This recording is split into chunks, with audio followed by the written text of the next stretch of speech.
Boys, good day. Today, I woke up early and went gym. And everything hurts. Granted, I didn't even do that much. I'm overreacting. Billy's mace has been sold. There's no fucking shot. Yo, Sauce, Roach, Leon, Cap Cell, Beatron, yo, McBeat, thank you for the 155 day, dog. I appreciate you. Exploited with the 20 day as well. I appreciate that much. Love, Merc. What up, my boy? Who's Jim? Oh, he got done did. Dusty Bench Mock? Dude, I'm not getting on that fucking early. Fuck that shit. Y'all killed that at like noon, right? Yeah, fuck that shit. Listen, I posted an officer chat and I was like, we should probably have a group of degens that's just ready at 3 a.m. Like immediately ready to go. And I was like, it is not gonna be me. I was like, I'll try to get to a couple of those shits, but like that is not gonna be me. If it pops up during this window of existence, am so beyond down. But in the event, look at Boo with his little duck helmet. It's such a weird looking set. Like it's so strange looking. It's chonky. It's chonky. I don't even like. I'm torn in a sense because I don't even really like Akadira that much. I'll be completely honest. It looked nice. It's so chonky though. Jesus fucking Christ. It's giving snail. Snorse. Snail and horse. Snail and horse. Let's got 5-piece Blood Runner made today.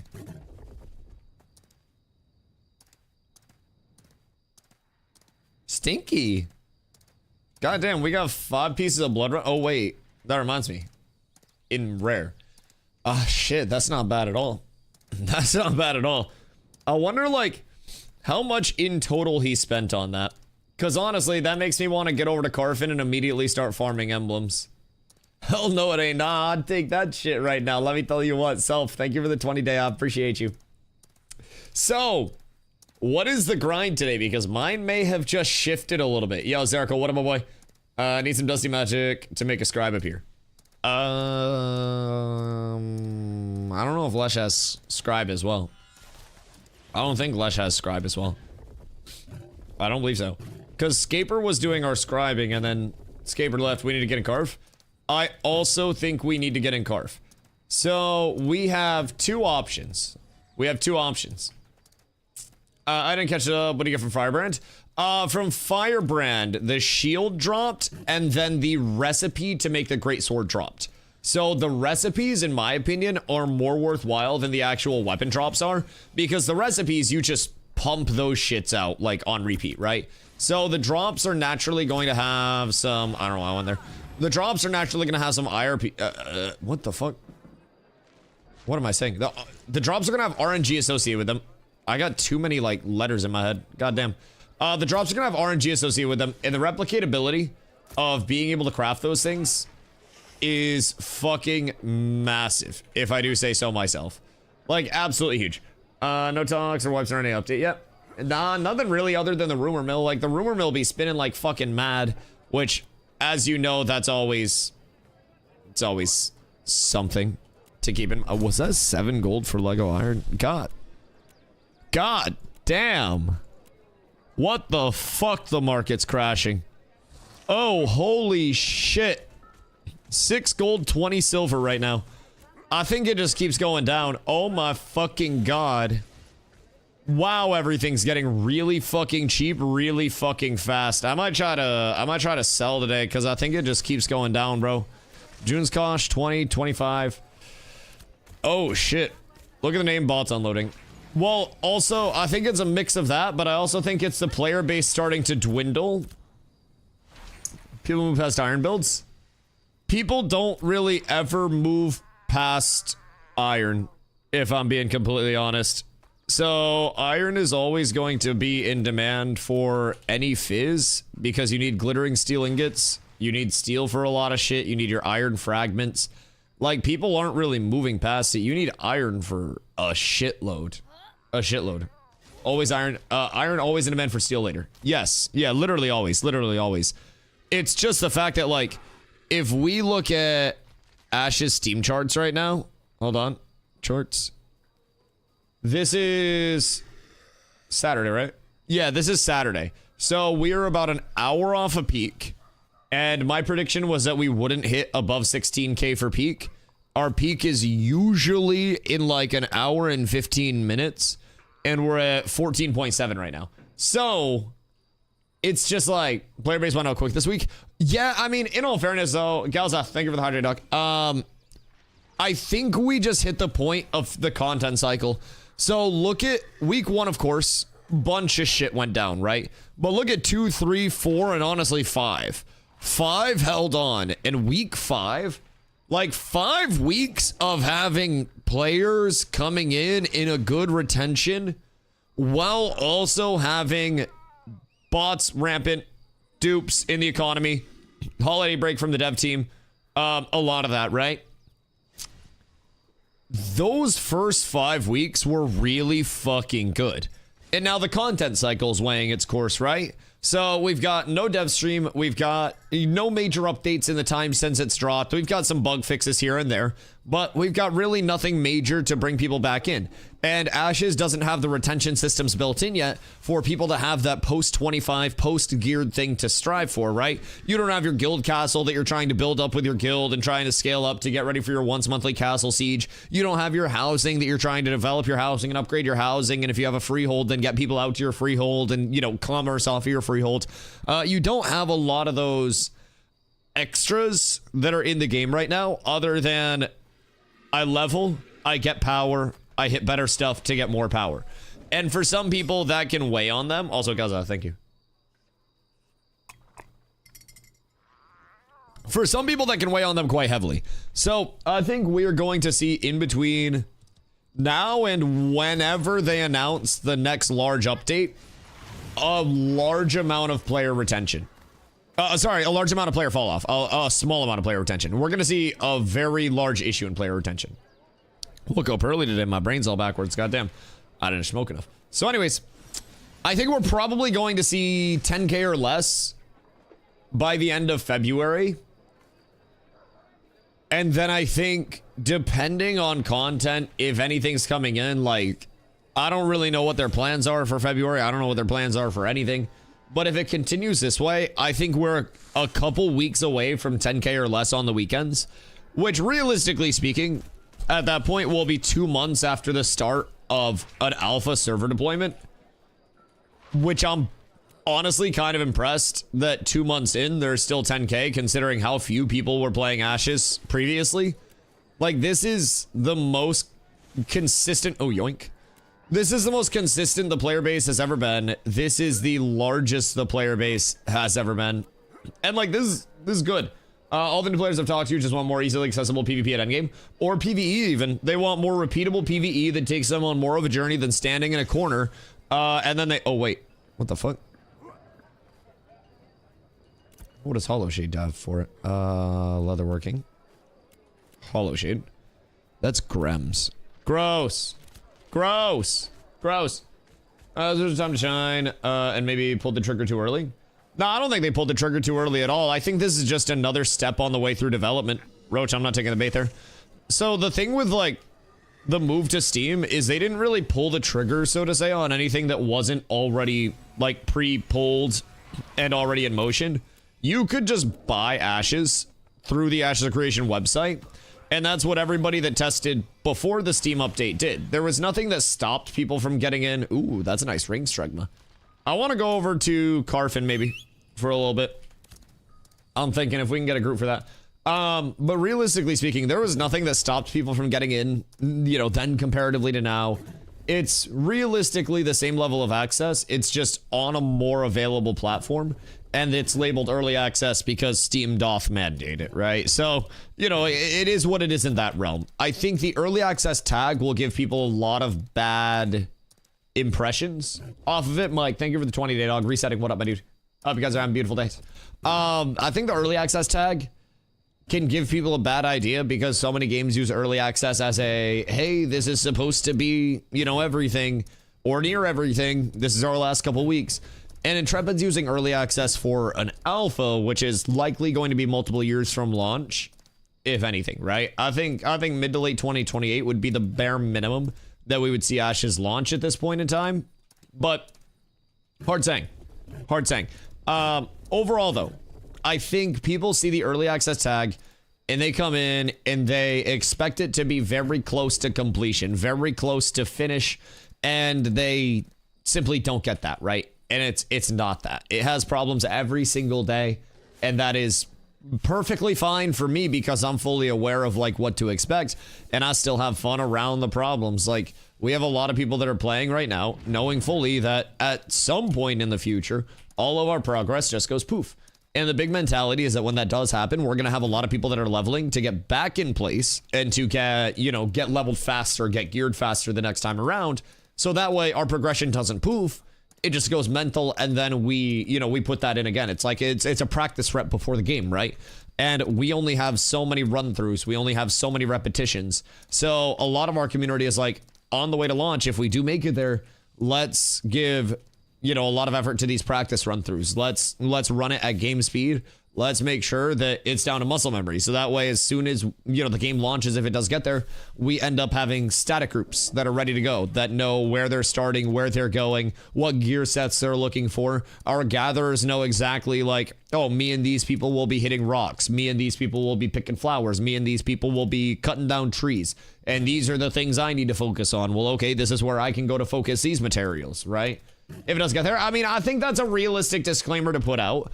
I always try to say that to not sound copy. Is this a bad sign? Hold on. If you look at this, it says go on my screen right now, chat. Is this a bad omen? It literally says go on my screen right now. I'll be talking about this and I literally have, oh God. Chat, are we cooked? I'll be saying if it does get there, and then I got hit with the go. All right, where do I go? Or is it GQ? Wait a minute. Wait a minute. Wait a minute. All right, hold on. If I go here, do I get treasure? I might get treasure. Either way. I think I always try to talk about how with Ashes and with any Western MMO in general, they're just mad at each other. You guys are fucking freaks. With any MMO right now, especially a Western MMO, it is so incredibly uncertain that they are going to make it to launch in the first place. So many MMOs, especially Western developed MMOs right now, where development costs are incredibly high to maintain. Studios are expensive to run. You know, labor laws are a thing.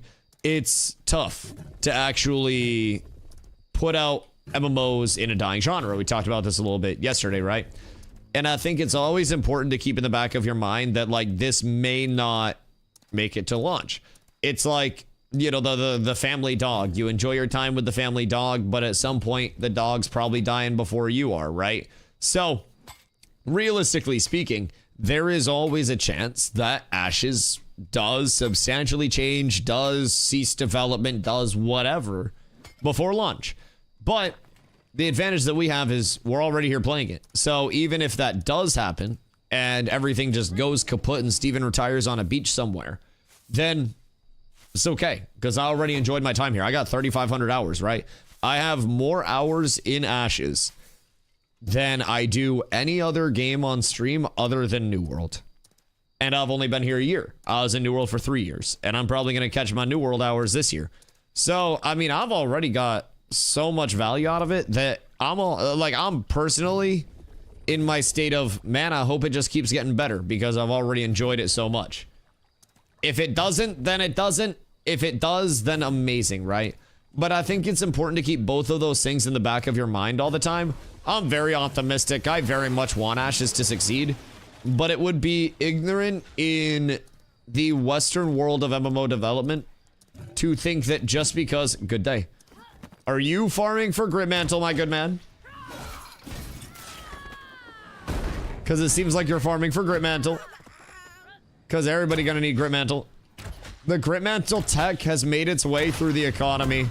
And now everybody understands one piece of Gritmantle equals multiple... Hey, is that mine? No, that's tragic.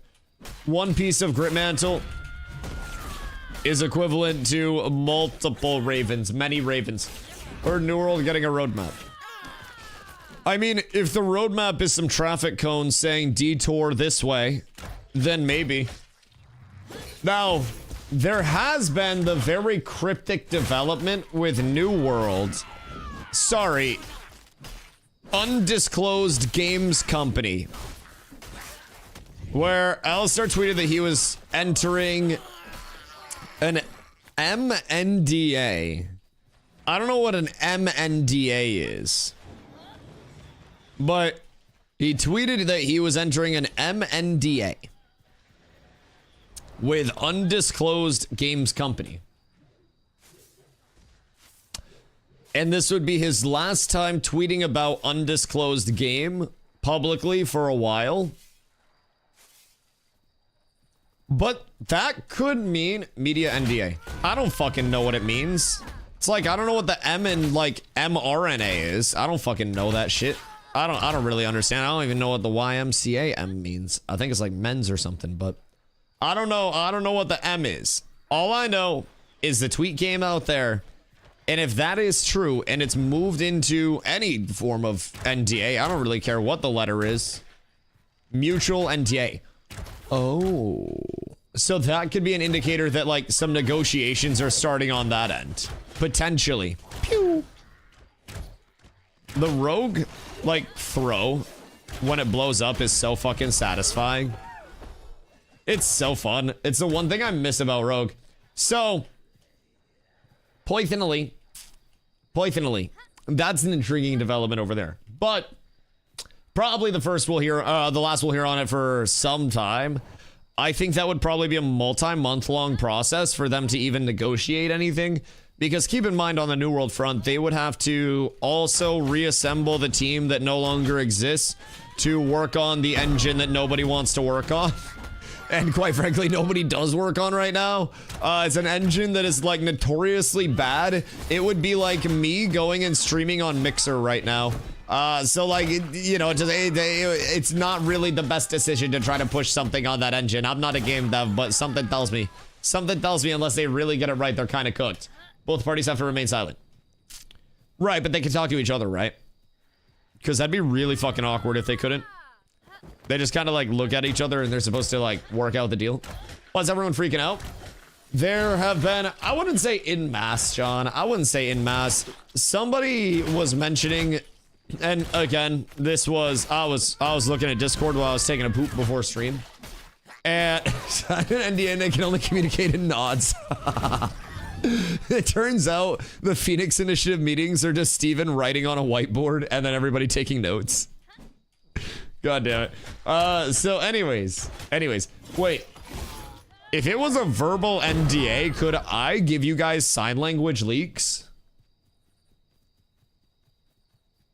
Random question. Because that would go hard as shit. I don't really know, like, I wouldn't have anything exciting to leak anyways. I don't know shit. But that would be such a cool workaround. Like, I'm deafened on stream, and I'm, like, throwing up fucking sets and shit, trying to convey some information to you guys. And we got some interpreters in here, and they're like, yes, level 50 incoming. Guild castles. More world bosses. Cock Rock renamed Dusty Mountain? God forbid Dusty has ever looked in the creator channel. Honestly, I don't. I got annoyed with it. I got that shit muted now. I'm gonna be completely a buck. I haven't looked in that bitch for like a couple of weeks. Bro, I swear to God. It's tragic. Tragic. There is no creator channel, the boss thing say. Like, everybody just bitches about their own problems. It's like the Discord general. I hate it there. Yeah, I don't go on the Discord much at all. So, I know nothing, bro. Like, I may, if I, like, had fucking pursued everything, maybe at this point I could have, like, a super leaker like all these other fancy content creators. But, bro, I don't go in the Discord. I don't bother Intrepid. I don't know jack shit. Whatever comes on the dev stream is gonna be an actual surprise for me. I like it better that way. What's the Discord drama about now? So there are multiple developers that on LinkedIn have changed their status to open for work. This feels like the adult version of like, hey, did you see that so-and-so changed their Facebook relationship status to single? Like, this feels like we're just old gossiping about Facebook. I swear to God. Steen, thank you for the 100-day, dog. I appreciate you. That shit's massive. But there's a lot of contractors to scale developers. And also, hear me out. Hear me out.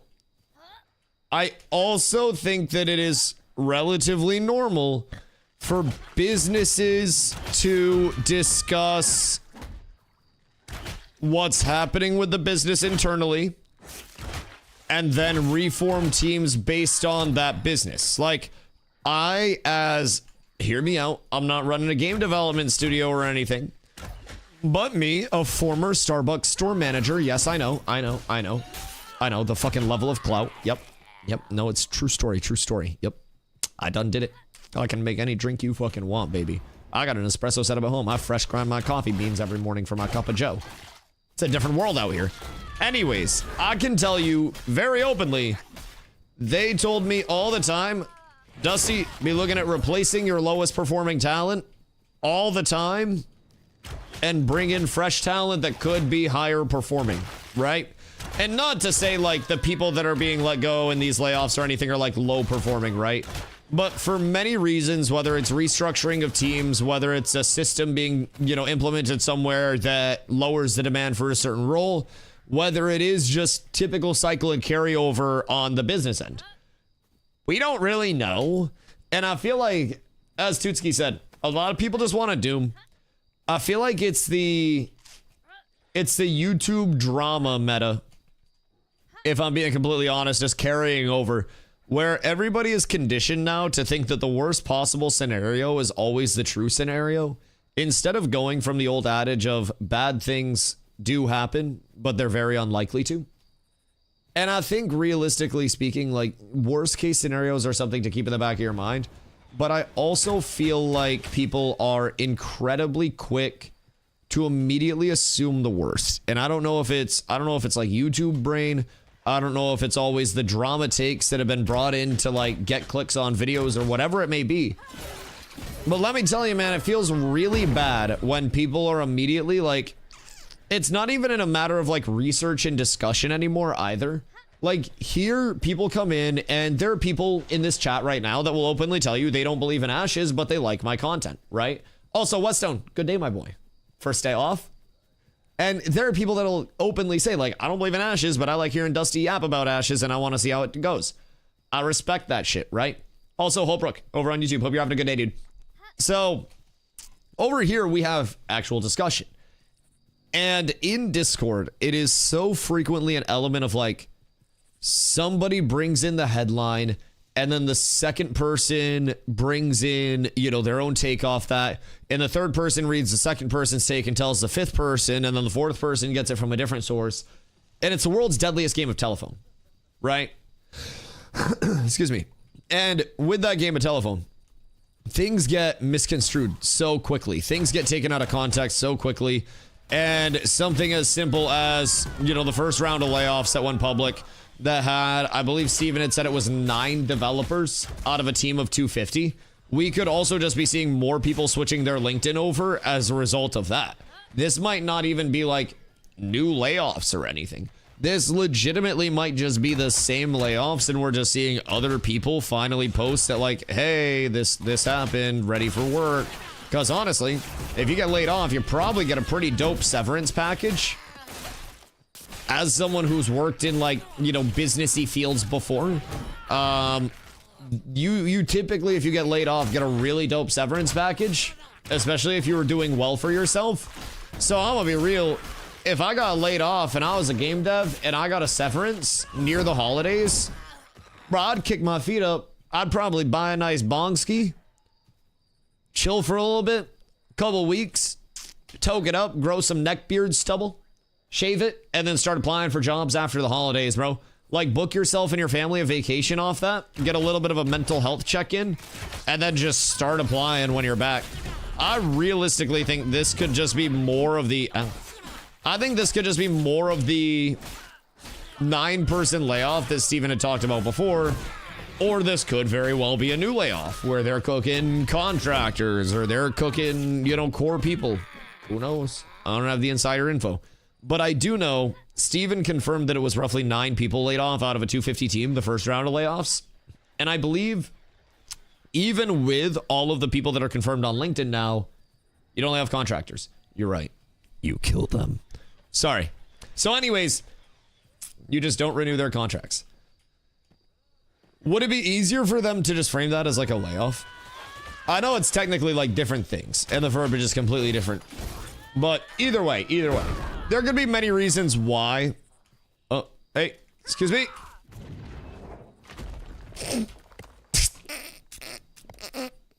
I'm so sorry. I'm so sorry. That wasn't me. That was. Wait, how'd I flag up? Oh my god, I got done dastardly. It was comment anyways. That's my bad. That was on me. The cat on cat violence is fucking crazy. Oh my god. After many spanks and duels yesterday, I realized tanks might be too OP in PvP. Y'all are chonky. Well, the goal in group-based PvP is honestly to ignore tanks. Tanks realistically play as in group-based. I'm gonna wait for this to detick so I'm not being an asshole. In group-based PvP, we rely very heavily on a different, you know, method of play. In 1v1s, it's you having to hit me hitting you, and then one of us dying and one of us living, right? So when you're forced to deal with the tank itself, and we're stacking a lot of mitigation and enough power, and then we have any form of life play, any form of hard stun, right? It's just a different level, right? So now all of my abilities are being used either to damage you or to heal or mitigate myself, right? And in a group-based setting, if there's any other support, tank's not doing enough damage unless you're omega scaled to really 100 to 0 people. Unless you're omega scaled or they're super squishy. Tank does a lot of damage, but with any form of healing, we have basically a 5-ish second window where our combo goes off, and that's where a lot of our damage is. So if you have any heals coming into that time, any disruption coming into that time, then in groups it's more deal withable, right? And also in groups a lot of the time, you will see, I'll be real, groups just completely CCing the fuck out of every tank in existence. Bro, I spent so many fights. Oh, what's up with my jump? Why am I Mario jumping right now? Spoing. What the fuck is happening? Oh, that was weird. Anyways. That was weird as shit. Anyways. Group-based versus 1v1 stuff. Anytime you're forced to, like, interact with the tank in 1vs, it's going to be rough because you can't just, like, avoid them. Same thing with most archetypes versus a cleric, honestly. Like, clerics can also win most 1v matchups. Because typically, they wouldn't just be pumping damage into you. You know, they'd have other responsibilities. They would have to heal their team. They would have to actually play the game. But when they can focus everything that they have on themselves, it's also a very, very, very, you know, respectable 1v1 archetype. It's not that it's up in that like top tier, but we have to do a world boss in the morning. Do you have to? No, if you sleep, sleep. I think basically the goal is to have enough people at 3 a.m. to just like big dick body it, right? That's the largest thing because resets are typically 2 a.m. around an hour. So 3 a.m.-ish servers and world bosses should already be down if they're spawning on reset. But also, random rumor. Tumok supposedly was not spawning immediately on server reset, but I also think that might have just been a patrol. I think that might have been a patrol. We need mages and tanks. Is that for the world boss squad? Or is that just in general? Like in which way? Because I agree to both in general. Oh, okay. Okay, that's perfect. Well, I can work on that. I got a lot of tanks that I can just train up in demon mode too. I can get them right very quickly. Brother, I'll have us drop in different fucking shapes of like communal walls for people. We'll trap people in with like a fucking star and shit. I swear to God, we'll be doing like isosceles triangles and shit. I got you with like a rhomboid, whatever the fuck that is. I think that might be a muscle actually. I think it's a rhombus. That shit. We'll do like trapezoids, stop signs and shit. I got you with all the shapes. Any good loot from world bosses? We have, in my opinion, the 2 best recipes right now. So we have to be cranking 90s. Yo, hold on. Hear me out. We have 4 tanks, right? And then enemy tries to all in. And we go 2 walls stacked up in front because you can wall on top of a wall. 1 on each side. And then we just back up. And then we use that as a 1-buy. Brother, I'm just throwing that out there. That shit might be the most lit defensive strat in human history. We just need to have the tanks all locked in. New to this game, do they get a roadmap for the northern map? Oh, up in the anvils? I mean, I can give you a general roadmap. It's gonna get better. Like, questing will continue to improve out there, same way as it will in the Riverlands. Even in the Riverlands, which is like the hub of everything right now, it still doesn't have questing 1 to, you know, completion, so to say. You have a whole lot of areas where your questing will fall off at 10 or before 10, no matter which route you go. So, with the anvils, they just added 30-ish new points of interest out there before this phase started up. The main thing that keeps the anvils rather empty right now, in my opinion, is A, the lack of traversability on just like a casual level for people to run around, especially at lower levels with some of the mobs that are out there and some of the relativity of spawns to like travel points. The terrain, like the high-low of the terrain, is really inconvenient for people. But also the Riverlands is just a lot of people's known route. And it's also what levels first. So from a realistic standpoint, the towns that level first, those will always have the most people that go out. And those will always have the most people that are, you know, that are trying to craft shit there. Because the towns that level get their mayors first, those towns are able to fundraise all the materials that they need. And they get the first buildings down. And that's going to draw more people in. That's the first player shop that opens up. So, over Blood Runners, let me know if you're doing Carfin. I kind of want to go do some Carfin before it gets too litty titty. I would enjoy a little bit of Carfine, if I do say so myself. Fuck me, I got a goddamn weapon. That's worst case scenario. Worst case scenario, alright. That's fine. Where are you from, Gobs? Goblins are easy. Basically easy to kill. Good downtime, a little bit of glint. But also they drop grip mantle gear. And every piece of grip mantle that you get can be deconstructed if you really want to. Ooh, burr. So, basically, I'd try to farm up some drops. If people don't need the drops, I can either sell them or I can decon them for some mats.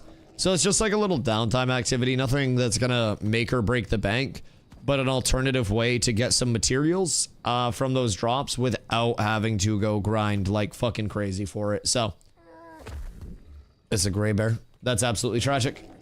It's absolutely fucking tragic. More scrims tonight? I mean, I'm always around. I'm always around. You tell me. You tell me. Listen, I ran a couple miles today. I feel nice. I hit a light stretch ski because Carla and I are getting in the habit of wake up, go gym. So before she went into work today, we went in for a light, like 45-minute, 1 hour quick one. And I thumbed. You weren't even at Friday Scrims? Yeah, I was at Friday Scrims. I was in your fucking group. What the fuck do you mean? I led that group to goddamn victory and glory. And then we decided to start trying to all in and annihilate people when we didn't have a single mage and it was all rangers. 2 hours in? Yeah, I had appointments. What the fuck do you mean? Devs can delay a stream for 2 weeks and you're not attacking them. I'm 2 weeks late because I got something that's fucking dope as shit going on and motherfuckers be up my nuts. God damn. Hate the proper people. I've been looking at the best winter aviary structures. Giant birdhouses, you say? Ooh. Ooh, fancy. Very fancy. To build, that is. I feel like it's an open face, like 3-directional one with shelving. So that way they can have nests and shit. But I also feel like you would need to kind of like, excuse me, other animal proof it. Because you would have like raccoons and shit that also get in and try to fuck with the shelves. So like, you wouldn't want them to nest in there, I feel like, because then that would be free 99. I think that would be free 99. If you decon the common weapon, you get common mats. Yeah. Decon common weapon, you get some common mats. It's a percentage of the materials that are used for the crafting of that weapon as a whole, or that, you know, that piece of gear as a whole. So, Grip Mantle has ravens. So, basically, it just stops you from having to go farm ravens like crazy. In the time that you're getting a Grip Mantle piece, you can probably farm more ravens more consistently. But, you'd have cage wire. Right. With opening enough for birdies. I feel like that would have to be a relatively small opening.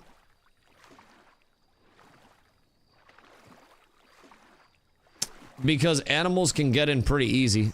Even if it's like a squirrel or some shit. I feel like you had to be cautious with like bird nesting stuff. There's a reason why the chicken coop is like fucking Fort Knox at my parents'. What's a squirrel gonna do? Eat all of the eggs and probably also kill birds. Squirrels kinda go sicko mode on it. Oh, yeah. Really? Carla, you know animals are like hungry, right?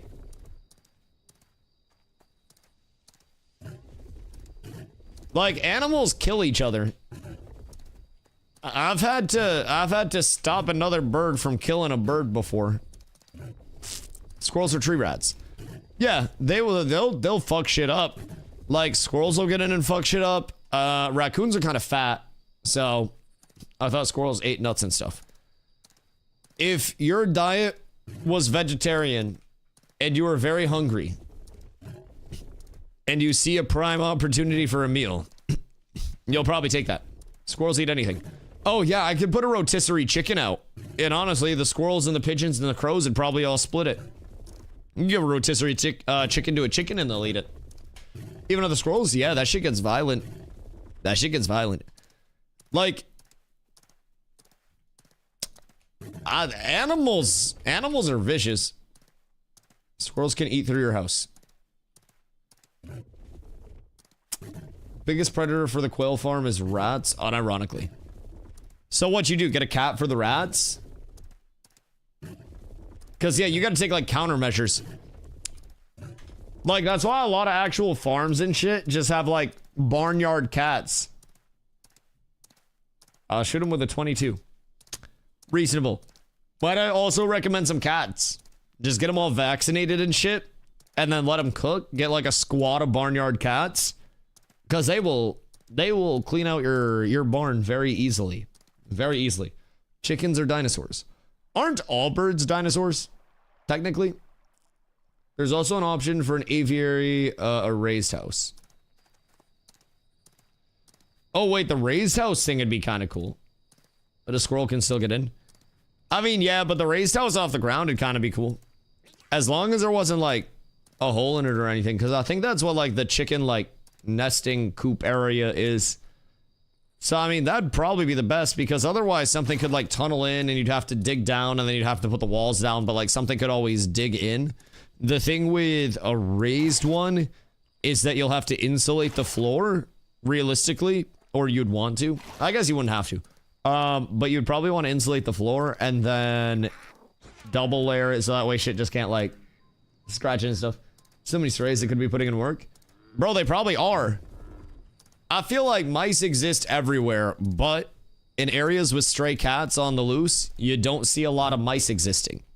Like, motherfuckers forget, like, what natural predator-prey function is. Them shits be eaten. Very much. Very much. I blame New York for killing my streaks. I blame New York for many things. Many things. Strag, thank you for the 50 today, dog. I appreciate you. So, do we have people over at Carfin right now? Or am I good to just, like, post up on 4th? Because there are multiple spots in 4th to farm as well, but I'm kind of trying to get some Carfin emblems saved up. We just left. Okay, Ward. Well, who wants to go back over? Because now I'm down to tank some stuff. I hear Breakdown is chill. Yeah, you guys had a busy-ass morning, bro. World boss down, been on the grind from the rest of it. All right, let's see what we got. Message me for Carf real quick. Because Glow also said he was down. Fuck it. Yeah, that's what I'm talking about. That's what I'm talking about. Where Glow? Hold on. Oh, man. Why we got so many fucking people? It's fucking 3:20 p.m. What the fuck is this? God damn. The fuck do you mean? An outdoor cat eats up to 10 mice and birds a day. Weird thing is, I feel like the cats leave my burbs alone. Okay, so no cat. Yeah, cats will eat birds. That is true. They be eating a lot. They be eating a lot. Slash invite the bard. And then we get the smacks in. And then we need clerics. Ah, cleric. +1 cleric. That's crazy. It's like voice activated. That's literally voice activated. Another bard? Another bard wouldn't be the worst, because then we could just go blue, yellow, red. Like, if we don't have another cleric that wants to come through, Willow shouldn't die unless Willow fucks up. And we should have plenty of DPS for this, so like, I'm down. It's balcony pulls anyways that we're going to be doing, so it's super safe. Need ranger. Like, selfishly, I want to kick every other fizz damage dealer from the group. It'd be the only fizz, so if a blood runner piece drops, I ain't got to roll against anybody else for it, and I just get it. But I could. I could. Invite me, I still need XP. I'm close.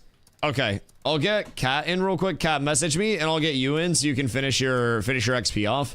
And we'll just start with that pump. Make sure you get your 25. And then after that, when someone leaves, we can get Pox in. Because honestly, you guys know me. If I go somewhere and it's undisrupted, I'm gonna probably chill there for most of the day.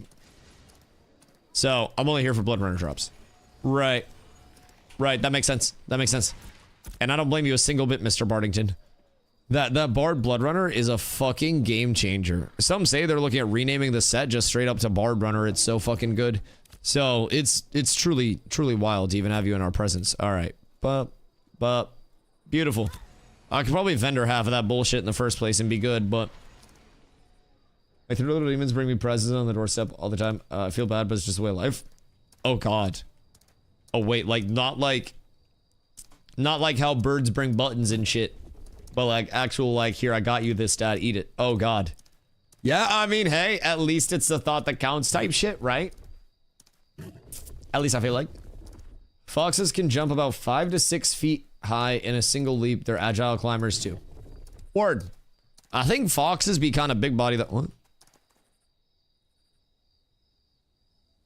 The hell? Why are there so many fireflies?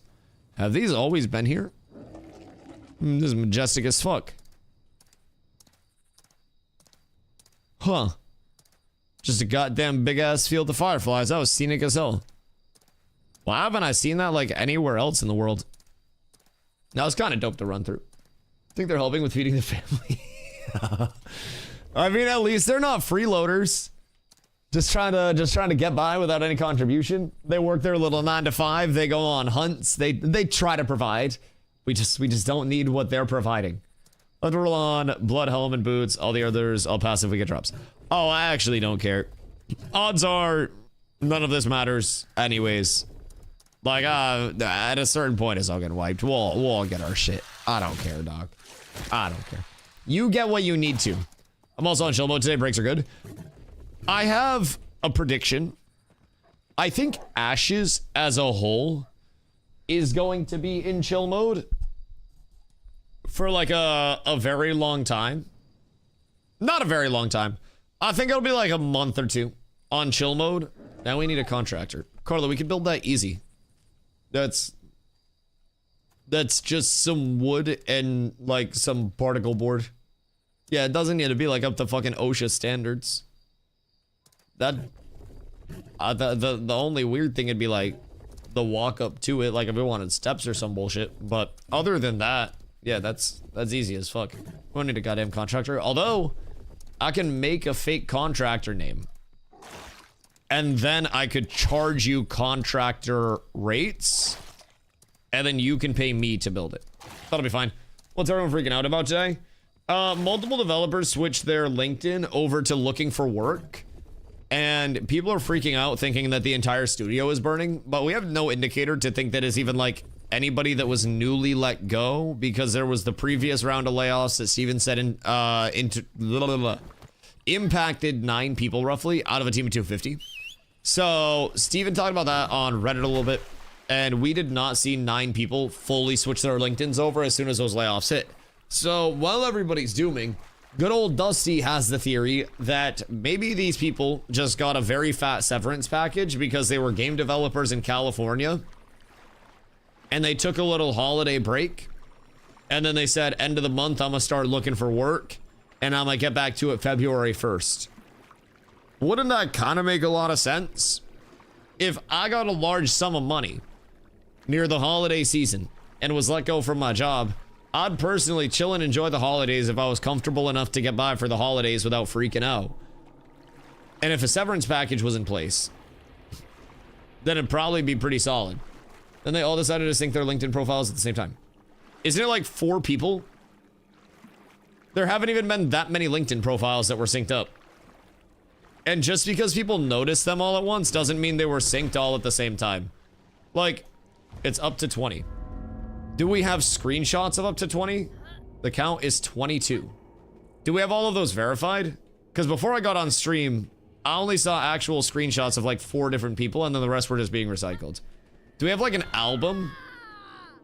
Memento Mori or something?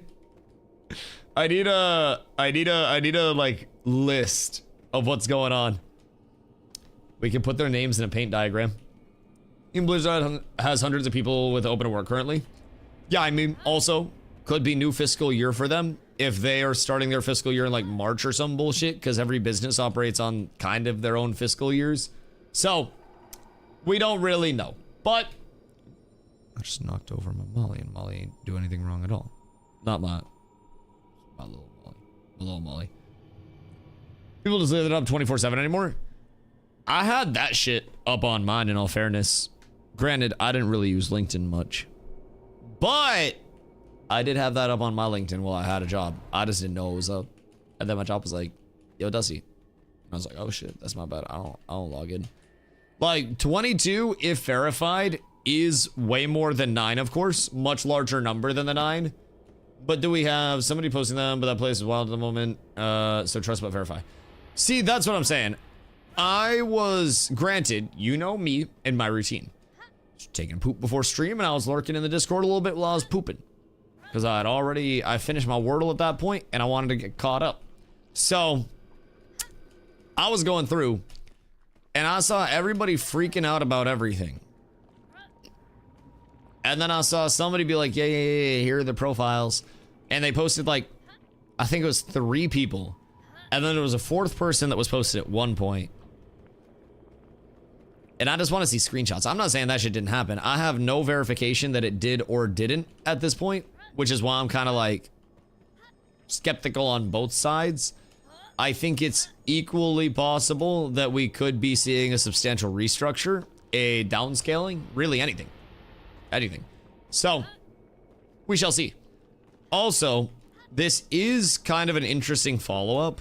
In my interview that I did with Steven a while back, right? New conspiracy, they're selling the studio. Hold on. Do you want the Dusty conspiracy bomb? What if we've been the Riot MMO the entire time?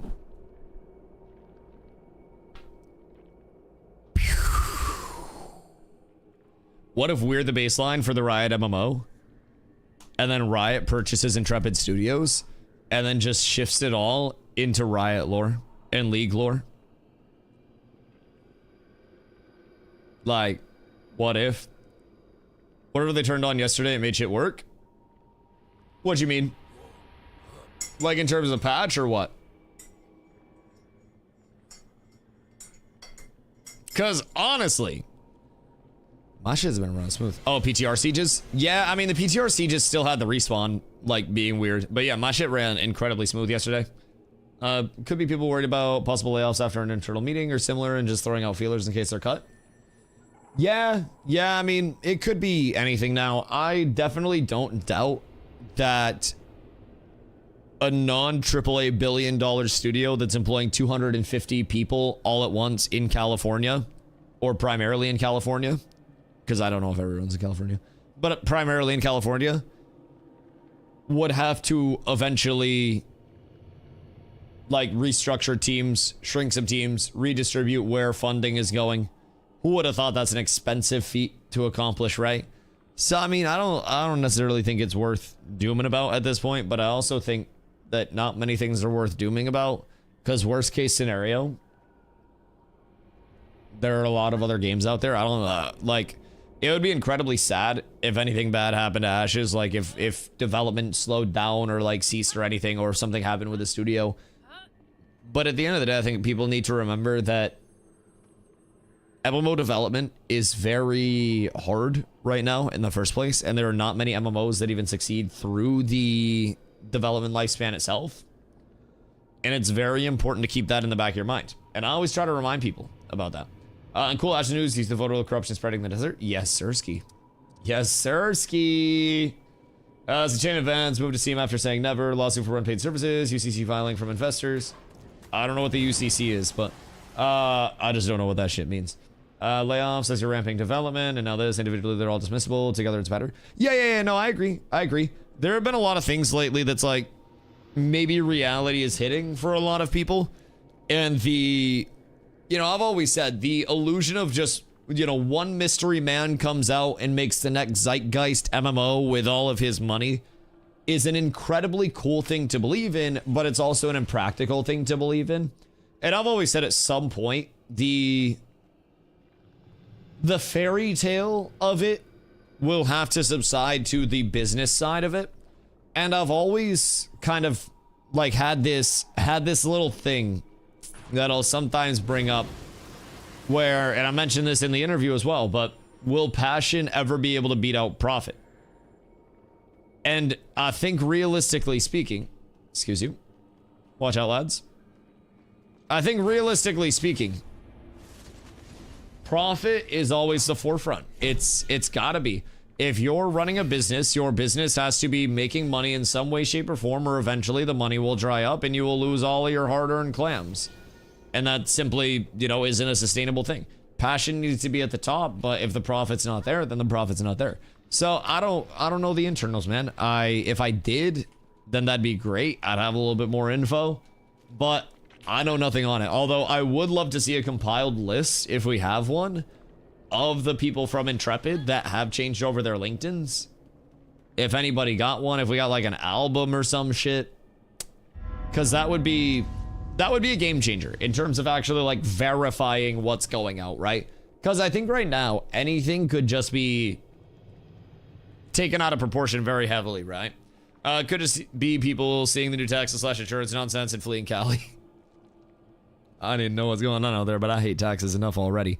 All right, I'm gonna go fill up my water real quick. Chat. Are you guys concerned from the layoffs? Honestly, I need to know more, one way or the other. But I also think layoffs are such a normal part of business. I'll be honest. I would love a little comms from it, but more layoffs? Layoffs? Layoffs? Yeah, supposedly. Rumors are saying north of 20 people. Thank you, Ragnar. Glad you got that. Rumor is that north of 20 people have changed their LinkedIn to looking for work. But I get laid off every December. What's the issue? Yeah, I think layoffs are relatively normal. If they weren't looking for more people, I'd be more concerned. But they said in the first round of layoffs that they were also hiring. So, we had the dwarf coming to my chat today. My fears are gone. What if, what if that means he got fired? So then he has time to be in Twitch chats. Honestly, would that make our fears dissolve? As long as they don't sell the game to Amazon, I'm fine. I don't think Amazon would want it. Amazon very publicly spoke about, like in August of 2024, before I left in December, how they wanted to step out of the MMO genre as a whole, and they physically did not want to be in MMOs anymore. And they were seeking other, you know, other genres to actively go into, other games. They were going to try to ramp up development faster for games. So, I don't think Amazon would go near it with the 10-foot pole. The only thing involving Amazon that's a question mark right now is if they end up selling to Facepunch, which Alistair tweeted that he entered an MNDA with undisclosed company about undisclosed game. So, you know, that'll be interesting. But my fun conspiracy theory.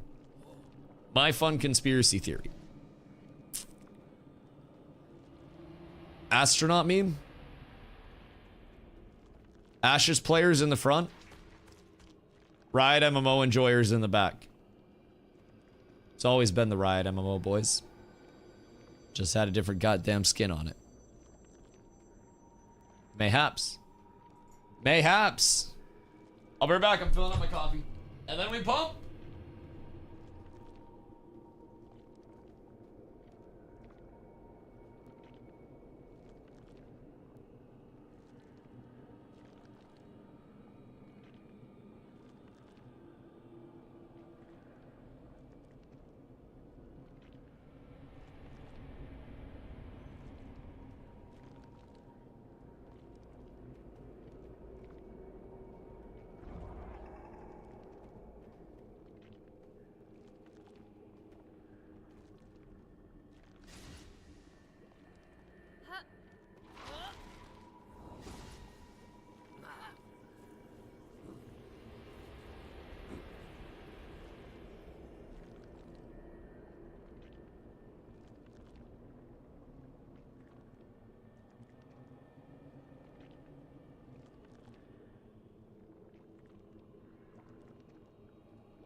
Good day. So, gonna go moon the neighbors. Gotta hit that naked yoga to start the day, brother. Thank goodness gracious. Alright. So, the conspiracy rumor mill is alive as it's ever been, man. I think it never really stops with Ashes. If I'm being completely honest. It's just... it's a constant. Did you smoke? We're having a non-sobriety tower night. Oh yeah, you bet your sweet bippy I smoked. I went to the gym today, brother. I earned that smoke. I ran many lengths today. Because it was our first day back to the gym for a while. So while we're getting in the habit, I'm forcing myself to just run and actually be healthy. And then we shall start picking things up and putting them down. Over and over and over again. Also, Whetstone. Random question, because you mentioned you run a lot. Do you also really fucking hate running on treadmills?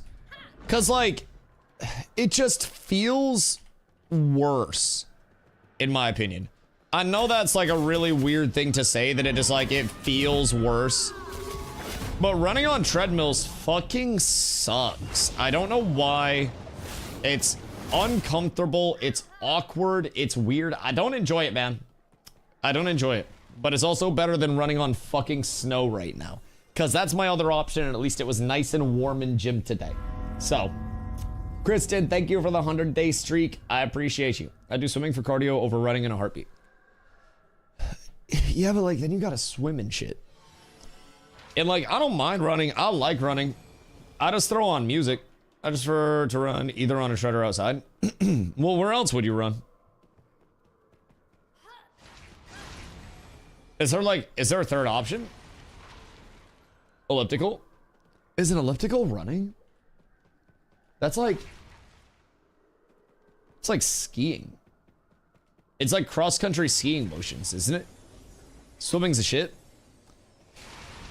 Like... I don't fuck with swimming that much. Like, I know how to swim. I am a fine swimmer.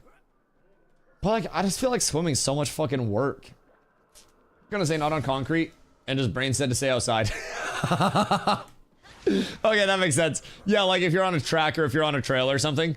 Yeah, I did a lot of road running for a little bit, and that shit cooked my shins. Combine that with the fact that I was playing a lot of basketball outside in high school because our school didn't allow us to use the gym outside of practice times because we only had one gym, right? And we didn't have the extra gym, so it was always booked up for shit, for our teams, whatever it may be. So we had to go to the outdoor courts to get shots up, and I was always playing basketball on hardtop. That shit hurt, bro. So now my knees and my shins be all fucked up. My knees can't do concrete now. I really enjoyed sand in Iraq, but concrete kicks my ass. Yeah, I mean, probably a mix of sand and not in Iraq would probably be the most relaxing for you then. I like a nice little jog on the beach, not in like the sandy area where I'm slipping and shit, but down by the water where it's like washed out. I feel like that's nice because like packed and a little squishy, right? So throw it over road, save your knees. Yeah, I feel like treadmills ass though, Whetstone. I was trying to like pick your brain on what you think about treadmills, because I feel like when I'm on a treadmill, I run slower and generate less momentum because I have really long legs, and it feels like I'm losing all of my push on the treadmill that my legs actually give me. And so I feel like I lose so much fucking like actual time on a treadmill. Treadmills are awful for your cadence. Okay, good to know. Good to know. Yeah, because I like ran on a treadmill today for a couple miles, and I was like, God damn. I was slow as fuck. Body doesn't naturally work like that. Right. Long time no see. Thoughts on the dev layoffs. Possible acquisition for another studio. Possible anything. Like, I'll be honest. Anybody that claims to know is lying to you for views. And this isn't going to be the most exciting take at all. But we literally know nothing. I literally know nothing. And we're probably not going to know anything. Do stair stepper or stationary bike for cardio ammo. Okay, and then just do a hard-ass stationary bike workout. Noted. We're going back tomorrow morning. We're trying to get in the habit. Hiccup. We're trying to get in the habit of daily go gym. So that way we can stay active, stay productive. I've been feeling, especially through the winter, like real low energy naturally. And after one day of going and running, I feel better today than I have felt the past like week. I looked at Carly yesterday and I was like, I feel tired all the fucking time. I need to do something active. So we said we were going to actually do it this time, and we went gym. So now we just build habit, and then we ball. I have so much time though. I think it's dumb of me to not use my time wisely in that scenario. Just greet all emblems, and then we'll just. Do we wanna take and divvy up at end, or do we want to all greed? I can need / hold if we want. Either way. Oh, excuse me. What if Whetstone got fired? Holy shit, wait. That's a good question. Hello. Paramount and Crafters Union. Oh, there are 3 of them. I'm so sorry. Hello, lads. Any good drops today?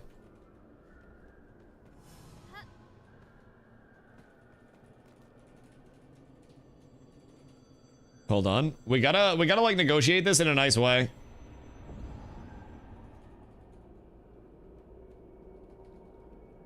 Hold on. I wonder if they'd give us this and then go back to the start of the hallway.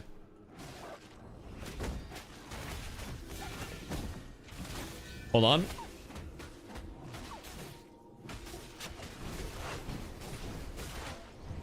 I'll see. Oh my god, wait. They said by all means. Hold on.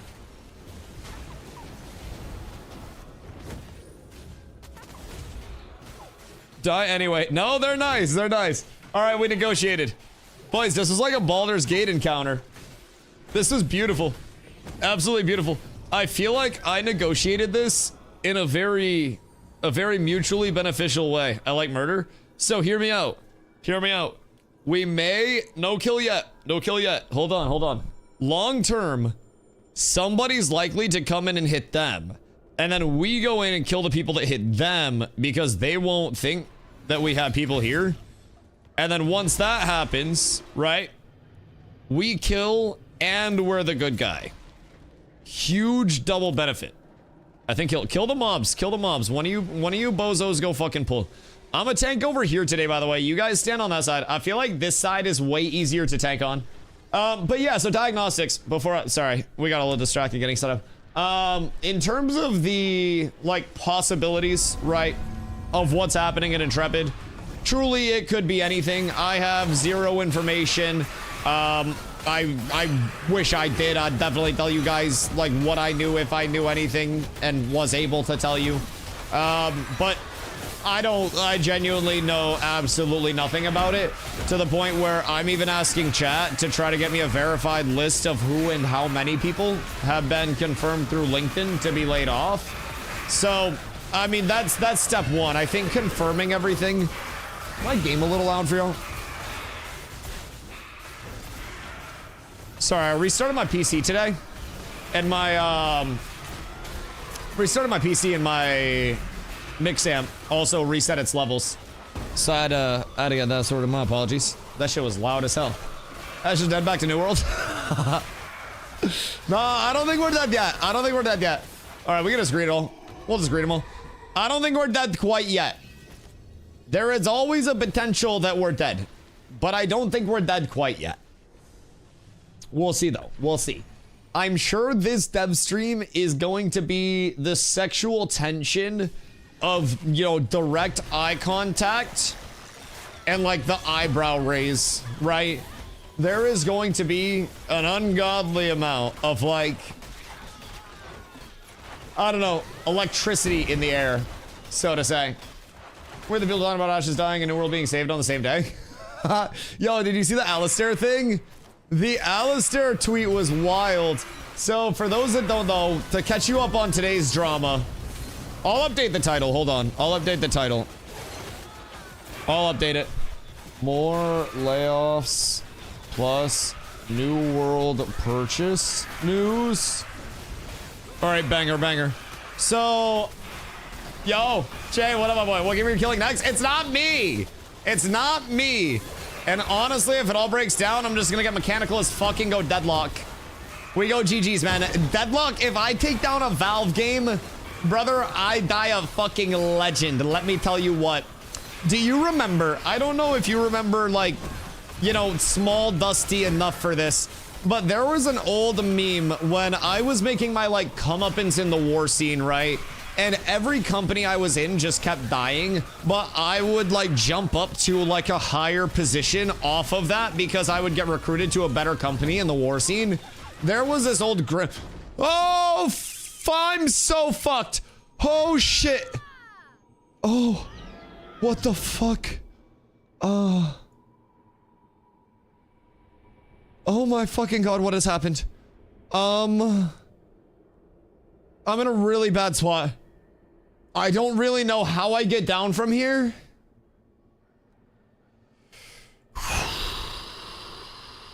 Yo, y'all got uppies? Like, random chance that you guys have uppies? How the fuck do I actually get down? Can you mount? I don't think so. Yeah, I don't think it's gonna, I think I'm like in a wall. Use mount tech, motherfucker, I can't get on my mount. I can't get on my goddamn mount. Alright, hold on. Let me try to evaluate the scenario. I am inside of a wall. I can jump down to here. I can jump down to here. Just have clerk to find. Oh, wait. Would that work? So is this on Willow and not me? Hold on.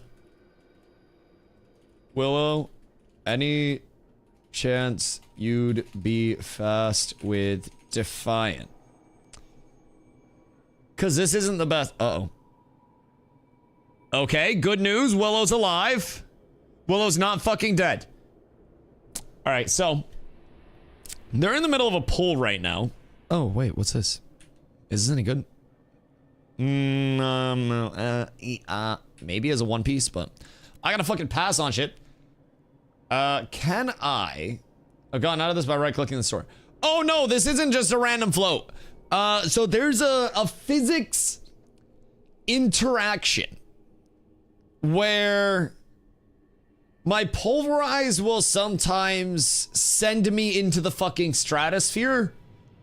Only problem is I super jumped this time. I don't really know, but this is the highest that I have ever gone off this. I almost made it up to the top floor of Carfin. Like, if I just kept going, I probably could have made it to the top floor of Carfin. This, you're above us. Motherfucker, yes, I'm above you, look up.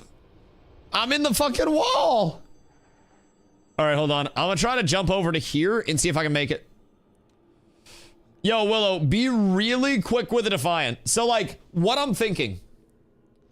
Let me know if I can try. All right. I'm gonna send it. I'm gonna try to jump over here, so just be ready. If in case I fall, be ready with the net. Huh. Okay. Oh fuck. Oh fuck. Oh fuck. Oh, we did it, boys.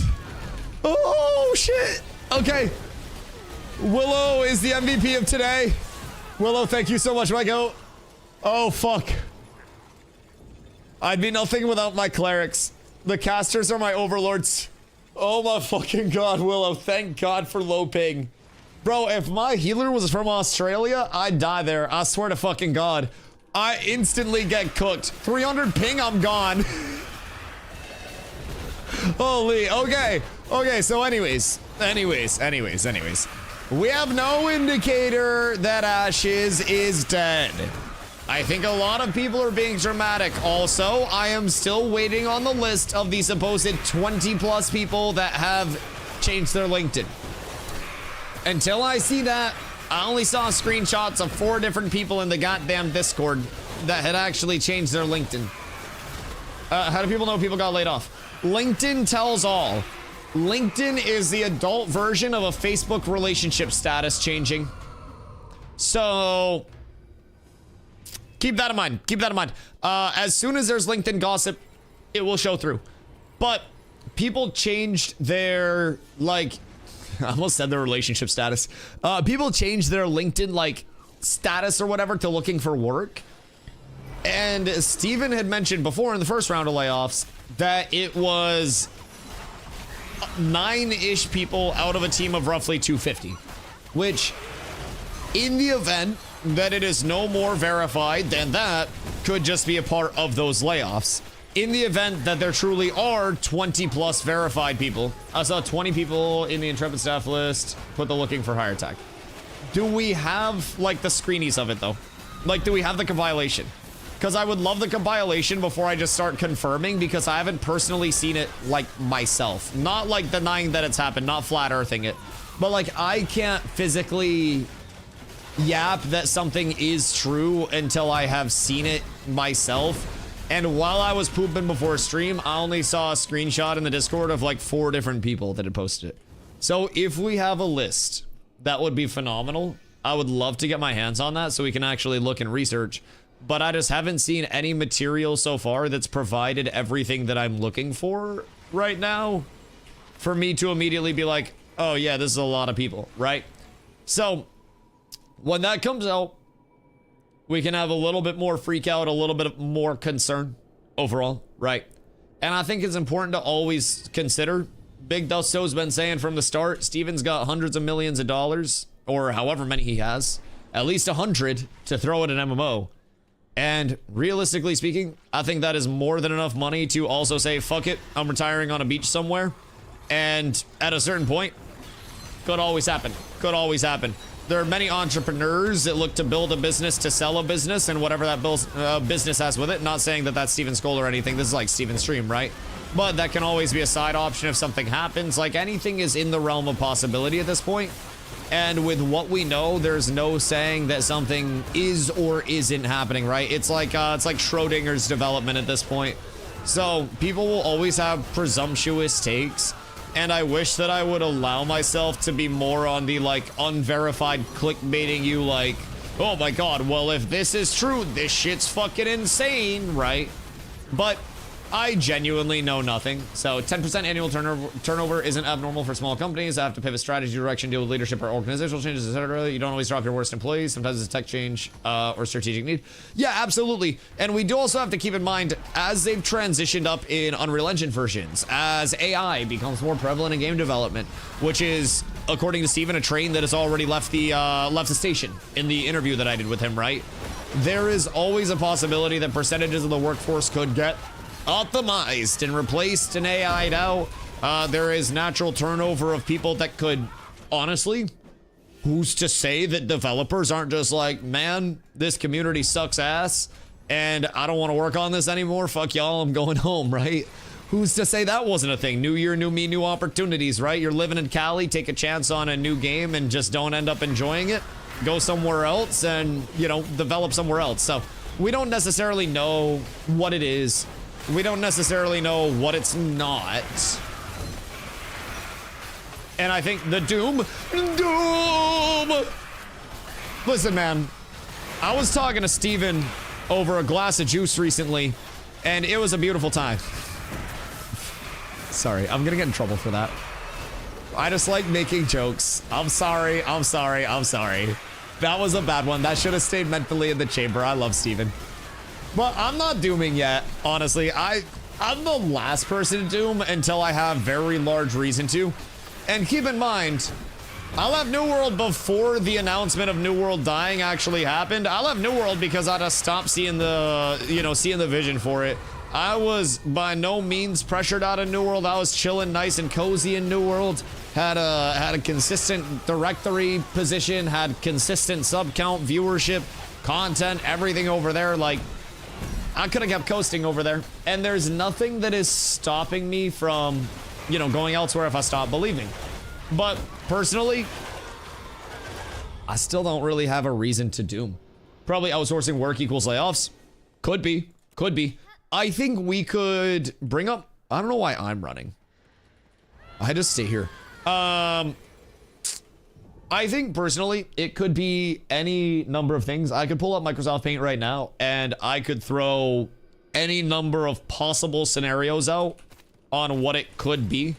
And any of those could simultaneously be right or wrong, right? It's all just theories at this point. And unless somebody truly has a full plug, then like... hard saying. I don't even know what's coming on the live stream. Funny enough, I actually don't. Funny enough, I don't go in Discord. I genuinely do not spend time in there. I don't like spoiling it. So I haven't been present really at all there, which may bite me in the butt in the long term. But like, I unplugged so much. I haven't done anything. Where are you at this summer for content creators? No, just during my stream. I was fucking streaming. I'm not taking a day off for that shit unless they pay me. Yeah, no, I'm blind. Motherfucker, I'm blind. I'm not getting off stream for that shit. Brother, listen. When the Ashes Twitch comes in and drops fucking 100 gifties, then we're good. Leaks are out, boys. That's what I'm saying. When I tell you guys I know nothing and I am blind and like I have no bias other than my genuine thoughts, I actually know nothing, dude. I know zero. Better off. I like the excitement. Personally, like I enjoy the essence of not knowing and sharing that with my community. I did not apply for the content creator program for special perms or anything like that. The main reason I wanted to be an Ashes of Creation content creator was so there would be opportunities to give back to the community that was supporting me as a creator, right? So whether it was like community giveaways, which were one of the big things. Are we not splitting emblems at the end? I don't know. Everyone was just greeting them, so I just kept greeting them. People said they didn't care, so I just figured keep greeting. I'm down for whatever. I just didn't want to step on toes. I didn't want to do that. A lot of these people are QA and tech related from what I'm seeing. Yeah, absolutely. But yeah, overall, like, I just have my genuine takes on everything, and I try to keep it that way, right? I try not to do the pre-react to videos or like pre-watch a video. Can we split low-key? Yeah. Excuse me. I don't like to pre-watch videos to react to them on stream and stuff and know what the videos are. I don't want to know what's happening in the dev streams and like understand what's going on there. So like they drop the announcement in the dev stream and I'm like fucking, I don't know, like Kaisa not reacting and just like screaming into my microphone. You guys are like, Dusty, come the fuck on. Like I genuinely, bro, I'm raw dogging this shit.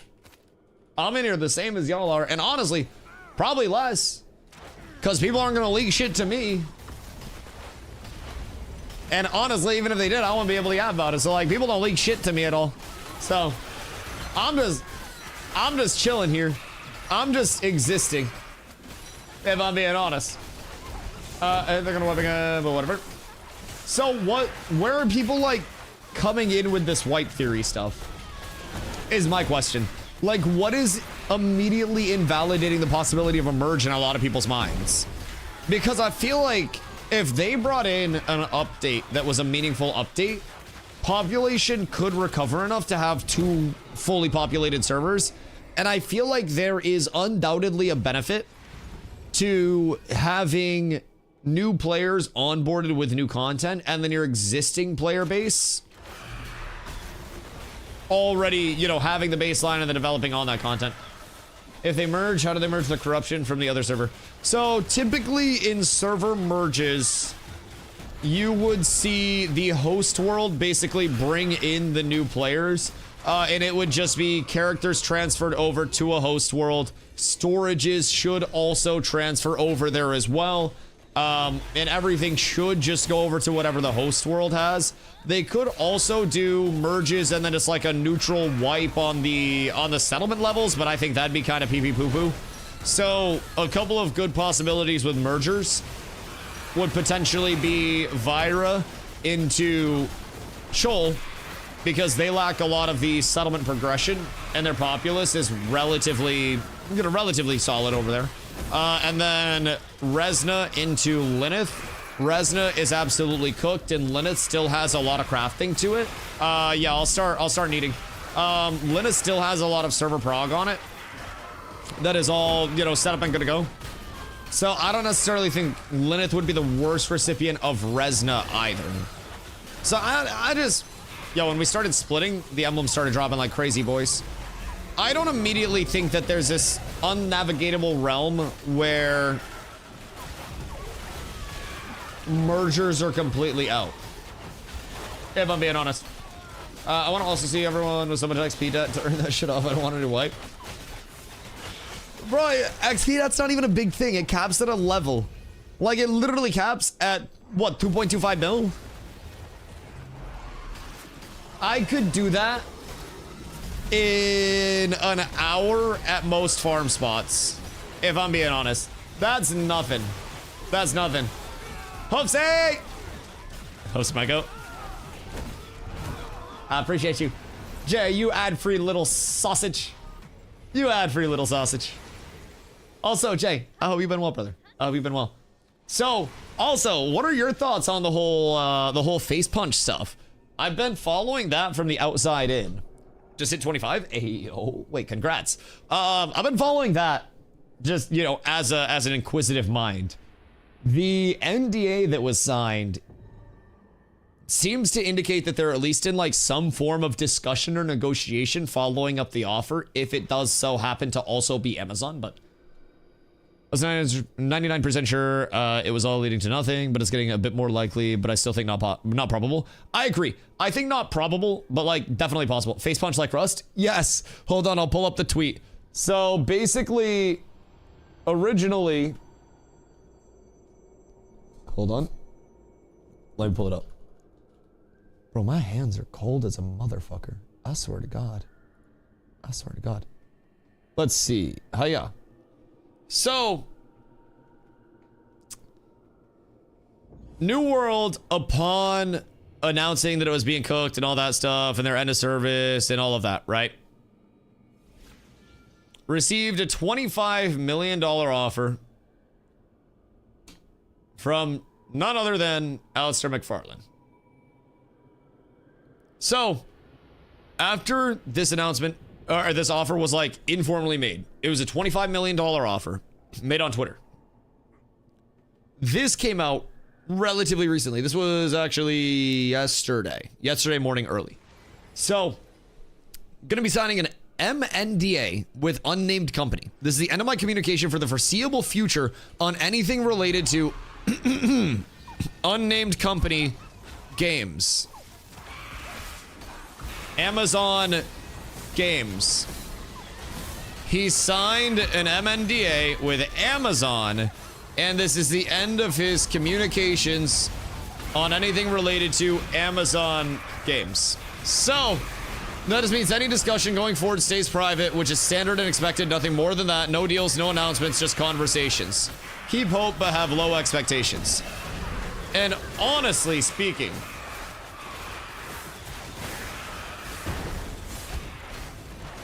I still don't really think that leads to anything. Oh, I appreciate you. Yes, I pulled that up as well. I just clicked on Jay's name. I just did it on my LinkedIn. You went through your LinkedIn? You're a legend. Hold on. Oh, fuck. You couldn't have done it in dark mode? You went through your LinkedIn. All right, cool. I got that tabbed up. Hold on. Let me get this poll. All right, hold on. Yeah. Keep polls coming. We'll keep polls coming. Oh, God. I just did it personally. You're a legend, but holy shit, that's bright. Hold on. Watch this. Ready? I'm going to switch to my Twitch in dark mode. Ready? And I'm going to switch to your LinkedIn screenshot. Ready?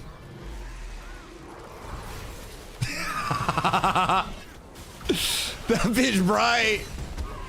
There are more. This is just the first 20 pages. And these are people that are currently looking for work. Okay, cool. Cool. Is there a reason you put a motherfucker named Dustin up at the top? You telling me to get a job? Hold on. Next time we get a break in the polls, I'll look at this. So, basically, wait, can we pin that? Nan!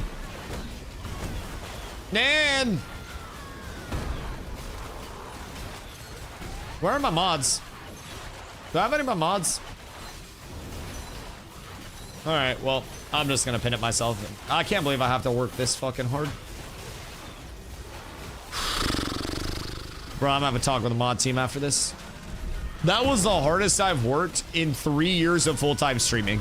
I'm gonna be completely honest. That is ridiculous that I had to do that bullshit myself. I swear, chat, when Nin comes in, you let him know that I had to lift a fucking finger today, and you give him shit. You have to build somewhere? I mean, right here. What you wondering, my dog? I can walk you through anything. PTR back when? Big. Are you hooked off the PTR juice? You want the God build back, don't you? You like plus 20 legendaries, don't you, Squidward? Brother, it's addicting. But it's also, that's why I limit myself. PTR's juice spoiled me. Yeah, bro, that shit is very fun to play with, let me tell you what. Especially with Lego stuff is pretty addicting. Yes. And I think there are definitely times where the PTR can come up with boost vendors and be impactful.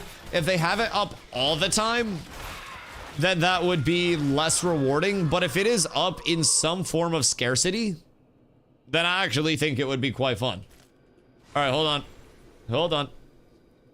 So, we have on this list so far, just going off of what their position says, we have a producer at Intrepid Studios, past producer, past senior user interface artist at Intrepid Studios, so a UI artist.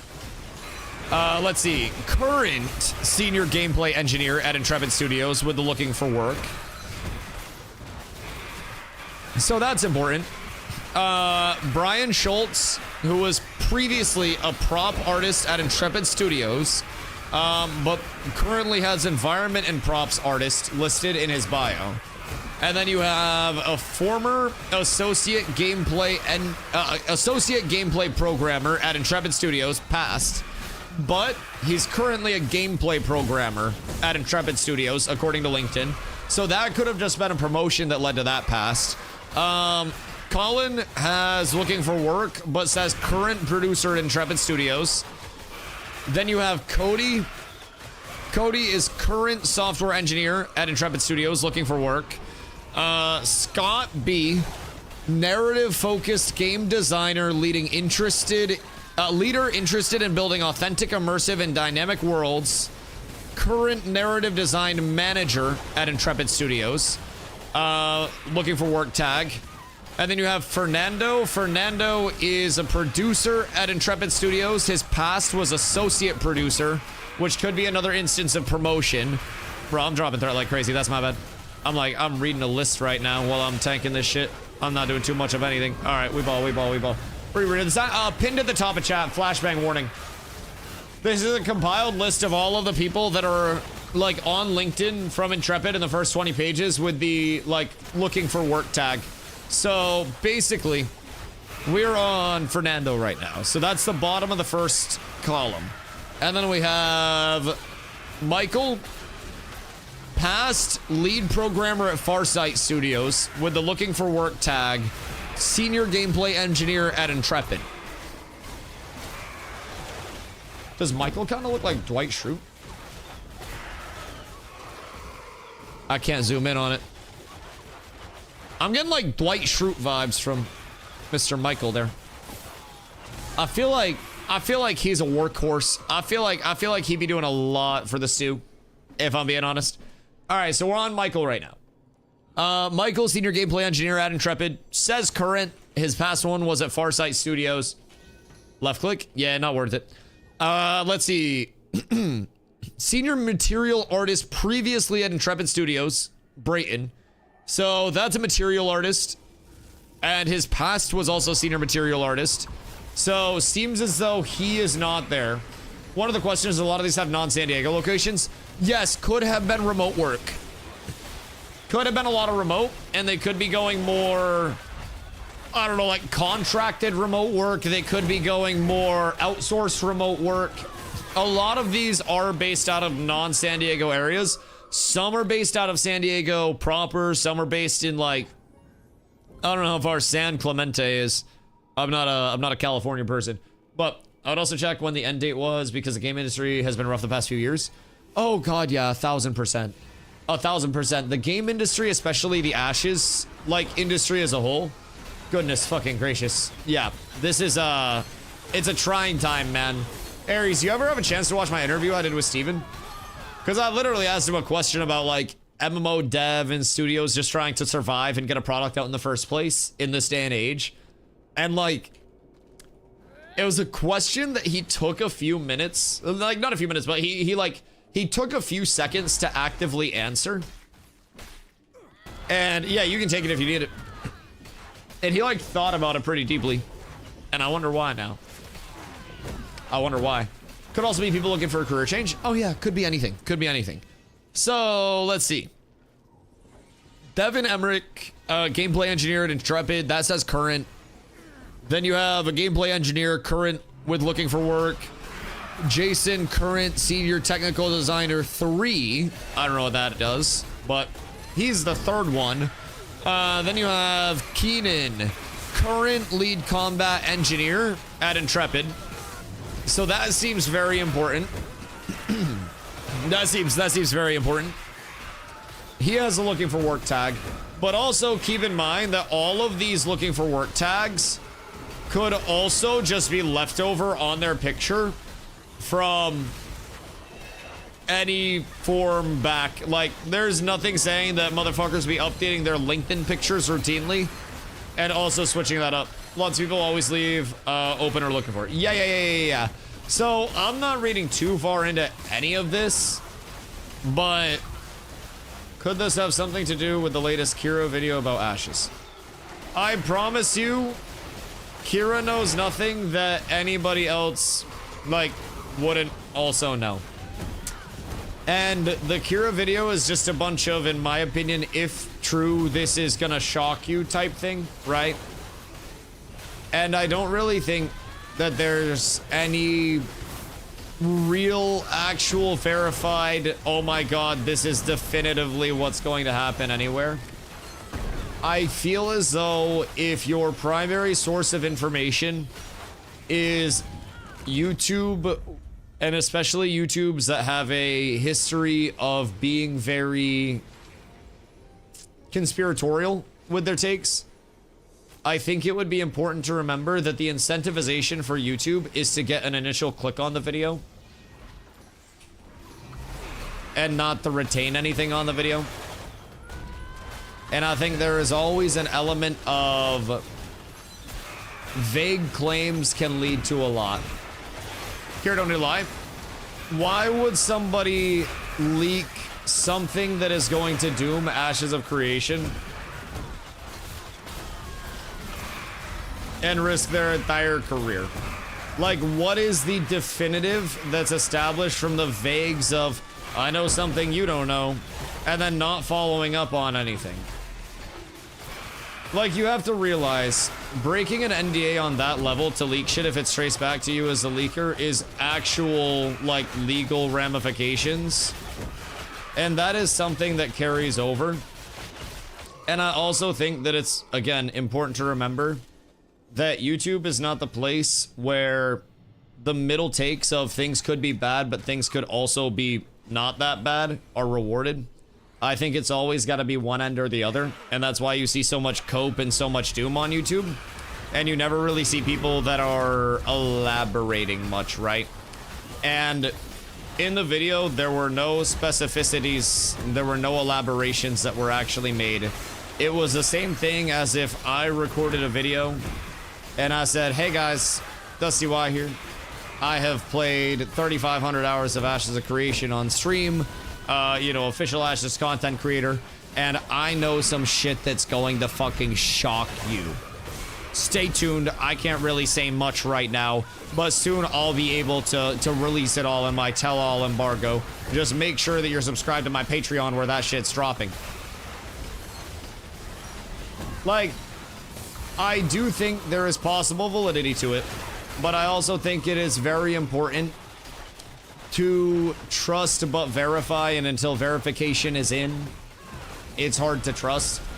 Which is the same reason why I asked chat to assemble this list of people who were looking for work, so we could go through actual verified sources instead of hearsay, because hearsay always goes through so many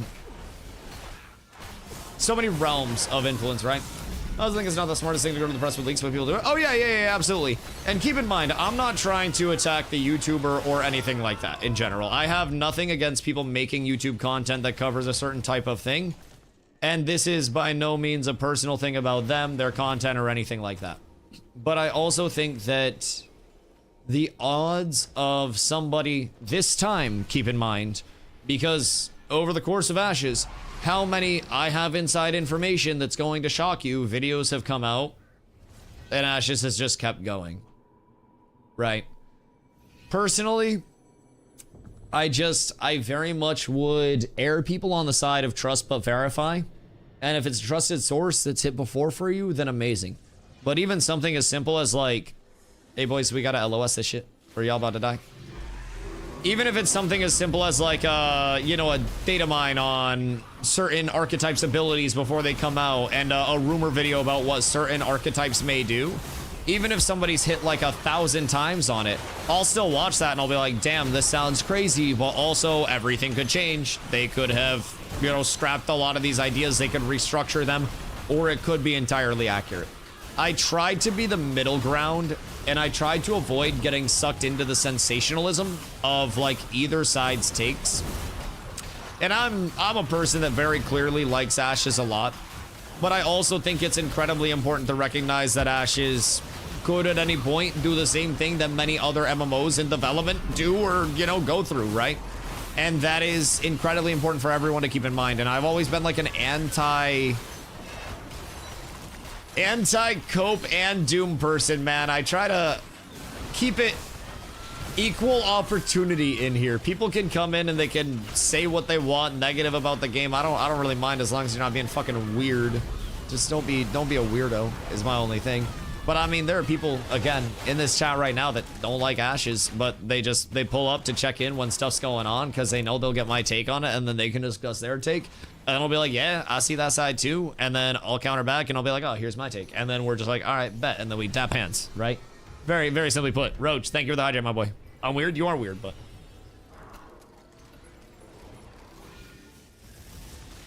What's the room you're discussing right now? Large layoffs? Possibly, yes. But also, a lot of the people on LinkedIn that have looking for work as their, like, LinkedIn tag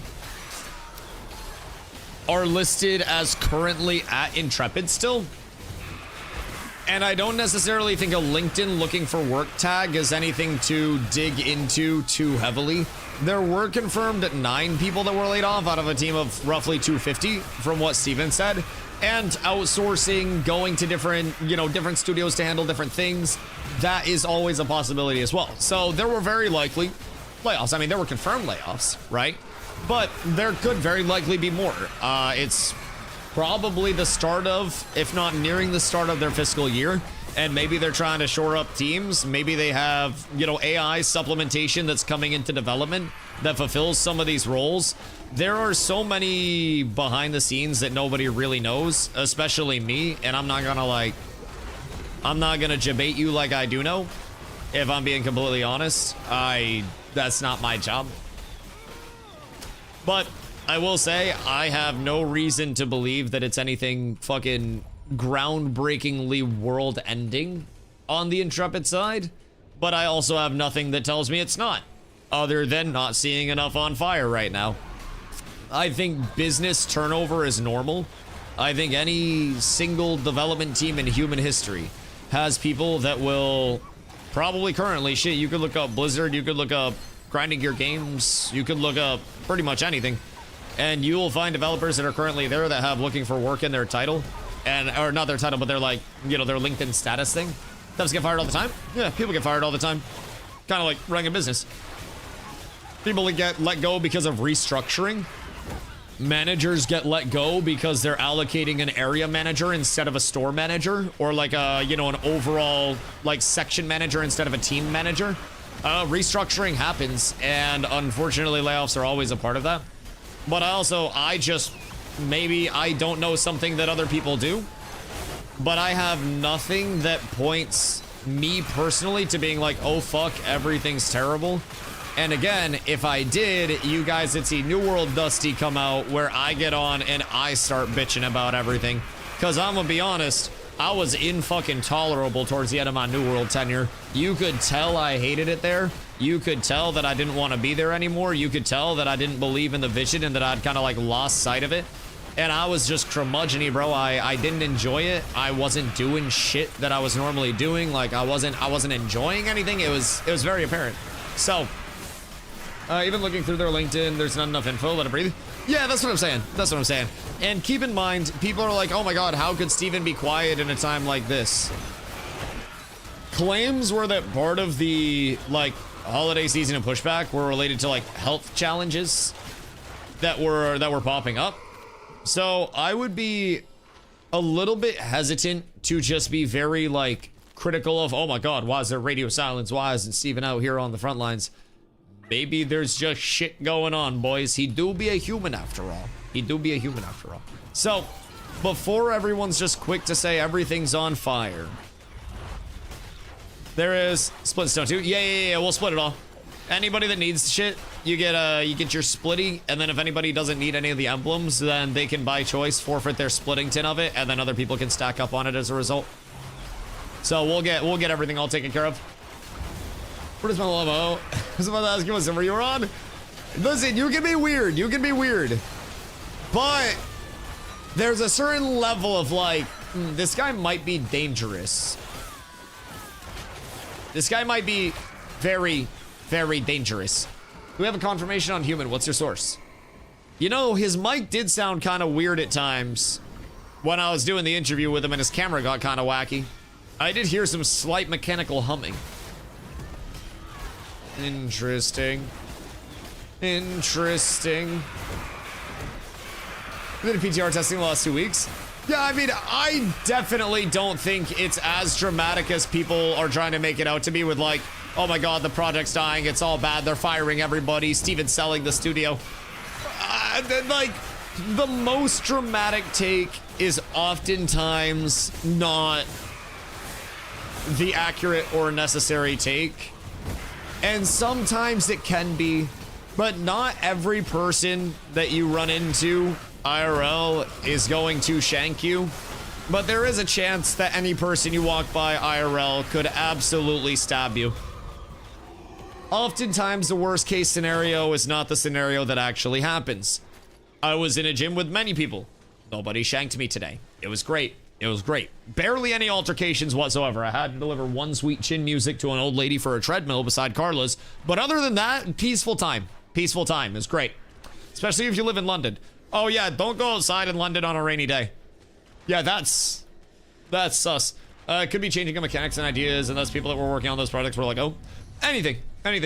It could be, like I've said, you know, a lot of times already, it could just be systems changing and evolving.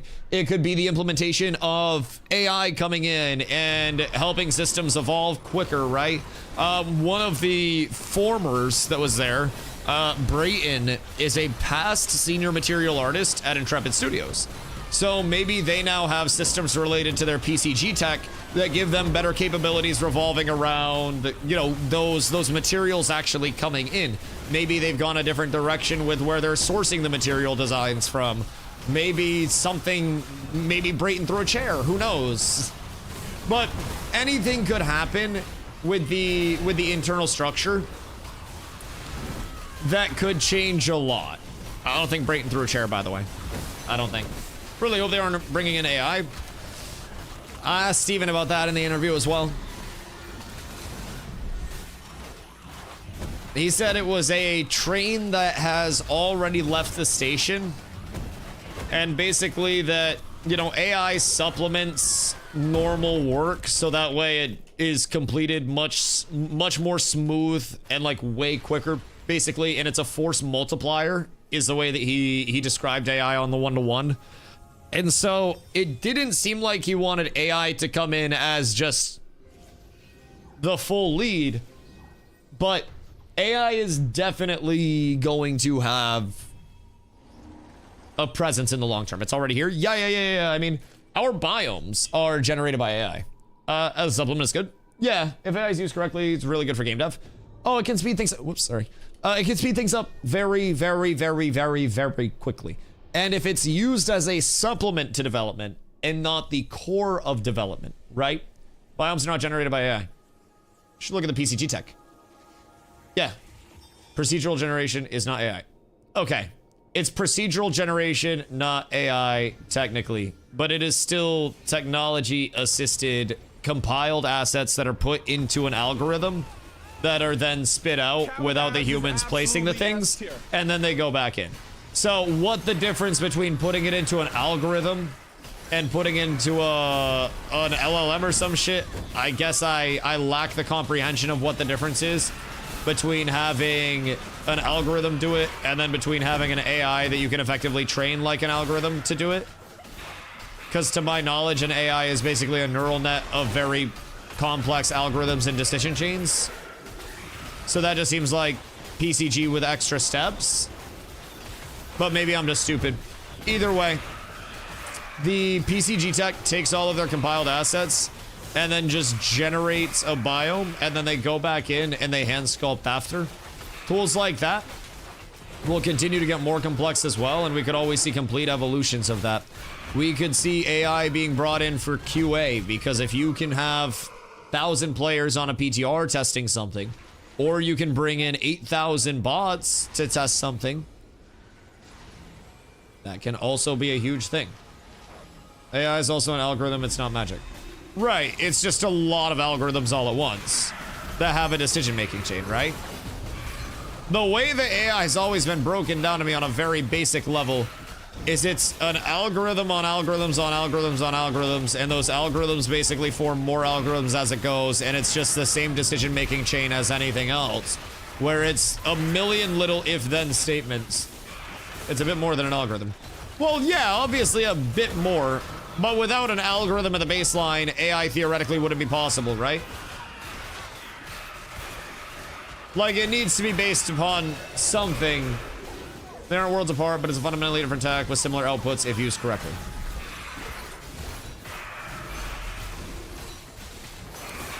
So I guess in game dev standpoints, what is the difference between the computer doing it for you and it being PCG, and the computer doing it for you and making the decisions on where things are going? Because that seems like it's literally zero difference in that realm. PCG can't code my game for me. Unless it was procedurally generating code. I'm sure a PCG tech could procedurally generate baseline code that would make a functional game. If it had an algorithm assigned to it to develop that code, would it develop that code? I genuinely don't know, but ProcGen still has a lot of artist hand in the work. Oh, yeah, absolutely. Absolutely. They do hand-on assets that are then put into the PCG tech, that then the PCG tech lays out the biomes, and then they go back in after the PCG tech has populated the biomes with those assets, and then they sculpt and they hand add in things after the fact. Which, fundamentally, and again, this is not, I'm not an AI bro, I'm not a, you know, blockchain enthusiast, I'm not smart. But to me as a consumer, that seems like the same thing as if I went to AI and I said, hey, I have these assets. I would like a mountainous tabletop mountain area with high altitude changes, flowing rivers that meet up internally throughout the biome, very steep cliffs. Please populate it with these assets. That seems like it would be the exact same thing. So I guess the process at which it takes that feedback and does it is different. But fundamentally, as a consumer, I feel like we see zero difference in their PCG tech versus full AI taking over. And in my dumb peanut troglodyte brain, I'm also failing to see how that's any different. It's a computer-guided and directed system that's taking input from players and then making decisions off of that input in a logic chain. But I'm also just very stupid. This game's still cooked to death. Streamers talking about AI. Listen, I'm learning about AI. That's one thing about this stream. You will see me learn so many things in real time, where I'm not one of the streamers that will be like, unless somebody comes in about something that I definitively know, right? Then I'm very rarely actually combative with people. The only time that there's ever like this huge pushback about like, you're an idiot and you're wrong, is if they come in and they're like, Dusty, the Tower of Carfin is fake. And I'm like, bitch! That's really the only time. That or if I'm just having a bad day. But, other than that, you will see me learn a whole lot of shit in real time. Hoopsie! Thank you for the time, brother. Thank you. I appreciate you. Much love. Browley, is this the era of everybody just believing YouTube content creators are getting fed sources when they don't even actively play the game very much anymore? Like, again, trust but verify. And if you look at the pinned up at the top of chat, right? We have an entire list of people that have looking for work on their LinkedIn that are currently listed as employees at Intrepid Studios right now. And there are also people that display looking for work with past at Intrepid Studios. But looking for work is not an indicator that somebody has been laid off on LinkedIn. The same way that somebody's, you know, relationship status on fucking Facebook was not always the most reliable source of information as, you know, on if they were actually broken up, right? LinkedIn is essentially just adult Facebook. And the second a looking for work goes up, like this entire list could immediately be set as like, oh my God, look at all these people that are about to be fired. Wow. But if you look at it, past, current, past, current, past, past, current. This doesn't have a specification. Current. Oh, also, this is a past at a different studio and currently listed at Intrepid, right? And then you have current, past, and this was an animator and this was a technical artist. past at Farsight. So these are the Farsight lads that came over. I don't really know like what Farsight had worked on, but those are both past Farsight employees that are both over here in senior positions now. One a software engineer, one a gameplay engineer. And then you have Jessica is past character animator at Goon Studios. What the hell did she animate? The fuck? I didn't go this far down the list. Currently senior animator. So keep in mind, past senior animator, current senior animator. So I don't know how many seniors are typically within a team, but it seems like there wouldn't be too many. So that could always just be long-term carryover because we don't have dates on any of these, right? Embedded test analyst at Intrepid Studios, Carl. Current embedded test analyst. Current senior lighting artist, current technical ops manager, current senior system admin, and current gameplay engineer. So if we look at confirmed Intrepid past employees, right? We're looking at 1 past Intrepid, 2 past Intrepid, and then we have 3 past, 4 past, current, past Intrepid, past at Farsight. So here we have 1, 2, 3, 4. Oh wait, 5. 5 past Intrepid. And then we have 6. This is unclear. Current, 7, 8. And then we have current. This is 8 confirmed past employees at Intrepid Studios that have a past occupation at Intrepid listed.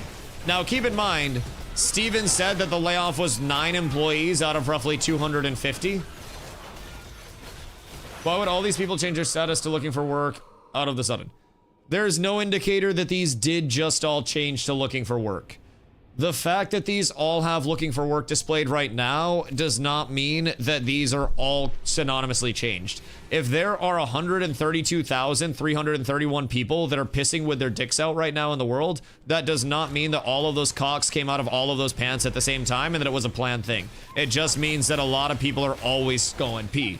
So, realistically speaking, they could have this still up from a long time ago.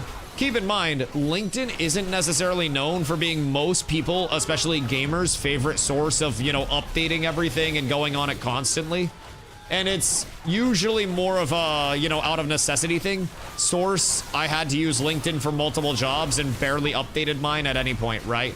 So this could be a years old looking for work thing, where you also just get a new job and then don't change it. My last Facebook profile picture was up there for years, and my LinkedIn profile picture, I'm pretty sure, is from like fucking 21 something, you know what I mean? That shit's old. So, Dusty always says his metaphors to come back to the cocks. I think there's a lot of cock in life, and you really just gotta accept it. I'm in a wall. You gotta accept it and you gotta get through it. You gotta wade through a lot of cocks. That doesn't happen in the game industry. That's very football. What's that?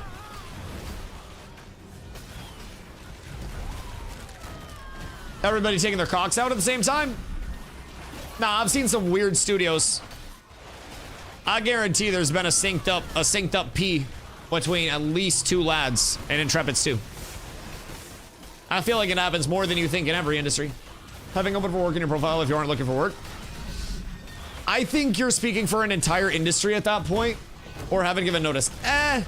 I think you're speaking for an entire industry at that point, and I can't speak for the game development industry, but I can damn sure speak about the esports industry as a whole, where I worked in esports, and there were so many people that were very, very, very healthily employed that had looking for work in their title, that were open to side contract work, that were open to basically doing anything. Pull up Blizzard or another studio then. Yeah, I mean, feel free to assemble the same list with like Blizzard, with any major thing, right? But there are so many instances where somebody could be hired and could also have looking for work in their LinkedIn profile because they are either open to other better opportunities, as many people often are. I know it's great to have people that are intrepid or die, but realistically, when I was working any of my jobs, if there was a better job opportunity that came up, I would have been open to receiving that job opportunity and at least hearing the offer, right? I think that's a very normal thing. And I also don't necessarily, again, I can't speak for the games industry. I don't run a game studio or anything like that. The closest that I have ever been to the games industry is working, you know, on more of a meeting with developers for opportunities and shit when I worked in the collegiate esports scene. And I met with some professionals and stuff like that, but I have no insider information off of that, right? But I can damn well say a lot of the devs that I talked to, a lot of the people that I did interact with were a whole hell of a lot more open to work than you would think. I think there are so many people that move up in the industry that you think would be lifers that whether they're open to work or not on their LinkedIn profile, like guess what? There's also nothing stopping another studio from just messaging somebody in the first place, right? So, been laid off twice in the games industry. I have some idea of what it's like. We also have a lot of people that work in the games industry actively that are in the chat right now, though, that are saying they've worked at giants in the scene and they are also, you know, actively having that up, like, and did when they were working at giants. I know that your personal experience may be one thing, and I'm not trying to override that. But I also think trying to speak for the industry as a whole, and for a lot of people that, keep in mind, are given the fact that we're trying to argue this is up to date, right? Why would their up-to-date information say looking for work but also current? Because now you're assuming that they care enough to have their looking for work or open to work current, but not enough to have their job listing current, which again, in your words, would be a faux pas. Because if people are caring enough to keep that current, then they'd care enough to keep their job current, so that way people will see that they're not actively employed and they are actively, you know, recruitable. So, because they've just been notified that they're being laid off. So can you find exactly when all of these people put up this notification? Because there is no implication whatsoever that all of them turn the looking for work on synonymously. But directly, if you're in the games industry, almost all of them posted saying they were laid off in the last 1 to 5 hours or more popping up. Can we get screenshots on this? Please, for the love of God. Instead of first-time chatter saying you can look them up if you're in the games industry. Until we get screenshots, if people are posting that they just found out, this is from literally within the hour. And if all of these are popping up on people's pages and they are still not posting the confirmation to go alongside it, we have no indication that it's abnormal. And keep in mind, before everybody freaks out, there were confirmed layoffs well over a week ago. What are post screenshots? Can you compile them in an Imgur album? I'll check since I'm in that industry. I would love actual validation of this because, again, it's all hearsay. And I don't mean to be dismissive of people. I mean to be dismissive of hearsay until it's proven otherwise. Because I say this a lot, right? But as soon as there is actually information that is verified in my hands and I can physically see it, I'm game, right? I'm not gonna be like, oh my god, you Photoshop that. That's not my job. I consider streaming to be like the modern day game journalism.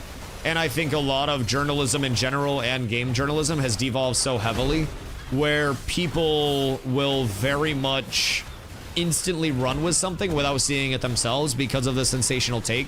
And I really like to avoid that. So keep in mind, I'm not trying to like dismiss you, more so just the fact that I have no verification that anybody is who they say they are. I have no verification that credentials are what people say or connections are what people say until I have actually seen that, right? It's like Schrodinger's interaction. So I always just try to ask for like, you know, compiled information in one place before I get too into the like, oh fuck, everything's on fire side of things. Because again, tis possible. Layoffs do go off in waves. Start of the year, very heavily. Likely that layoffs could happen end of the year, start of the next year. And it's also very likely that people who were informed of their layoffs previously didn't immediately post because they had severances, some period that was covering it through the holidays, whatever it may be. There are always some instances like that.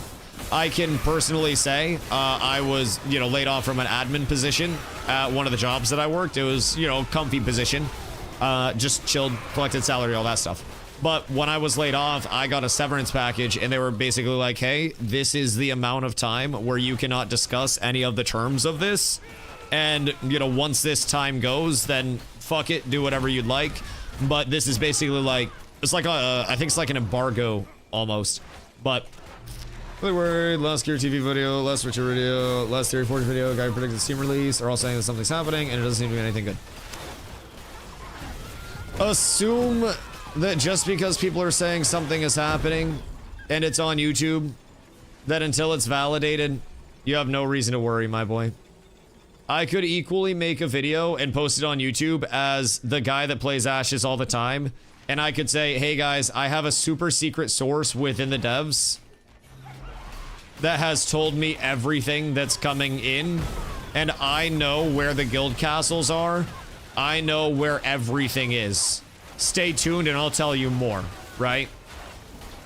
There's no validity to that until people actually drop their sources like a big dick motherfucker. Just assume they're farming you for views. YouTube incentivizes a click on the channel and not retention on the channel. And if I was making YouTube videos, I would run with this headline and I would immediately say, I'm sort of Fansly. Fire.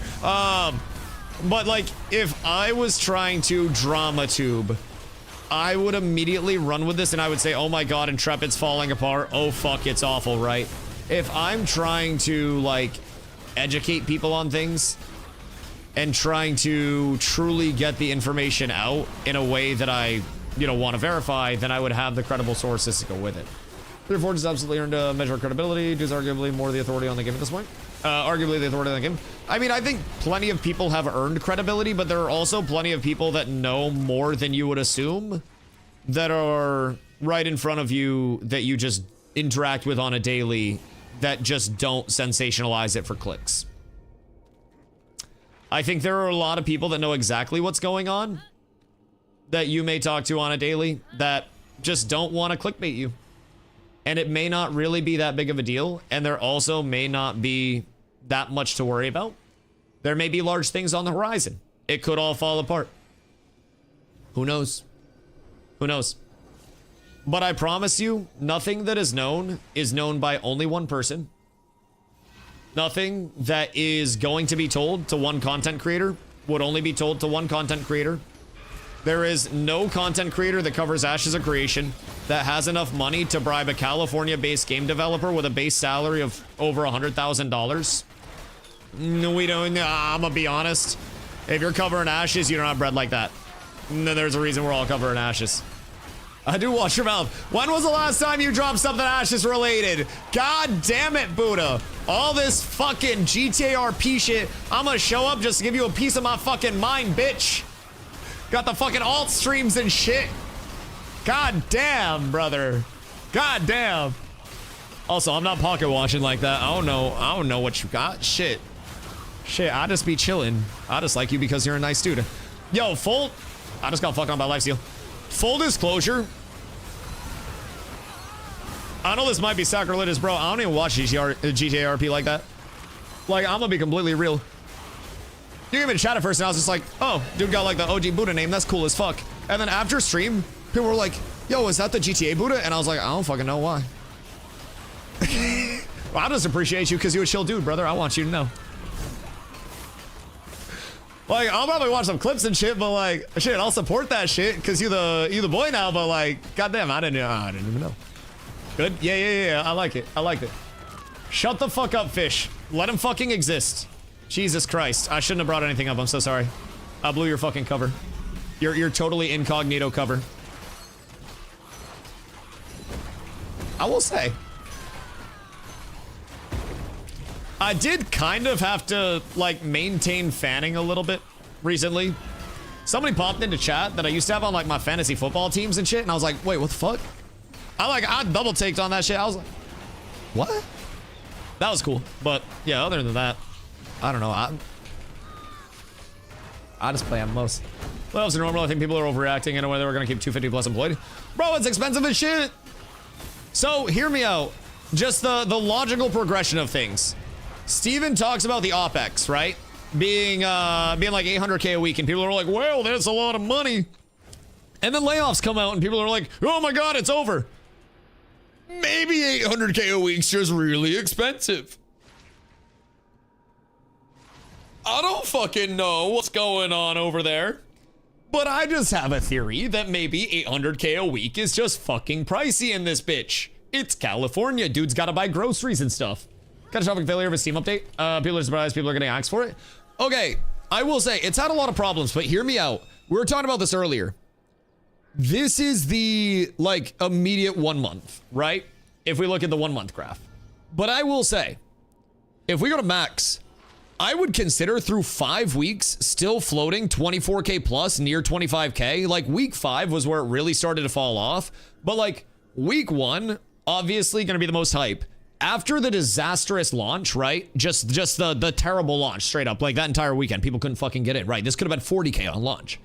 But to still hold weekend 2, 3, and 4, 27K plus. Oh, that surprised the fuck out of me. That surprised the shit out of me. Numbers were boosted a bit by Christmas, but held numbers more than I thought. Me too. Me too. I thought we had 2 weeks at most. And keep in mind, this is also inflated by a few other things. There's the launcher lurk, where basically people that have their launcher in, I believe, do count as players. And then there are also clankers. But also, I don't think the number of clankers, just from a raw number, is that high.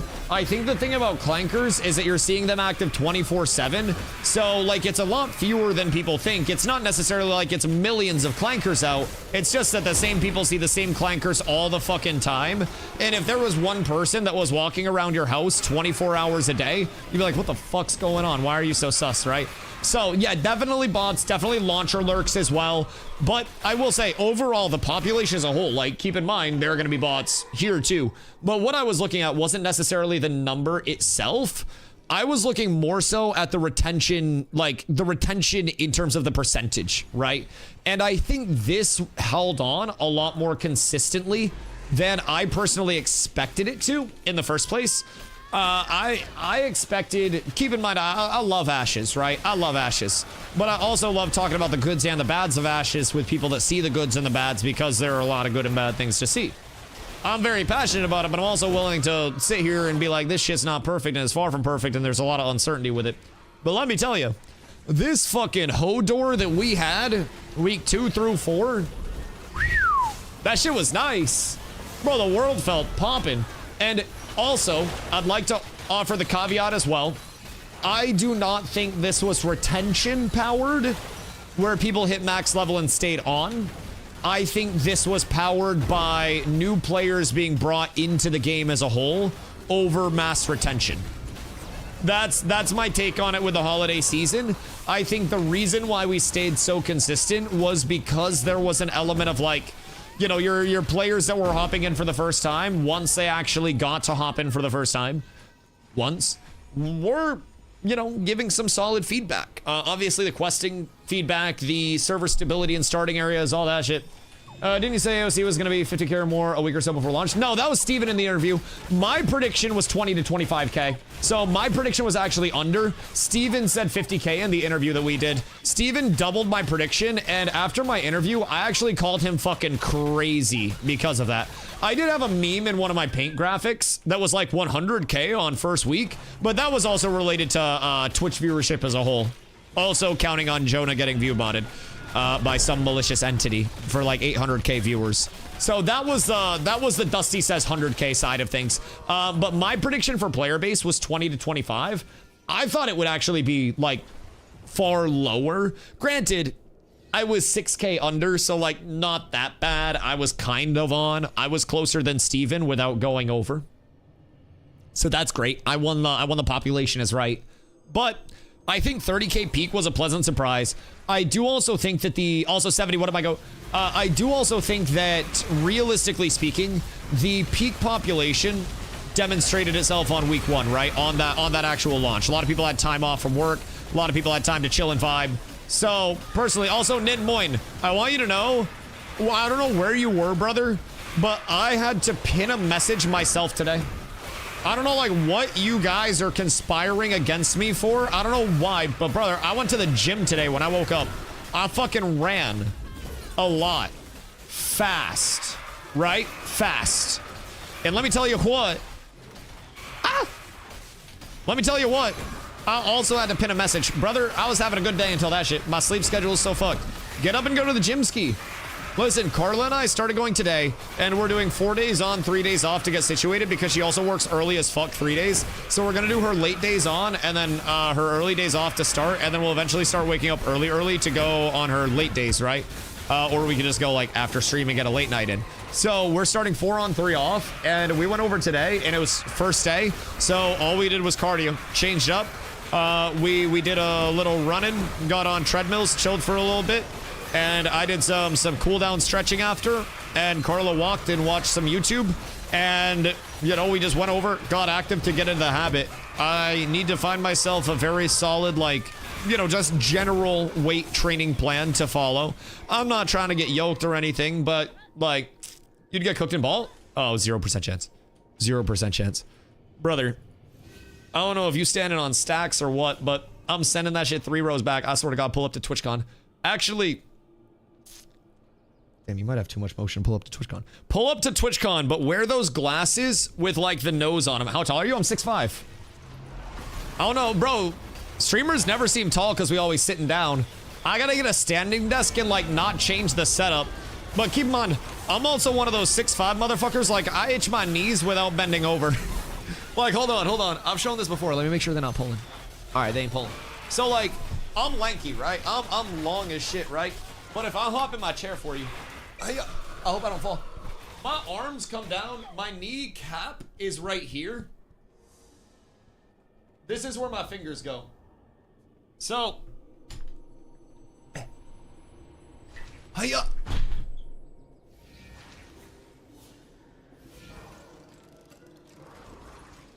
There's a reason I'm going to the gym. That shit was loud as fuck. Bro, I think I just shook the whole goddamn house. Chad, check your Richter scales. Goddamn. That shit, boom. Don't die? Nah, I'm not dying. I think the floors underneath me are dying. Bro, that shit shockwaved. Like, I sat down, I plopped in my chair, and then I just heard, like, the walls shake after. Holy fuck. I've removed past employees. Prater, you're a legend. Hold on. But, thank you for keeping that up to date, my friend. I appreciate you. I'm 60, we got it. Bro, TwitchCon this year. Pull up. It'll be in November, but November in San Diego is like summer for me. So that's fucking beautiful. I'm definitely going to TwitchCon. I don't know what the travel is. I'm be in Phoenix at the end of February. Like towards the end of February, I'm going to Phoenix for a weekend because Carla's family's from there. So we're gonna visit Carla's family for a little bit. No image. Wait a minute. What? Phoenix? Yeah, Phoenix. Yeah, I'll be there on a weekend too, so you won't be working. You want to get food? I love food. I love me some food. That's 2-hour drive. Pull up. We are going. Oh fuck! I think we're like getting there Friday, and then we are Saturday, Sunday, Monday, leaving late night Monday, and then getting back Tuesday. So I'll be like normal stream on Tuesday. Thank you, sir. I appreciate you. But yeah, we'll be there. I don't know why, but there are a lot of people from like the general Phoenix area in chat. So I figured the image host is broken. Brother's getting fucking cease and desisted in real time. Broke? Jay. God, you don't have to flex on him. Fuck. Jay just in here calling people fucking broke. Absolute tragedy. In layoffs like this, Jay? God. He's rich IRL, just broken mentally. Aren't we all? We're sitting here hypothesizing about dead games and alpha games, brother. Like, imagine if we all just, I don't know, played Fortnite or something. I bet we could crank some 90s. We could get some pretty good, like, some pretty good Arc Raiders content in. I think we could unironically start a cash basketball team with an average height of 6'5", now that I'm thinking about it. We just need a big body brawler, bro. I swear to God, I can get Buddha so we have a 6'2" point. If he's shifty with it, I can get him to distribute and set up for us a little bit. And then I'll just, bro, I'll play stretch 4 if I need to, but I'd prefer to play the 3 so I can just do nothing all day. I'm 6'5", 280. Oh my God. Wait, we got the Charles Barkley build. I play Brawler IRL. Pose Demon. Yo, hear me out. Tell me that your story is not similar to mine. I don't know what the backstory is, but went to smaller school and I had an older brother that was like 6'8"-ish, right? Well, I still do. He's still alive. I got a couple older brothers. I'm the smallest out of the older brothers, or out of the brothers. So I'm 6'5", like 190, 195-ish. My oldest brother was 6'8" and was like, I'd say probably like 220, 230, and was just like, you know, take off a vertical, like windmill and shit, and was also 10 years older than me. So I grew up playing basketball against him, and I used to get absolutely destroyed in the paint. But I would also post up against him and get destroyed on the offensive end too. But being tall, you know, against other people in fucking main, dog, I was always like, coaches just said, hey, you're tall, get in the paint. And I could play in the paint. So they'd just be like, oh, cool. Well, you run the 4, you're the power forward, right? And then once I got into like junior high and high school ball, people actually started like, you know, understanding floor spacing and stuff. And I just started yossing up threes like fucking crazy. And my coaches were like, what the fuck? What's going on? Because like the stretch 4 position didn't really exist at that point. Like you didn't have bigs that were stretching the floor. You didn't have fucking Brooke Lopez raining threes down and shit. So my coaches were always like, why are you like pick and popping? Just pick and roll to the hoop and dunk on somebody, you fucking Goomba. And I'm like, 3's worth more than 2. 3's worth. Hey! That's my mob, you rat fucks! Lick my ass. Jesus fucking Christ. Goombas. So anyways. So they'd always just be like, hey, you tall, get under the hoop type shit. And then in college, I actually played against like some big body motherfuckers. The least pleasant experience I ever had on a basketball court was guarding a dude that went to a military academy that we only referred to as Big Mike. And we traveled to this military college for a weekend tourney, a little round robin type shit, right? Just out of conference stuff for funsies. And let me tell you what, Big Mike yammed on my shit. And I don't think Big Mike really left the ground. Worst experience. There is a picture that my mother took because my mother drove multiple states away to attend that tournament. And there is a picture that my own mother took of me. I had caught left wing, right? I hit like a left first step hezzy, left foot goes in front, rip to the middle, right? I get into the middle, I'm in the paint, I go up and I'm in the air like I'm fucking John Morant in this bitch pulling it back, right? And then in the picture, you just see Big Mike on the ground, hands stretched up casually as fuck, about to send my shit.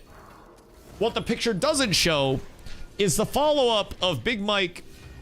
I'm going up to yam this shit, grabs the ball because his hand's like 2 times the size of mine, and I feel the ball just get taken away from me. Like I am a child with a toy I'm not supposed to have. Brother, it was demoralizing. And if we got any 7-footers in the chat, like, I can't afford to pay you. I have nothing to offer you. But pull up to TwitchCon. I'm gonna need a post presence. Cause like, if Buddha's 6'2", 210 and trying to bang, I'm gonna need a 7'2", cause let me tell you, I was in college, I grown like an inch since then. I was like 6'4", and I was like 2 bones, cause I was a little more brolic, right? I had like 5 more pounds of muscle. Like I barely fit through doors and shit. So I was trying to get to the paint. Let me tell you, a 7-foot motherfucker is not fun to play against whatsoever. Is your title serious?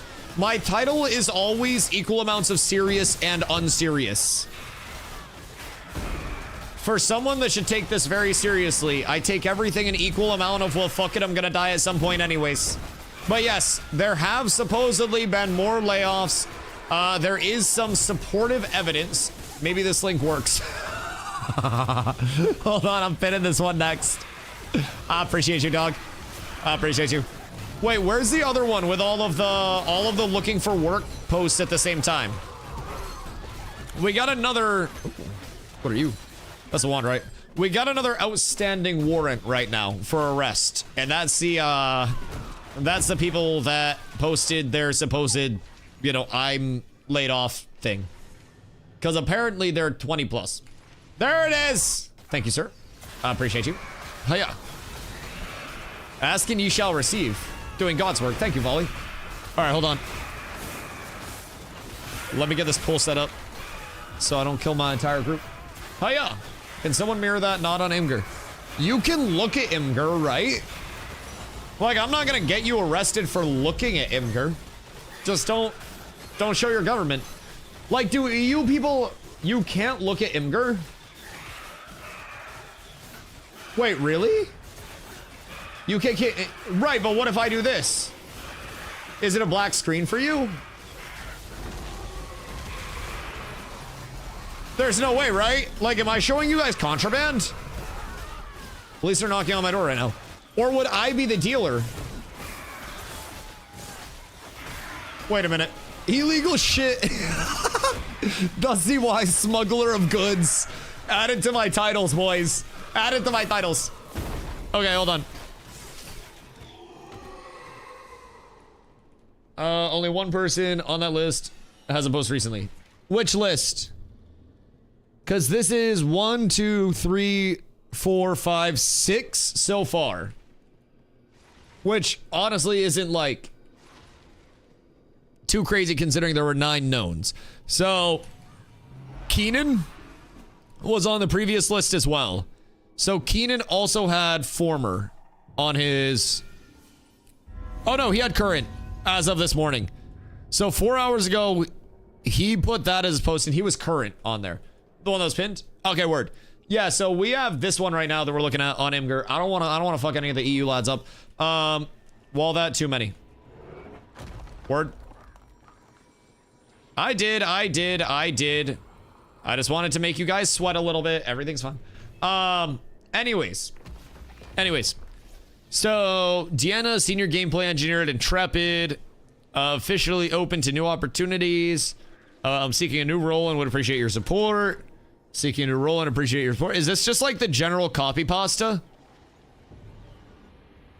I think this is just the general copy pasta. Okay. So 6 within... This was 23 hours ago and then edited. If you know of a team that could use someone with deep UE5 MMO systems-driven environment experience, I'd love to connect. Okay, so this is an environment artist, a gameplay engineer, a senior gameplay engineer, lead combat engineer, which seems important. Get around the LOSs, you bozos. Those seem important. And then, let's see.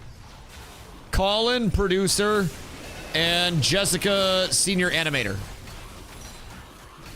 So, environment, 2 gameplay people from environment or like art roles. 2 gameplay engineers, 1 senior, lead combat engineer, and then a producer. So far, that we know of. So 6 that posted their looking for work thing confirmed. And out of those, there were some that were not listed as passed. So do we know the end dates on the ones that are listed as passed? 100% cut the unnecessary and prepare for beta. I think the silence is because this is not something Steven wants to do. It's something he has to do in order to be able to continue forward financially. Probably. I mean, I don't want to speak for Steven, but I don't necessarily think anybody enjoys telling somebody that their job that they have poured a lot of blood, sweat, and tears into and time into is just like not, you know, accommodating them anymore. Like, I don't really think that that's news that any human being wants to break, especially considering this is like Steven's stream and the people that are contributing to that are probably pretty important to him. I don't want to assume, I don't want to put things out there, but I damn sure did not like laying people off whenever I had to do it. That shit was always tragic. So, I don't know, there could be any number of things. And I think that we can make assumptions based on anything, or we can wait for more concrete info to come out before trying to formulate an opinion. And until then, we can remain susceptible, receptive to new info. I think it's important that during this time, like obviously, even if we take an investigative approach, right? There's only so much that we'll be able to figure out. And I think it's important to not speculate without proper diligence done. Maybe it's because of like, you know, my schooling, maybe it's whatever, right? But I really don't like to live on the speculative side of things if we don't have anything to base the speculation on. And like, absence of evidence is not evidence of absence. There's not necessarily anything saying that Intrepid's doing poorly. There's not anything Intrepid that's saying Intrepid is doing overly well. There's a lot of unknown right now. And until we can figure out specifically what the unknown is and we can solve for those variables, then it's not good for us to get into like speculative measures with anything. So, when I'm doing well, health-wise, either something to consider. We could, yeah, just any number of variables, realistically speaking. And I think that in times like this, there's always an element of like, I can use this to, you know, get more people clickbaity, and I can use it to get more people's attention for my own good. Or there's also the element of, well, the community will stay here and we'll yap about what's actually verified. And anything that I'm yapping about, like I'm not hitting y'all with the I know something you don't know type shit. I'm sitting here and I'm just trying to stay baseless on speculation until anything, not baseless, but stay like based in speculation with anything that's actually verified, right? Very odd with silence overall, for sure. Yeah. I mean, the silence, I think, has been the weirdest thing so far. It's almost been like an uncharacteristically quiet time for Intrepid, where previously Intrepid, and funny enough, this is also something that I asked in my interview. We can relate back to this a lot, but if you guys haven't seen my interview, genuinely exclamation interview will hopefully have a lot of good information for you guys. That was when I interviewed Steven. But I asked if we would, as, you know, as things continue to develop, lose like the small town feel and the communication side of it. And like to a certain extent, yes, but also to a certain extent, that's something that will always kind of be maintained with it. And Steven will sometimes have to take a backseat to that. But Steven also iterated that he was unplugged for the better part of 2 weeks, right? And you know, in that time, there were some health challenges and stuff, so it could be anything. I don't think it was clickbait. You just put in other people actively. Oh, no, not you. No, I wasn't targeting you with that. More so the YouTube community that takes any opportunity. And no, I appreciate you. You provide the source. No, that wasn't targeted at you whatsoever, my friend. I greatly appreciate you. You came in with information, and then I was like, would you be willing to provide that? And you did. I appreciate you. But there are a lot of people like YouTube content creators. There are a lot of people in the Ashes community that will just take the first, you know, grain of anything and then run with it. And they'll be like, oh, well, I heard from a guy who heard from a guy who heard from a guy that there was a source that said this, right? And a lot of times that just results in baseless accusations and claims that don't really make sense. And I think it's a little bit of a, oh yeah, we can run in depot real quick and then take a quick fiver after this poll if we'd like to. Dusty explaining clickbaity with his current title. I would say this is equally informative. Like, I don't really think it's clickbaity. I think the clickbait aspect of it would have been more along the lines of like Intrepid doomed, but my titles are trying to capitalize on above the pamphlet advertising, where you only have so many words before things are like cooked, you know? I gotta get a lot of words in. I gotta hit the, if you're ordering a steak at Applebee's, you're not just getting an 8-ounce sirloin, baby. You're getting an 8-ounce sizzling USDA certified tender juicy seared steak. I give you that. That one might actually be clickbait. Applebee's saying their steaks are good might actually be clickbait, but I'm out here with the buzzwords. I'm doing God's work. I'm trying to keep it to a minimum. I think there's also a line. It's like that tightrope. It's like, is clickbait yes or no? I haven't been called on the first balcony, or we can just go to town. If you want, people probably need repairs. Yeah, people probably need repairs, if I had to guess. And I think B-Hop's been getting cooked on his way back up.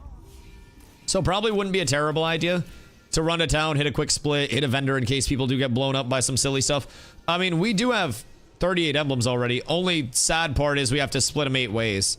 So, like, realistically, I've seen in a lot of movies, when the heist is complete, people just kind of get blapped, right? So what if I just push 5 of these people off a cliff and then we 3-way split? We got a balcony here. And honestly, we've been getting fucking lit tonight. It'd be a shame if somebody fell. It'd be a shame if your mountain just happened to throw you off of it on the way down. Huh. Cat with abs is absolutely S. Yo, Carmen, thank you for the follow. I appreciate you. Parkour. Oh, shit. Oh, fuck. Oh, I fucked up. Can you imagine if I tried to sauce too much and I fucking died on the way down with all of our emblems? I'm gonna take the safer route. Snorzington, please. Jesus fucking Christ. Brother's trying to get away from me. You're going back to work, buddy. All right, we made it safe. Un momento. I'm gonna get somebody on auto. Hold on. Cat, you're my auto follow. Follow. If you get me stuck, I'm laying you off next. Laying you off next. Also, Dev, and I wholeheartedly agree, devs are getting fired with record profits, replaced with AI because someone took a vibe course. The AI prompt engineers are winning. Yo, hold on. My in the industry people. How do y'all feel about that new Gemini 3 shit where it's literally just generating like gameplay from the actual like the actual games and the actual IPs and using all of their assets, and then also just like is rocking that shit. Shoal skipper. Fuck, we got a shoal skipper. Hold on, I gotta go to the fucking ocean floor to summon this bitch. Excuse me. Wait for me. Thank you, Willow. Cause I've been seeing that shit on Twitter, brother. It's out of control. It's out of control. Like, we already have enough slop that's made by humans in gaming right now. Brother, we do not need more AI slop that's introduced into gaming as well. Like, we've seen so many evolutions of it, where when I was a kid, game devs were just fucking nerds that were passionate about gaming, and the heads of these studios were doing interviews in fucking t-shirts and like silk dragon shirts with buttons on them and shit, right? And you could tell that it was just some dude that, despite probably having millions of dollars now, really fucking liked gaming, didn't want to go outside, didn't have an ambition to drive a Ferrari or have a mansion. Or fucking cook. Ni hao, ni hao, ni hao, ni hao. Yeah, ni hao, Clue. How are you, my boy? And it was just passion, and people made shit that they believed in, right? And now, you got a bunch of suits that have become involved in a lot of areas. And I think a lot of game dev is very suited right now. And as the suits came in, they started to think about, how could I turn this into more of the money machine that it already is? And whenever suits see profit, suits want more profit. A record year means we're trending up, and it can be another record year. It doesn't mean let's celebrate. It means let's figure out how we can squeeze more out of this already record year, right? And how can I cut back and maintain this growth and this progression along the way? And how can I continue to beat these records, right? Which makes sense in any business. You never want to get complacent. But it's evolved from a point of, how can I empower my people to do so, to how can I cut back the people and optimize the systems to get the most out of it, the most efficiency, right? The labor ratio in any business of how much of your expenditure is on labor. Can you cut your labor down a little bit and get the same output? Is there any unnecessary labor? Is there any labor that doesn't quite line up anywhere? And if there is, then you reallocate the labor. Are we cooked? No.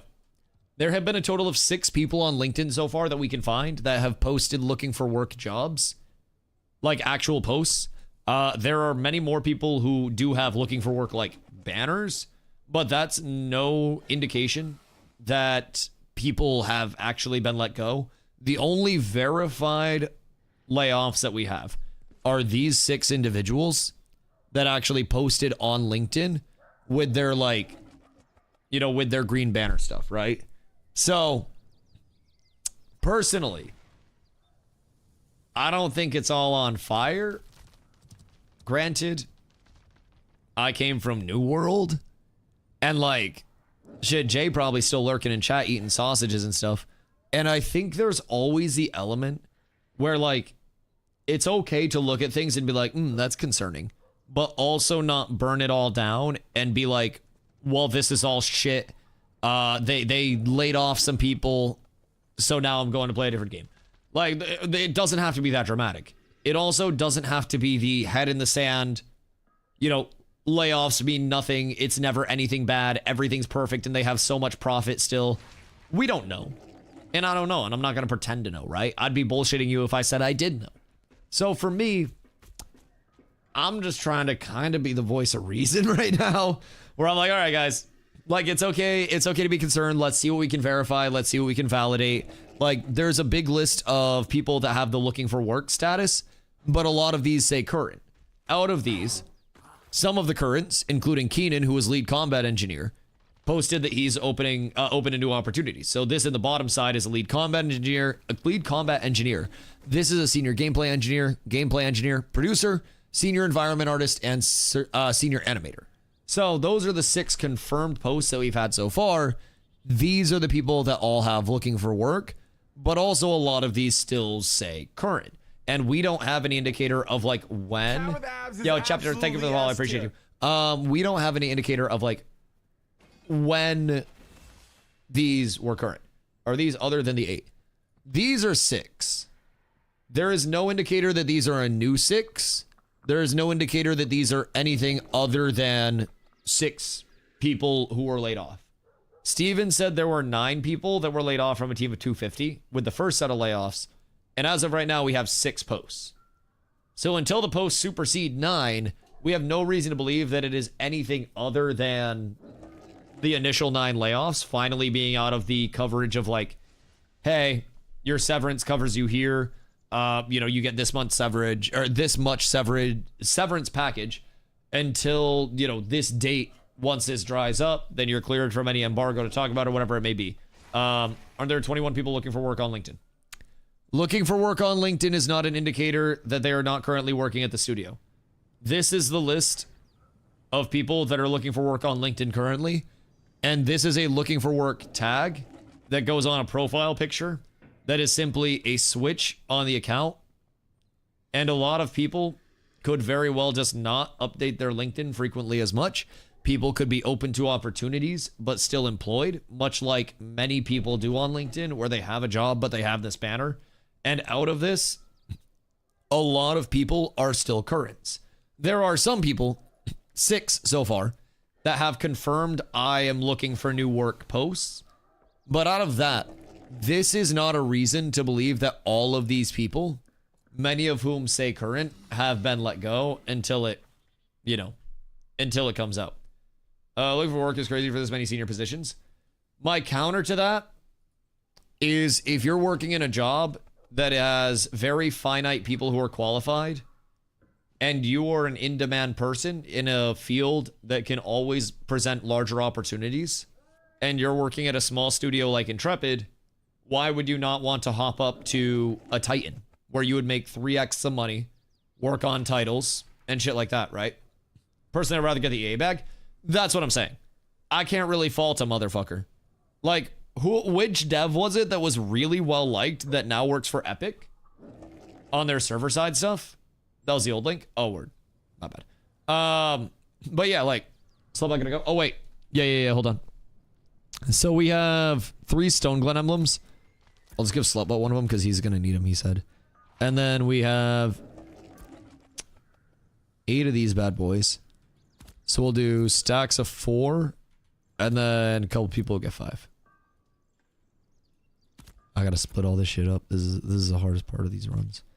There were a few that were got before we started splitting as well. Do people want to compile that, or do we just want to like throw everything in? I want 2. Okay, so I'll give you a 3 then, because that'll give you 5. Who else won ahead of time? Because then we have, we stack this to another 4. And then, beautiful. 1, 2, 3, 4, 5, 6, 7, 8. And then 3 of these get 1 more. Bop, bop, and bop. All right. Actually, 1, 0. All right, you guys are toxic. So I'll keep one of the 5s for myself, and then we'll get Willow 2. Or 3, sorry, to go with his 2, so that way he has 5. What's this about a New World purchase? Nothing verified other than, well, nothing verified about a purchase moving forward. Hold on. I'll talk about the New World stuff in a sec. Let me hand out these emblems real quick, because I have a tweet as well. Tank rework soon? Why? Tank fucks. Kat, did you win any? Or no? I don't know who won and who didn't, but... No? Okay, cool. So, B-Hop and Bard get 4 stacks. So that's easy. Alright, you take those. But, personally, I like Tank a lot. I've always wondered what people would want with the tank rework. Because I feel like tank does a lot of things really... Oh my god, I have hiccups. I'm so sorry. I feel like tank does a lot of things really well right now that a lot of games don't emphasize on the tank side as much. And I feel like even in PvP, I can extend somebody's life by so much and actually play that very, like, protector role. Trade me if you guys haven't got yours yet.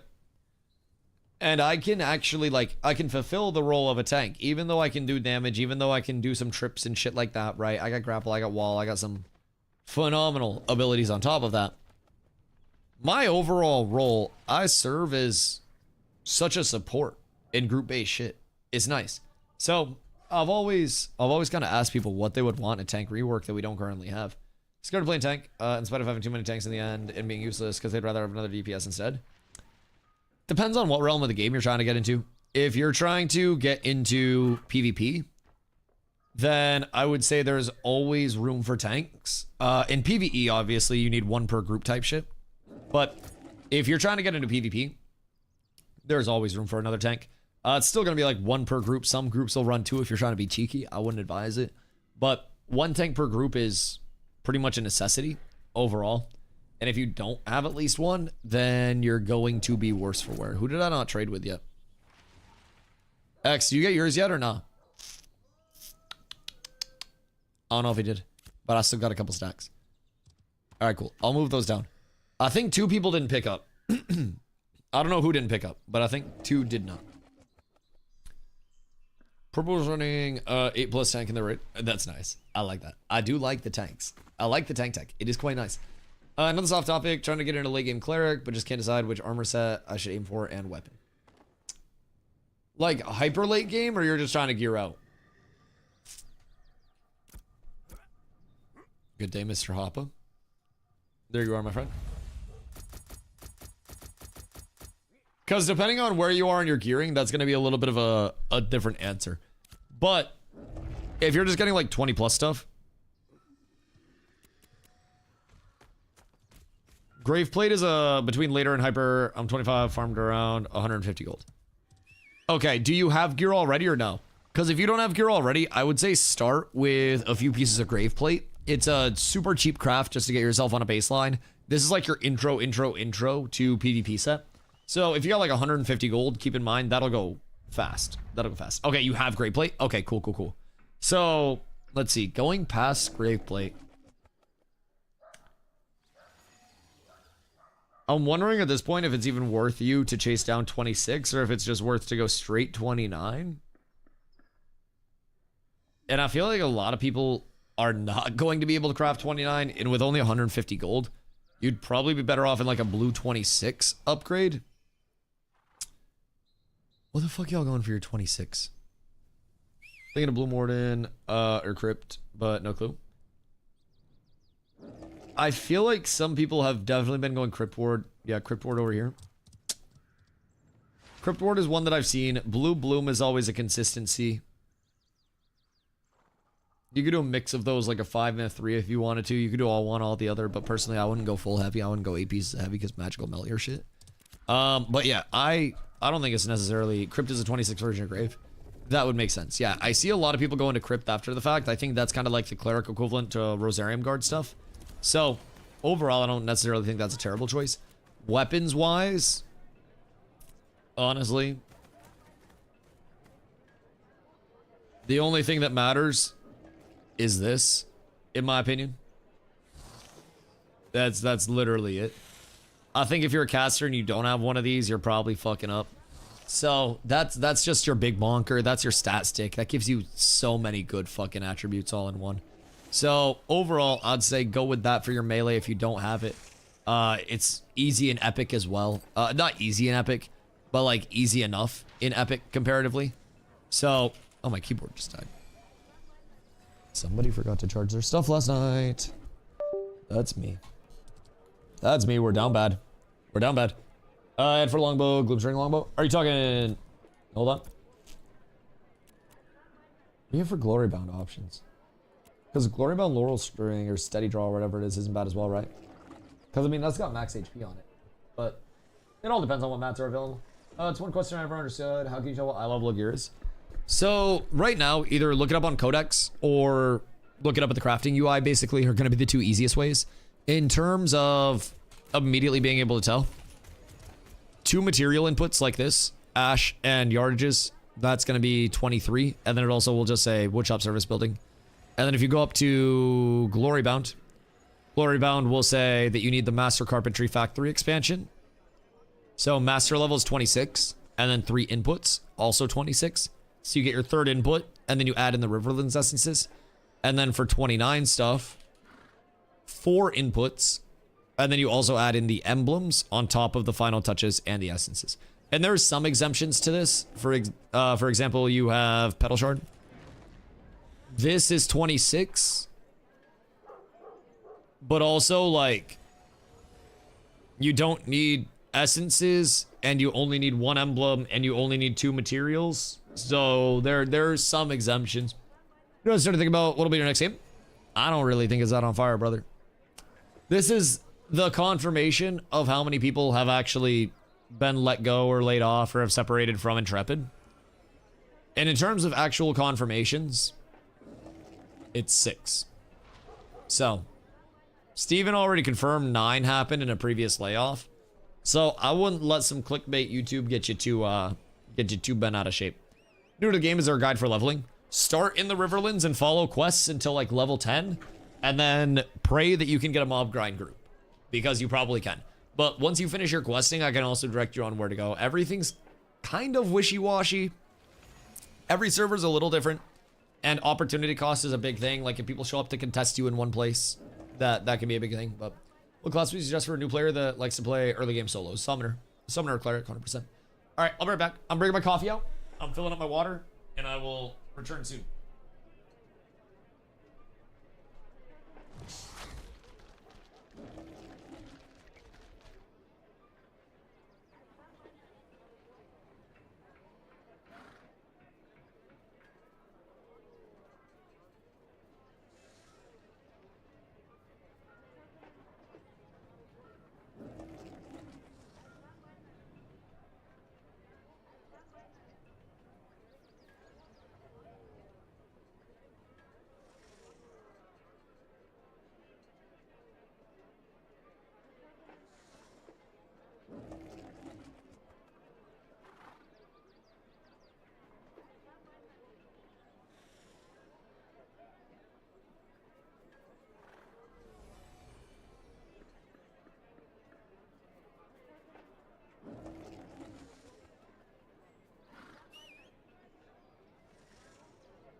Good day.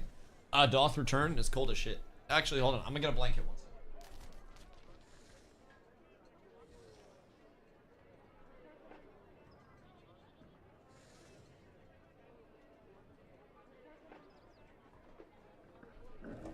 And back like I never left. Alright. So anyways. Little burrito Dusty.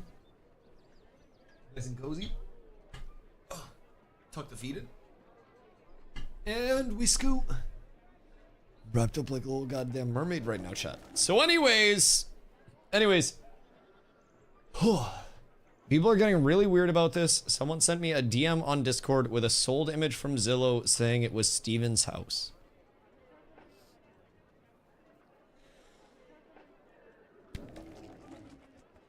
What's the image? Wait, DM it to me. I agree that is very weird, but also that's an element of like... That's an element of strange. I heard there's a fire going on. Well, fortunately for you, I got a big old hose ready to put it out. Like, it sounded cool to say, but my dick is so small. I don't wanna like mislead you guys. I am all balls, no cock. So just like, it's a banger one-liner, but don't let any false narratives get out there. Nope. Man, I got a lot going for me. 6'5", handsome, charismatic. But like, let me tell you what. Ain't much to brag about down there. So, you know, I try to live my life. If you guys need Stone Glen emblems, by the way, and you're in guild, or whoever still needs their Carfin emblems, make sure you hit me up. I also have extra Stone Glens that I can get to the guild if you guys are trying to make your capes and shit. So, whatever we need, just hit me up, because I know somebody needed Stone Glens. Somebody needed Stone Glens, and I didn't trade those shits. So, also, if it looks like I'm really, like, sitting at an awkward angle, I am, just for perspective. I'm very much sitting at an awkward angle because I forgot to charge my keyboard last night, like the idiot that I am. And now I'm wearing the dunce cap of, like, a 45-degree intercept with my desk. So that way my keyboard is charging. So it's all bad. It's all bad. But, you know, I did this to myself. I made my bed, and I'm going to lie in it. Okay, hold on. Oh no, I was asking for the actual, like... I wanted to see if there were shots from, like, inside of the cribbo. Because we don't know much of what that looks like. Lesh, what the fuck you doing to that fighter?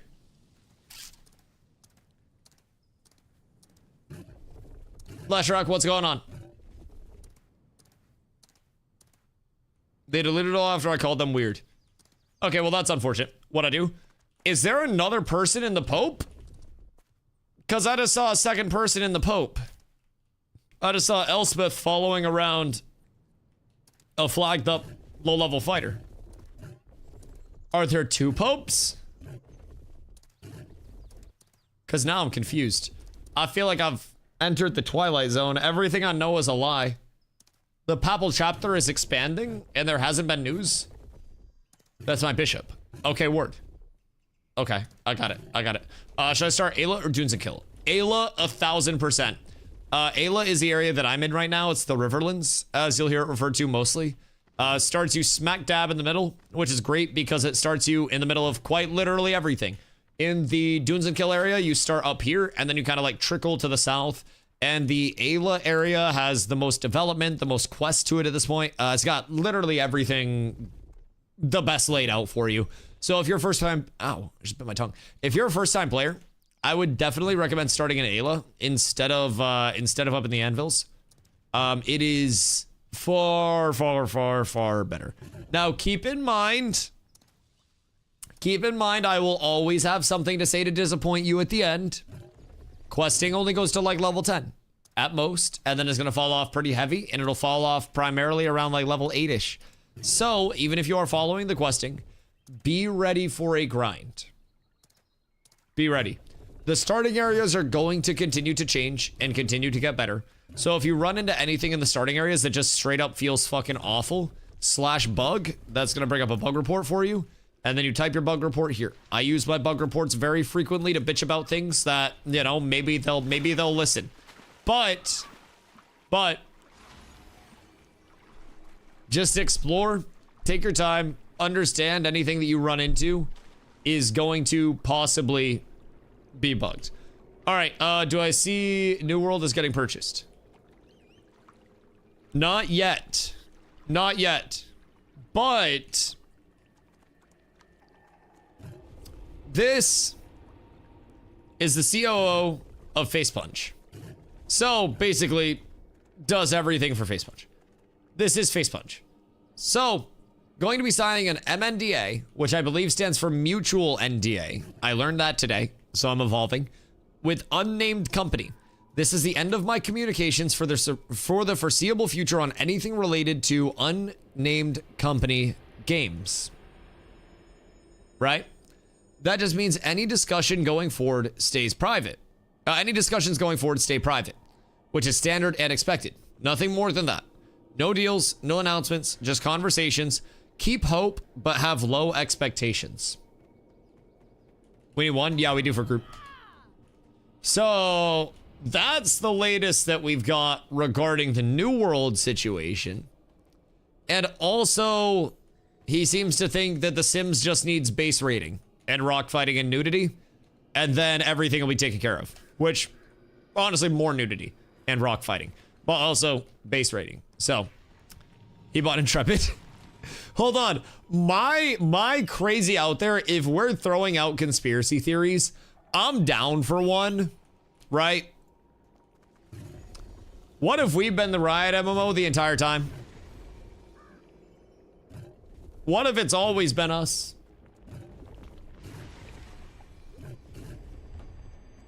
What if we were destined? What if they just basically like take all of the systems, they reapply assets to them to make them, you know, Riot friendly. They have the Riot assets, they bring us into the Riot world, but they still take the living settlements, the, you know, the open world servers, they get dynamic gridding functioning. That's the conspiracy theory that I'm going with, boys. What if it all breaks down the Riot? That might be the game changer. Is the butt dude coming back? Who do we want to bring in? Because I feel like another DPS would be absolutely splendid. Any DPS, Carfine. Valve just needs to make their own MMO, but a Left 4 Dead world, or combine the worlds of all their games.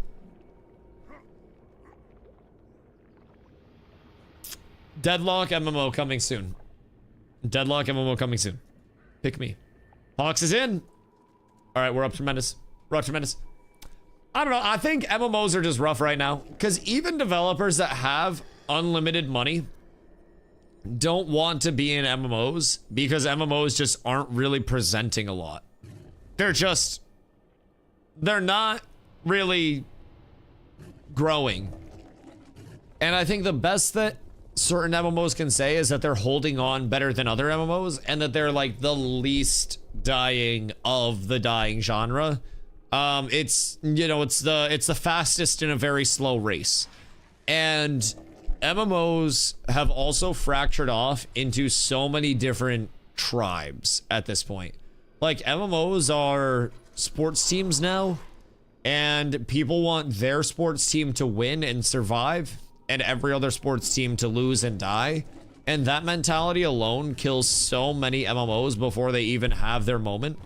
Because so many people have that very deep sunken cost where anything that comes in that's a new MMO, they're not seeing it as something that could expand the genre and could help sustain the genre. They're seeing it as something that could poach the remaining players from their thing. Ooh, yeah, we can rate up. I'm down for rating up as well. It doesn't fucking bother me. I don't need XP. We can just get more people in here. Invite Shadow Rider. We can just full roll. How much would I have to pay you to tank Lost Abyss for me and some clerics one day? Probably not much. I'd probably just go do it if you guys told me we had to go do it. I've been out there before. I just didn't see drops. Yeah, I can just invite a shitload of people. That's fine with me. Yes, we'll get Hito in, and then anybody else that wants to come in, we can just start a raid and chill. Sure, want Shadow in your group again? That dude wins every roll ever. It's fine. It's fine. I understand that he's got the hot dice, and he always has. Believe you me, the PTSD is there. But he was a nice guy, and he committed to the grind. My only problem with him is he's too good at something. Man's a legend. Man's a legend. MMO's other time. Time to move on with the new generation. Yeah, 1000%. I think MMOs didn't really translate well into a faster paced world of gaming where it was a lot more direct reward for a lot less work, right? Things like just instance heavy theme park, you know, fully fleshed out MMOs that had, yo, Perry, thank you for the follow, I appreciate you. That had instance finders and dungeon finders, and it was effectively just, half the time you didn't even know if you were getting grouped with a human or with a fucking AI. Like you genuinely wouldn't be able to tell if the group didn't interact with you, right? And some games took it as far as supplementing their group queue finders with actual AI that would fill the groups. So now you have MMOs that are somewhat built around AI, so to say. Can we get a bard into group 2? So fucking needy. Jesus Christ. Cat, you're on mana for group 2? Fucking ridiculous. God damn. So demanding. So demanding.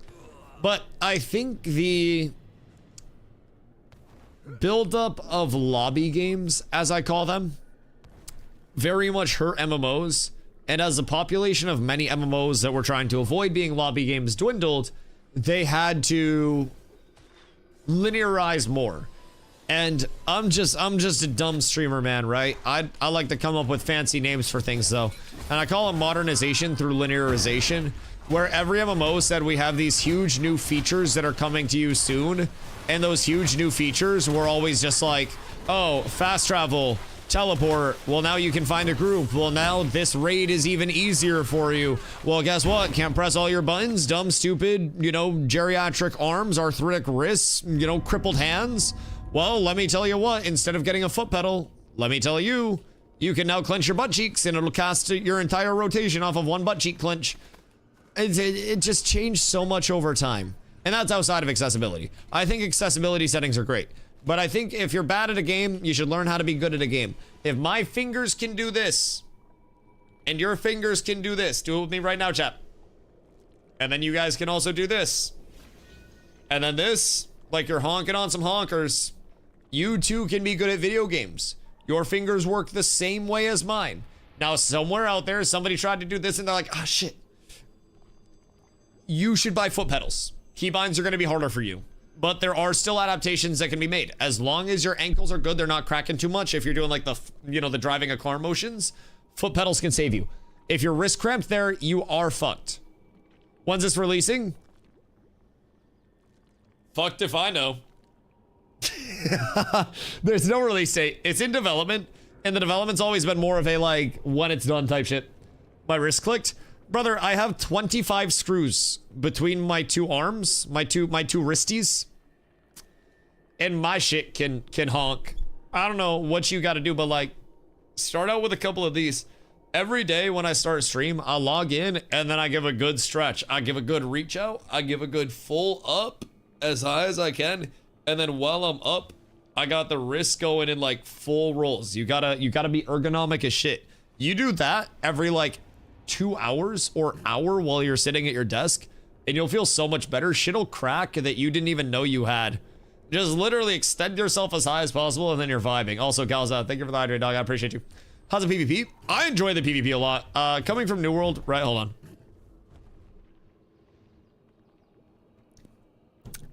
The PvP itself, like right now, no arenas. There will be arenas of what sort?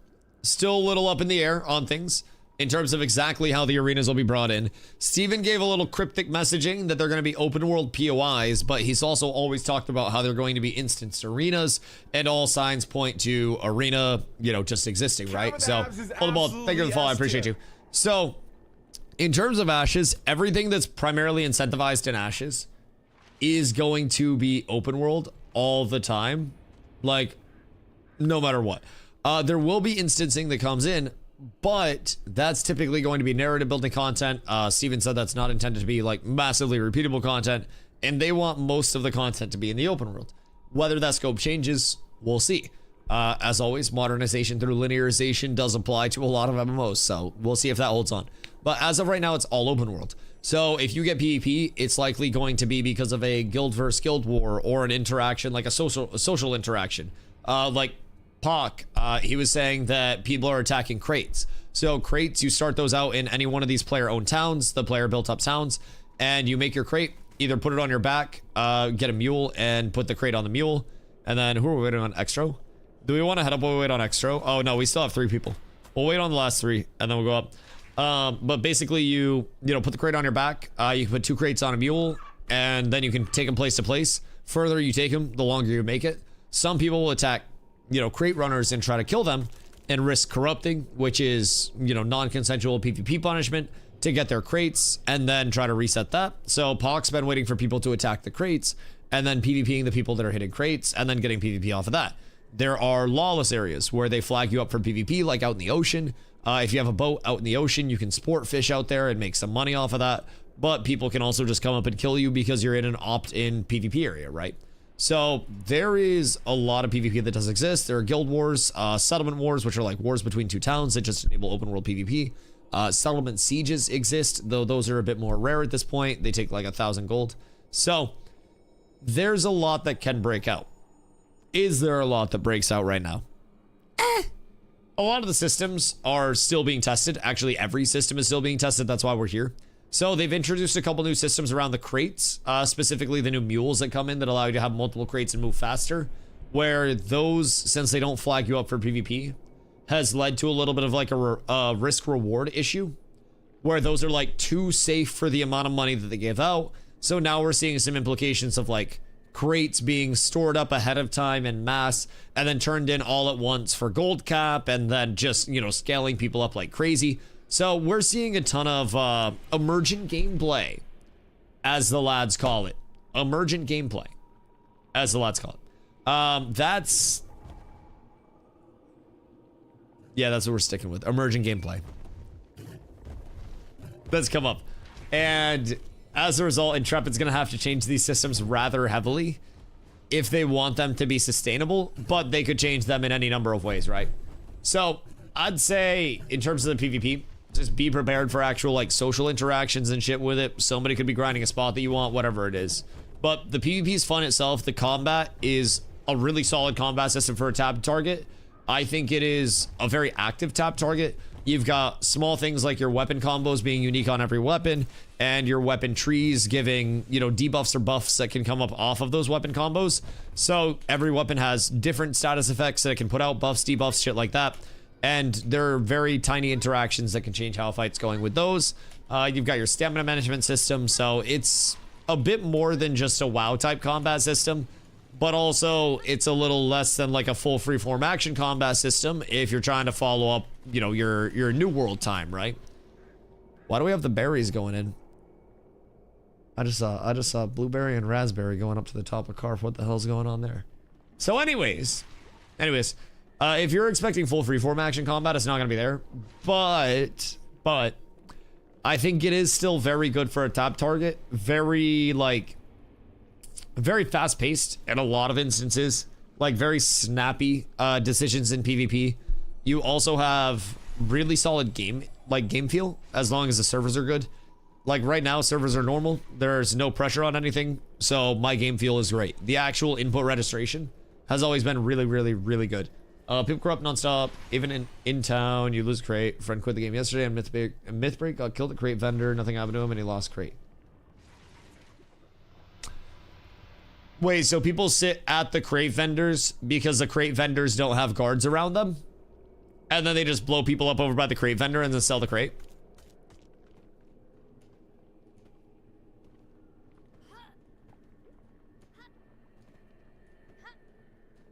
Yes, sounds smart. That does make sense. You go into a shady part of town. Interesting. So, I mean, they could mitigate that as well by just placing a couple of guards. So that's not necessarily like a fundamental design flaw. That's just something that came out from players' decision making where it's like, okay, they can fix that. I think that's an easy fix if they want that to be like mitigated. It's the same thing where, you know, we have the guards around the Ember Springs now, right? The Phoenix Sentinels. At one point in time, not only did you have to manually press F at every single Ember Spring to interact with it to unlock it, but it also didn't have any guards around the Ember Springs. So anytime there was like a guild versus guild war or a settlement war, you would literally just have people sitting at the Ember Springs camping like fucking mad. Like mad. Ember Springs were outside of the actual town, so people were getting cooked outside of all of those. It was fucking rough to witness. And people weren't able to get off it because there weren't the guards. They have done substantial work with all of that. So I would expect anything that's like very heavily pushing PKing to probably get changed up. Where's Chang? Is Chang one of ours? Are you one of mine? Because this is guild raid. But if you're one of mine, then yes. Exclamation guild if you're not one of mine. Mayor Hall being shady. Mayor Hall's always shady. I wouldn't want to be alone with many mayors. I feel like mayors are an intriguing type of person, to say the least.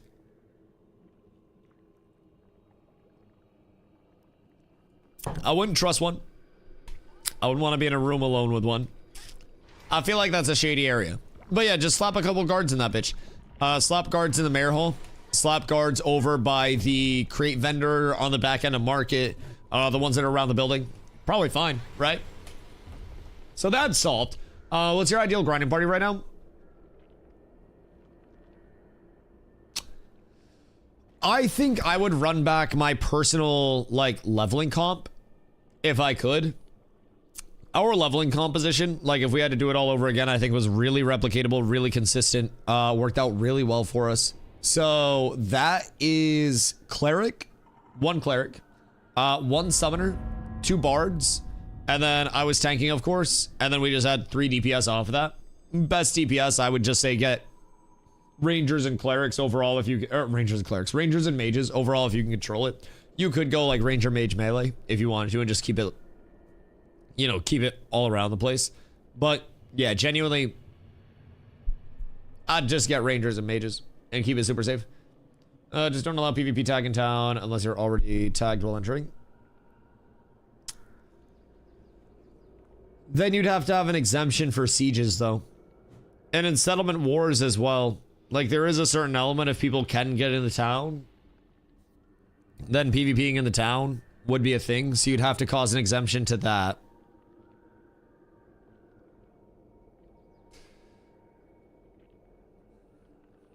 Like, I see the town safe zone aspect of it, but I feel like it starts a slippery slope where if they go the town safe zone, then we're also very likely to see changes to the flagging system, where then it would be like, well, why don't they just only allow us to flag at Ember Springs and in towns and then just go from there?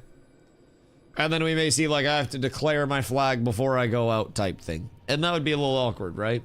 But, I don't know. I could see the towns as safe zones thing. But if I could pick any one change to towns right now, it would be not allowing mounts to towns. That'd be my personal quickest change. Do feel like corruption is too easy to get around right now? Oh, yeah. Oh, God, yeah. 1000%. That's all the game. Saw news on layoffs and people freaking out online. Just trying to get an opinion that isn't slop tube news. Fucking based. Actually, so based. Brother, you just said what I have been saying to people the entire day. Because, like, I'm not throwing out takes that are meant to clickbait people. I'm just discussing it. And I've asked many people to verify, like, the claims that are being made and stuff, right? So, what we're looking at right now is pinned at the top of chat. You will see... Boop. This, and this is pinned to the top. This is updated, and these are people that said they were currently working at Intrepid Studios within their LinkedIn, but also had the like open to work banner, right? So this was a list of what we could find there. Here are the 6 people so far that have actually posted confirmations that they are no longer working at Intrepid. This is Keenan. So Keenan is, he was on this list or should have been. Yeah, Keenan's here. He was the lead combat engineer. And then we have, if we go back here, Deanna's on here as well. So Deanna, current senior gameplay engineer. So Deanna posted one. And then you have Devin Emmerich. Devin, I feel like he was on a dev stream recently. Here, current gameplay engineer. So that's 3. Colin Post is here. Current producer. So that's 4. Cameron Shepler is not on here. So he must have already updated to former or just not been listed there in the first place because I don't think I'm missing him. And then we have Jessica. Jessica is here, down in the corner. So out of this, these are people that were currently employed according to LinkedIn, right? Had it as their current employment, and then had the open to work banner. There are more people that have the open to work banner that are also currently employed that have not posted any confirmation of separation. So far, 6. That's what we've got confirmed. But keep in mind, Steven did say that there were layoffs, 9 people out of a team of like 250. So with those layoffs, like, it makes sense that we could see more people. And if they had to lay off more on top of that initial wave, then that would also make sense. So realistically speaking, like, yes, there were layoffs. Was it a number of layoffs that have been confirmed that I'm immediately like, oh fuck about? No. Like, I'm not a game developer. I'm not anything important. But I ran a Starbucks store and I was a store manager there. And even there, I had to lay people off to get, you know, teams trimmed up, to hit labor, to, you know, get to the quota of how many employees we were supposed to have to operate at. You know, there was a lot that went into it that was just basically like team management and team size management. And it could be any number of those things. It could be replacements coming in that are better opportunities and better fits with the team.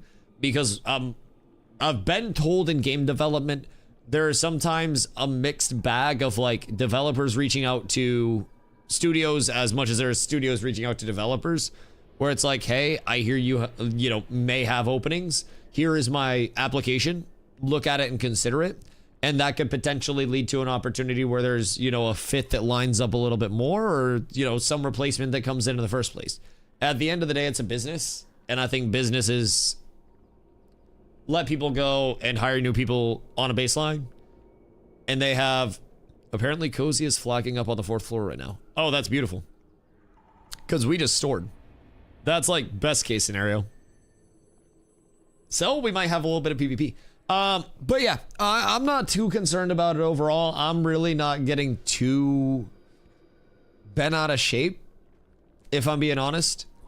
I think everything will probably just continue from a consumer standpoint for us the same way it would, unless something truly catastrophic is on the horizon. But I don't think there's a ton to actually worry about at this point.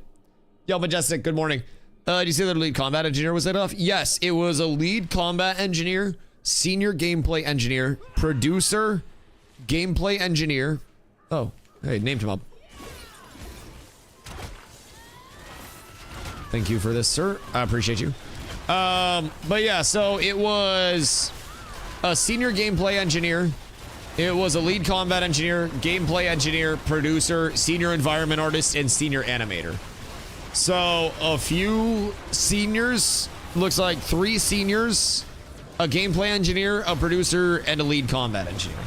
So did they announce that they had anything in place? No, they haven't really said much about it. But oh, I mean, 6 confirmed right now, but Steven had also previously confirmed that there were 9, so as a software engineer, very common for devs to bounce between companies every couple of years, but lead combat engineer being laid off is the most troublesome, I think. Yeah, I agree. I did also have, hold on, just to pull this up for reference. Let me see if I still have it. It was one of my old figures that I had drawn up in the past. Should be labeled as like jobs. Yes. So just a few months ago, for perspective, this was posted in like the October dev stream, I believe. And going into the December dev stream, they had hired a lot of these positions, according to them, right? So they were hiring just a few months ago. Principal econ designer, associate software engineer, senior anti-cheat engineer, senior build engineer, software engineer, and a technical producer. And keep in mind, the principal economy designer was a pirate software, like, bane of his existence. He would bring it up like a lot about how they have no principal econ designer, so none of the econ changes can ever land, blah, blah, blah, blah. So basically, this was like recent. This was a few months back. So I definitely would say that position itself, 1000%. Yeah, little eye raising to see the lead combat engineer going. But it also makes you wonder if somebody's been brought up in place of that has the qualifications. Makes me wonder if somebody else was brought in. I don't really have the answers to all that. So anything else would just be speculative. Dusty G, invite me.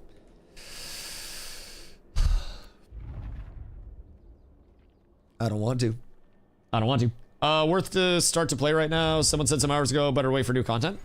I would wait at least for the developer stream on the 13th. The developer stream on the 13th, unless it gets moved again, coming up in like 2 weeks, is going to hopefully bring some clarification on what's been going on and maybe some big news. We don't really know what's coming on the dev stream, but maybe it could be good. So I would personally recommend waiting until there. If it's really good, then maybe that excites you even more. If you're looking for a little bit more and gives you some information about like systems that could be coming in to look forward to, maybe you see it and you're like, oh damn, this doesn't seem like anything's happening. I don't have the answers to which way you'll feel on that, but I will say it's completely free to just wait for the dev stream, and it is $50 to start playing now before the dev stream to see what's going on with it. So I would personally, like, always feel free to ask questions. Who's yawning? Chat, which fucking one of you hit me with that? Anyways, I would say personally, just wait and see on the dev stream. Ask me any questions you might be wondering. Like, I'm more than happy to yap about anything Ashes pretty much all the time. Just for hours on end. I literally do every single day. So I'm happy to answer anything systems-wise or whatever you might be wondering, but did Margaret get dropped? No, I don't think so. Margaret was still in Discord with perms. I don't think there was any indicator that Margaret got dropped. Hold on, let me check. I don't think so. Yeah, no, Margaret's literally in the Discord right now. So.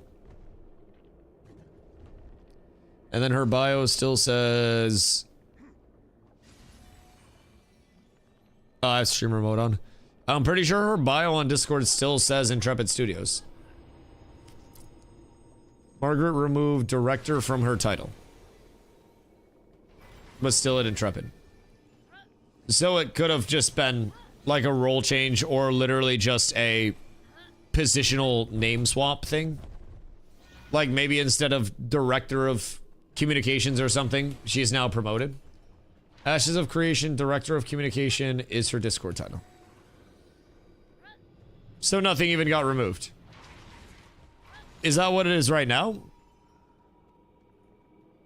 Because that would be the same as it was previously, right? I can't see shit because of streamer mode. I can't see shit. I mean on LinkedIn. I fucking hate this LinkedIn bullshit.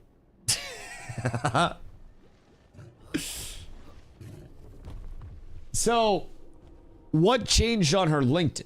Like, what does the LinkedIn say now?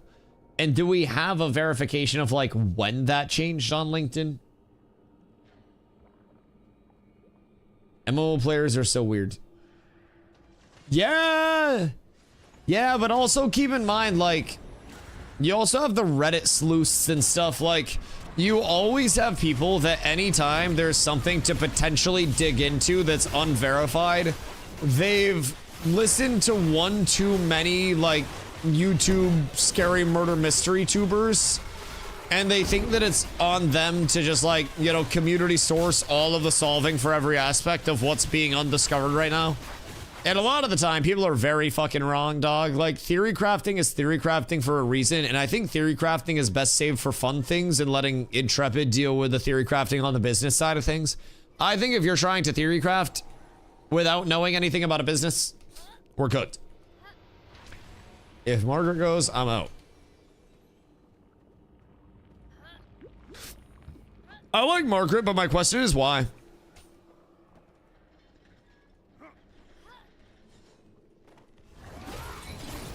I guess like that would be my general question. I hope nobody has their job disrupted. I actually like Margaret because she makes fun of the idiots in Discord when they get very snappy and post funny patch notes. I'm pro Margaret. But also, like, why would that be the game breaker for you? Like, I really like people on the dev team, but like if people go to different studios, then people go to different studios, they get job opportunities. Like, I don't really think it's that crazy. Like, I would cheer for every developer on this team to, in the long term, find a spot, if it's not Intrepid, that they really love and enjoy working at, and find a long term, because game dev is a very stressful thing to work in right now.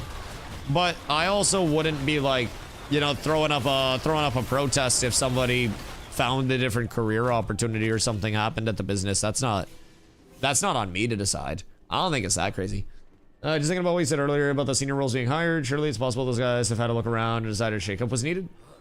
Also very well could be. Yeah, I mean, it could be anything from restructuring teams to one thing we were discussing earlier was the implementation of, like, you know, AI in game dev, or more systems coming online that would aid in the development, that would require fewer people working on things. So, creative marketing, communications, and social strategy leader is her LinkedIn title. Her LinkedIn still has a link to Intrepid, and her history shows she's a director of communication and marketing. Oh, so I mean, she may have just thrown in like fancy words. Like, if I'm a streamer at Twitch, I was actually saying this the other day, but like when I'm applying for my like housing loans and stuff, because I'm in the process of getting a home loan, right? When I'm doing all that and I have to put my job on fancy paperwork, I basically say that I am a video game personality, because that has some potential that I am, like, you know, a caster or something like that. Like, it seems more professional. It makes it seem like I could be, like, you know, president at a development standpoint or something, much more than saying like content creator, because then everyone thinks I just post butthole pictures. And then, you know, if I say I play video games online, then that's gonna be rough. If I say video game streamer, well, that doesn't really make sense. It does, but most old people that are looking at those things won't know what it is. So you have to make it a little bit palatable. And creative marketing, communications, and social strategy leader is kind of a banger header. That would be like me saying, Apes together. Yo, Rikito, thank you for the prime. Banger timing. That would, what the fuck? Why am I flying again? I want to stay on the ground. Holy shit. That would be like me saying educator, communicator, and community builder, right? Those things are all true, and it makes it sound super fancy and lit. But also, my title is still streamer, right? So I wouldn't read too deep into that.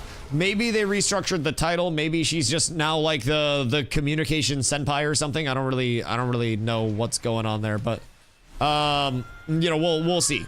I'm not sure how Intrepid's labeling stuff. I don't know what it'll be. I will say, I'm in the Midwest of the US, and I work in an auto dealership. If we hear content creator on a credit app, we're like, oh sweet, what do? YouTube, Twitch? But 5 years ago, we'd go, oh fuck, this will be hard. That's great to hear.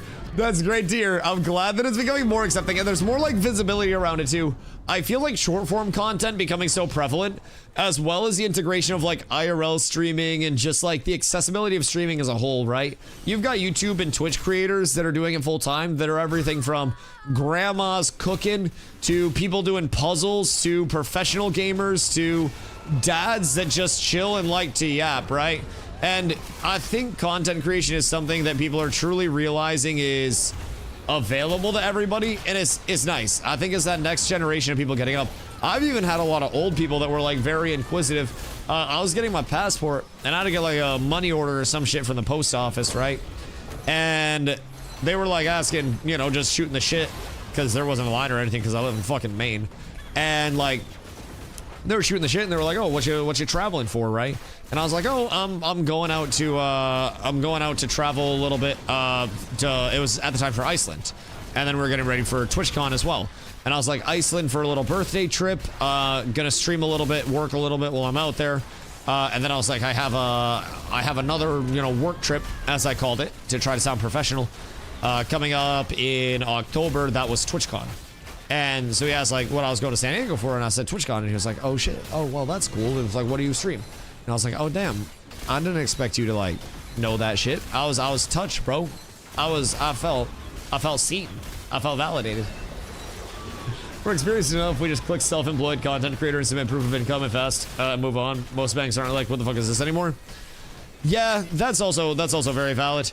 And I feel like, realistically speaking, it also helps that content creators like, you know, the omega rich ones exist, within this, you know, the scope of it all, because there are certain people that definitely in my life think I am a multi-millionaire because I tell them that I stream on Twitch full time, and they have no idea the differentiation between me and like XQC or Asmongold or anything like that. Like, they do not know there are levels to this shit. And I have people that think I'm fucking loaded, and my pre-approval last year wasn't high enough to actually get a house because I didn't make enough money. And this past year I made more money than I did 2 years ago. So now I have to redo a pre-approval so that way I can get more money so I can actually afford a house. There are levels to this shit. XQC could buy the bank that my home would be lended through just to foreclose my home as the chairman of the bank and call me into his office and kick his feet up on his desk and make fun of me. Like, he could actually do what Tyler Blevins used to threaten to do, brother. Levels. Many levels. And I'm just on the baby level of it. But I'm grateful that the large names exist to make people think that I'm not. I think the LinkedIn stuff is straight drama. I think the LinkedIn stuff is so overblown. If I'm being completely honest, he couldn't get out of complete sentence though. X? I don't know if I just have like the translator chip in the back of my head, but like, I understand XQC like very normally. There are some times where it's just general stuttery babble. Yoink! Like, there are some times where he's actually just saying Canadian things, but like a lot of the time he's very understandable. He just talks fast, and then there's a lot of like blah blah blah, blah, like there's a lot of like getting caught on syllables in there. But if you've ever heard Quebecois talk, they speak really fucking fast a lot of the time, and like he's just a fast talker. Yeah, exactly. But I'm friends with X. They lived together for a long time. Oh, it's probably why Buddha understands me then. It makes sense. It's like shades. It's familiarity. X could buy the bank, but the bank goes to Asmongold for a loan. Yeah, I mean, there are levels. There are levels. And then you got the kick streamers that are like getting casino money. Brother. That is oh, no. I don't think. Oh, shit. I just unplugged my keyboard. Oh, fuck. Wait. Oh, shit. Live. I don't think anybody's like saying the, you know, the community in here. I think everybody's coming in here for like the logical side of it. And then everybody's just kind of, oh, wait. My Naps voice. Join us, Nappers. I think people are coming here because we have the people that are actually willing to find the information and stuff. Meanwhile, Reddit and Discord, like Omega said, are losing their fucking minds, brother. Like, they are going crazy. We have our own little, like, live stream fails-esque community, and it's the fucking Discord, brother. It's so bad. It's so bad. And again, I only check the Ashes Discord while I'm taking my pre-stream shit. Oh, wait, why did I need that? Wait. Sorry, muscle memory. I am thief. That's my bad. I stole one. My bad. That was muscle memory taking over. The conspiracy theories are evolving by the minute. I heard that somebody supposedly found, they said, all good, I'm doing it again, Bunkai! So anyways, people are now saying that like they found a fucking realtor.com post or some bullshit of like Steven's house supposedly like sold. Now Steven's dying and Margaret's taking over. So like, hear me out. What if all of this, like, invite the naps? I got y'all. What if all of this hubbub and hullabaloo simply ends in Intrepid Studios giving T-Pain $100,000 to come stream the game for a couple hours? Crazier fucking things have happened. New World was on its deathbed, and they paid T-Pain a fucking Baggington to come in for what they labeled the Tea Party. Whoa, what are you? That also had... Hear me out. Strawberry, good day. Shroud, who didn't have to stream, by the way. Shroud got paid to show up to New World like he was the fucking Hawk Tua girl making a club appearance. So first things first, that's bullshit. Dr. Lupo, before he cheated in chess. Tim the Tatman, Agent, who also didn't have to stream. Duke Dennis, and a couple other people. Like, they probably spent, for that 2-hour time frame, knowing those motherfuckers, like, sizes and how much people of that size get paid, probably $50,000 per content creator that they pulled in. And some of them didn't even have to fucking stream. I'm just throwing that out there. They literally showed up so they could say their likeness. Aiden played New World for money. Oh yeah, and I don't blame him. Do you think T-Pain was actually interested in fucking New World? Do you think T-Pain reached out to New World and was like, hey, I'd really love to come check out the game. I hear y'all are cooking up something good. No! Amazon Games Marketing reached out to T-Pain's agents and said, hey, we would like to give Theodore an exorbitant amount of cash to come spend 2 hours playing this game. And they probably went to T-Pain and they were like, hey, Amazon wants to give you a bag. And he was probably like, cool. T-Pain diffing you on point? I'm just jealous that he was better than me.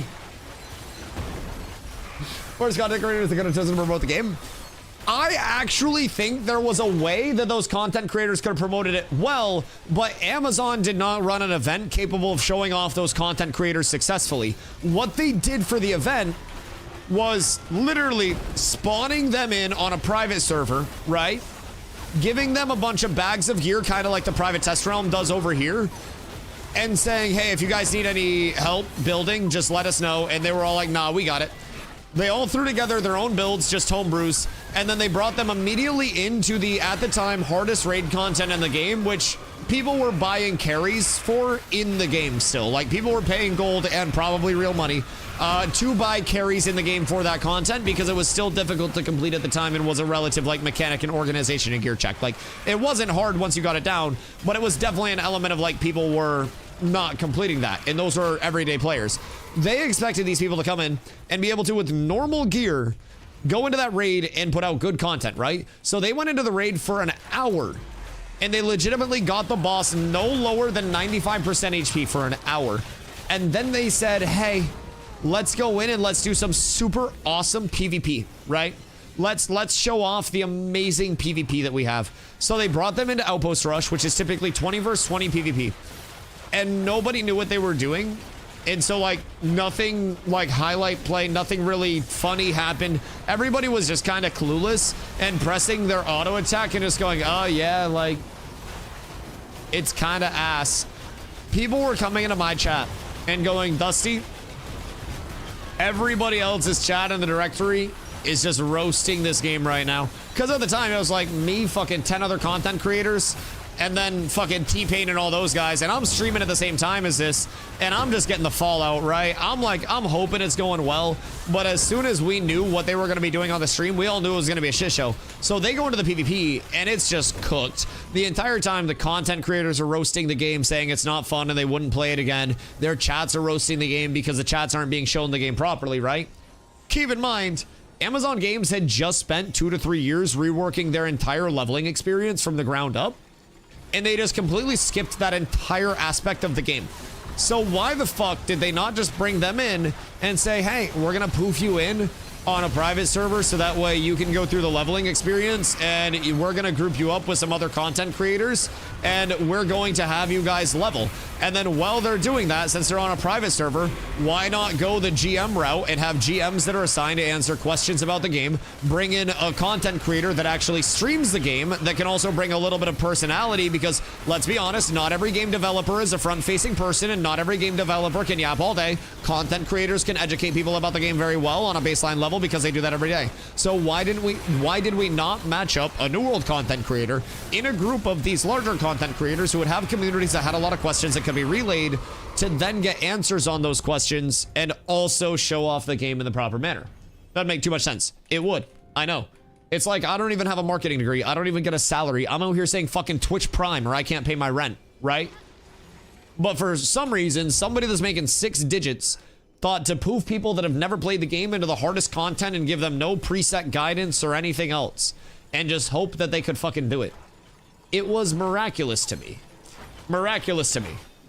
Like, what was happening with Amazon and with New World and with all their sponsored content?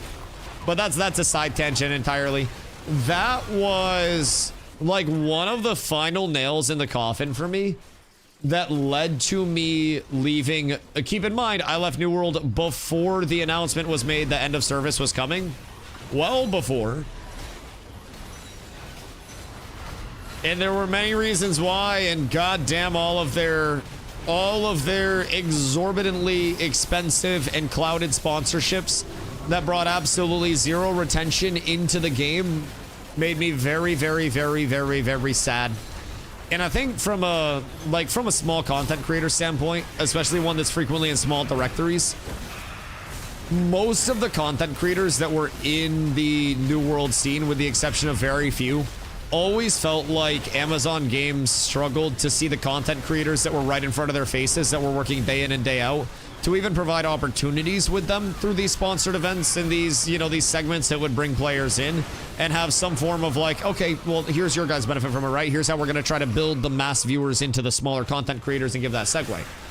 But there was never that. And there was always that level of like, too small, right? It was interesting. Problem with the war scene was the guilds were abusing bugs to win the wars, ruining servers because of it. Like, there were absolutely bugs that were rampant, but also, I'm gonna be honest, a lot of players that very simply did not want to put in the work of the war scene thought that guilds were abusing bugs throughout the entirety of New World's existence when they simply were getting outplayed. Yes, there were definitely early on, like, invuln bugs, the windowed mode dragging around type shit, crouch in sacred grounds, being able to just get in through fort gates and just cap shit, right? 1000%. There were a lot of bugs, but there were also a lot of issues with the war mode itself being a very exclusive form of content where you only have a finite number of settlements or towns on your entire map to compete for, right? And I think there can be something learned from Dota and League and MOBAs in that sense, where those games do really well retention-wise because you have both your inclusive and your exclusive gameplay modes. Not everybody in Dota is going to play in TI. Not every League player is going to go head-to-head with Faker on the largest stage, right? But you can play pubs and you can go against, oh god, you can go against people that are within your own realm of that and have much more competition, you know, associated with that. And you can someday strive to be a slightly higher rank. You can strive to be playing against better players, right? With New World, they intended for the transition to kind of be like, you know, open world to Outpost Rush to Wars. But Outpost Rush was never really a compatible transition to Wars because there were many things along the way that were very substantially different, right?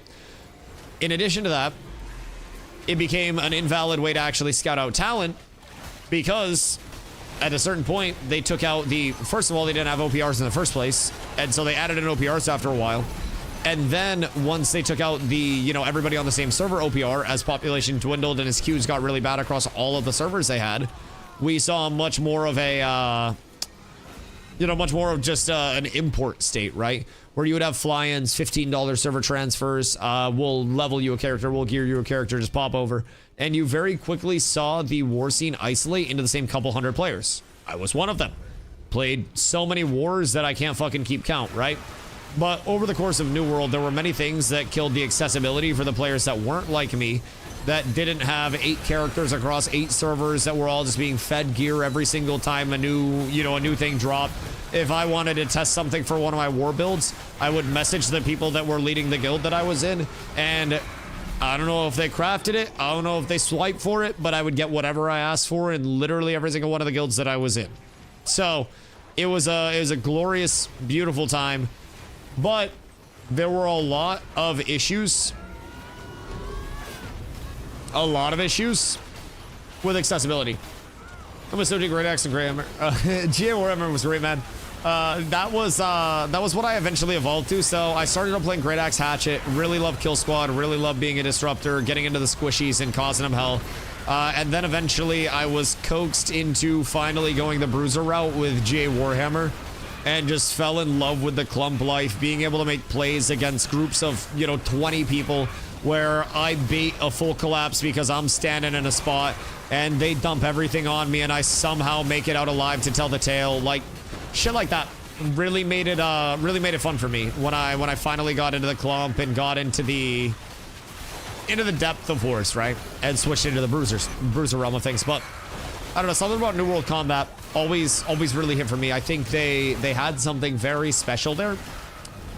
And I think it's more impressive that they weren't quite able to get it all put together with all the directional shifts and everything, and that Amazon Games led them on a wild goose chase to try to get into a zeitgeist. And they were never able to really, like, hone in on what they wanted to. So, Jazz and Burns are still at medium rare. I think Ashes is fine. Don't let Discord freaking out. Where are you? Not enough content for entry-level war companies was gate-kept. Like, gate-kept, yes, but not as much by the community as people think. It was more so a realm of, again, the separation from, like, your competitive-minded players to your casual players. Imagine if there was no ranked in games and there was no skill-based matchmaking, where at some point you're just going to run into somebody and they're going to shit on you. Only thing is, you're going to that person's house, the best people are going to own the territories, and you were saying, hey, we want to take you on. There was no mode where people could get away from that, where you had to fight one of the best, you know, communities. And the war scene needed desperately a practice war mode. Desperately a practice war mode. And it didn't end up getting it nearly in time. It was on the roadmap. But we know how that roadmap went. Also, Matt, the news from Face Punch is far from a meme. Unless this is just a straight up, like, falsehood. And it might not be related to New World. But going to be signing an MNDA with unnamed company. This is the end of my communications for their foreseeable future on anything related to unnamed company games. That just means any discussions going forward stay private, which is standard and expected. Nothing more than that. No deals, no announcements, just conversations. Keep hope, but have low expectations. So, while it's not an immediate, you know, indicator of anything for the future, that is more of an update than I think anybody thought there would ever be from Alistair regarding it. Like, than anybody thought there would be, which is fucking wild. Fun fact, I used to play Rust with that fucker. Old! My older brother's claim for Dota is that he played Warcraft 3 Dota against Ice Frog in the original development team. And anytime someone plays games against the developers, I call them old. I'm only 32. Old! Scream it from the fucking rooftops. I bet you get out of bed and your back hurts, bitch. No, that's cool as hell, though. I do love developers that play their own game. Very, very, very known simp for that, man. I always say that I don't expect developers to be good at their own game or to play their own game in any capacity because I have to work on it for a 40-hour plus work week in the first place. It's a huge bonus for me when they are. And listen, man, if there's a cracked-ass developer out there that's trying to get the hands, let me tell you what, I welcome it with open arms. And my admiration for you will go up very, very heavily. How do you know? Bro, I went to the gym and I ran a couple miles today, and like I got off the treadmill and like the walls were moving and I wasn't moving. Shit is starting to get wacky. Why create the game if you don't play it? I think that it is very important to be passionate about the things that you are creating, but I also think that not every artist hangs their own art up in their house. I think it is very reasonable that musicians listen to other musicians' music, that game developers play other games, and that an occupation is looked at as an occupation and not a commitment to an entire way of life. I do not expect Fortnite's developers or Tim Sweeney, the CEO of Epic, to be out there full boxing fucking whoever's good at Fortnite now, right? Like, I don't expect the fucking Arc Raiders devs to go out and cook Tfue in a gunfight. Maybe, but I don't expect that. And I think it's a huge bonus when it happens. I think people should absolutely have a passion and an understanding. But realistically speaking, would I rather have a developer if I could control it? Right? If I had my remote little developer that I could control their time, would I want them taking their time after work to play the game in a casual capacity and expect them to get an understanding of that with that limited time that they have because they're working and trying to balance that? Or would I rather have them lurk in my stream and then understand what's going on based on community developments and community sentiments? because a developer can see if content's hard, if content's easy by the people who are actually playing it, right? And if I could pick one, I would rather have developers that are active within the community on some level, whether that is, you know, playing casually, but I think being active in the community from a consumption standpoint is also just as important. Because if they're playing, they can speak to players in an organic manner, and they can have that experience, right? But for all we know, devs could be lurking in here right now, just taking down notes of all of our comms and like, yes, yes. I mean, probably not today, because this is all hoopla and hullabaloo. But anytime we're actually giving game-related feedback, they could be in here and they're like, yes, yes, indeed. Right, that is good feedback. Yes, we'll bring this up at a meeting. Yes. Like, oh, I'm stuck. So, I mean, I always try to keep in mind, they're busy people, man. They're busy people. You got me, I'm a dev? You're just dumb enough for me to believe it. No, I'm kidding. I'm kidding. I would actually be likely to believe it because you sugar daddy me with consumes whenever I need them. And I'm thinking you're just poof them in. Need a level axe. You get no experience for being here.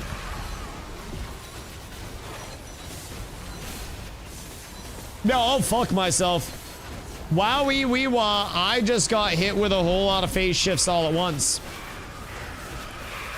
That shit fucking hurt. It's the ethereal shift. I got hit with like 6 of those bitches. That's for like 4K a piece. Owie. That was not very nice. That was not very nice at all. Great, I'm getting, yeah. I'm gonna make, who do I want to make lead? Just message me. Just message me. I just gotta pee. So I'll be a second. We need another tank. Also keep in mind, the saying developer is pretty broad and the positions are more specific. Like, is the guy coding the caravan system expected to be a good PvPer? See, that's also very fair. That's also very fair. I think that's also why I prefer the consumption side of it, right? The person that's coding the caravan system can go around and they can find people who have taken part, can't change the lead. Oh, right, because of the thingy, the loot stuff. But yeah, personally, I agree with that. Like, there's only so much that a developer can interact with from a player standpoint. And with the accessibility of the community, albeit this is a small community content-wise, there are still a lot of different channels of feedback where developers can gather the same thing that they would be gathering from playing the game themselves, but on a more wide scale. Who knows if the person who does mob AI is working on trying to stop corner pulls from being super valid and making mobs maybe swing corners a little bit wider. And they're watching us do these pulls right now, and they're making a note about how a mob could approach a corner and kind of like go to the outside of the corner and have a minimum distance from the corner as they come around to stop people from just pulling it in one area. Something like that could always be an element of development that they see, but it's all just depending on who's there at what time and what the extra level of investment is. But I think a lot of people gave the New World devs a whole lot of shit because they literally didn't play their game. But also, these people are working a whole lot of hours, and then also on top of that, probably have families and, you know, wives, maybe kids. They gotta eat, they gotta shit, they probably gotta commute. There's a lot more than just like you develop the game in a chair and then you play the game in a chair and then you fuck off, right? Your competitive community in these games, I'm wrapped up in a blanket. Your competitive community in these games is literally playing the game 10 plus hours a day, more than the developers are working on it. And I think it's entirely unreasonable to expect that shit. The New World devs were only a team of 2. Hey, they tried hard. They tried as hard as they could. And then all of the additional AI they brought in was great. It was great. All right, hold on. The devs showed up at a Five Guys to raise funds. Brother, honestly, like, fuck real estate, buy Five Guys. Holy shit, Five Guys gotta have the largest profit margins in human history. Like, I know for a fact, everyone says, oh, the quality's there. Brother, I could go to my local grocery store and I could get hamburg for a couple bucks a pound and I could cook it up on a Five Guys grill with Five Guys seasoning. I could get potatoes for literally like $1 for a 5-pound bag. Like, what are we doing? What are we doing? It's the quality. Motherfucker, it's the seasonings. God damn. Anyways, I'll be right back. Be right back. Ooh, I'm kind of feeling it in the quads. Dusty, go pee. Bro, I had to like untwirl in this bitch. I had to untwirl like crazy.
Chat, y'all ever hit a gritty down your hallway?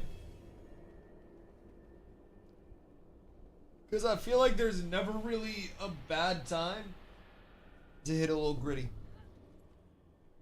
I feel like it's always appropriate. Oh yeah.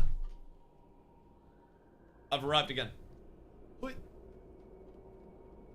Bro, let me tell you what, it's cold as a bitch. I got sweatpants on, I got a sweatshirt on, and I'm wrapped in a fucking blanket. Burrito Dusty. Oh yeah. Oh yeah, it's... Why am I still sitting so weird? I unplugged my keyboard like 5 minutes ago and I've still been sitting weird. I'm fucking losing my marbles. Grandma Dusty. You shut the hell up. My fingers hurt. Listen, it's cold and I'm brittle. And I also feel like, I don't know what it is, but like my cold starts in my wrist and emanates out there. So I don't know, like I got titanium in my wrist, dog. So like, I don't know if that just is a conductor of very shitty temperatures or fucking what. But like my wrists get colder before anything else. And then it just emanates out to my hands and then up my forearms and then I get chilly. It's fucking bullshit. Looking to do some harpaging prac later? I'm down to get reps. Yeah, when's it gonna be up? Do we have an actual like spawn? Because if we have one up, then I'm more than down. I just don't know when it's gonna be up. Don't gritty when your coworker is crying because their husband died. Why does it sound like that's happening from experience, Up?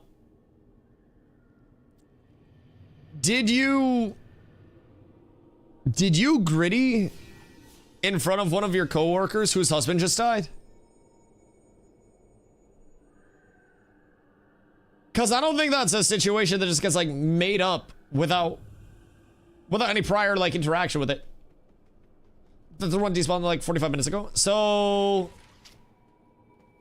I would say the odds of another one spawning today are probably pretty low, right? Hashtag savage. What led to the gritty? Like, were you preying on his downfall? Did you spin his block? I guess I'm just... Why would you be grittying where somebody is mourning their loss?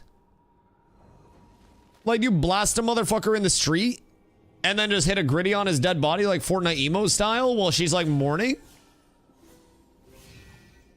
This may surprise people, but I don't have feelings.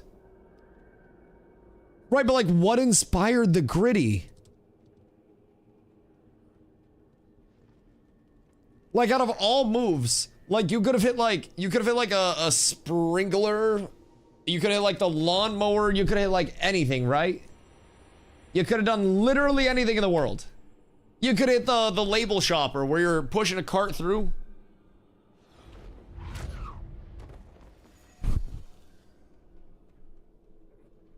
Literally anything. Anything. But you chose to gritty. A really hypothetical situation. Thriller feels lore accurate. Interpretive dance. I prepared this for you since your husband no longer can. God damn. I feel like a Fortnite take the L is so appropriate at all times. Like, if you've never really felt compelled to hit a Fortnite take the L on a motherfucker, I'm sorry that you lived a sad life. But like, ain't nothing better than one of those good old reliables. I actually reenacted the hacky sack scene from She's All That. I'm convinced you killed this man. Like, I don't think Kendrick preys on Drake's downfall this heavily. And like, that's a certified level of hate that I aspire to have. I cannot confirm or deny. Right, naturally. Don't incriminate yourself. People start checking your fucking LinkedIn. That's what I've learned today. I'm gonna delete my LinkedIn. God damn. Bro, I swear to God. People are going to... I'm pretty sure my LinkedIn says I'm looking for work right now. Which, honestly, technically accurate. I am unemployed.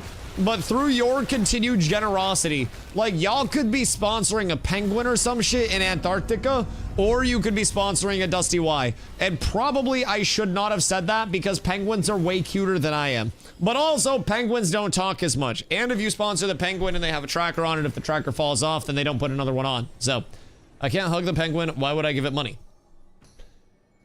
Are you saying you would give a penguin money if you could hug it? Because that sounds like prostitution.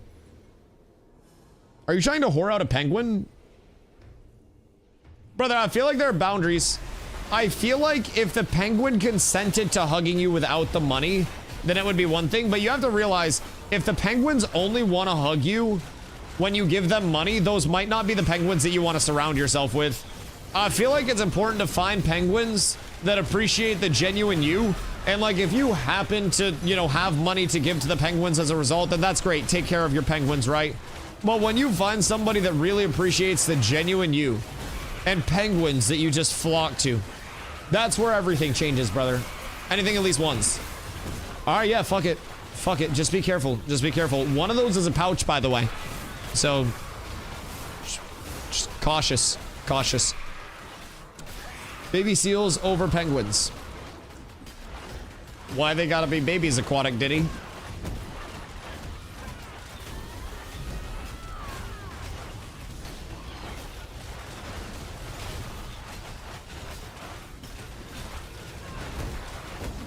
I'm just saying. I'm just saying. Seals in general are kind of cool. When I was in Iceland, we went into chat. Any of my like 4 Icelandic people in chat? Because I got, for whatever reason, I got some Icelandic people that just like hang out and like lurk for whatever reason. And like they'll always just pop in every like once every like fucking 2 weeks and they'll say what up. I don't know if they're here, but like that's like half of Iceland.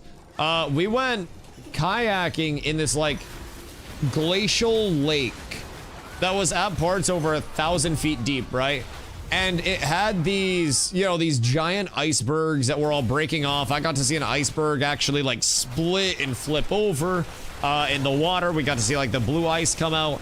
And that was before we went in. And then once we went in, there was another small chunk of ice that had... We got cozy people corrupting on me. Where? But the small chunk of ice had a seal on it. And they had to call a seal a sausage on a plate because anytime they say seal, tourists get too, like, too excited and hyped up over it. And they'll always freak out and cause a scene. Yo, Mav, good day, my boy. Hope you're having a beautiful one. Where are my Viking brethren? Bro, I saw a dude at one of the campsites we stayed at in Iceland that is literally just like what you think a Viking would look like. And he had like, you know, he was yapping at us a little bit because he was like our camp neighbor, right? But when he had 2 small yapper dogs that like to fight each other. And one of the times the dogs were fighting and he yelled something that had to have been in Icelandic at the dogs because it scared the fuck out of me. Like, I wasn't even getting yelled at. But bro, I heard something that just like invoked fear into my bones. I don't know if it was like an old Norse like fucking saying to scare the dogs into listening. But dude, I heard that shit and I thought I was about to die. He felt the curse and it wasn't. That's what I'm saying, dog. I thought I was about to get pillaged. I thought I was cooked. But I look over and see a man with an axe running at me or some bullshit. Dude, it was scary. He was a Goliath of a man too. Keep in mind, like, in most people's minds, I'm a large person. Bro, that was one of those people where you look at them and the way that they're built and you're like, how are you that build? Good evening, Corla. How are you? Fartmaster 42069. What up, my goat? Hope you're having a beautiful one. The situation in Intrepid is looking worse than the back of my pants after a hard day's work. I don't know, man. I don't think it's like moist critical levels of like the Intrepid Studios situation is insane levels. I think as of right now, keep in mind, this is the list of, as of a couple hours ago at least, what had been compiled from LinkedIn's of people who were actually confirmed to be no longer with the company in recent postings. So We don't really have any confirmation, rhyme, or reason as to why. We don't know if there are more. We don't know if there are fewer. We don't really know what's going on there. But these are the 6 that are confirmed so far. Out of that, this is the most updated list of people that were looking for work, according to LinkedIn's little green banner thing, but also currently employed at Intrepid Studios still. So, moist and critical are both great ways of describing the back of my pants after a hard day's work. So what does this day of work consist of, Mr. Fartmaster? Because, let me tell you, a critical fart, brother, I've had some lately, because I've been trying to, like, eat healthy and stuff, and I don't know why, but, like, I have cinematic farts, right? Where they don't really, like, they don't really smell, but they be loud. I've had a few where Carla's looked at me recently and just, like, raised an eyebrow, and she's like, do you need to go to the bathroom? And I'm like, no, I'm good, feels dry, enough. So sometimes you just gotta play the odds. Just gotta play the odds. What's the number at now? What, of layoffs? I mean, in terms of confirmed at Intrepid right now, via LinkedIn, granted, this is community sourced information. I don't have a plug in Intrepid that's like leaking me shit. I don't really bother them at all. I just simply exist here. I am but a boy. But as far as we can tell, some of these are, sorry, I had to roll greed on something. Currently employed, right? Out of this list, I believe 5 of the 6, everyone except Cameron, was on this list, which were currently employed at Intrepid as of the start of stream today. So, on LinkedIn, I don't know if any of these have changed, but it was Deanna, who was a senior gameplay engineer. It was Colin, who was a producer. It was Jessica, who was a senior animator. It was Devin, who was a gameplay engineer. And then it was Keenan, who was lead combat engineer. So out of those, I would say the lead combat engineer is the most like, oh shit, like hold your breath. Because if they don't have a replacement for a lead combat engineer, then we could very well see either combat go a substantially different route, get reworked if they do bring in somebody that has a different taste, you know, different preferences, different thought processes, different styles. We could see that for either better or worse. We could see a lack of directionality for combat for a while. That could lead to somebody being internally promoted, maybe. Like, who knows? Maybe fucking Bucky is the lead combat designer now. Nobody really knows until we actually know. But it's a lot of hoopla and hullabaloo until proven otherwise. Whoops, I don't know why I hit unstuck, my bad. It's a lot of hoopla and hullabaloo until proven otherwise. And at this point in time, the potential is that there have been many layoffs. The confirmation is that as of last look, there have been at least 6. I say at least because could always be more. So at least 6, and I don't necessarily know that it's enough like to warrant how crazy the Discord and like Reddit are going. And I may just be like the fire meme right now where I'm like, this is fine and everything's on fire around me and I'm just kind of reading the paper. But I try not to get caught up in sensationalism until there are facts in front of me, as I feel that's a very dangerous route of living to get caught up in, right? So I'm trying to, for every fiber of my being, avoid Reddit only had one post too many. Fuck Reddit. Okay, more Discord. But I try to very much not get caught up in it until there is actual, like, any verified reason to be upset. And Steven confirmed long ago, like, not long ago, but this was probably a couple weeks back, that there were 9 layoffs. And this is 6 confirmed layoffs, like, out of 9. So again, I'm not really freaking out. If there are more than that, then that'll come to light. But they also have 250 employees. So let's not forget that Discord's been getting wild for the last 2 years. Yeah, you ain't making that shit up. Over sometimes the smallest hint that something could be shifting or changing. Yep. And it is just, keep in mind, despite all of the controversies of Ashes, back when there were far fewer than 250 employees, all of the important positions that have gone away from Ashes, all of the months that we were literally complaining. Keep in mind, this was like October's dev stream that this image was pulled from. This was what they were looking for in like October of last year, a few months ago, right? Principal econ designer, associate software engineer, senior anti-cheat engineer, senior build engineer, software engineer, and a technical producer, right? People were up in arms about that when that happened, and people were like, oh my god, no principal econ designer means that nothing can ever land and nothing econ can ever be built out, and the econ's all gonna change and they have no idea what they're doing.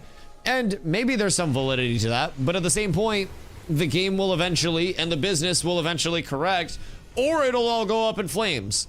But either way, I can't control that shit, so I'm not gonna worry about that until it actually happens and I, you know, have to deal with it on my end. I am a consumer of a product, and as long as that product is, in my opinion, consumable, I shall continue to consume that product unless they're... Man, I really hate these Ashen pulls. Fuck, I don't know why they're doing that so much right now. God damn. Oh, I've got rocked like 3 times from that shit today. Fuck me. Oh, I hate it here. Anyways, I'm gonna start blocking when they come around the fucking corner. It's their ethereal shift when they're all stacked up. I'm getting like a 5x of it. It hits for like 4k per. That shit hurts so much. Anyways, I digress.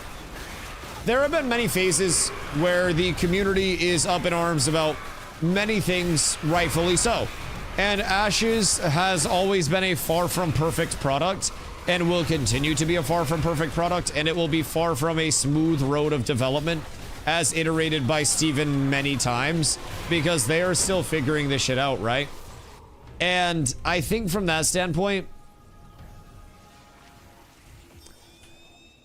I'm a little bit more lenient than some people may be. Coming from New World, I've maybe seen a little bit more of the, you know, the hold out hope side for the future, as long as there's any future to hold out hope for. And what happened with New World was very incredibly sad, and if the same thing happens with Ashes, it's entirely possible before Ashes even gets to launch, then it would also be incredibly sad.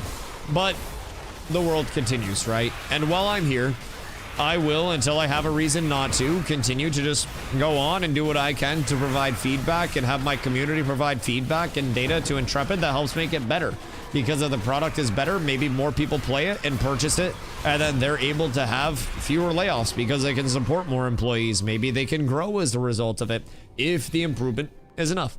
And until I stop enjoying it, and until I have a reason to, like, fuck off, right? Then I probably will be here, smile primarily on my face, just enjoying my life. I was watching your stream last night and you rated another streamer. 15 minutes later, I got started griefing a tank because the tank was so long on mini boss, and Forge because I hate that shit. Tank shouldn't be able to do that.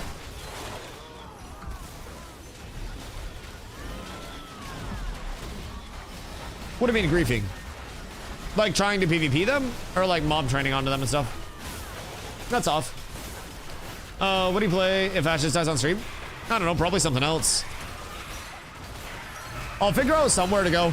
The thing about it is, like, I don't play things just for the numbers, as you guys can clearly tell. I've had a lot of people that tell me, like, with, you know, love and adoration, of course, coming from the best thing, right? The best place, that my stream would do so much better and I would make so much more money if I very simply pursued viewers in a more, like, you know, optimal directory for doing so. And I'm fully aware that, you know, I'm streaming passion projects and I'm somewhat limiting my growth as a result of that. 1000%. But also, I never expected to stream full-time in the first place. Like, I grew up in a mobile home with literally no money, and we used to get our food from the food cupboard. This is all crazy to me in the first place that I'm able to, like, be here. So I've always made it streaming because I'm passionate. Like, that has been what's got me through the last 3 years of streaming full-time, and honestly, the 6 years of streaming not full-time before the last 3 years. And I always did it because I had a passion for it and because I really enjoyed it. And I would have to find something that does hit me with that passion, right? And it's a certain element of, like, you've got to be able to grow in the directory. There have to be new players that'll be willing to come to your channel for some reason.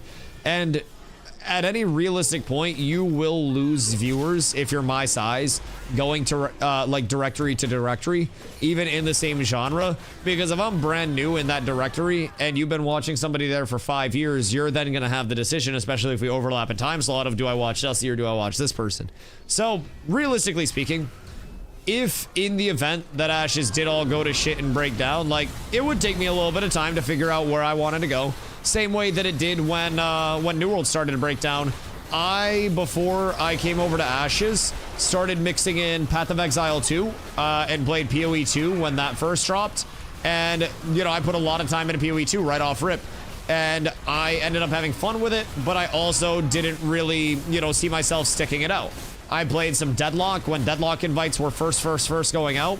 Really enjoyed Deadlock. I think it's going to be one of the next big games. And I, you know, really have large hopes for Deadlock, but also I don't really want to get into like that sweaty of a commitment, especially with like my style of stream where I interact with my chat so much. And if I want to try to cook in Deadlock and I want to try to cook, you know, say if I went back to Dota or anything, like, if I wanted to try to play one of those games that's more of a requirement of like lock in all the time, you know, be locked in on gameplay and less locked in with reading chat all the time, then that's conducive to certain genres, right? So for me, it's kind of an interesting situation because MMOs as a whole are in a very spot. Like, I don't really have a passion for WoW at this point. I played WoW a lot. I have so many hours in WoW. Went back and played Classic, Hardcore, SOD for a bit, like all of those.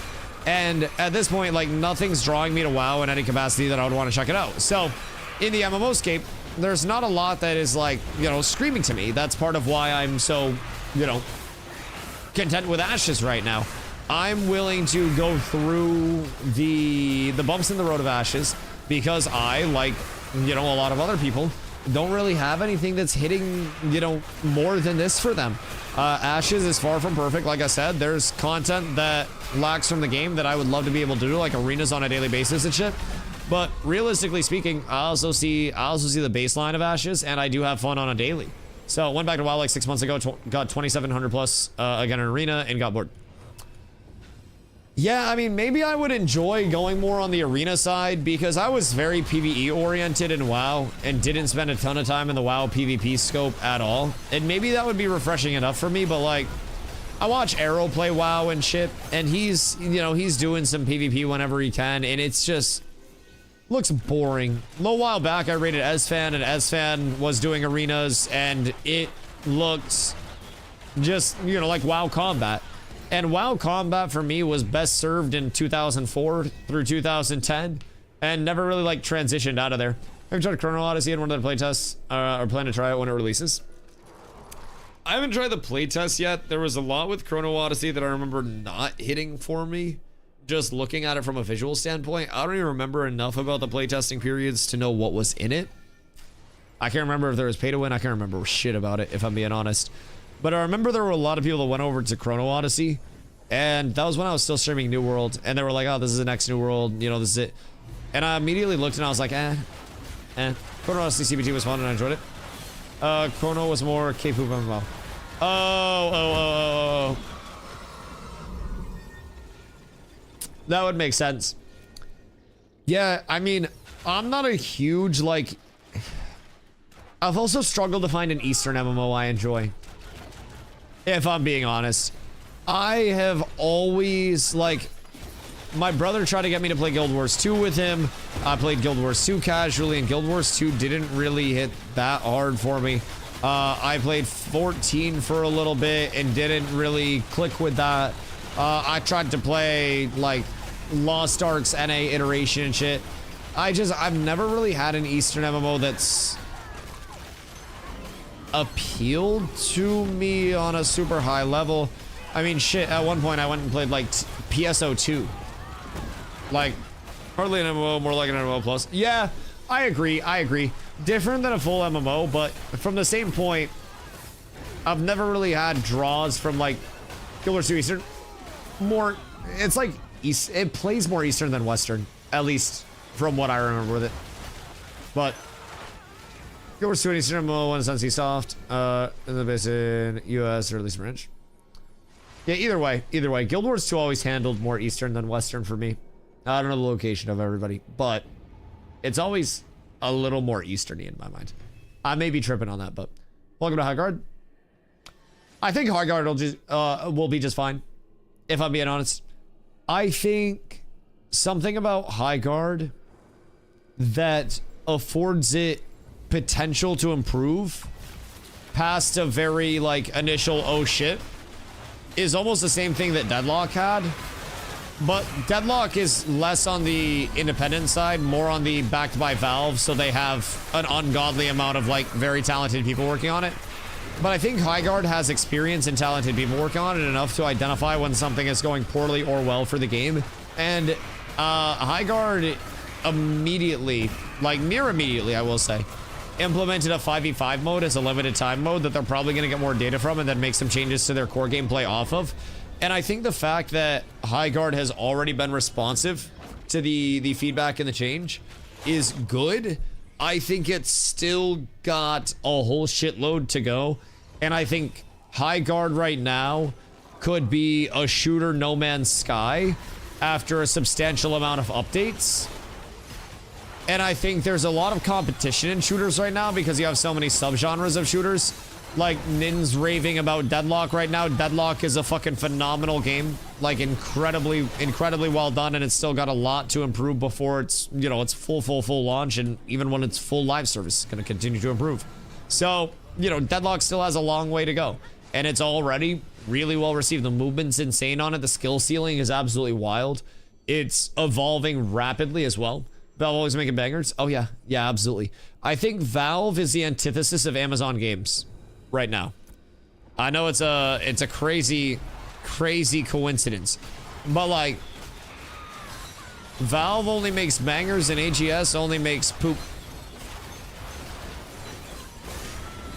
Valve is the best studio. What are Valve games? Let me pull up a list so I don't miss any good ones. List of Valve games. We'll start way early on. Half-Life, Team Fortress Classic Ricochet, Counter-Strike, Deathmatch Classic, Day of Defeat, Counter-Strike Condition Zero, Counter-Strike Source, Half-Life Source, Half-Life 2, Half-Life 2 Deathmatch, Day of Defeat Source, Half-Life 2 Lost Coast, Half-Life Deathmatch, Source, sorry, Half-Life 2 Episode 1, Half-Life 2 Episode 2, Portal, Team Fortress 2, The Orange Box, Left 4 Dead, Left 4 Dead 2, Alien Swarm, Portal 2, CSGO, that was collaboration with Hidden Path, Dota 2 Ski, Counter-Strike Nexon, The Lab, Artifact. We don't need to talk about Artifact, actually. So they do not only make bangers. Dota Underlords, Half-Life Alyx, Artifact Foundry, Aperture Death Job, Counter-Strike 2, and Deadlock. So those are their Valve games. And then they have published Codename Gordon, Gary's Mod, Portal Still Alive, and Aperture Hand Lab. Never heard of Artifact. What is that one? Do not worry about it. Artifact was meant to be a Hearthstone competitor.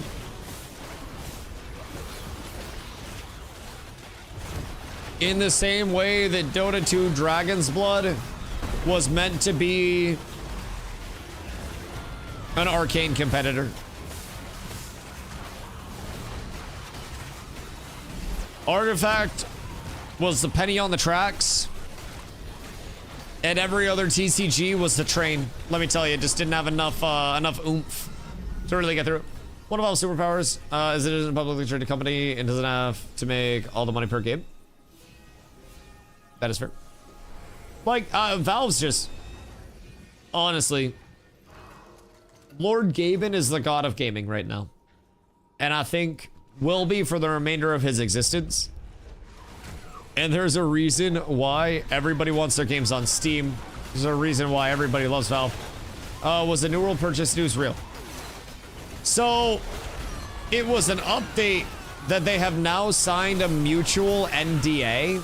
Well, technically, that Alistair and an undisclosed company have signed a mutual NDA regarding X company's games, and that it's the last he'll be publicly speaking on it for probably some time.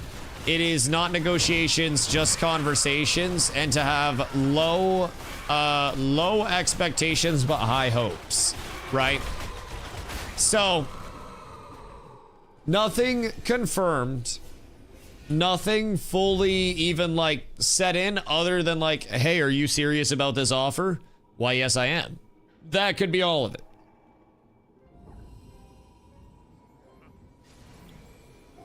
It will very likely be a multi-month to year-plus process before anything even is negotiated there, because it would be such a, I don't know, it wouldn't be like a huge acquisition, but you would be looking at the IP, the assets, you would be looking at, honestly, having to reassemble a development team that understands how to work with the engine in the first place, because it is like a heavily modified engine.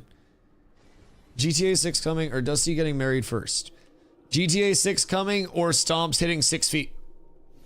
Because honestly, even if GTA gets canceled at that point, you still lose. Cold world, cold life, cold-blooded. Goddamn. League 2 coming before the League MMO is rough though. Didn't Riot confirm some bullshit that they are still working on the MMO? By the way, has anyone seen my conspiracy theory in Discord yet? Because I'm hoping that some idiot hears a conspiracy theory and then runs with it. So, I have been throwing out my conspiracy that we have been the Riot MMO the entire time.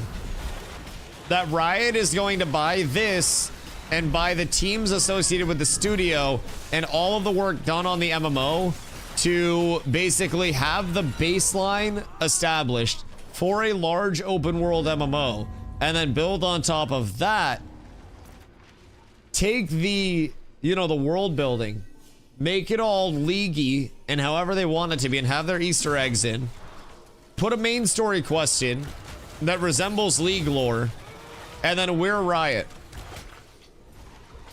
I know. Just crazy enough to work, huh? I sure as fuck hope not. Probably not. But everyone's just throwing out bullshit, so I figured I'd come up with something crazy too. I'm usually so like not involved in the conspiracy theories when it's like, you know, Discord going crazy over stuff. I try to be logic based, but like if we're just fucking throwing darts at the wall, I'm locking in that we are actually the Riot MMO.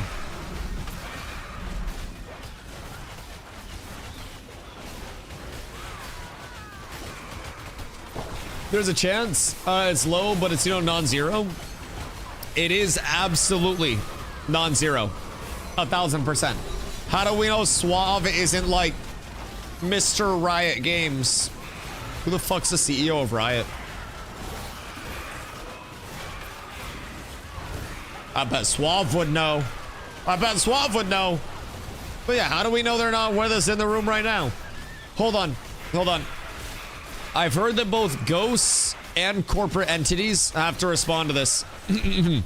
Are there any CEOs of gaming companies in the room with us right now?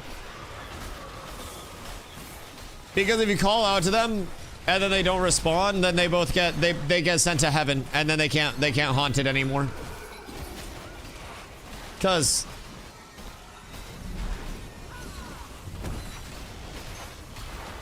interesting developments.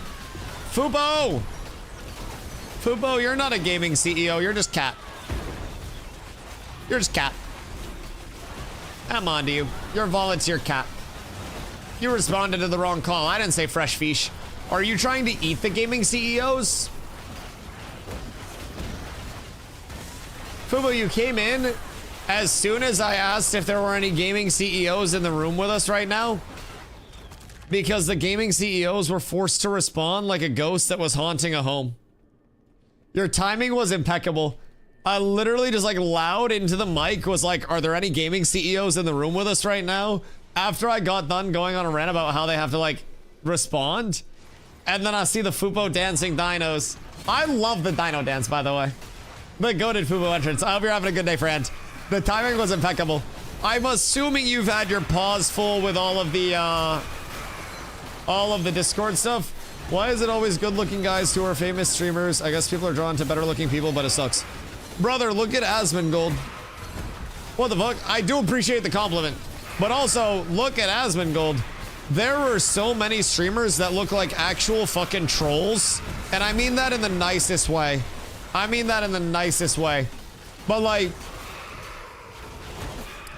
there are streamers that actually look like they have regressed into like troglodyte cave-dwelling states that have multiple times my fucking bag, if I'm being completely real. Like, I wish that I was, listen, maybe I'm just like relatively handsome and I'm not like hot enough to be super famous. Like, I'm not on that like Nate Hill levels of hot, and I get that, but Asmongold was above average for the time. Asmongold was above average for the time is crazy. Oh fuck. I don't know why that got me so good. Jesus Christ. I mean, like, back in his younger days, yeah, he wasn't as repulsive looking, but also he's always been the Roach King. The dude, not that he's repulsive looking right now. Like, I think Asmon still has some cute to him, but he pulled his own broken tooth out with pliers in the middle of a WoW raid because he was trying to shot call and his broken tooth was hitting his tongue and making it uncomfortable for him to shot call. So he went down, grabbed pliers, and pulled his tooth out.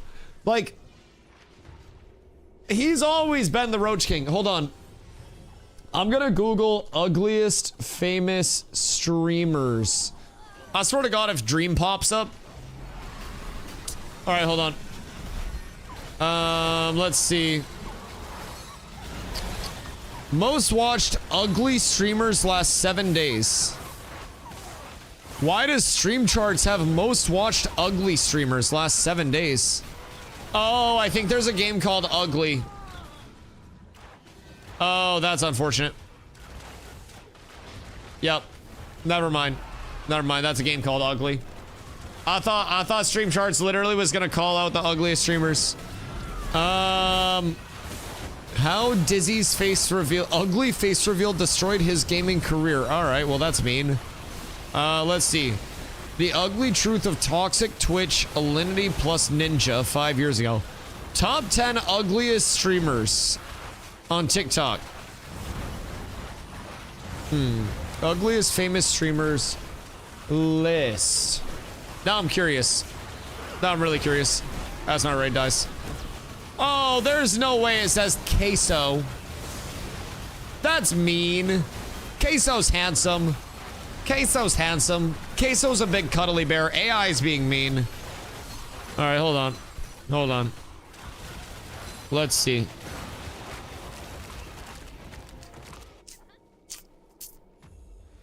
Ugliest underground streamers tier list. There are no tier lists to show.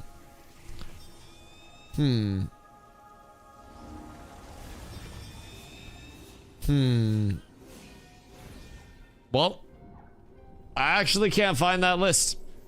I don't know why, but apparently nobody has made a compilation of ugly streamers. Dusty, what? What'd I do?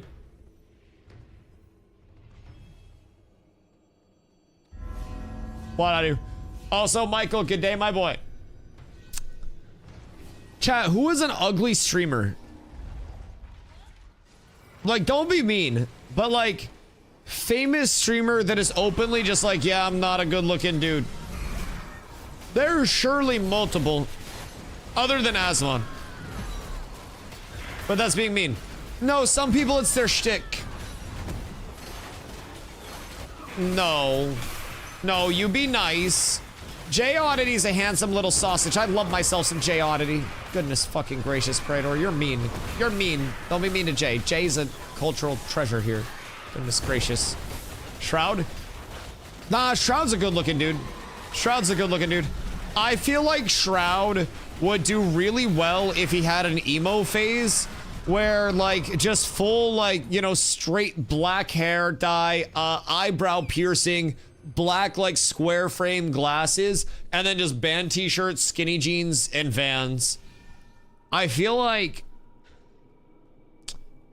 Shroud could pull that off well. Mizkif scares me. We have a few we need to get escorted here. Oh, from the bottom? Or from like the teleporter? Because we can definitely go down. We can also take a quick break if people need to repair or anything like that. Get buffs back up. But yeah, we can drop down and then run around. Are there streamers who make being ugly their thing? I mean, there are streamers who make being fucking annoying their thing. So I can only imagine that would be the brighter side of that, right?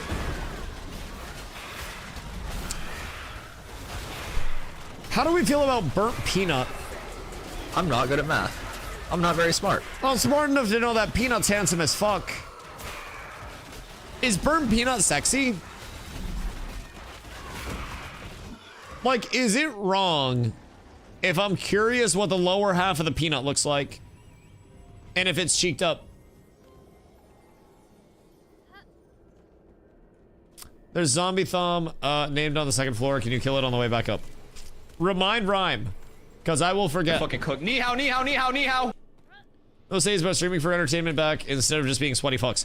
Right, but I'm asking the real questions. Is the peanut sexy? Or is it ugly?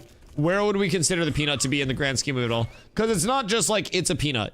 Would you fuck the peanut if given the opportunity? Stop, second posture check. Because we're on the discussion of like ugly streamers. And I feel like if boiled. I'm still confused what boiled peanuts are. Like thoroughly. Safety? Security? Would you rub his nuts for good luck? Yeah, there should be 2 in that shell, right? Should be. You had a normal or stylized face, if that makes sense. Neon is an ugly, but he's stylized. Still body zoomer archetype. Zoomer archetype is crazy. I mean, I don't think it's inherently true that, like, every streamer has to have a normal or stylized face. I think there are a ton of streamers that, like, do exist that are much more of your traditional nerd that also face cam. Also, VTuber or no cam streaming is also a large percentage of streamers at this point.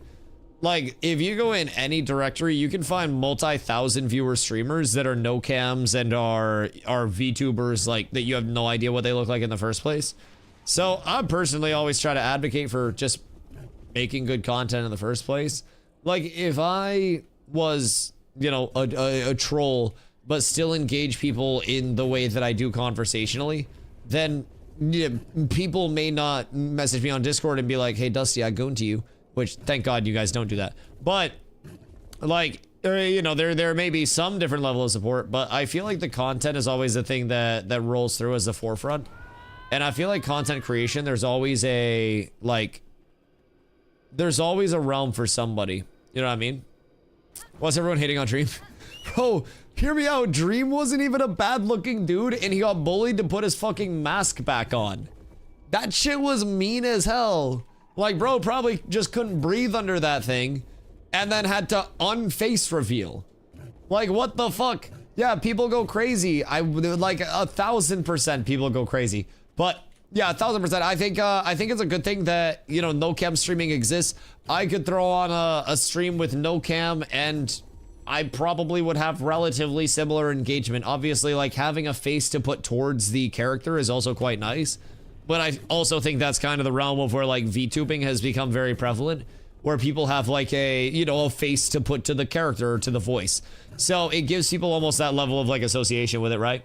I love Dusty. I love Barry. Barry the Never Banned is what they call him. Never disappeared, just went on a little hiatus, just a vacation.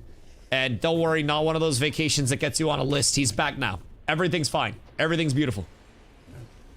There's enough other viewers on the... Oh, yeah. Oh, God.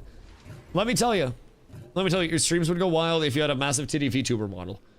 Okay, well, there are some things that, like, hear me out. This face, a huge juicy rack, and my interaction and my gameplay. There's typically a triangle of success. Brother, I got a square at that point.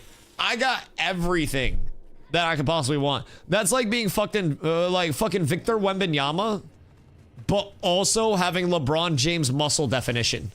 He would actually be built like a fucking monster at that point. There's no level of downside at that point in time. The hot tub streamer special.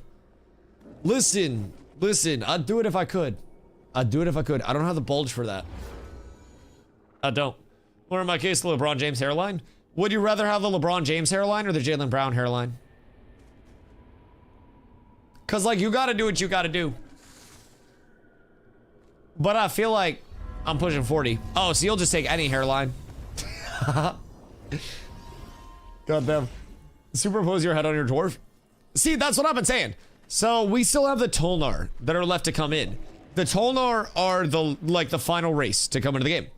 When they come in, it's going to be like the entire Tolnar lore is that when the apocalypse ended, everybody went back out to the overworld except the Tolnar. They stayed underground and fucked in caves to repopulate the world.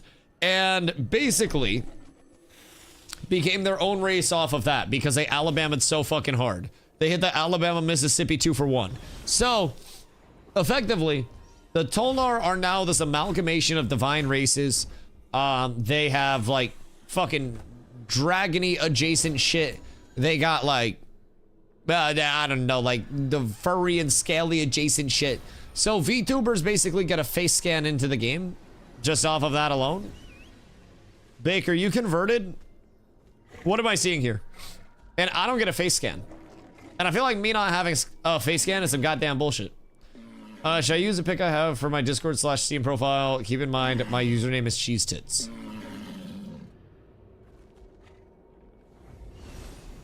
Is it just cheese between boob? Because I feel like that's two good things at once. I feel like that's two very good things at once. But yeah, realistically, I mean, look at the number of streamers that just don't have should I just say like a physical form at this point? It feels like we're getting all voodoo-y at this point. But like there are a lot of streamers that don't have a physical form to them. They're either like VTubers, little PNG tubers. Oh fuck. Apes together. Fuck! That scared me. Lather King. I appreciate you, dog. Much love. Much love. Ashes has someone laid off. I mean, Ashes has laid off multiple people. A while back, there was a confirmation that 9 people were laid off. So far today, as of last tally, we've seen 6 people post on LinkedIn that were confirmed to have been laid off.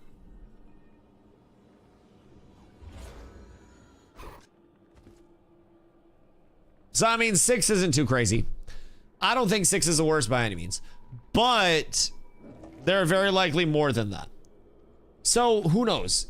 It could always be a shitload of layoffs. It could always be just routine carryover in business. But someone's already trying to revive New World. Face Punch. The Rust and Gary mod people. Crafting the Dreadwake bow, you have to sell your soul. Oh, yeah. Oh, yeah. You're sucking dick behind a Wendy's dumpster, giving hand jobs behind McDonald's, and then you're doing special massages at night while also trying to day trade on top of that simply to afford enough to invest in real estate to someday sell that real estate with proper appreciation to craft yourself a Dreadwake longbow. Oh yeah, it's not even real. Yeah, it doesn't exist. It physically, dude, it doesn't have a physical form. The Dreadwake longbow is a VTuber. Man, my Google history is gonna be really weird. List of Valve games into ugliest famous streamers.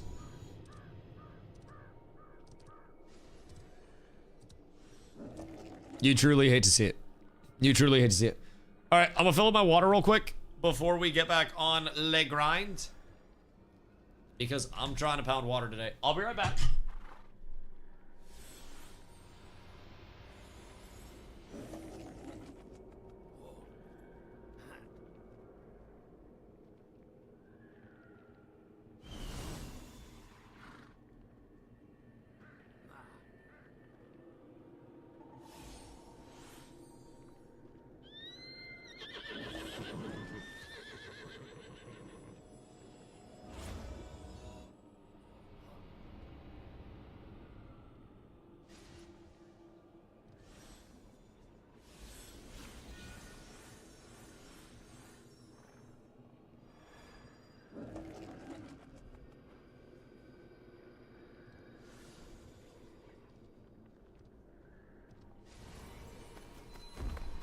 Good day. I got water and I got snacks.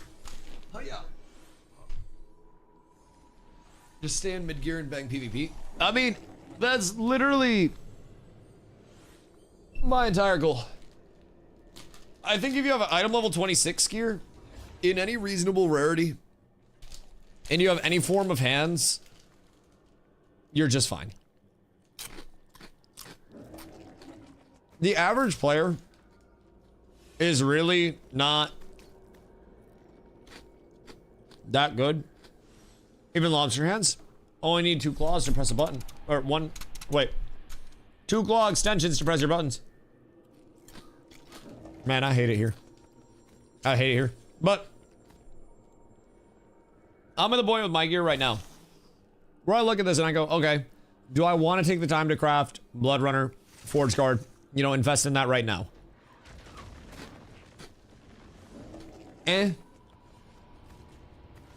Do I need better jewelry? No. Careful. Do I need an epic cloak? No. I guess that's me grabbing aggro, huh? Like, realistically for me, I'm looking at maybe epic weapons at 26. Enchant them to +8. And then just be done with it, right? And I'm not too caught up on much else. I'm still rocking the Hollow Shade Jerkin. Yo, that shit good though.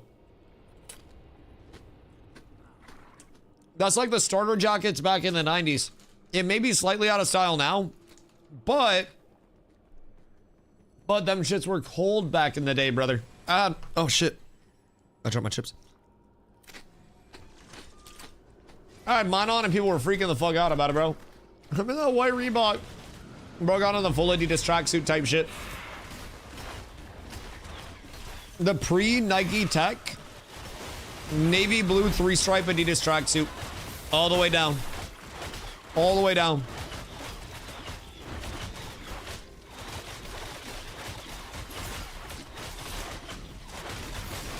Charlotte Hornet starter jacket went harder than anything on the planet.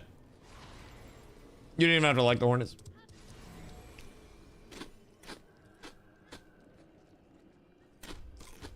Yeah, you didn't have to. How's the boss farm? There do be no boss farm. I mean, some name mobs, I guess, but like, there are only a couple name mobs here. So it's, if I'm being honest. I think most of us are probably here for the emblems more than anything else, if we can get them to drop. Just first and foremost.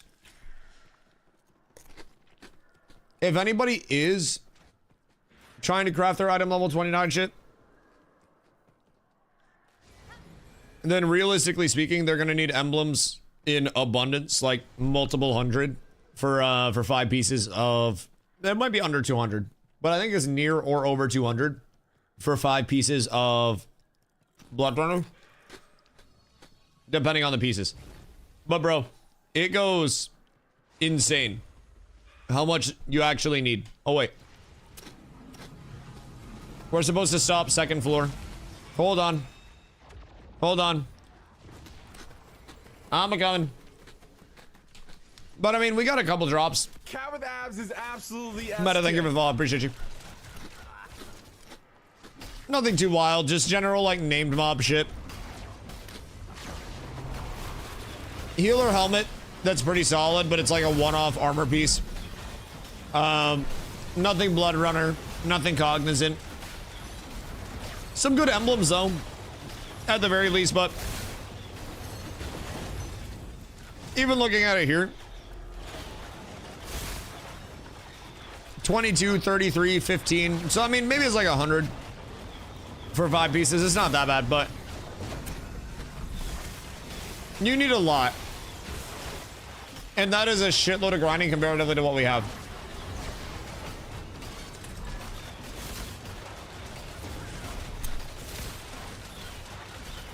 Bad call training up top. Who trained up top? The mob is to the right. We're at in here.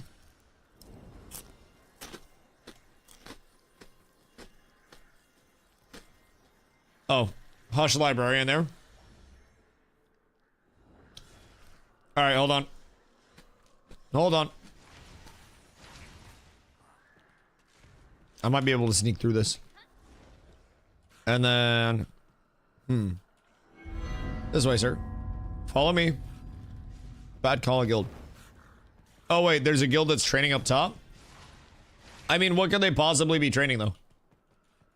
Because, I mean, we were killing most of the shit. Unless it's an ungodly amount of thumbs. Where is everybody? Because, like, I got it set up, but... We, is me and Willow tonight. Me and Willow versus the goddamn world. Alright, there we go. We got the gang with us now. We got the whole squad. What's over you? And we're on Shoal, which is pretty much the last remaining server. It feels like a fucking stronghold at this point, man. Everybody's starting to work their way over to Shoal as well. Like those that are still holding out. That are still trying to... This is the boss, yes. But those that are still trying to have some population to play the game with and not just be completely alone. A lot of communities, a lot of individuals have started working their way back over here. I think they'll merge the other servers. Depending on what's said in the dev stream, if they have that on the 13th, I've always thought that mergers were very likely. 2 and 2 and then a major update would probably result in most of the servers being full again. So, like, I think there's plenty of opportunity for mergers. And I think worst case scenario, if they merge 2 and 2 and then drop a major update and then population blows up to the extent that they can't contain it, then opening up another server wouldn't be the worst case scenario because then it's just a fresh start server. And then you get to see the fresh start versus the legacy experience, right? So, personally, I would like merges. I would have really zero complaints about them. Anything to keep the population up. But I also think it's very dependent on this upcoming developer stream. There are so many things that are like looming. A lot of current pressing issues. A lot of issues related to the duping, botting, exploiting, the state of these servers.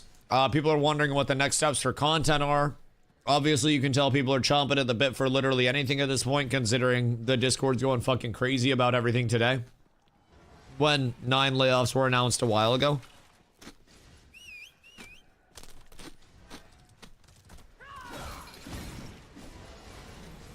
Is Curator fucked? Mm-hmm. Okay, Word Crush Curator's fucked. That one's down. So, overall, I'm really hoping that we see something good in the dev stream. I have no idea what we're going to see. But I'm really hoping it's something that builds on the foundation that they've been trying to establish for a while now.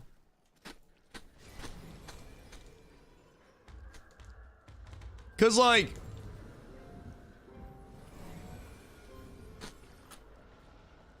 I think we're seeing the final phase of player retention that was offered for this set of content.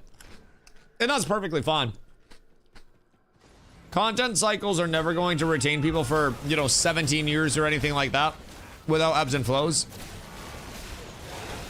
But one thing that really stuck out was a video that I watched from Chris Wilson, where he was giving a talk about like exit and entry points for players and just like general, you know, Chris Wilson to other people.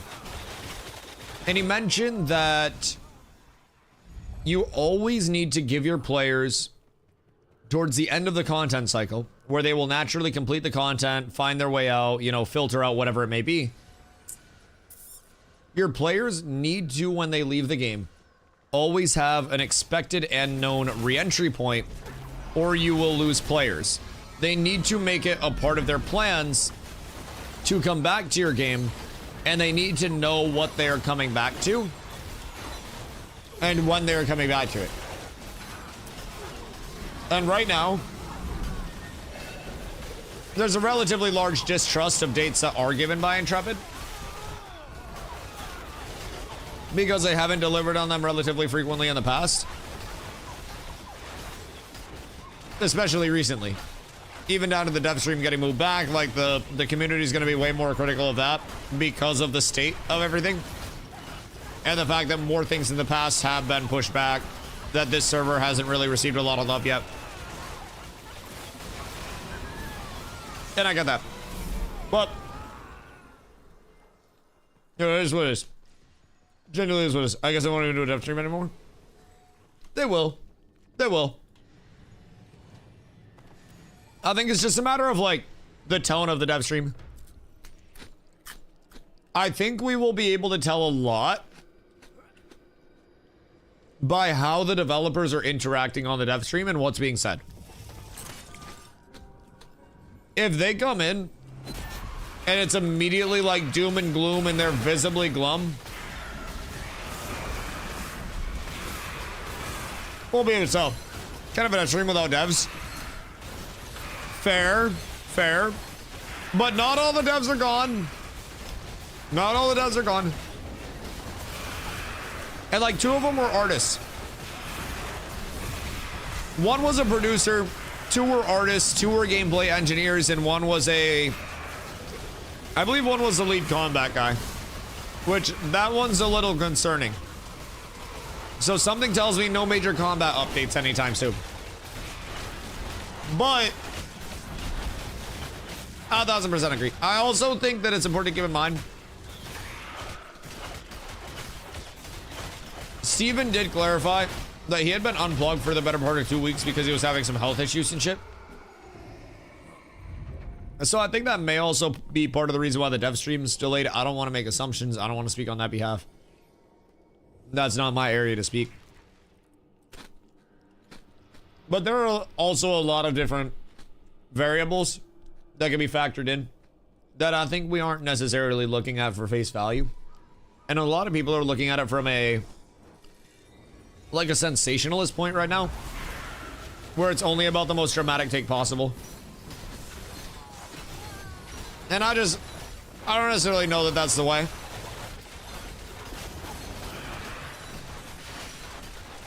Don't need to keep Bucky. Nah, I mean, I like Bucky. I like a lot of the other devs too, though. I think they do have good developers. Obviously, there are a lot of developers that I don't know. I don't know their prior projects. I don't know anything else there, but someone was saying Polar entered a fake account named the Gray One or something to try to split votes.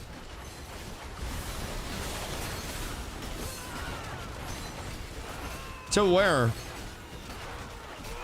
And how would that even split votes?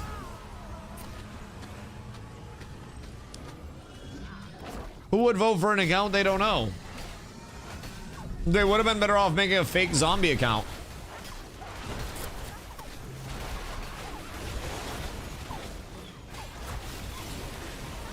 Split between the Railroad one. Oh, wait. Are they not going for Mira?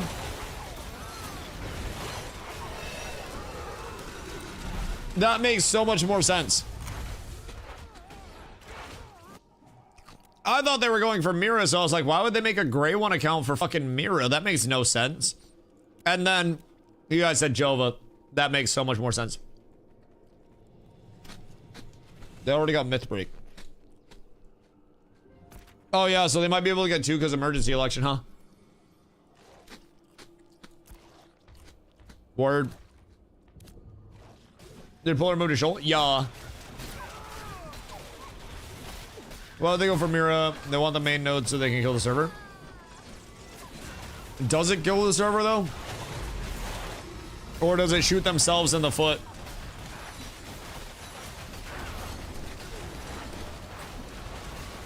I would agree if they didn't need to gear at all. But they still need to gear. They need the settlements if they want to play. So, I mean,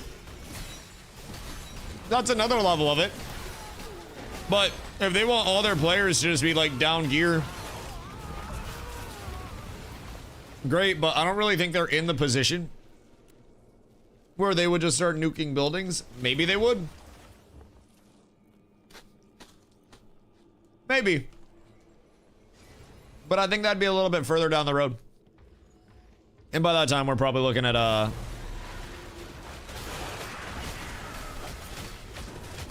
probably looking at some different shakeup other than that. Their intention coming here could be just to ruin the server.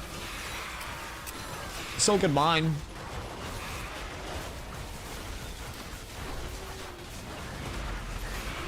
Who's to say that wasn't my goal? I can be a bad guy too. I will say though, these poppables things go fucking hard. Like actually insane. I don't really know what it is, but these things slap.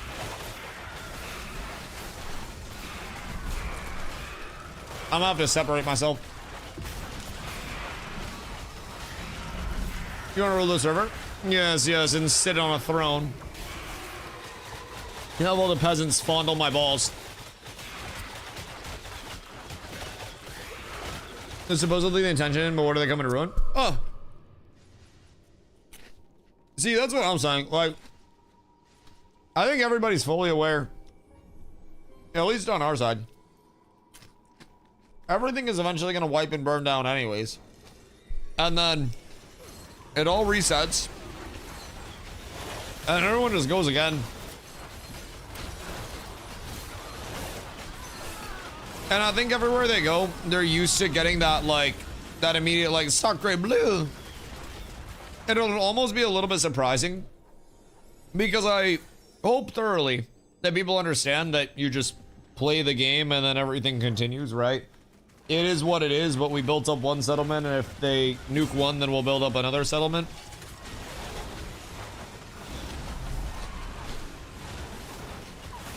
Is what it is.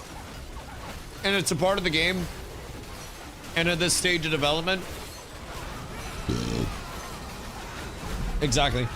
It's only natural that systems in the game will change pretty substantially. And everything that happens now is a temporary pain for hopefully, like, you know, a smoother future. So, like, I get it. What are you eating? If I tell you, are you gonna buy them all up?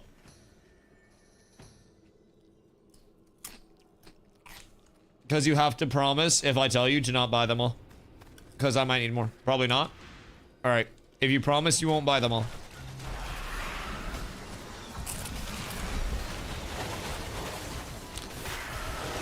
So they're poppables from Lay's. They're technically Carla's. Not anymore, though. And they're these little, like, I don't know, giant, like, Chex type vibes. But really, like, light and airy. Almost like a Pringle mixed with, like, a waffle fry.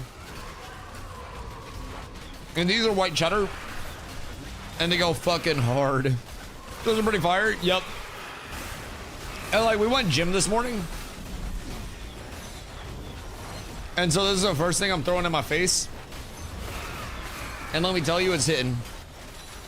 It's hitting real good. What if I sold my tank gear and became a Gross Mage? You could. Poppables are a spank my ass daddy level of snack is so valid. So incredibly valid and based. Yeah, these are good. I like how Dusty's playing better with one hand than most tank stuff experienced. Bro, I don't even have my auto attack on. I'm still using my mouse. Because my mouse is wireless, right? So all I'm doing is sitting here. Anytime I have to move, I'm doing that, right? So I'm moving off of one hand. And then anytime I have to use an ability, I take the old fingy and I press it on the board. Only tricky part is when the shift binds come in. So then I have to get a little fancy with it, but other than that, everything's fine.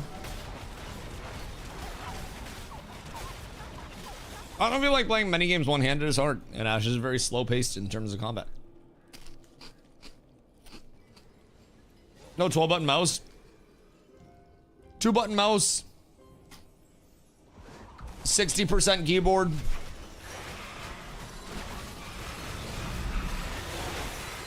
Poppables. The recipe for success.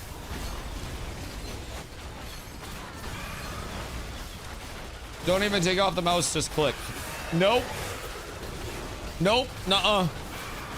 I would rather take my hand off my mouse than click something on stream.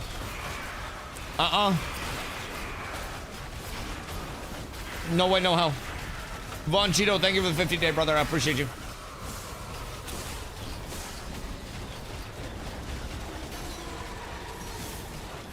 Rippington's also out. Are you telling me I should celebrate conquering this entire bag of poppables almost by hiding the rest in the bottom of the snack cupboard so Carla doesn't see it, and then also taking a massive bong rip? Because I feel like that's what you're telling me. That I should hide the bag and then tell her that she ate them. And that it wasn't me eating her snacks. And I should take a bong rip. I dropped one. Oh shit, there's evidence on my sweatshirt. We're gonna take a bong rip and go back for the poppables. No. There needs to be a bag. Because if there's not a bag, there's no, like, convincing her that she ate them. Because she'll know if she ate all of them. But I can try to gaslight her into thinking that she ate them while she was asleep or something. Alright, hold on. Careful on pulls. You don't have a tank for like 2 minutes. You can keep pulling. Just pull small. Hold on. I have to go get ready to gaslight my girlfriend. No mistake.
We're so up.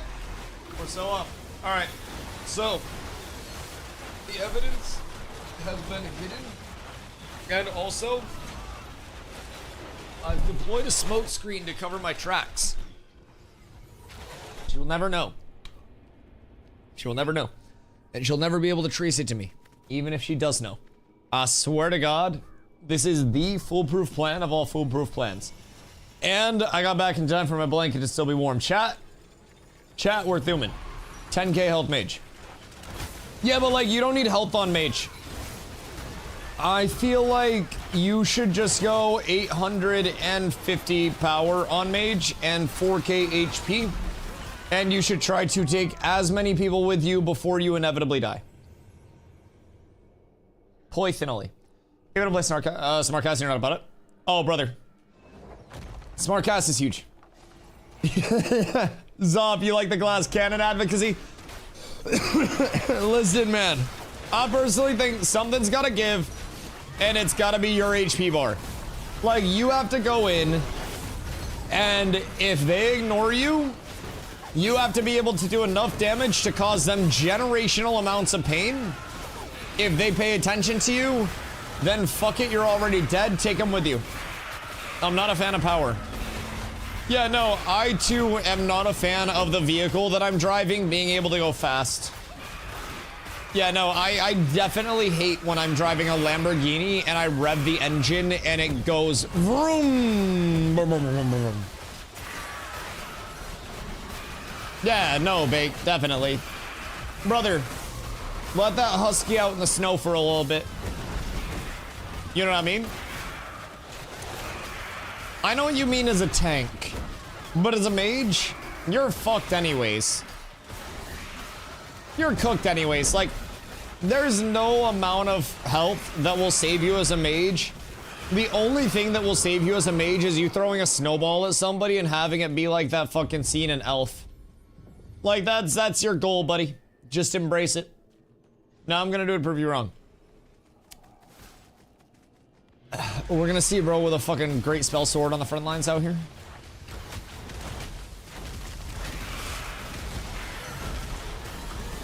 Ah, sword of fucking god. I'm gonna see a goddamn one-hand sword and a shield on a mage very soon. Let him suffer. Yes, just let him wallow. It can be done. Like, can it? Yes. Should it? Probably not. Like, can I suck my own dick? Probably with enough flexibility training. Should I suck my own dick? Probably not. But also, doesn't seem like the worst alternative to the gym during the off days. Low cardio, low core work. We'll see. You do a lot of things you shouldn't. Oh, yeah. Oh, yeah, we just named one. Absolutely, and there are way more than that as well. HP mage is actually fine. If small PP. But don't small PP. Like, yeah, you need a little bit. But, like, hear me out. What if you just don't die? Fine isn't good. And good isn't the best. You know what I mean? It's just like, why play HP mage? Well, you're also saying that to the fucker that's playing two-hand or tank. Like, at that point, why not just play rogue? If you want to kill a motherfucker, go classic and kill a motherfucker. Brother, we're lobbing up alleys to fucking Blake Griffin of a ranger right now, just letting them get every single kill. We are literally just like the Chris Paul in this equation. We have DeAndre, we have Blake Griffin, like, we got fucking Gerald Green and bullshit with us too. Like, we got dunkers everywhere, brother. It's just, it's an all-time dunk assembly. I nuke people on tank. You'd kill them faster on rogue. I still nuke people on tank, I agree. But also,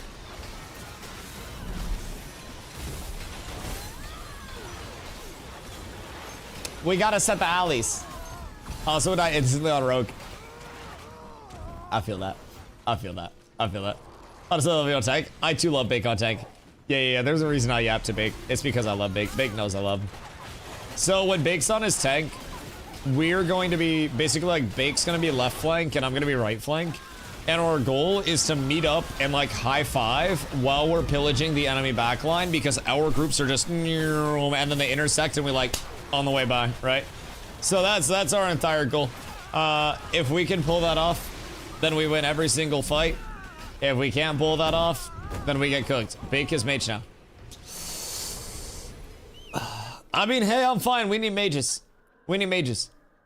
Now, only thing is, I was told we need mages and tanks as a top two, so, like, solving one by hurting the other, but Dusty says he wants to Eiffel Tower the ops with Bake. Yeah, I mean, we need someone to record it too. Coke, you in? Listen, it's important to provide pressure from both sides. If you're not providing pressure from both sides, then you're not going to have the oomph that you really need. Pay me in Coke. What if every time you show up for work, You leave your coat with a T at work with a little bit of coke in the pocket, and you always do a little coke before you leave. So that way, when you come back the next day, bonus coke that you forgot about that's in your jacket that you left. And then when you have compounding jackets, you have more coke. So instead of us paying you in coke, you basically invest in coke futures through your coke. Bake might go crazy on Mage. You had me at coke. Like, I don't think Bake's gonna be bad on anything. I think all archetypes and ashes, if you're a good player, are learnable. I think anybody that understands one archetype well could understand other archetypes if they were forced to, right? I have no doubt in my mind that Bake will be good on Mage. But like, what if he was 750 power on Mage? Like, what if he had 2k HP? What if he got touched and fell apart like a poorly assembled popsicle stick bridge? What if I was 750 power on tank? Excessive, because the tank's role is not to kill people. The tank's role is to support the group. What do you mean? If I'm going 180 miles per hour in my Honda Civic, it's out of place. If I'm going 180 miles in my Lamborghini Urus, I'm richer than everybody else around me. Bake, there are differences. You're in a Urus now, buddy. Drive your fucking Urus. You let me drive the Civic. I will get a tailwind to slowly merge onto the interstate. You whip that thing as much as you'd like to. I use Blink offensively? Well, as you should. The only problem is what happens after you use Blink offensively. And you're gonna say something stupid like, well, that's why I need to survive. Hear me out. Hear me out. If you shoot everybody first, then nobody else is there to shoot you. That's where the shield and 10k HP comes in. Oh, God. Oh, God. Everyone is fired. Intrepid is closed. What? I feel like this is clickbait.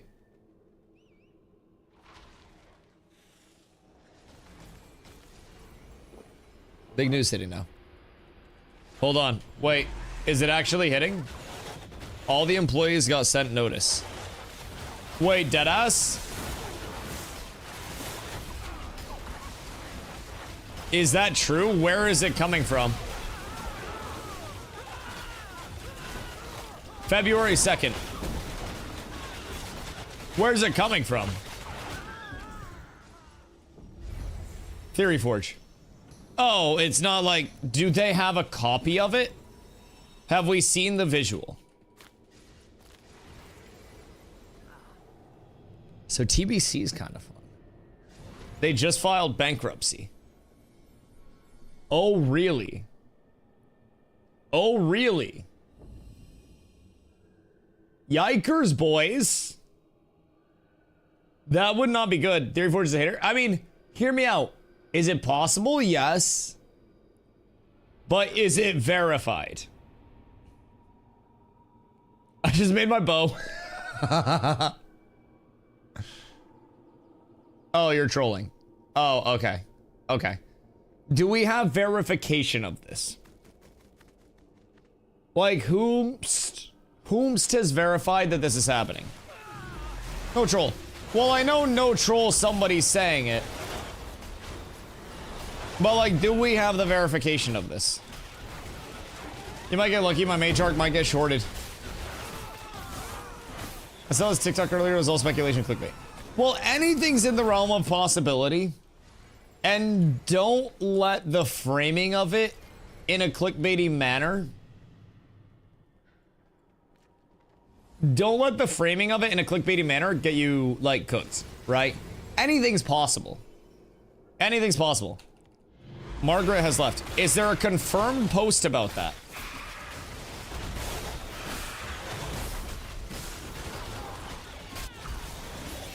Planendorf confirmed it in chat. Did he? Do we have a screenshot of that? Or is it Planendorf trolling?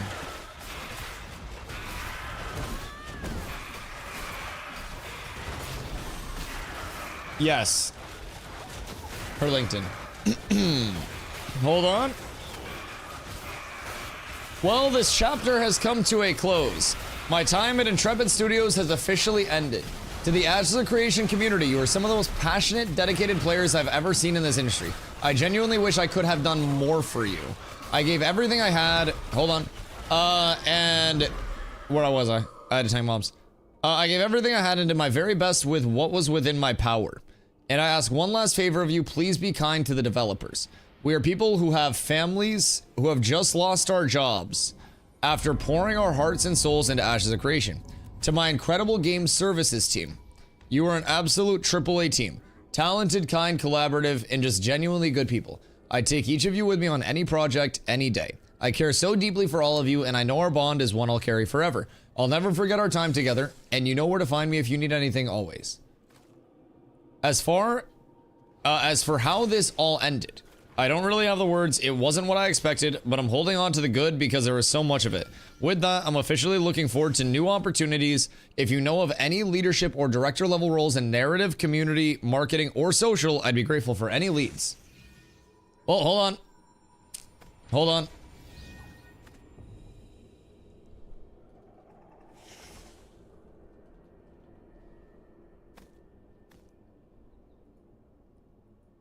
Hold on. Donger, my boy. Steven left Discord. Wait, really? What's going on?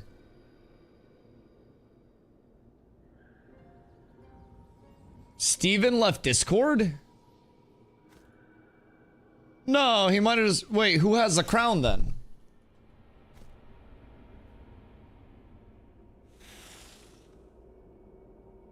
Basically, the game's about to go live. Well, it's not my game. In all fairness, it's not my game. I just make content. So, that's fine. I was a New World streamer before this. This is nothing new. Okay, hold on. Is he actually... Wait. He didn't leave. I don't think he left because he was a server owner. The game you own and are currently playing is about to go black. Yeah, that makes two of them. That makes two of them. Disregard. Okay. Okay. That makes more sense. So Steven, is he still in Discord? Let's not assign weird stuff where it doesn't need to be assigned. But hold on. Hold on. That's just shutting down. Steven resigned. Hold on. Is it confirmed anywhere that Steven resigned? And what's going on with that? Is it an acquisition after? Open Theory Forge. Hold on, someone give me the link. Hold on, do I have it pulled up? Someone give me a link. Email went out, they ran out of money. Hold on, stop polling, stop polling, stop polling, stop polling. Hold on. Dude, I'm so glad that I didn't craft item level 29 gear. I saw Margaret's LinkedIn. To that, Steven has notified everyone that he has resigned. Hold on.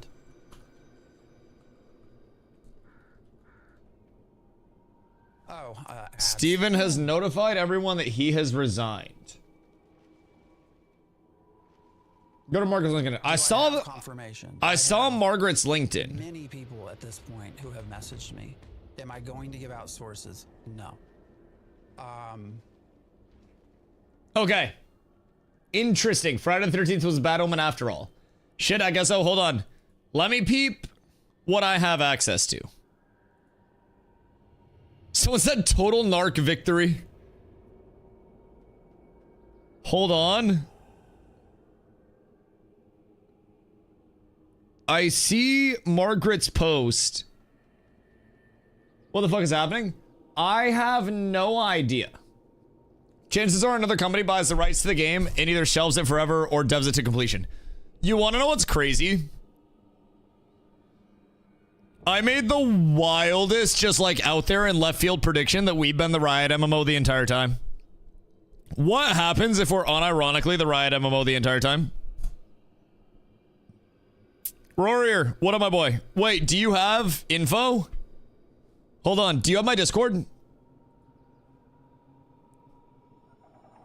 Hold on.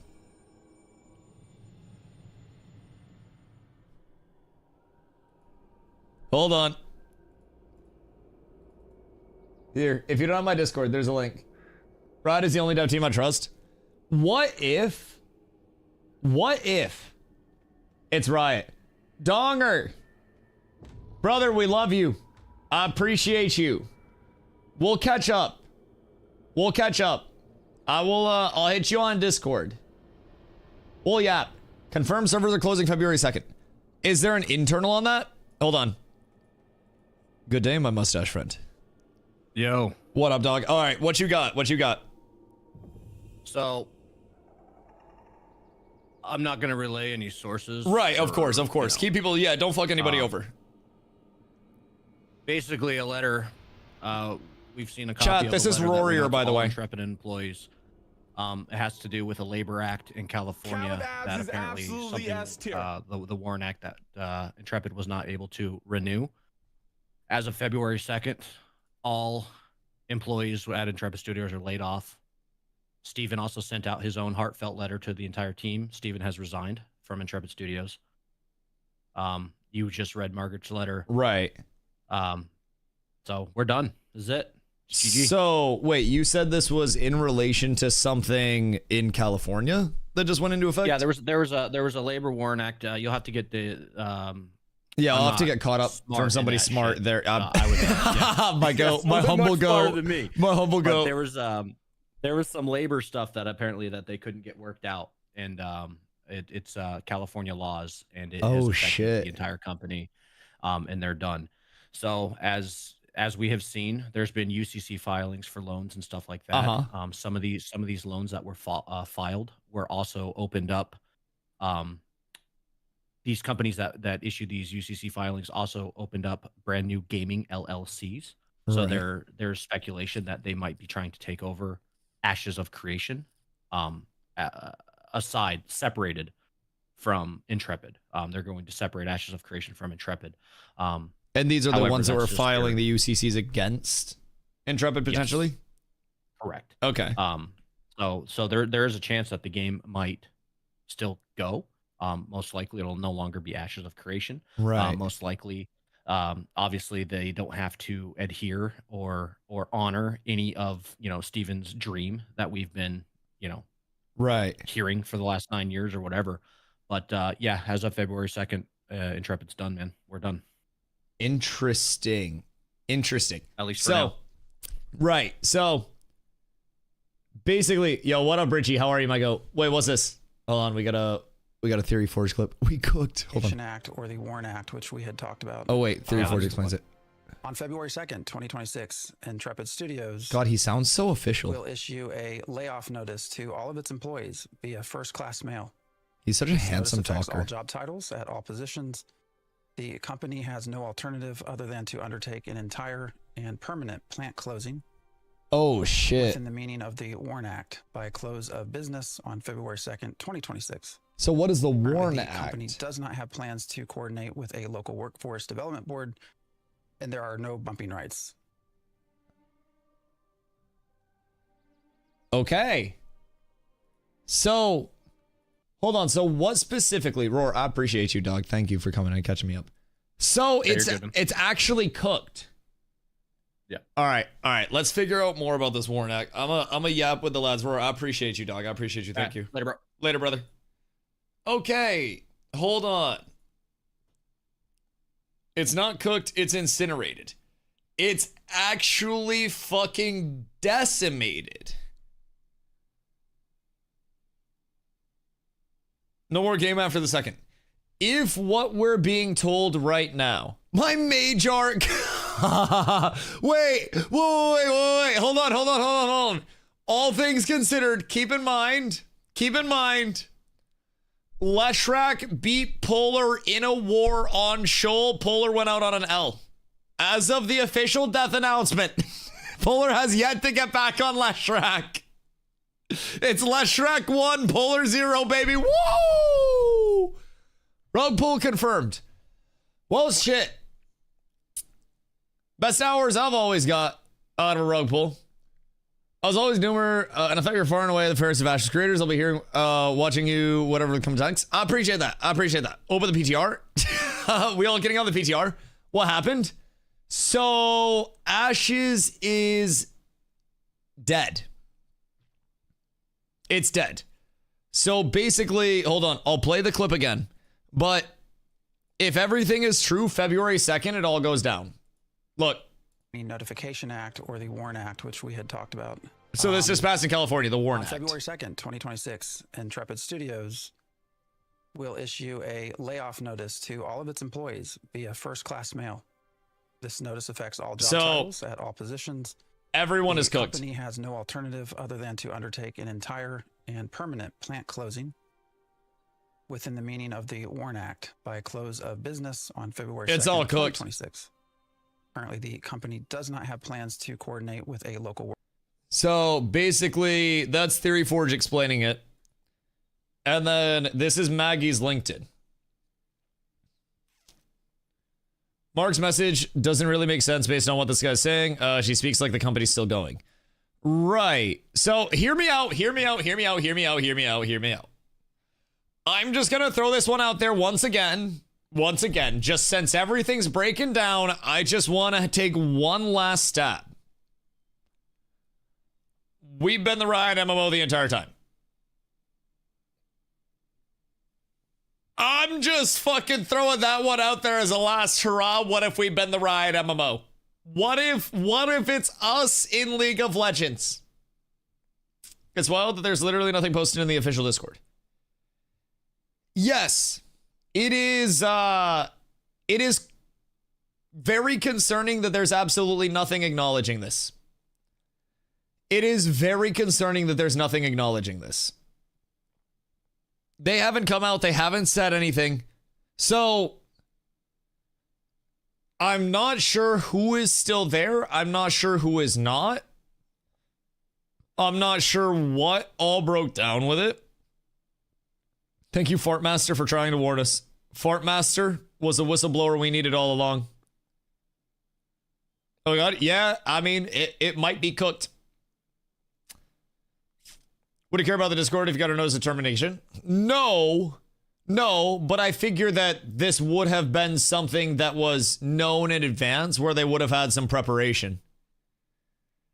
But this is wild all at once. Okay, so do we have any, like, research on what the WARN Act brings in?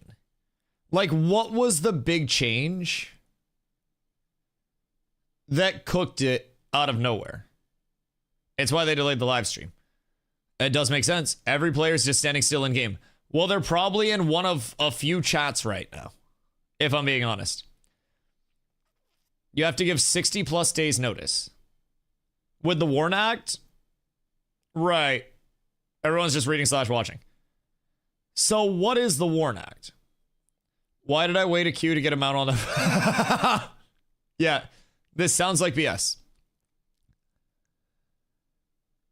There's a lot that is clearly wacky as fuck right now. Hold on. The California WARN Act is a state law that requires certain employers to give advance written notice before major layoffs, relocations, or closures. It's California's version of the federal WARN Act, but broader and stricter. WARN Act is to help mass layoffs, help those being laid off transition easier. Okay. So it's not necessarily, and keep in mind, this isn't me coping. This is just me theory crafting. This is just me inquiring off of this. I'm not trying to like fucking say it's not over or anything. But theoretically, could this lead into Ashes being under somebody else's control entirely? Right? If this was a case and they were like bought out by somebody or anything like that, would that theoretically be within the realm of possibility? What does the WARN Act have to do with Intrepid shutting down? Intrepid is based out of California, I guess is the link up there. So they would be required to give large advance notice, is what people are saying. Seems far-fetched. Right, and I'm trying to like just stay inquisitive about this because we don't have a ton of information on things. TLDR, I'm doing army stuff. As of right now, a lot of people have lost their jobs. And potentially all of Ashes is cooked. We do not have an official comment but supposedly there have been a lot of layoffs. This is Maggie's LinkedIn post confirming that she's laid off, that she's no longer with the company.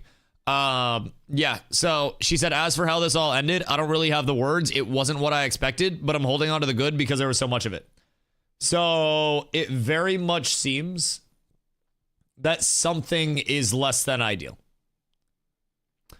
This means they have to give notice, but this has nothing to do with the company shutting down. It just means they have to give adequate notice. Right, exactly. Is it 100% confirmed? What do we know officially right now? We know nothing officially right now other than the LinkedIn posts and that there have been substantial amounts of layoffs. Like, it feels like there has been a fucking nuke that came down. This is absolutely S tier. Yo, Archetype, thank you for the follow. I appreciate you. It feels like there has been a nuke that has come down that has hit like a large portion of it. TF thinks this is being pushed by the partners in the company. Cat with abs is Yo, thank you for the follow. S tier. Steven resigned, it's over. Is there confirmation anywhere that Steven resigned other than the hearsay right now? Like, is there an actual source of this? Wasn't expecting this. Z, I wasn't either. I was farming Carfin. No, beat him out. What happened? We're trying to figure that out. Dude is reading company emails. Who's reading company emails? Because, like, of course, everything, like, could very well be leaked to people, right? People have their sources. But even with people being correct, I just want to make sure that everything is, like, verified. Yo, Big W, what up, my boy? Thank you for the follow. How do you feel? Haven't processed yet, if I'm being honest. Like, very surprised. Very, like, all at once, oh shit, right? Granted, I always made, like, the half joke. I came from New World, right? I left New World because I saw a lot of the signs that New World was, like, going to be cooked. And when I left New World, I came over here and I always said that I will keep this in mind. We'll miss some of the community. Z, what happened? Like, what happened on your end? But yeah, I always made the joke that, like, Steven's got enough money to make an MMO. He's got enough money to literally just fuck off and say, I'm going to the beach to retire somewhere. And it was always a half joke, but I have no idea what's happened. Maybe it is that. Maybe it's legitimately an element of, like, that truly happening. I have no fucking clue. I have no clue. I know nothing. I'm watching a stream. Fair. I also know nothing. Can't find any actual statement regarding Steven resigning.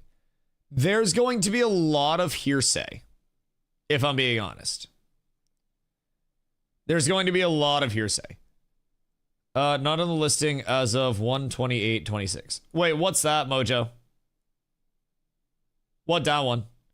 Oh, is that the Warren, like, notification thing? What happened? Are servers off? No, servers are not off. Servers are not off. Abs is absolutely S Blueberry, tier. thank you for the follow. I appreciate you. So, servers are not off right now. Planet Wolf was in a stream and he didn't deny anything. No, Donger was in here as well. And basically said he appreciates us and loves all of us. So message your local dev. Tell them you appreciate them. But there's going to be a lot of hearsay right now. A lot of hearsay. What do you think about Steven saying nothing? I don't think it's an encouraging thing that people are saying nothing. The investors are most likely the source of this. Otherwise, there would be press stating a purchase of the company had been made. Probably, but what would the investors be doing? It's done, there's no denying it? No, I don't think anybody's denying it. No, I don't think anybody's here denying it. I think we're all just trying to figure out exactly what's happening and exactly what's going on. Because this is obviously not good. This is not something good. We're all just trying to put our heads together and figure out collaboratively if there's any information that gives us more of a defined picture of what's going on. Because right now, it's all up in the air, right? Like, there are a million different scenarios that could happen. Will let Margaret go? Is the game moving forward? I have no idea. I have no idea right now. Reaching out to a business partner, one of you would be irritated that I'm messaging him after 9 years. Is this the game dev equivalent of like, hey, I'm in town? Your title got me good? No, so the title's like not... Like the title's not actually like clickbait. Like we could very well be looking at a very bad set of circumstances. Two things that don't add up right now. First, why release EA on Steam if this Warren thing was in the works? And secondly, why still do PTR stuff as well if planning dev live stream if February 2nd was a deadline? I don't know that I am 100% sold on the February 2nd server cutoff. Corfucio, thank you for the follow. No communication from official channels says something bad about it. I agree. Granted. Who's going to communicate? This was our communicator. This was the director of communications. Just random, you know, perspective there. The question mark saving? Yeah. Who watches the Watchmen thing, do you say? Right. The Warren Act is 60 days. That's like 3 days. Right. And if people are just now finding out that, you know, their jobs are at stake and shit. Well, not at stake, but their jobs are gone, right? This would mean 60 days in the future, but this could also just be a New World-esque EOS. Given the Stevens replying everywhere, he was kind of the communication. Right. And I think it's not good that this is snowballing to this point in the first place without any comms. I think the player base wants to know, like, what's going on. They obviously don't owe us anything. They don't owe us anything right now. Asmon, watching your video right now, you're famous. Bro, I have no idea what's going on. Asmon pulled up your vid. Hi, guys. You need to be straight up with me, we're fucked. We might be fucked. Discord's exploding. I have no idea. We might actually be fucking cooked, chat. This might be really fucking bad if I'm being honest. I might have cooked New World. I'm really hoping that I didn't cook Ashes. Or the Theory Forge clip link. Hold on. I'll play it. I'll pause the music. I got you. Oh, fuck me. The Ratification Act or the Warren Act, which we had talked about. On February 2nd, I don't know how much it's linked to the Warren Act, though. Will issue a layoff notice to all of its employees via first-class mail. This notice affects all job titles. That would be the notice on the 2nd. The company has no alternative other than to undertake an entire and permanent plant closing within the meaning of the Warren Act by close of business on February 2nd, 2026. So, if that's the case, the Warren Act supposedly is a 60-day period where they have to, can you link video? Yeah, I got you guys. The Warren Act is supposedly a 60-day period. I got you. I'll spam. Whoops. There you go. Supposedly a 60-day period where they have to notify people of layoffs, right? So keep in mind so far. Margaret, separated. Hoofsy, thank you, my boy. I appreciate you. It's not real. If the stream link was true, they would have filed on December 2nd, 2025. Right, because it's supposed to be a 60-day on the Warren Act. So that would mean that if notifications went out today, they would have had to file previously to this. If February 2nd was the EOS, then under Warren Act, it would have been that. So what are the stipulations of the Warren Act? Is it basically an if-then statement? Like, if you fire this many people, then you have to announce? Why announce a stream the 13th? See, that's also what I don't understand. They just have to keep paying them for 60 days. Oh, so they have to give Jesus Christ. I can tell how I feel about severance packages, boys. So anyways, so they have to give a 60-day severance package? Or is that like, because keep in mind, I'm in fucking Maine, dog. I'm not in California. So this is like I got Snow Act to worry about right now. Just tuning back in here, Warren Act, Intrepid done. Motherfucker, you know about the Warren Act? All right, hit me with it. So I don't know if Intrepid's done. I'm just here. I simply exist. We have no hard concrete information that it's fully done, but we also have zero concrete information that it's happening. They just deleted the dev live stream info from news on Discord. Nah, there's no shot.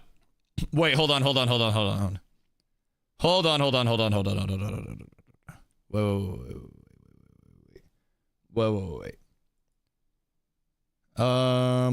Wait. No, they didn't. Am I tripping? It's right here. It's not gone. Yeah, no, it's literally right here. Mine's gone. Did you just get banned for being a little bitch? What the hell do you mean? No, that's still there. That's still there. Cat with abs is Yeah, 6 out. Thank you for the S wallet, dude. I tier. appreciate you. All right. Maybe you got cooked. There's a difference between news and Alpha 2 news.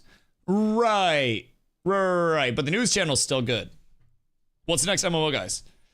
I don't think there are many more, dude.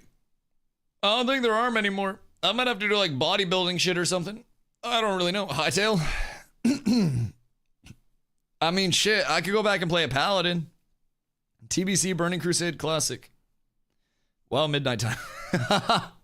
Back to WoW. Hold on. Wait. What's happening with my game right now? Am I getting AFK'd? I might have AFK'd out. Hold on. I might have AFK'd out. AFK too long? I got scared. I was like, wait, it's not the second, it's right now, boys. They flipped the switch. All right, so anyways. What do we know so far, boys? What do we know so far? Go play Eldercard? Yo, low-key, high-key. In theory, if Ashes is cooked, I actually might go shit on people in Eldercard. I'll bet there's a massive, huge layoff going on right now across California entirely. The act just killed so many jobs. So, what is the act killing job? How is... Margaret did confirm everyone is laid off. See her LinkedIn comments. Wait, does someone have a screenshot? Because this is just a screenshot. I can't scroll down anymore. Do we have a screenshot? Because that's fine. If so, that might be cooked. It actually might be cooked. Nan, you don't have to mod chat or anything, dude. Just let people yap. I mean, right now it's a very speculative time. Just let people yap their yap. You don't have to time people out or anything, dude. It's perfectly okay. Like there's come to Dreadmiss when it's back. Let's see. Oh man. Hold on. So it's AOC done. We're trying to get confirmation right now. In other news, the gaming industry having a hard time as well. Gaming market melts down after Google reveals new AI game design tool. Project Genie crashes stocks. That's what I brought this up earlier today, actually. Hold on. Wait, Theory's reading the official notice. Hold on. I'm just telling you what I was sent, so. Is he already done reading it? Or what's going on?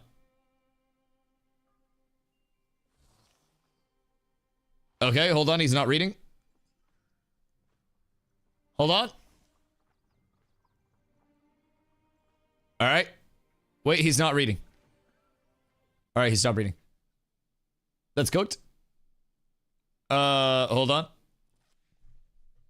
Does he said smells before he turned it? Before he did it. I did. He already read it. Okay, wait. So do we have a clip of him reading it? Also, Aries sent me the link. Hold on. Let me look at Margaret's comments. Open link.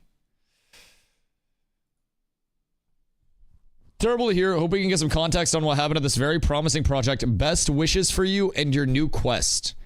Everyone was part of a layoff.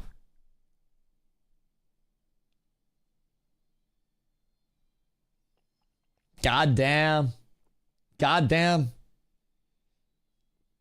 What a world we live in, boys. What a world we live in. That's what the letter said. That everybody was instantly laid off. Can I shoot those ones? No, it's okay. Let him get it out. I did the same thing when New World was announced. It's only fair that we go full circle with it. I felt the same way when New World was announced because I saw the signs, and there are a lot of people that saw the signs that definitely like are... I don't necessarily want to say like happy that people are losing their jobs from a human standpoint, But I think that there are a lot of people that are happy that they didn't invest money and time in, another MMO project that didn't make it. If this is truly the case, which seems to be the case, literally fully seems to be. There's nothing else that indicates that it's not. So I don't think there's a human in their right mind that is happy that a lot of people have seemingly lost their jobs here. And I think that is very natural, right? But can you quickly catch me up? What happened? So earlier today, a quick catch up for people that are just tuning in. Earlier today, there were a few people that started posting. Let me find the screenshots in the right order. There were a few people that started posting on their LinkedIns that they were open to new opportunities. And a couple of them were, producer, senior environment artist, senior animator, gameplay engineer, senior gameplay engineer. But we also saw Keenan, the lead combat engineer, post that he was looking for work as well. So that was the start of the day. Chat compiled a list of every single person that was at least in the first 20 pages for Intrepid that had current listings that was also looking for work. Cross-reference this, 5 of these 6 were on this list. So it was initially Deanna, senior gameplay engineer, and then we had Colin, producer, Jessica, senior animator, and then it was Devin, and then it was Keenan. So presumably all of these people also were, right? Presumably all of these people also were. But Margaret recently posts on LinkedIn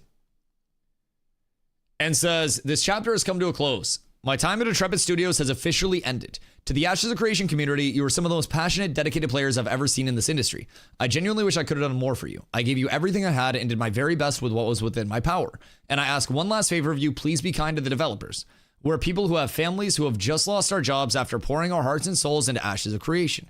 To my incredible game services team, you're an absolute AAA team. Talented, kind, collaborative, and just genuinely good people. I take each of you with me on any project, any day. I'll care so deeply for all of you, and I know our bond is one I'll carry forever. I'll never forget our time together, and you know where to find me if you need anything, always. As for how this all ended, I don't really have the words. It wasn't what I expected, but I'm holding on to the good because there was so much of it. With that, I'm officially looking for new opportunities. If you know of any leadership or director level roles in narrative, community, marketing, or social, I'd be grateful for any leads or connections." So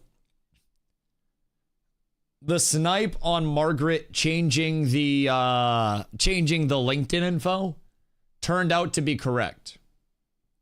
It's a layoff. AOC is alive. Did you see Margaret's follow-up, though? Everyone was a part of a layoff, she said. So, I mean, I'm not quite sure. Like Margaret said, everyone was part of a layoff. Everyone fired was part of a layoff. Man, I hope it wasn't everyone, but like, it's not looking the greatest at this point in time. Like, I'd really love it if that was different, but hear me out. Hear me out. What if we have been the Riot MMO the entire time? I'm just throwing that out there. Like, astronaut meme gun to the head. It might be us. It's been under wraps for a long time. What if it's us, boys? Also, hear me out. Alistair buying New World back, and then I'm about to go hit 360 hammer half heavies on motherfuckers like it's 2021 again. And then we go to the moon. I don't even know which tab I was on. All right, so realistically, what are we doing?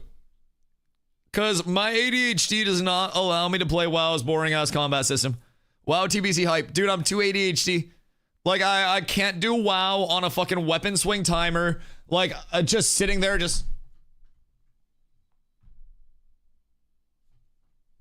Oh my god, I need like a dodge or something. I need an iframe. Please don't do WoW. Oh, don't make me go back to Deadlock, bro. The movement's evolved so much. I'm old now. Oh, fuck.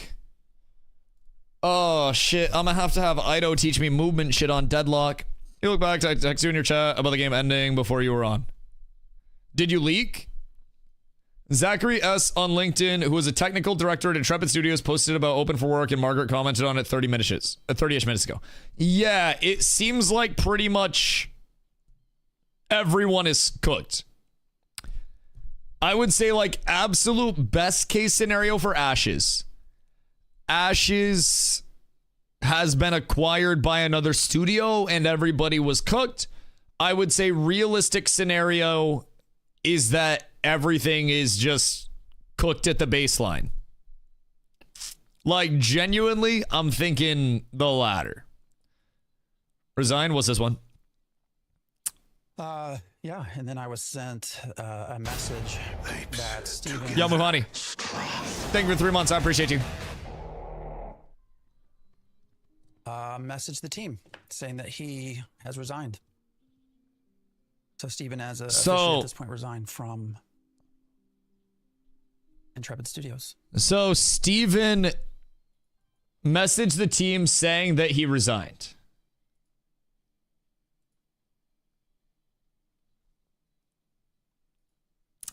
Could that be a part of a buyout? Probably. Is it probably not? We might be seeing a live implosion on stream, boys. We might be seeing the train wreck. So y'all still worried about splitting emblems? I think we need to let her go. Boys, it might be looking rough out here. It might be looking a little rough out here. Was Narc right? Narc might have been right. Narc might have been right. Jigsaw here. Some of you know me, some of you don't. Jigsaw, what up, dude? My NDA just ended at 6 p.m. EST, and I was laid off as well. I'm a paid QA tester that's a part of the Intrepid QA team, and I originally joined Vice and am now in Union. My only job requirements were to min-max the game, test environmental exploits, and write reports on social dynamics among players, specifically guilds with 50+ members of my choice. Anyway, I don't know why we were all laid off, but it is what it is. GG's to all. Wait. And I make some real friends along the way. Wait, is this copy pasta or is this like, is this real? You playing the fully released game? Fuck.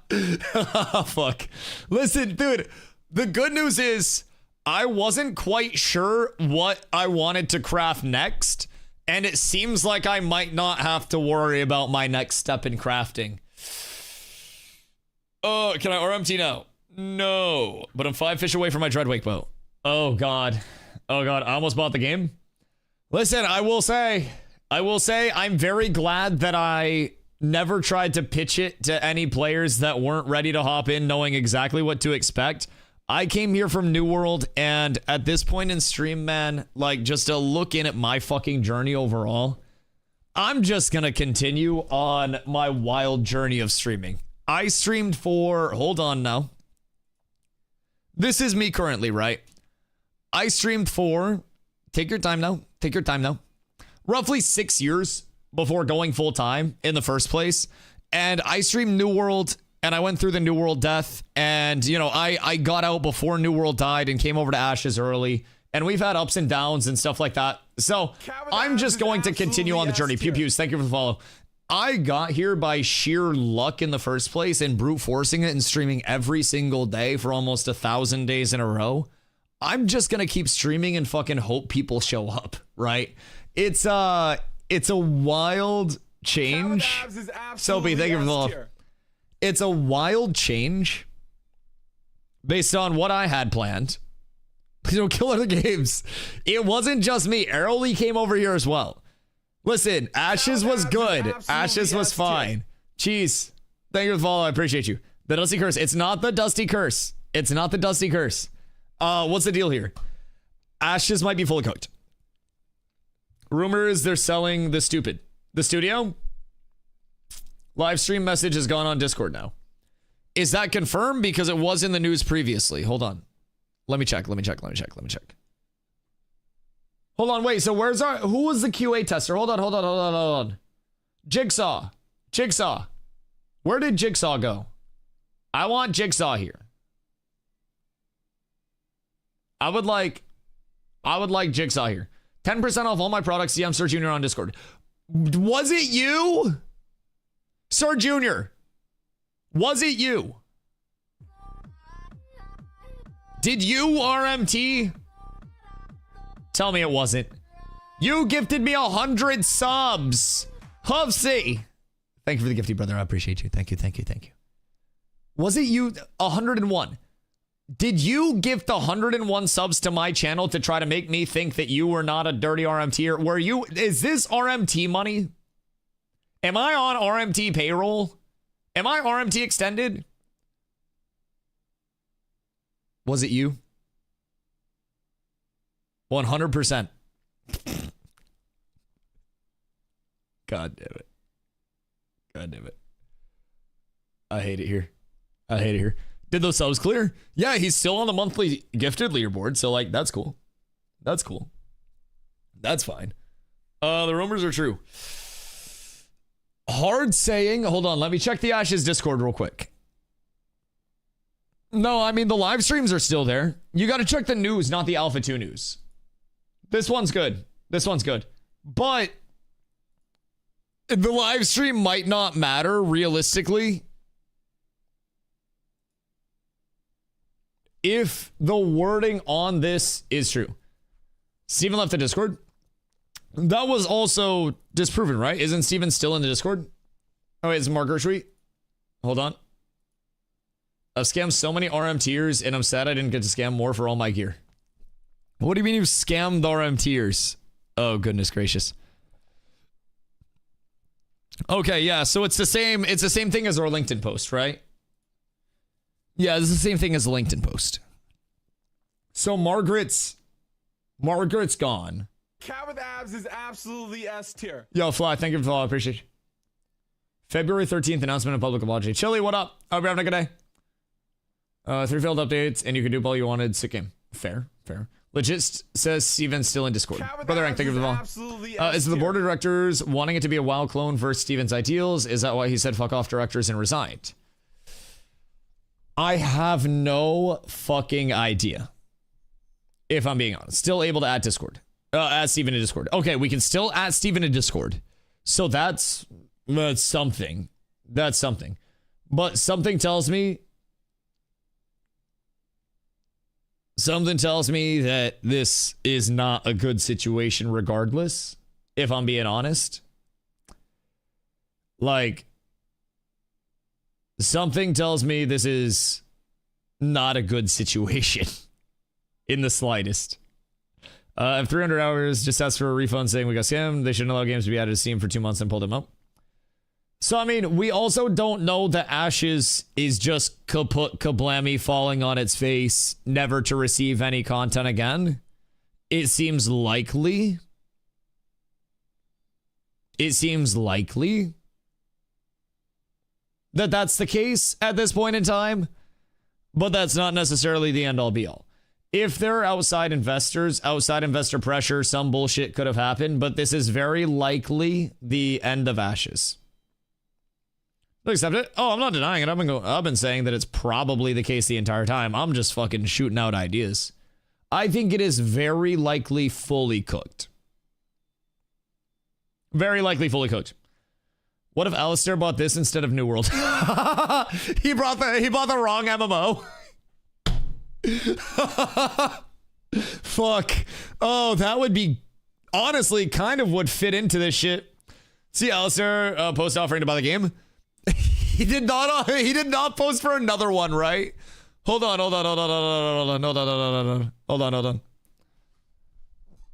So, Alistair McFarlane, I've got a crazy opportunity for you, my brother.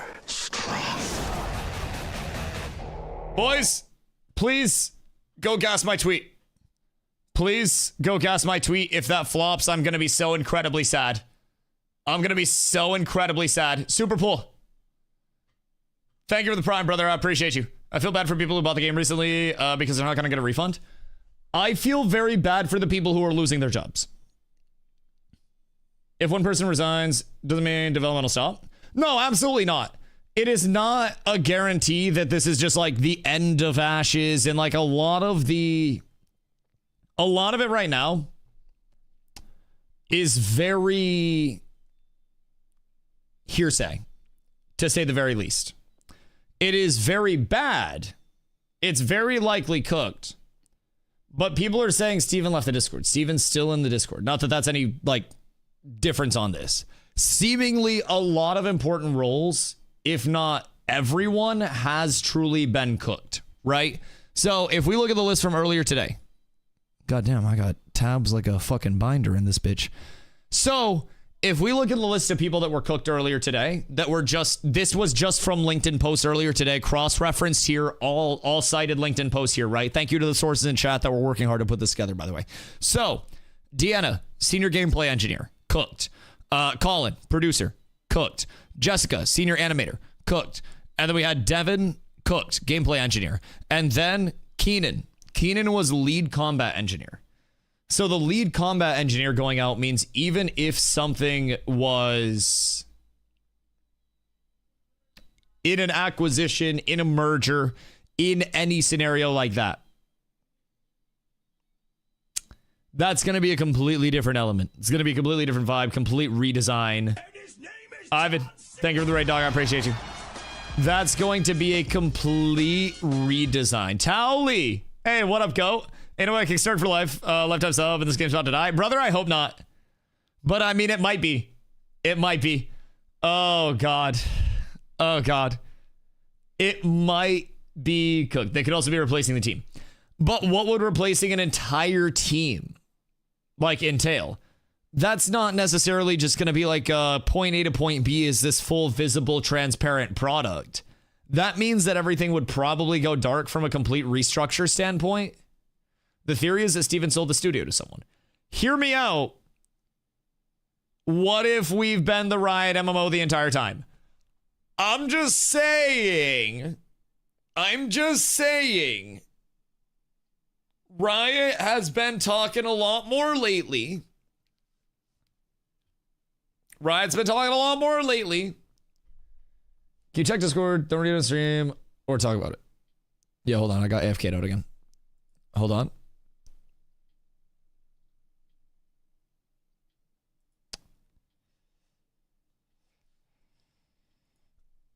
I gotta do some digging tonight. I gotta do some digging on that, if I'm being honest. But, I mean, it's entirely possible. It's entirely possible. I had James Bond in my crew for 2 months. Wait, so was that, like, not a copy pasta? Like, that guy was actually paid QA? Like, is that true? Or he broke aged bad. Yeah, bro. Hear me out, though. Hear me out. Apparently, Steven is typing in Discord. Hold on. Is he? News. No. Alpha 2 News. No. Where is he typing in Discord? He's in my guild. Like, actual QA? Wait, so dude just got paid to play the game? Bro, how much you making? Because, like, you ain't got a plug for Twitch Primes, right? Hold on. Clue. Was he actually good? Random question. Dusty feeling scammed. Yeah, fuck Ash is dying. Wait, you're telling me this motherfucker got a salary to just play the game? And I had to say goddamn Twitch Prime? What the hell is this? Chat, I'm looking for QA opportunities. Steven statement, Steven message. Where?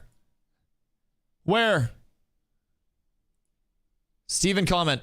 Can I get a screenshot? Oh God, wait. Okay, hold on.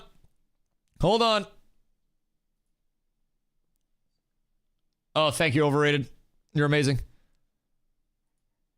All right. From Steven. I can make a limited statement in my personal capacity and not on behalf of the company regarding the situation. Control of the company shifted away from me, and the board began directing actions that I could not ethically agree with or carry out. As a result, I chose to resign in protest rather than lend my name or authority to decisions I could not ethically support. Following my resignation, much of the senior leadership team resigned. Following those departures, the board made the decision to issue the WARN Act notices and proceed with a mass layoff. I cannot responsibly speak to further details at this time due to ongoing legal and governance matters. What I can say is that the developers and staff acted in good faith and deserve better than the uncertainty they're now facing. I'm incredibly dismayed by the situation. So the board of directors began directing actions that Steven couldn't agree with or carry out. And this is like a fucking hostile takeover situation? What the fuck do you mean? Hold on, I need somebody to take me through this. I need someone to take me through this. Pay to win, I bet 100%. Do you think that it was pay to win? I mean, it would have to be something entirely antithetical if this is true. Like, if this isn't just like Fooey, then this would have to be something entirely antithetical. The ultimate scam of people? I think right now it is incredibly hard to say. I think it's entirely hard to say. Ethical concerns, AI usage. I asked him about this in my interview. Brother, there are so many questions in my interview that now have way different like meanings with the answers. I literally asked Steven in the interview how he felt about Jackalyptic closing down and other MMO projects that were closing down. And like he literally took a long stop before answering that question. And like they fucking hit. I asked him about many things. And he also told me we weren't broke. Are you sure the screenshot's legit? Yeah, it was a Discord link first, and then I had the screenshot pulled up as well. Yeah, I saw it in Discord general. It's in general. It's not in news, it's in general. Pay to win is irrelevant as a scam from the jump. That is fair. That is fair. Bro got paid for 10 years. It was rug pull, plain and simple. Do we think he got paid off of this, though? Like, with OPEX being fucking 800K a week, do we think that he's not losing money substantially over the course of this? If it is cooked? So the devs are backing up Steven. Seemingly, if this is the case, yes. If this is the case, yes. General AT 8050. What's that mean? Oh, you were saying timestamp. Why defend him? Nobody's defending anybody. Basically, I consider streaming to be modern day gaming journalism. And I think that speculation without base is very bad. And I think it's important to keep multiple narratives open before we have anything else to base it off of. Because putting out clickbait takes is not going to make me, any happier. It might make me a larger streamer if I post a YouTube video a week that's all clickbaity. And having these conversations where anything could be possible and we entertain everything until there's a reason to not believe it may always keep me small on stream. But at the end of the day, this is how I feel information is best put out. If we come together to figure out, neck pain, thank you for follow. If we come to figure out like what is happening together instead of just taking one thing and baselessly running with it. So, Dundorf, thank you for the follow as well. So the game might not be dead, but likely they'll just release the game as is and implement what's left they have made. Board's profit first, so he probably wasn't meeting metric. I guarantee he wasn't meeting metrics. I think he was probably losing a shitload of money on this. And I think Intrepid as a whole was probably losing a shitload of money on this. And I don't really think there's a massive way around that. I will see him mismanaged, but that's my opinion. So realistically, what's left at Intrepid Studios off this? Just as a one-to-one. Because this seems fully scorched earth. If it's not like on the rug pull level. If not scam the entire time, then this has to be permanent white pipe. Jesus fucking Christ. Jesus fucking Christ. 100% the board push Steam release. I mean, there were a couple of things that people said Steven said he would never do that had happened recently. Nothing like grabbing a few million from Steam drop, then dipping.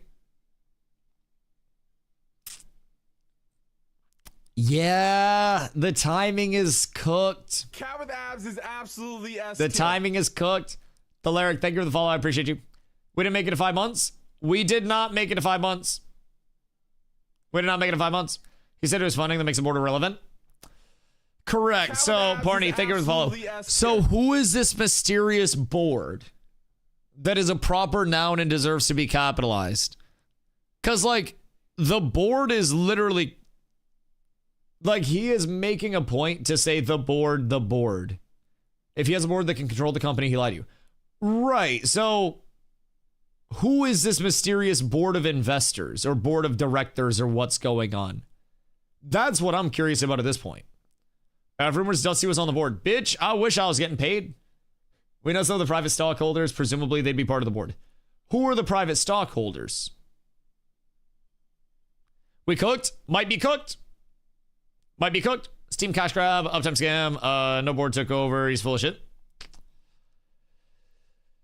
Do we have the inside on that, though? I mean, that's like at best, they're selling the fantasy that it was one person's money that was funding this while there was this secret mysterious board that was on the back end that was making a lot of decisions along the way. And that was something that definitely was not made public to people. Like, I don't really know. Holdings, I think, apparently own 10%. Not sure about any others. This private won't know. Like, 10% is already a substantial chunk if it's one. Oh, God. Do we think that he just lost control of it over time with more investors coming in? He Incorporated had to appoint a board and got outvoted. Could also be possible. Decision making comes in and they say we want to take it one way.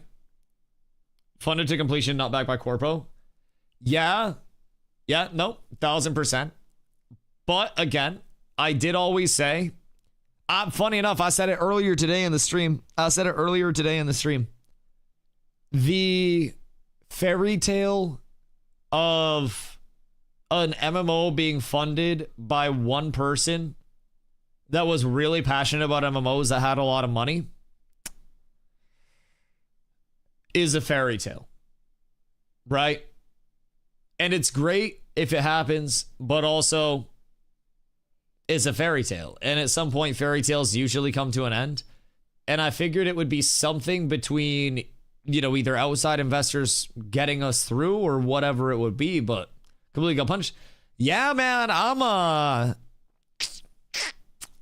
I'm feeling a lot of conflicted ways on it, you know? I think that's the big thing. Where's this come from? From Steven. This is general in Discord. Kinda cooked. You're just a stupid sucker. Your mom's a stupid sucker. Ashes might be canceled, but your mom isn't. Brother, I just make content. I'll be honest. I might have killed the game. But I just make content, regardless. Now, hear me out. I did also play New World for a long time before this, so maybe I am. Maybe it is me. Maybe it's not that guy's mom. So chat, econ tips. Anybody? Yo, low-key. I am very glad that I didn't take the time to record a tank guide right now. Because I hate that shit. I wish you got paid. Yeah, no, I wish I got paid. Genuinely. I got bad news for you guys. If you think I got paid at any point, you have terrible news. I make not a lot of money. I did not get paid by Intrepid or anything. I'm actually just a content creator. I'm trying to retrade myself. I'm actually wearing a shock collar. Yeah, I just play video games. So I'm really trying to Let's see you get the bag. I wish I did. Get out of the hole saying no's. Like, I wish I got the bag. That would have been cool. But yeah, no, I got nothing. Oh, legacy content could have got crazy views though. Look at what could have been. Should crank out a bunch of videos right now. Like, realistically, I should be crying right now. If I was a content creator that was looking to capitalize on this, I would be crying and taking shots. Yes. Instead of discussing it, I would be farming you guys. But instead, I'm a man of honor. Go cry then? I don't feel cryy. Like, I feel sad, of course. But I'm also like, part of me is shocked. Part of me is still on an element of like, Jesus Christ, the mace. To be on a shift aptitude or something, I have to be like, I don't know, passionate about what I'm playing. Like, I have to believe in it, you know? What if I just become like the dead MMO guy? Like, you know how you have those MMO guys that cover all the hype MMOs? What if I just go in and I become the best at really, really, really dead MMOs? Like, what if I just do like 1,000 players or less, and I just go shit on a bunch of like dads, anti-canon. Oh God, that would be so good. That would be so good. I'd cover things that are simply at the lowest of the hype cycle. Can you play WoW for no particular reason? I'm not cursed. It's not me. I left New World before the end of service was announced. I got the fuck out of there. I got the fuck out of there. Jay Oddity was in my chat earlier today. Arrow Lee played earlier this phase. I don't want to fucking hear that shit. It wasn't me. It wasn't me. BDO high skill ceiling or just run WoW RBG/arena. Oh, but the WoW combat system's so blah. It's so blah. I don't know, man. Go play Dark and Darker. I don't really like Dark and Darker. I'd personally love it if I was large enough for a developer to be like, hey, Dusty, here's a bag to come stream my game for a little bit and check it out. I know you're going through tough times. Any developers that are in chat, please feel free. Anybody that happens to run a talent agency that signs content creators that gets some deals, I'm independent. You know, I might be applying for jobs soon, but hey, careful with that referral code. I'm gonna need one of those soon. Hey, get that no free promo. Jesus fucking Christ. I'm gonna need to get people on my referral code soon if this shit keeps going where it is. Back to New World till the end. Oh, let's not get dramatic at this point in time. Let's not get all bent out of shape. Let's not get all out of there. Steven just activated his Bankai. Bro, don't worry. Steven's just deleting the run through so he can start over on a new character because he didn't like the name. Don't worry. Don't worry. He didn't like the name. He's restarting it, dude. If it doesn't watch play and enjoy the fuck out of this game. I don't think it's Mama V. I don't think the fingers crossed are gonna do too much. I don't think that's gonna do too much if I'm being honest.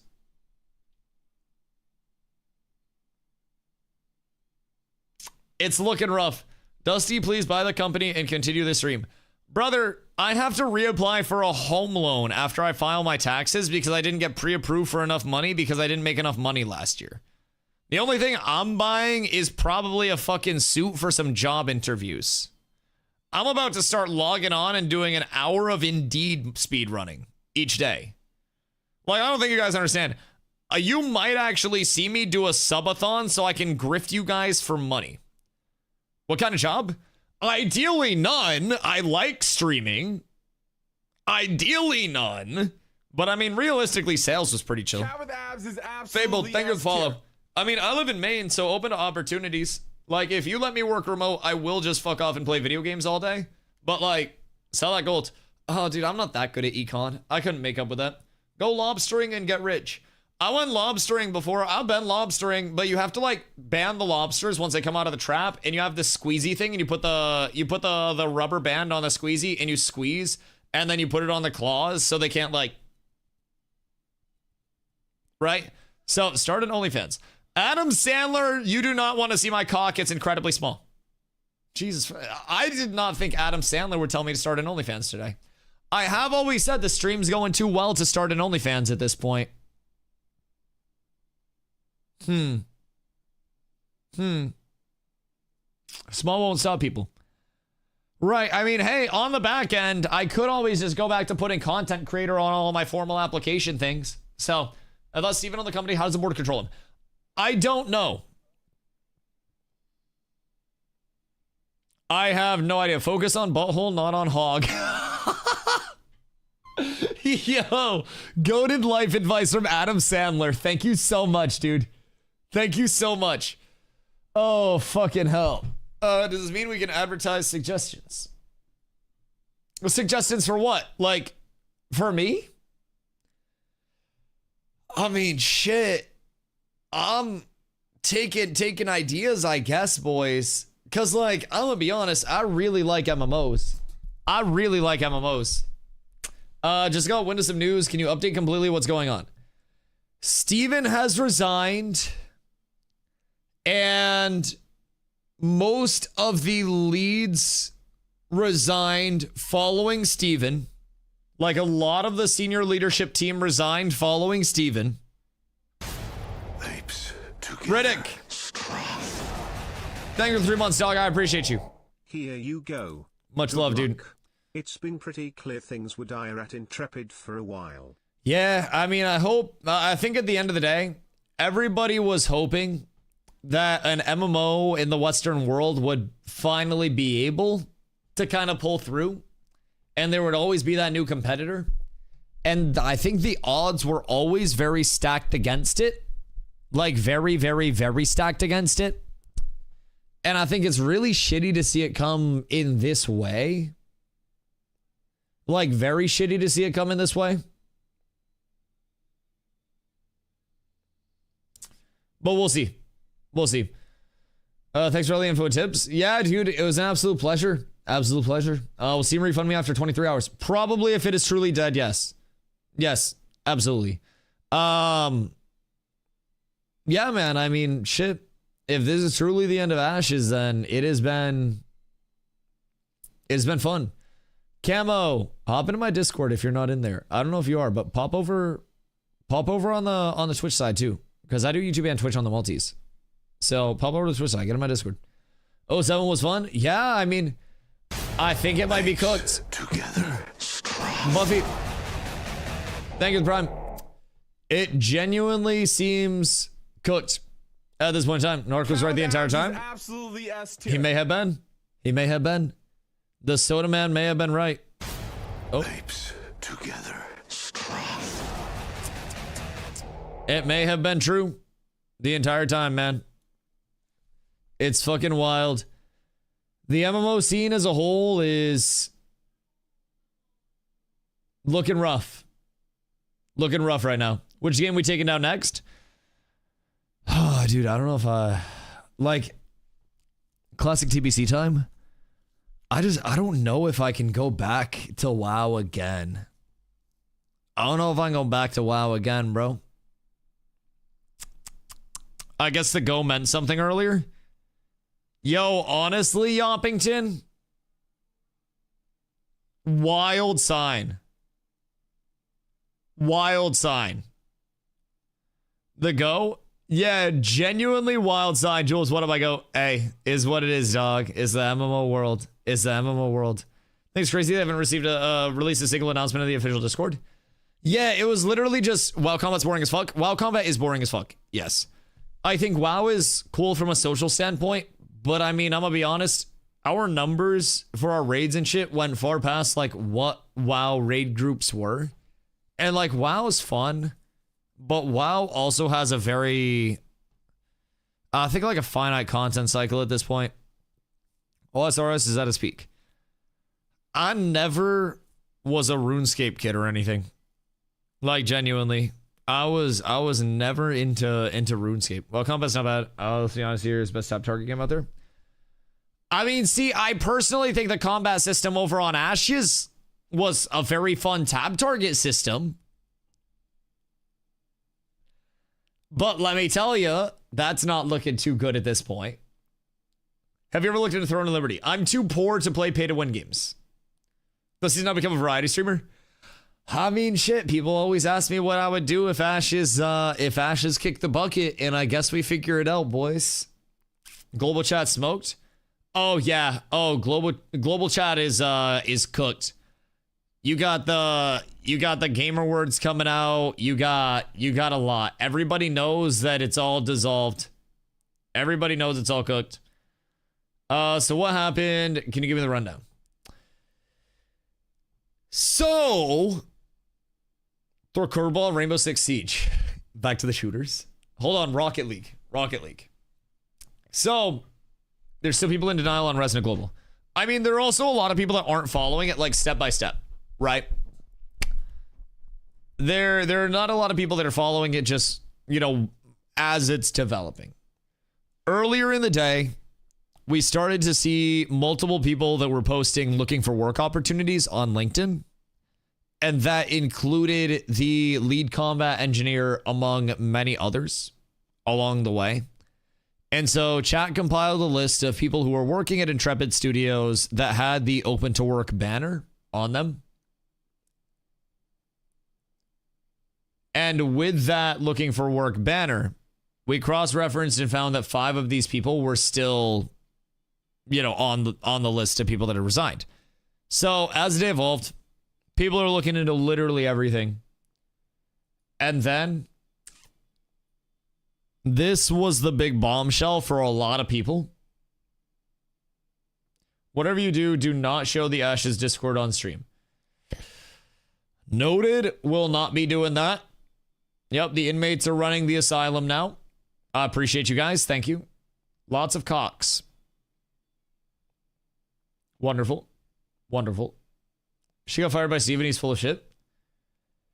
Like, do we think that that's the case? Lots of Pinors. Chat, you guys want to run a poll? Hold on. So I thought Steven was the sole man of this project, like owner, producer, investor. So how can a board go against the creator / current CEO and sack said CEO when the project has got made available to masses? An independent studio got by a corporo. Absolutely insane if true. I agree. Absolutely insane if true.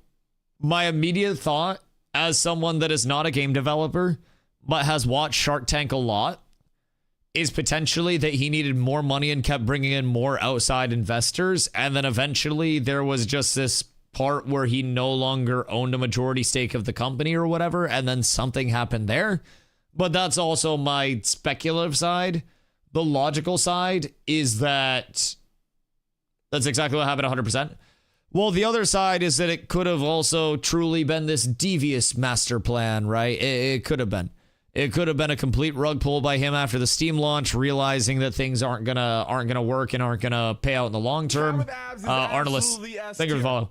It could be anything. Fully funded, by the way. I know he told me we weren't out of money when I asked him in my interview. Been a rough month, I guess. He told me we weren't broke.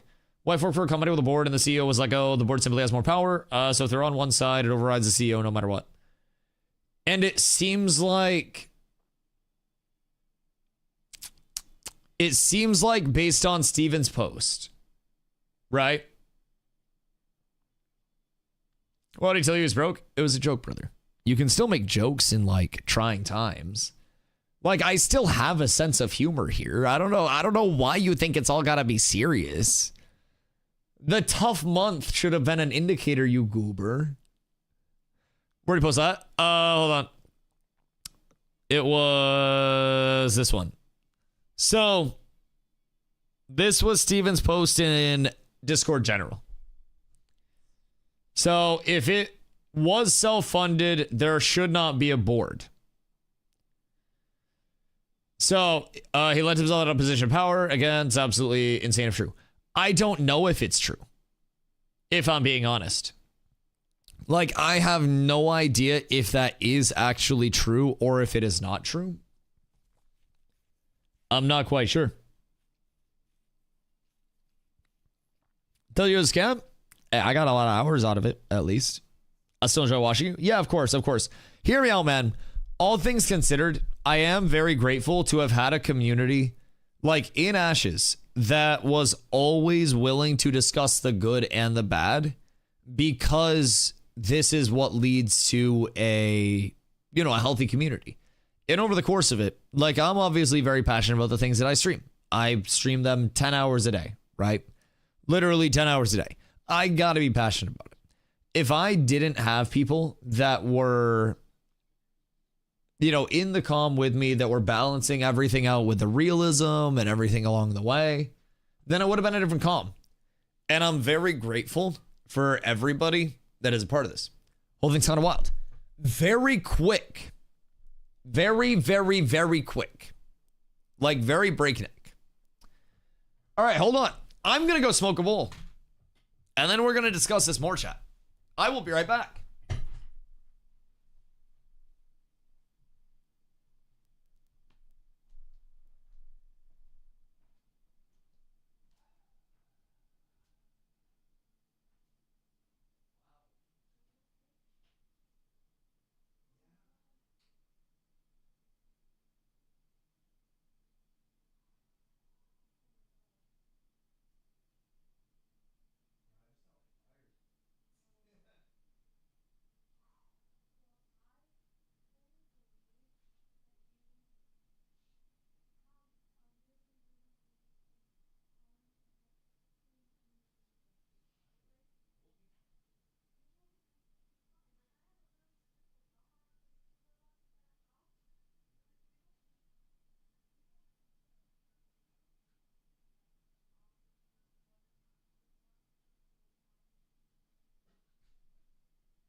Cat with abs is absolutely S tier.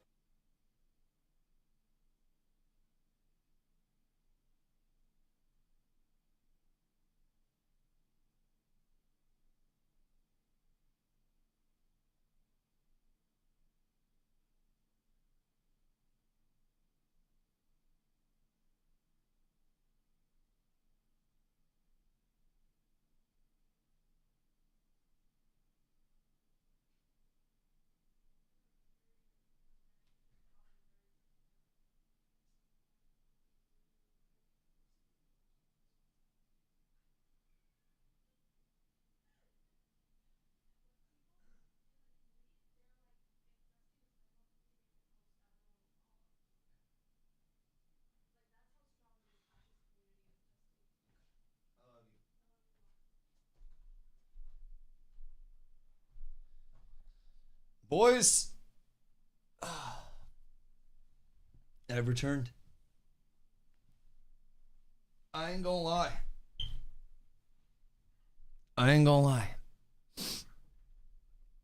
Do kind of suck. Oh, I do kind of suck. Sorry, I'm back. I've returned. You asked if we were going bankrupt during your interview. I asked if we were out of money. Is your career fucked then? No, I mean, my career is very, like, from a realistic standpoint, uncertain in the first place, very month to month. And I'm far from the level of streamer where everything is, like, safe and laid out and, like, guaranteed, right? So it could very well be. My channel could very well fade into oblivion and I could have to get a job. I'm not somebody that has bankroll. I'm not somebody that has a lot. So, I mean, you know, for the better part, I try to save up everything that I can and I try to prep for, you know, anything like this. Like, this is as close as I can be to, like, getting fired as a streamer. And I'm unemployed. Like, I legitimately just got fired as a streamer.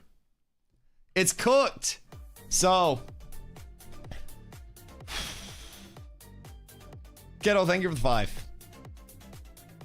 Thank you for the 5. I appreciate you. What's after Ashes?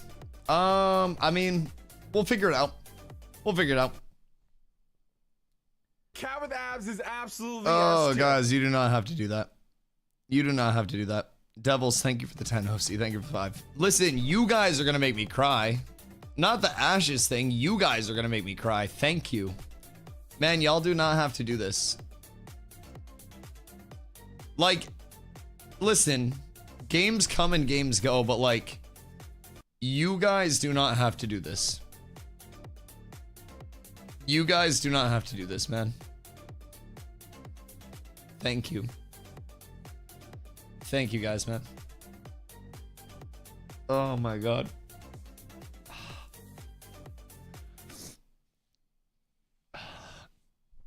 Yo, Beatron, Vern, Stids, Anon, Gax.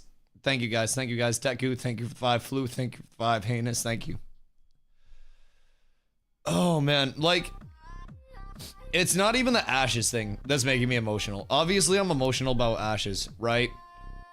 But genuinely, thank you guys for making it possible for me to be here every day. For genuinely making my dream come Cat true. with abs is absolutely Like, S tier. I streamed for so many years without going full time. And the fact that you guys are here on a daily, making it possible for me to do this, is remarkable. And I am incredibly appreciative, man. I'm incredibly appreciative. And, like, at the end of the day, games may die, but communities can supersede games sometimes. And, like, wherever I end up next, I really hope that you guys are with me. Like, I really hope that you guys are with me. Because, like, at the end of the day, games can die at any point, right? And we'd always half joke that at any point Steven has more than enough money to say, fuck it, I'm leaving, right? And, like, the half joke kind of came true. Daz, thank you for the 100, man. Kat, thank you for the 5, guys. Thank you for the gifties. Thank you for the follows. Thank you guys for everything. Genuinely a pleasure. I appreciate you guys so much, man. I appreciate you guys so much.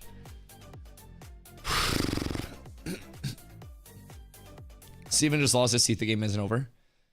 I mean, it seems like it is more or less spooky. Thank you for the T1. Thank you guys. Like, the noties can't even keep up, man. Thank you guys so much. It genuinely means the world. Man, Anon with the 100. Fuzz, thank you for the prime, dude. Thank you guys. Thank you guys. Thank you guys. Cat with abs is Genuinely, man, from the absolutely bottom of my heart. S-tier. Thank you guys. Oh, fuck. Like, it's literally just, it's you guys, man. It's you guys. Thank you, thank you, thank you, thank you, guys. Anon, thank you for the 10. Bro, you guys are fucking unreal. You guys are unreal. So, I guess where to? Like, it's not that it's necessarily over, right? But it's probably over. I think anything other than saying that it's over is probably close-minded. And I think you guys are probably coping at that point. It is literally fucking Jover, I think. Considering Steven said all of the senior leadership, or sorry, much of the senior leadership, I can't see, my eyes are all blurry. Much of the senior leadership resigned along with him. And then the board, if this mysterious board is there, right? If this mysterious board is there, then the board let pretty much everybody else go. So they made the decision to issue WARN Act notices and proceed with a mass layoff. Which, the board, see, that's also the thing. That's also the thing. Who and what is this board? Like, where is this board? Flesh, thank you for the 5. Samsara, thank you for the 500 biddies. Guys, genuinely, like, thank you guys for the love. Thank you guys for the support. My noties can't keep up. I'm behind a fucking bunch of emotes, fucking crying right now, man. Thank you guys. Thank you, thank you, thank you. Okay, back to the actual discussion. This is important. Prozac, thank you, Prime Dog. Your job just took a hit. Yeah, a little up in the air right now, boys. A little up in the air. If anybody got an in with like sponsored stream opportunities, I am definitely interested. Anybody making like an MMO want, you know, some small, you know, no-name streamer to come over? I got you. I don't charge nearly as much as Summit or Shroud or those guys. But like, you know, just let me know. Open to opportunities. I played a lot of WoW before. Got talents. I've got some talents. Hi, hi, hi, hi, hi, hi, hi. You ever seen this? Thank you for the 2 months, dog. I appreciate you. Thank you. Look, what are we looking? What is? Oh, the gold cap. Yeah, people giving away gold caps like crazy, huh? Time to go back to WoW. I'm hearing a lot of WoW. I'm not very smart. I'm hearing a lot of WoW. At the very least, WoW is incredibly fun because you can pop through and you can pump raid content with the boys. Very simply put. Very simply put. Cat with abs is absolutely S tier. You can get right into it. Cat with abs I'm going for is midnight. Rating and absolutely plus is gonna be S-tier. lit as fuck. Yeah, see, that's, oh my god, symmetries. Cat with abs is absolutely Bro, S-tier. just stop crying, dog.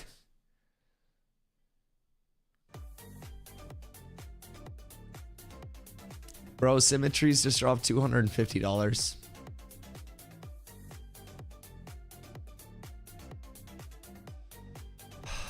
Bro, just stop crying.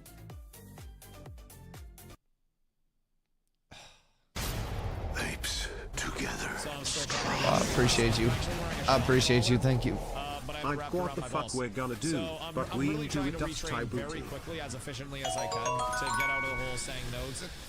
Oh, fuck, man. I don't even know where the noties are. I appreciate you guys.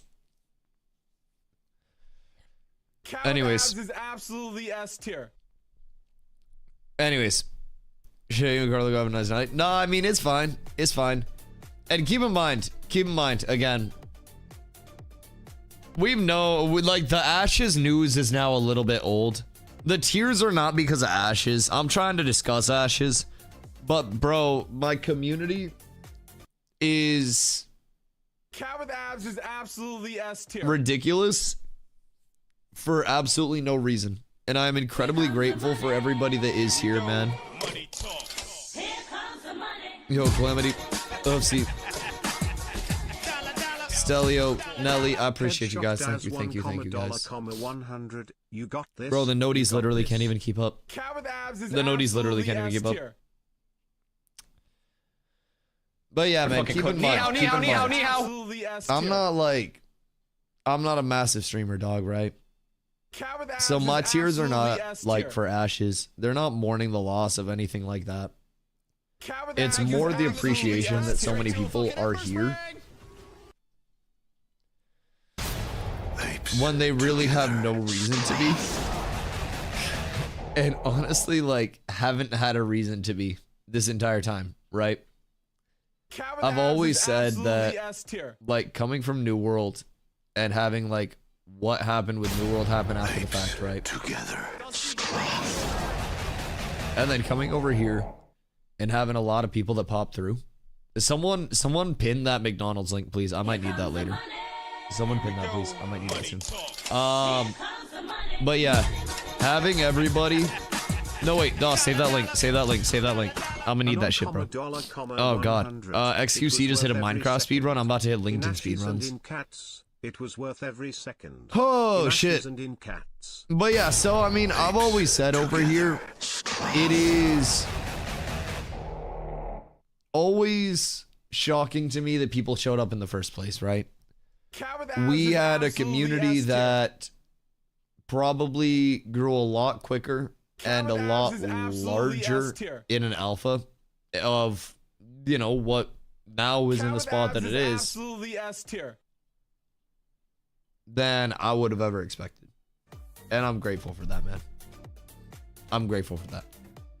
I've always said I got my money's worth out of Ashes if it all does die.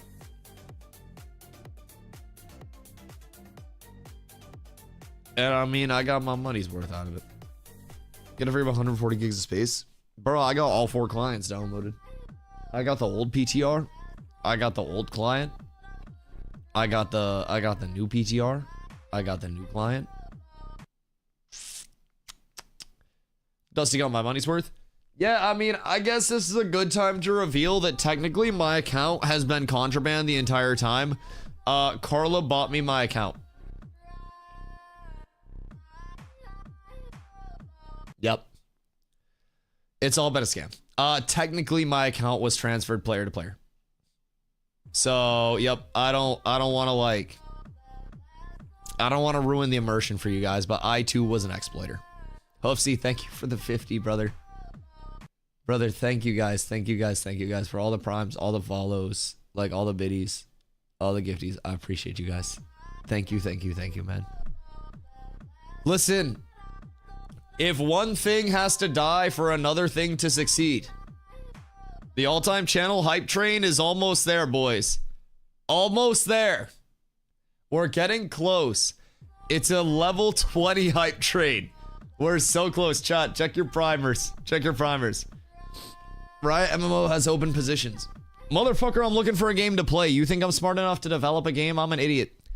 I'm looking for a game to play. I can't do shit with the Riot MMO.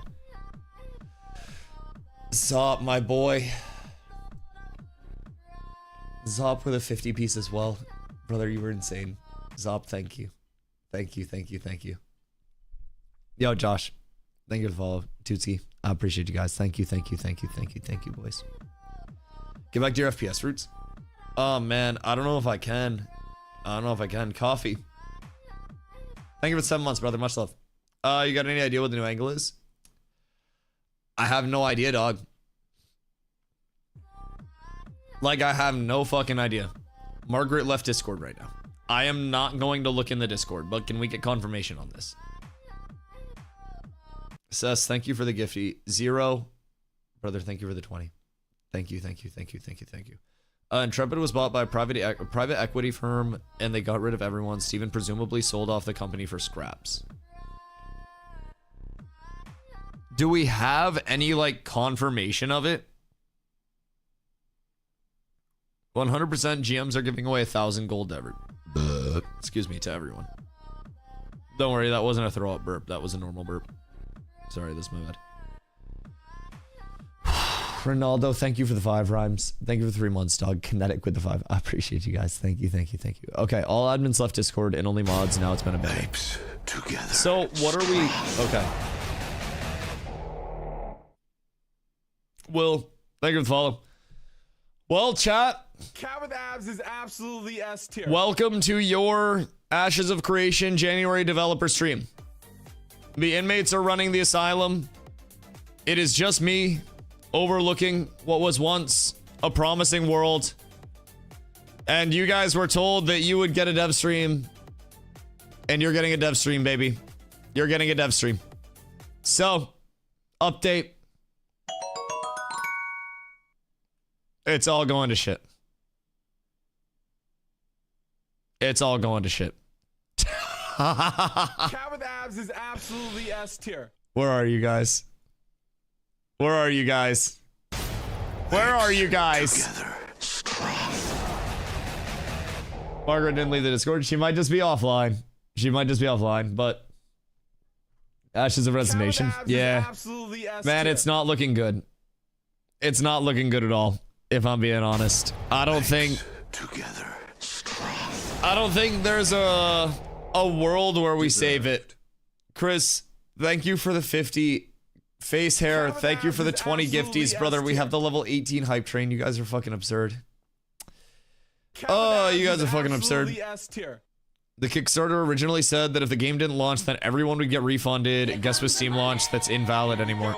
Wait, is it? Did my gift go through? Yes, the noties just can't keep up, dude. The noties just can't keep up. Asymmetries, like, we're still like, look, that's asymmetries, dog.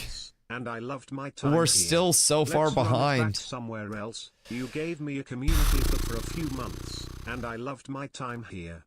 Let's run it back somewhere else. Cat with abs is absolutely S tier. Man. I appreciate you guys. Thank you. Secondary archetypes 1. Abs is absolutely S tier.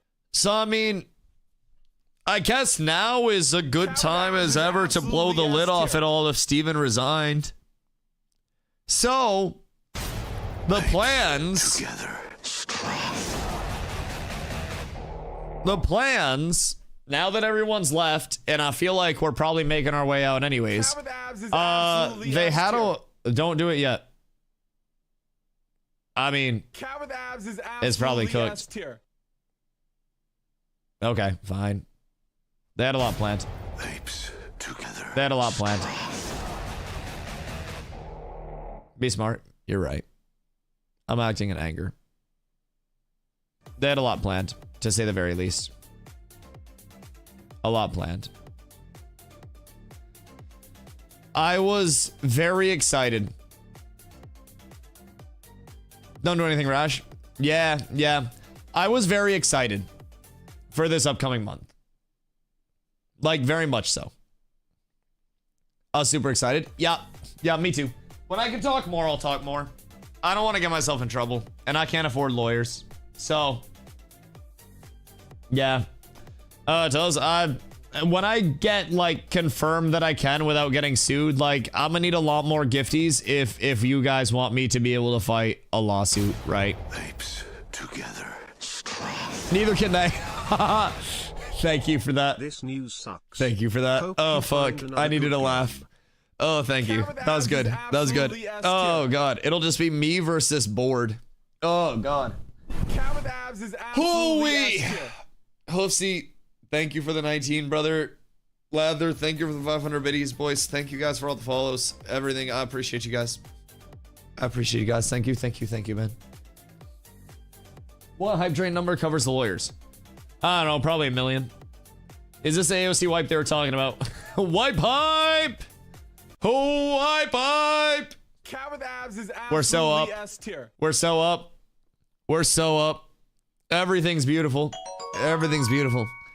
At least... Took. What up, my boy? Want to see why I finally need to fix the economy? Yeah, I mean, shit. Absolutely S tier. Hear me out. Break into yeah. I didn't. I baited you guys. Together. I baited you guys. I'm not gonna lie. I baited you. I didn't say anything. Anyways. Request a refund for a Steam game that shuts down in alpha even outside the standard 14-day 2-hour window by submitting a ticket to Steam support. Did I win or does this void the bet? You want to know what's crazy? I don't really know, Master Chief. I don't really know. But in the event that you lost and I somehow won, we're close to breaking the all-time hype train record. What if there's a 200 IQ move to get rid of the bots? See, that's what I was just about to say, MKB. What if this is the ultimate fix to botting, duping, exploiting, RMTing? Like, you name it. You name it. What if they just got it all out of there? Spill the beans. You had to have had insider streamer knowledge. What's happening? Believe it or not, I had no insider on anything that was happening to this. But I have it wrapped around my balls. Legitimately zero. I'm really trying to retrain very quickly, as efficiently as Legitimately I can zero. to get out of the hole In this case, then can Diablo 2 die too, please? I'm not going over there. I can't kill anything else. Margaret back in Discord. I don't think Margaret ever left the Discord.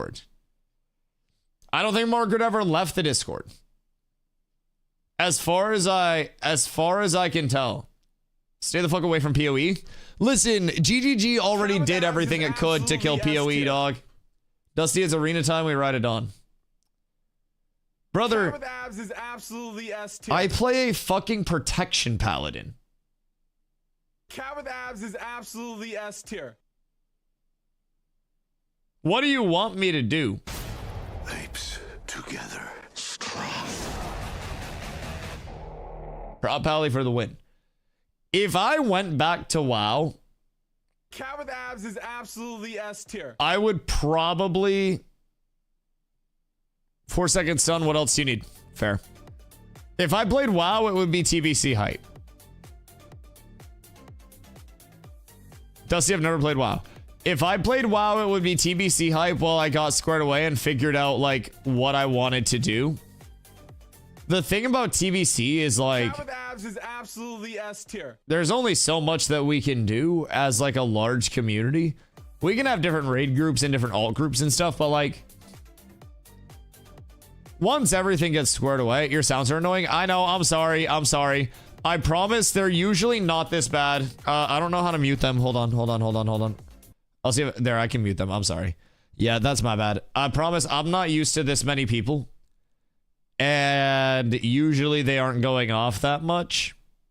Notice how the camera also has me just completely blocked out. Yeah, I'm not used to this, dog.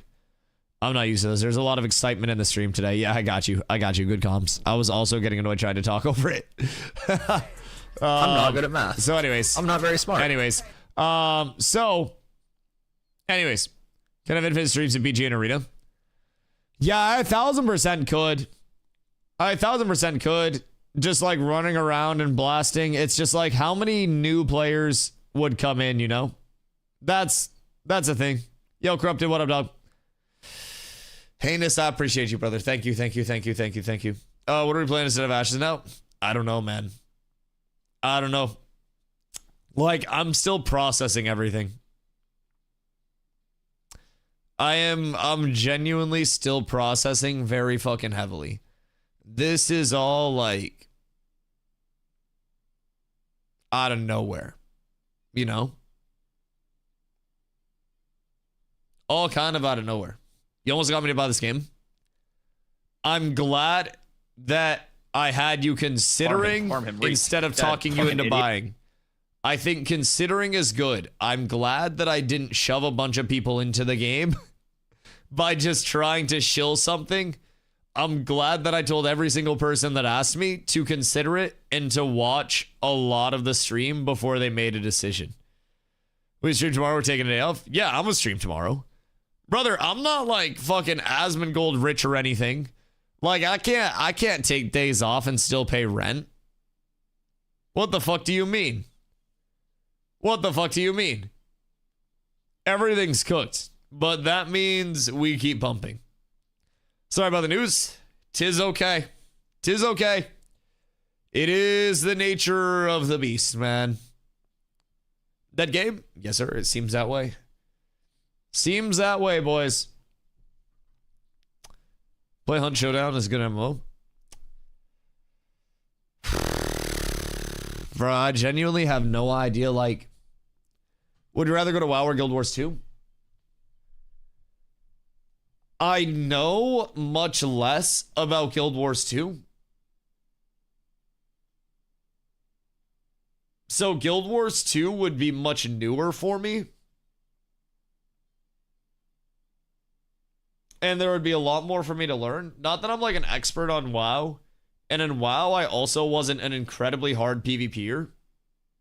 So like... WoW would also open up a lot of new stuff in terms of replayable, like, you know, spam BG shit, but... You do world versus world with your community. Eldegard is amazing. I do fuck with Eldegard, actually. I really like Eldegard. The thing about Eldegard is I feel like they're maybe still a little bit away from being a sustainable everyday. Eldegard is an interesting one, though. I played Eldegard very early, when it was still Legacy, and I got some goddamn clips of that shit, right? So Eldegard was great, but I still feel like Eldegard is probably a ways off. Stay away from Eldegard is already dead. Yeah, I think there's still a good bit of Eldegard to come, but fuck so heavy with this. Yeah, I mean, hey, at the end of the day, man, at the end of the day, it is what it is. I also very much enjoyed this, but like, will the early access launch on Steam a red flag for you? The way that it was framed, I think, was not the most concerning, if I'm being completely honest, considering they tried to iterate. This was still in the alpha. This was still, you know, normal progression. I think that was kind of the guise of okay for me, where they were like, the scope isn't changing, but then there were some strange things along the way, like, I don't know, just very large concerns. Steven saying they wanted to push towards beta this year. That may have meant that this board was pressuring towards the beta push. The lawsuits, yes. Just general layoffs, which is rough, but the channel for being crazy when I started saying Steam release was sus. I mean, in all fairness, people have been chewed out of the channel for less. At least you're not permit. No, I mean, I get it. I think there were very many sus things along the way. That also, can you disable the camera spam thing? Is it fucking? It's my entire overlay. Here, I'll take my overlay off. I'll just be cameraman. I'm like moist critical levels of stream. I got you. Can you explain what the board is, or what control they have over Steven and Intrepid? Nobody fucking knows, if I'm being completely honest.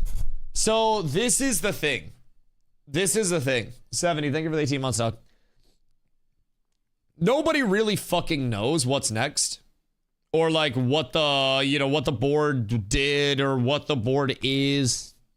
But pretty much it's not looking good at all, boys. So just assume for a second that Steven's statement is accurate, right? Assume for a second that this is accurate. This is their statement of information on the company. Wait, what's this? The board composed of me and my husband. So the statement of information on the company is Steven and Steven and John. So explain this to me as stupid man. John Moore? Yeah, John Steven's husband. Yeah, Steven and John. GM John. So, I've had this, like, running joke of, like, where the hell is GM John? Because Steven's been so, like, outwardly there. And then GM John for a while was, like, there early and then kind of, like, disappeared off into the abyss. So, he had people who invested in him, not just his husband. Those people gave many millions, enter the board. Right, but, like, who are these other investors? Steven's the husband? Yeah. Bro, half of the dev streams, there was a picture behind Steven of him and John cutting the cake at their wedding. Yeah. Yo, Fresh, what up, my boy? Heard the news, been out of town a lot. Sad to hear, though. Very, very, very sad to hear. Yeah. I think a lot of people were hoping that this shit wouldn't happen, if I'm being honest. But, you know, it is what it is. Is what it is. Real question is, how does Steven lose the majority stake of Intrepid? I think that is a very large question. If the board is like investors, Intrepid is now owned by a person named, I shit you not, Karen. Is that true? Because who is Karen? Are there any Karens in the chat? Per Jamie Chaos, the partners are other MLM companies. Right. So, I thought there wasn't on board at least a few years ago. Fully funded to launch was the hot commodity here. Hold on. I think as a player, there are two main aspects of Ashes that has some people excited. First, what we are making, basically risk versus reward. Not everyone is a winner. A world that develops around the player. No pay to win. No quality of life items. Massive open world and emphasis on social/community driven systems. Second, who we are. We aren't governed by greedy corporate overlords. I'm funding the project, so no investors or a board to answer to. No publishers to appease. Sorry, I'll pull it up. I didn't realize I had the other screen up. All right, so I think as a player, there are two main aspects of Ashes that has some people excited. This was Steven on Reddit. First, what we're making, basically risk versus reward. Not everyone is a winner. A world that develops around the player. No pay to win. No quality of life items. Massive open world and emphasis on social/community driven systems. Second, who we are. We aren't governed by greedy corporate overlords.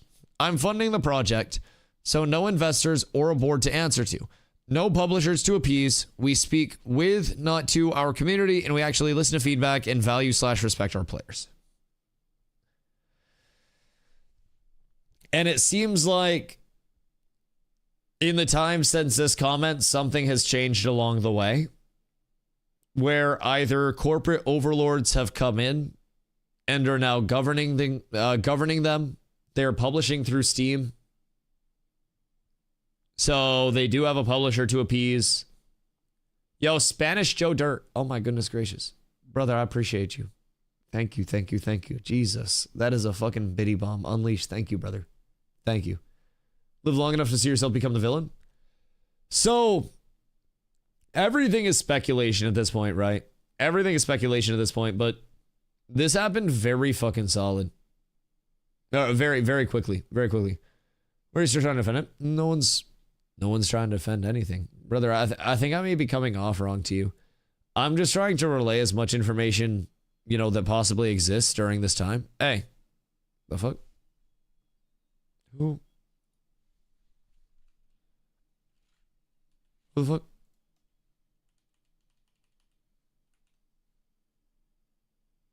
Okay. So, what do we do here? But no, nobody's defending anything, man. I think we are trying to figure out what's happening and just, you know, kind of try to put some logic to all of it. Try to install? Time to install? Yeah, probably. I got 4 copies to uninstall. I'm going to uninstall this one, the PTR one, the old one, and the old PTR one. So, yeah, we got to figure out something. Can we get a refund? Probably through Steam. Starting a Carfin group. I was in Carfin. I was farming up some emblems. I was going to work on my item level 29 set. Why'd you never uninstall the old ones? I thought that there was a chance that if Ashes did really well in the long term, that it would be like having the OG Flappy Bird on an iPhone. I don't know, man. Listen, New World died, and I know New World died and shit, but like, low-key, high-key, if it worked, it worked. Turns out bad investment. Bad investment. I also have some stonks that aren't working out so well. I believe Steven was still moving forward with the game. I believe his comment regarding the board would have made sense to do PTR yesterday, then end it today. This seems out of nowhere, if I'm being completely real. I don't really understand if there was just something. Clearly, there was shit going on behind the scenes. If this board existed, if it was outside investors, clearly this was shit that was going on behind the scenes for a while. And there was a lot of hoopla going on behind it, right? Kira made a video yesterday. Go watch it. I know. I watched the Kira video, and I'm a very, like, I need to see something physically before I believe it. And I had a discussion on this at the start of stream where it was like, I know he's making, like, claims that are like, you know, I know something, it's huge, but I can't tell you guys. And I was very skeptical, if I'm being honest, because of the video itself and, like, how it was framed. But, shit, he got leaks. He got leaks.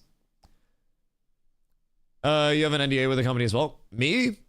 No. I mean, like, the content creator program is NDA'd, but it's only things that, like, are told within the content creator program.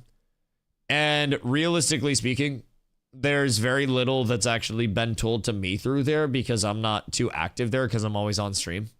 So, like, anything that's talked about, like, in the meetings, like any of that, if there's anything like that gets NDA'd. Anything content creator benefits is cooked, but you have to look at it seriously context. It'll give you a lot of info. All right, hold on. I'm on my Ashes screen. Hold on. Bro, I swear to God, my DMs are blowing up like I just leaked a dick pic or something. Holy. Can't believe New World outlasted Ashes. Chat. We go take Windsward. We go take Windsward. Because, like, we could. All right, hold on. What do we have? Hold on. Is Ashes dying? It might be dead. It might be dead. And it seems like this happened swiftly out of nowhere. If I'm being honest. Like, it seems like it happened very, very, very swiftly.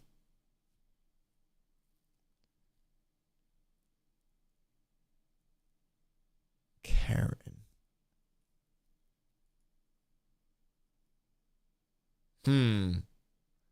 Something's weird and off about this. I'm wondering, like, I don't know. I mean, okay, hold on. So, hear me out.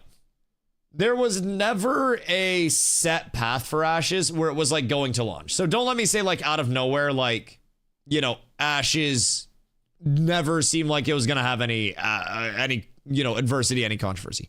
It 1000% was along the way, and it was going to be a very bumpy road if it even made it to launch. And I said every day, I tried to iterate if it makes it to launch whenever I talked about it, specifically for this reason. But by out of nowhere, I mean, it was like relatively business as usual in terms of Ashes. Like, yes, some things were shitty, like the Steam launch not getting a lot of love immediately. But the dev stream got pushed back. Hopefully they were going to have something big in the dev stream. Turns out it doesn't fucking matter. Yo, Infinite, thank you for the prime.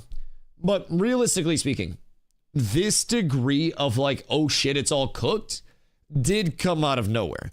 This is like the equivalent of like, hey, you know, your friend fell and broke their leg, and then you call and check on them the next day, and they pick up the phone and they're like, hey, I died. It was very sudden, right? Very sudden. Kept saying it's a scam. Very well could have been, but Serum pulled everyone, or is it Karen? To me, it sounds like Intrepid was owned by private investors and Steven no longer in charge for a while. It could mean they take the IP and try to peddle it to another studio. Seems strange in any case. It seems very strange in every case. And for it to be this level of abrupt, at least in terms of the full brakes on the project, I think is the surprising part. No studio's touching this IP? Yeah, no. No, not at all. Wait, no. Carla, they didn't say anything mean. They were making a leak joke. Hold on. Free my boy. Hold on, I'll save you. Hold on. No, Carla thought you were being mean. No. You were making a elite joke. I got it, Cavitate. I got you, my dog. Justice for Cavitate. I got you. Carla doesn't know the leet. No, Carla doesn't know the leet. What was the joke? He came in and said 1338 viewers, one more than it should be. And I think Carla thought that he was trying to like say I was dog shit, but he was making a elite joke. He's just a nerd. When were you crying? Hey, shut up. It was when people were giving me a lot of money. I wasn't crying about Ashes. I'd been talking about Ashes for a while, but I'm poor. So the fact that the community threw bans at me made me very emotional. And like the Ashes announcement and stuff, like I'm talking about this and trying to just put out info about it. I fully understand that this is what it is, right? But yeah, I get emotional when people like throw exorbitant amounts of money at me because I'm very appreciative. So it was probably like 30 minutes ago. If you're trying to get the VOD. Dusty for Ashes leader. No, I cannot afford that. Who's got the crying clip? You got a crying fetish? You couldn't really see it because I was behind so many emotes.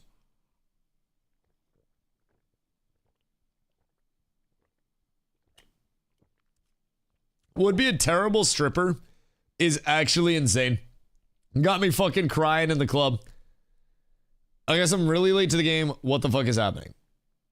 I'm so sad. Zyback? Me too, buddy. Me too. It's very unfortunate. Hold on. I'm updating title.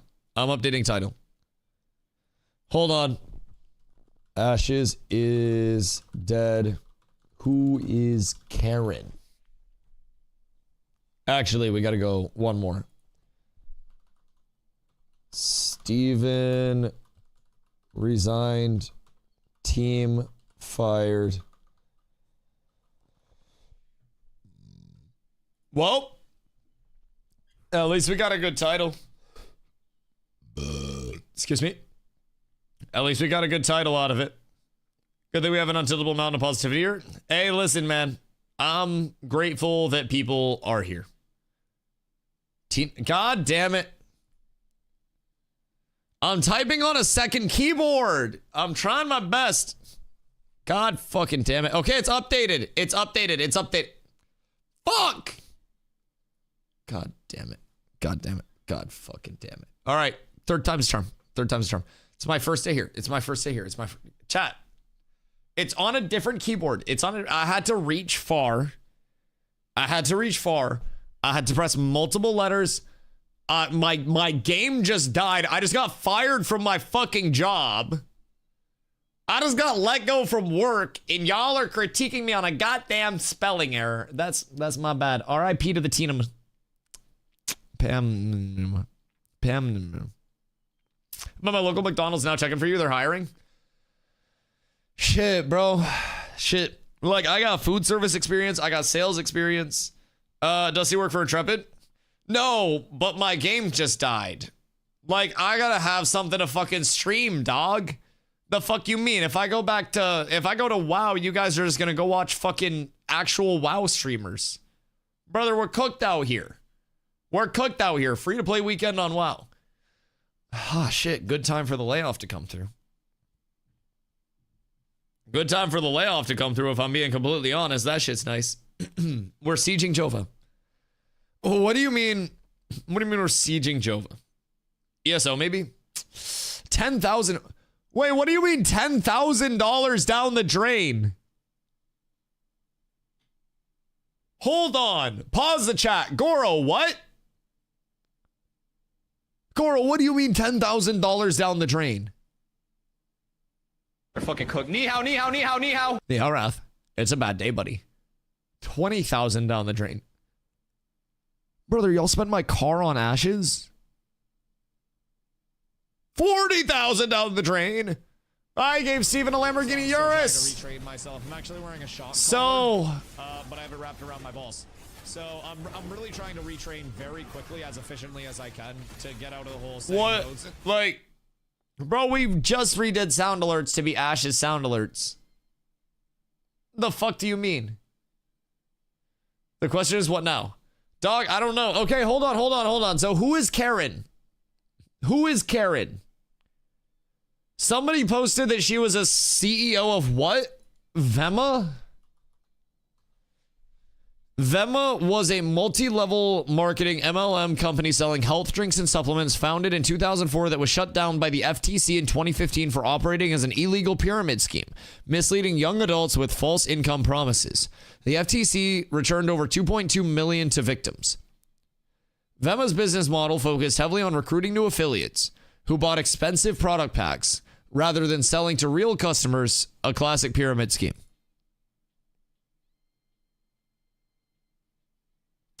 So who was the CEO of this? Vema agrees to ban on pyramid scheme practices. That was the FTC official. Vema was based in Tempe, Arizona, founded by Benson K. Lauren, and Karen Borrego. All right. Karen Borrego. Karen Borrego was a co-founder with her brother and sister. Okay, wait. So, where does Karen Borrego come in? And what is like the oversight here? Because all I can find on her is that she's a co-owner of Vema. Karen Borrego is the new owner, according to that filing, of Intrepid.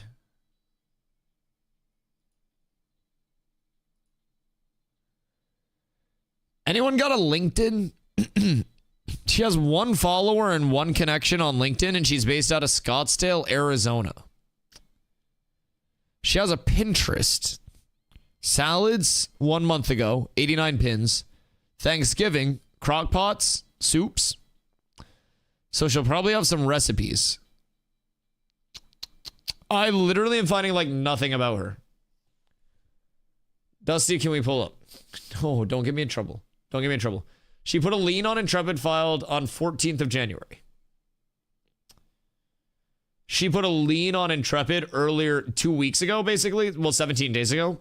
2 weeks and change. What a shitty night. Yes, indeed. What a shitty night indeed. 1,000%, dog. Project Gorgon, there's 1,700 players right now. Receipts on that lien? Yeah, can we get receipts on everything right now? Because honestly, like, LinkedIn was also hacked recently. I don't think this is one big hack, dog. I don't think this is one big hack. You go to BizFile Online. Search. Thank you, Dev. I appreciate you. Oh, I can't click it. Chat's moving too fast. Copy. All right, hold on. Write up your experience. Make a script. Make a video. I mean, shit. I don't know what about to do, but... All right, so... A professor who is a lessons attorney will ask him about this.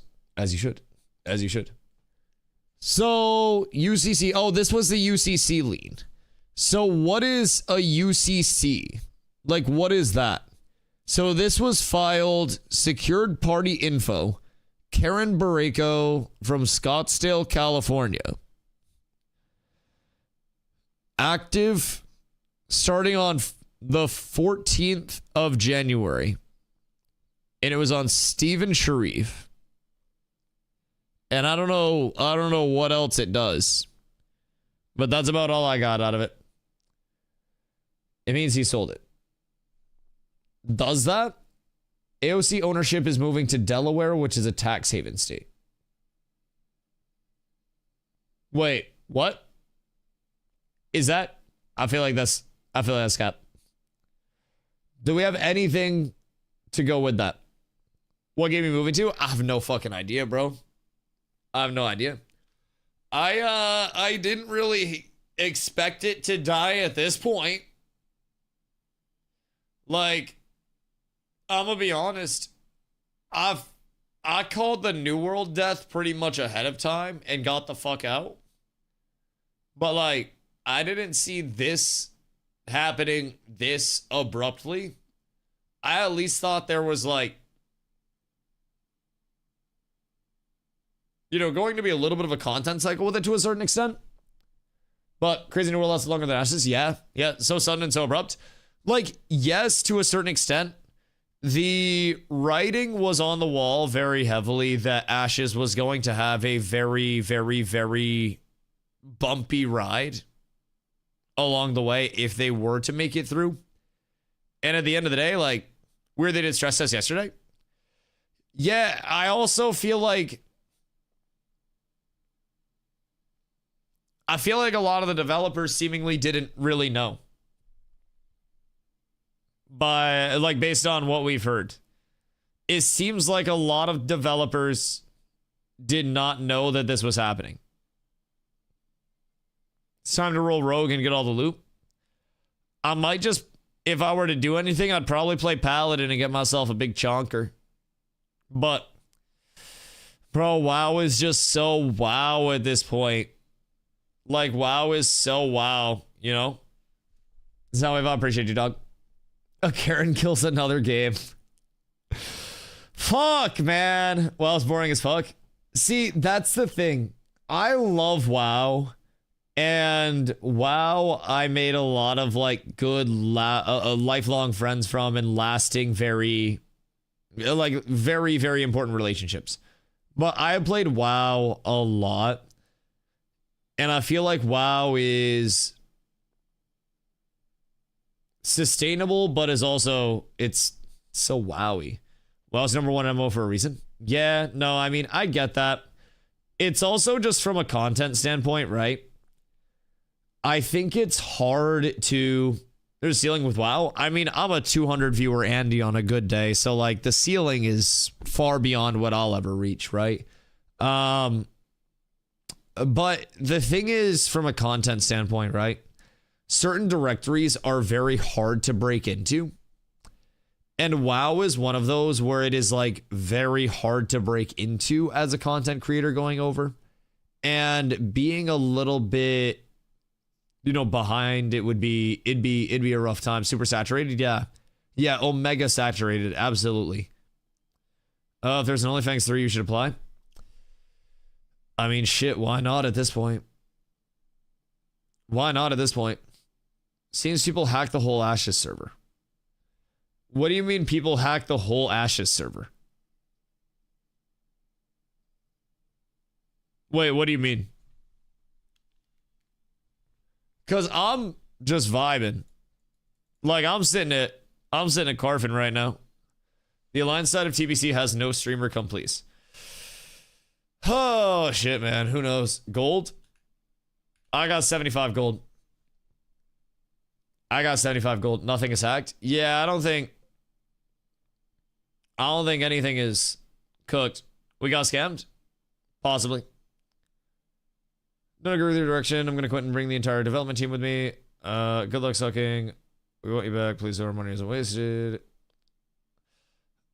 I don't understand what. Are we laughing or crying? I've done a little bit of both. If I'm being honest. Like, I've done a little bit of both. Really just made it the news. This is the last time I get to play in my lifetime. Getting too old to play anything seriously or wait for anything meaningful to be developed. Yeah, I mean, I think it's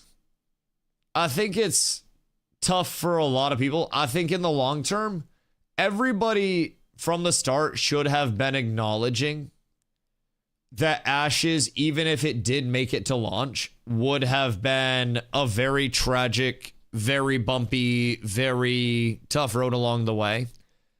That would have basically been this improbable fairy tale success story.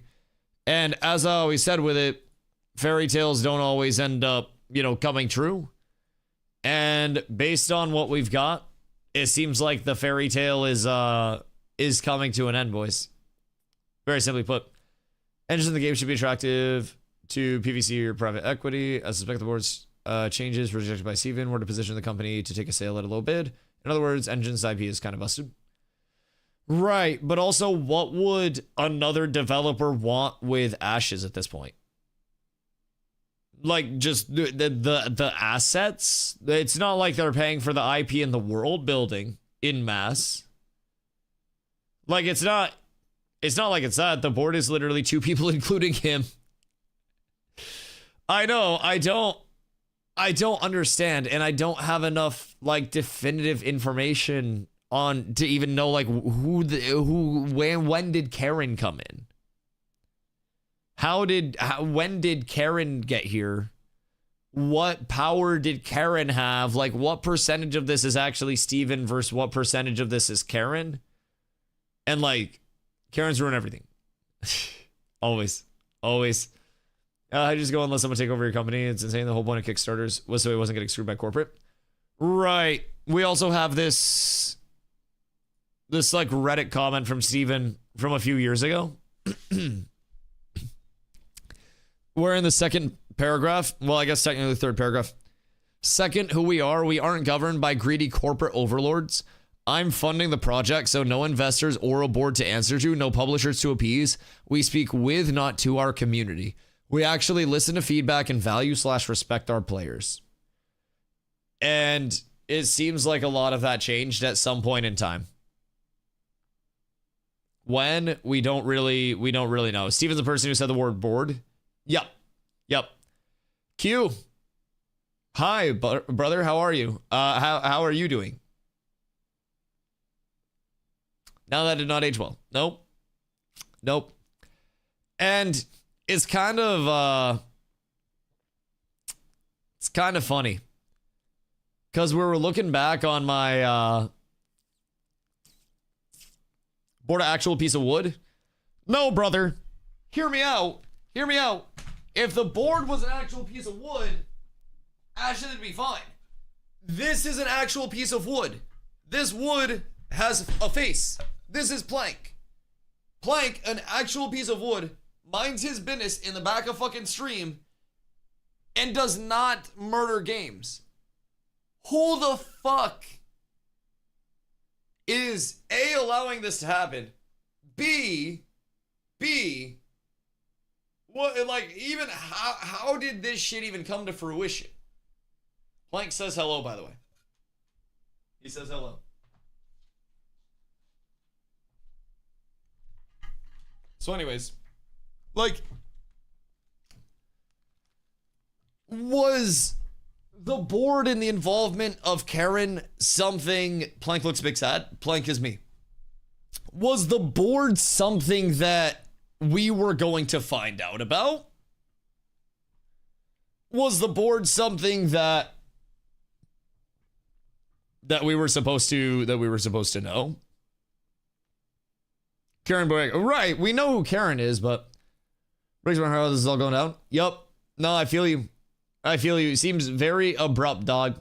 Seems very abrupt. Feel free to like hit me on Discord or anything if you're ever trying to yap once everything's settled, man. Cause it's cooked. It's cooked. No, your title is real. Yes. Title is real. Who wasn't expecting this? I don't think people were expecting this right now. Right? Like, I think everyone at some point was expecting Ozzy to die, but people weren't expecting Ozzy to die when Ozzy died type shit. And I don't think people were expecting everything to go from, hey, we're delaying a dev stream to, hey, you're never going to get another dev stream because the entire game's shutting down because every single person has been let go. That's kind of the surprise. New info coming up. Wait, what's the new info? He brought in more people as he got sick. After the board forced Steam release and layoffs, he resigned in protest. But they brought Karen in, and this is where the shitstorm started. Code base is going to a third party instead of being outsourced to the Philippines. Not 100% confirmed. Could be bullshit. So, do we have any source on that? Because Steven did say that he was like out, primarily unplugged for the last couple weeks. This was a few days back because of some health challenges. So, I mean, not to immediately just, for the love of God, people don't be like, oh my God, Dusty's coping for Steven. I'm not. I'm trying to understand information here and trying to understand how we got to the point that we're at right now. So, what's being said is Steven brought in more people as he got sick.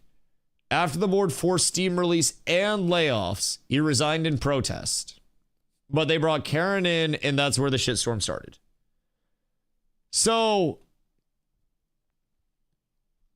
who's in this game? What do you start with the story? I'm just trying to get information, personally. I'm just trying to figure out, like, what the hell's going on and then have any form of, like, information behind it, right? Can you go with like me, a TLDR? Yeah, absolutely. Tarvo Moine. For those who are just joining on this fine day,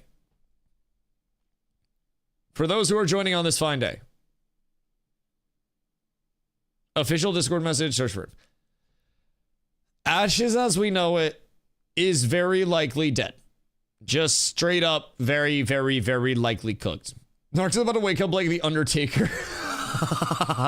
Bro, Narc is going to rub out the fattest of tugs tonight. Jesus Christ. Who would have thought? Keep in mind, I wasn't even a content creator for the whole Narc thing, so I didn't even know enough like about Ash's situation to give feedback on that at the time, but Narc has a chance to do the absolutely funniest thing in the history of Ashes. Jesus fucking Christ. So, TLDR. When's the last day? Nobody knows. Literally nobody knows.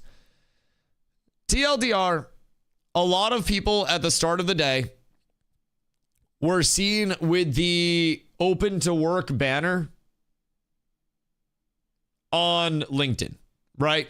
So a lot of people were speculating radio silence for a while. Something's bad. A lot of people open to work. And then people noticed small things like Margaret had changed her like bio or whatever the fuck it is. Full legendary set and flying mount given a theory forge. I'm deleting all my characters. Oh yeah, I mean it's probably cooked, brother. It's literally cooked. I don't think there's any realm where it is not cooked. It is full cooked. It's probably a dev that still has their perms. And it might have been the person that was leaking the theory the entire time. Who knows? But on with the TLDR. Yo, homeless guy, what up, dude? I'm connected to Margaret on LinkedIn was the first thing I checked for validation. Yeah. So basically, as these got posted throughout the day, we saw a few people who were former and we saw some who were current at Intrepid who still had this. So chat did some compiling of people who had connections who were able to see the green banner posts of people that were actually posting. So 6 people posted, 5 of whom were previously working, listed as current at Intrepid according to their LinkedIns at the time. So fast forward a little bit later in the day, as we're farming up our stuff, right? Reddit Sluice actually cooked. Reddit Sluice actually fucking cooked. Yes. So Margaret posts, well, this chapter has come to a close. My time at Intrepid Studios has officially ended. To the Ashes of Creation community, you are some of the most passionate, dedicated players I've ever seen in this industry. I genuinely wish I could have done more for you. I gave everything I had and did my very best with what was within my power. And I ask one last favor of you. Please be kind to the developers. We're people who have families, who have just lost our jobs after pouring our hearts and souls into Ashes of Creation. To my incredible game services team, you are an absolute AAA team. Talented, kind, collaborative, and just genuinely good people. I'd take each of you with me on any project, any day. I care so deeply for all of you, and I know our bond is one I'll carry forever. I'll never forget our time together, and you know where to find me if you need anything, always. As for how this all ended, I don't really have the words. It wasn't what I expected, but I'm holding on to the good because there was so much of it. With that, I'm officially looking forward to new opportunities. If you know of any leadership or director level roles in narrative, community marketing, or social, I'd be grateful for any leads or connections. So, this was... Hold on.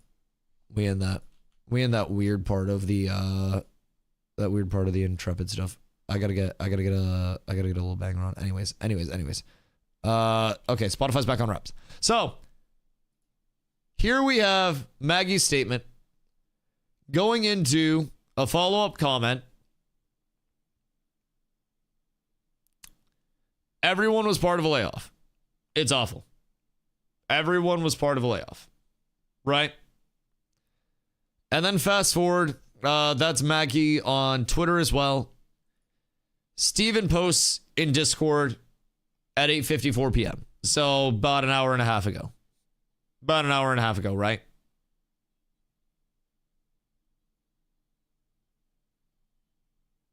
Theory Forge has got a flying mount and Lego gear from a GM. Oh yeah, it's all cooked. It's all cooked. It's all cooked. I don't like this comment from Steven. This one, I mean, like, this basically verifies that everything is cooked. This basically verifies that it's all cooked. Unless there's any validity to, like, stuff being sold off to a third party or whatever it is, which even then, you're looking at years out from a product that's actually, like, in place to play at that point in time. Like, you're not gonna see anything.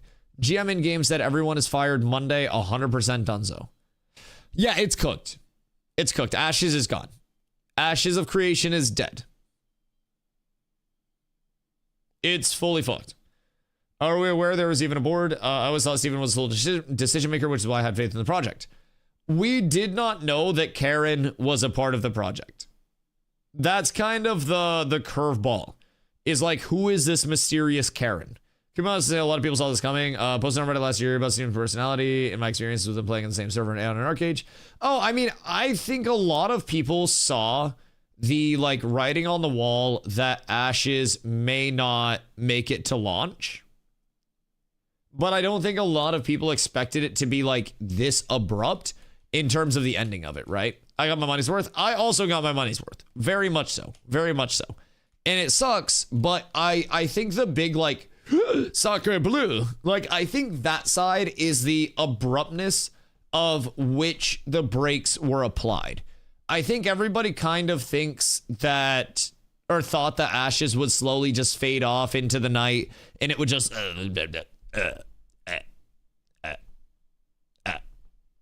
right? And everyone thought that that was how it was going to go. And it just kind of got blasted right off the face of the earth all at once. So it's kind of cooked. By the way, they won't pay you referrals since in the TOS, the game needs 1.0. If you think that I only streamed Ashes because of the referrals, I have terrible news. I did genuinely like enjoy streaming Ashes of Creation and building the community that I built in Ashes of Creation. And despite what people may think, there will be propaganda people that are thinking that it's like propaganda. But I received $0.00 my entire time in Ashes of Creation through Intrepid Studios. I know, wild. I was not paid to come in and start streaming as a 150 viewer New World content creator. I was not brought in for that, you know. Since the word, but yeah, no, I feel you. Game dead, no way back. Game probably dead. Game probably very much dead. Tiger, thank you for the follow. I appreciate you. The way Steven's statement reads is they laid off everyone because Steven and others resigned. So the way that this statement reads is basically there was a board that was brought in at like some point in time, right? At some point in time. And there were, again, if this is to be believed, right? That at some point in time, there was a board that was brought in. That board was making creative decisions that were very... Go farm Carfin. I don't want to go farm Carfin. I don't need the emblems anymore. Are you trying to buy, though? Chat, want to sell Carfin emblems? Bro, I swear to God, this was the first phase that I was econing to. Always shit on econ so much. And this was the first phase that I was making fucking bans. Never gonna make ours? Yeah, you're cooked. You're cooked. Hey, but it's a sign. Yes, it is a sign. It is a sign. So, overall, if this is to be believed, just to catch people up, this statement basically says a board was brought in. What we know is that Steven had health issues. To what extent, we don't know.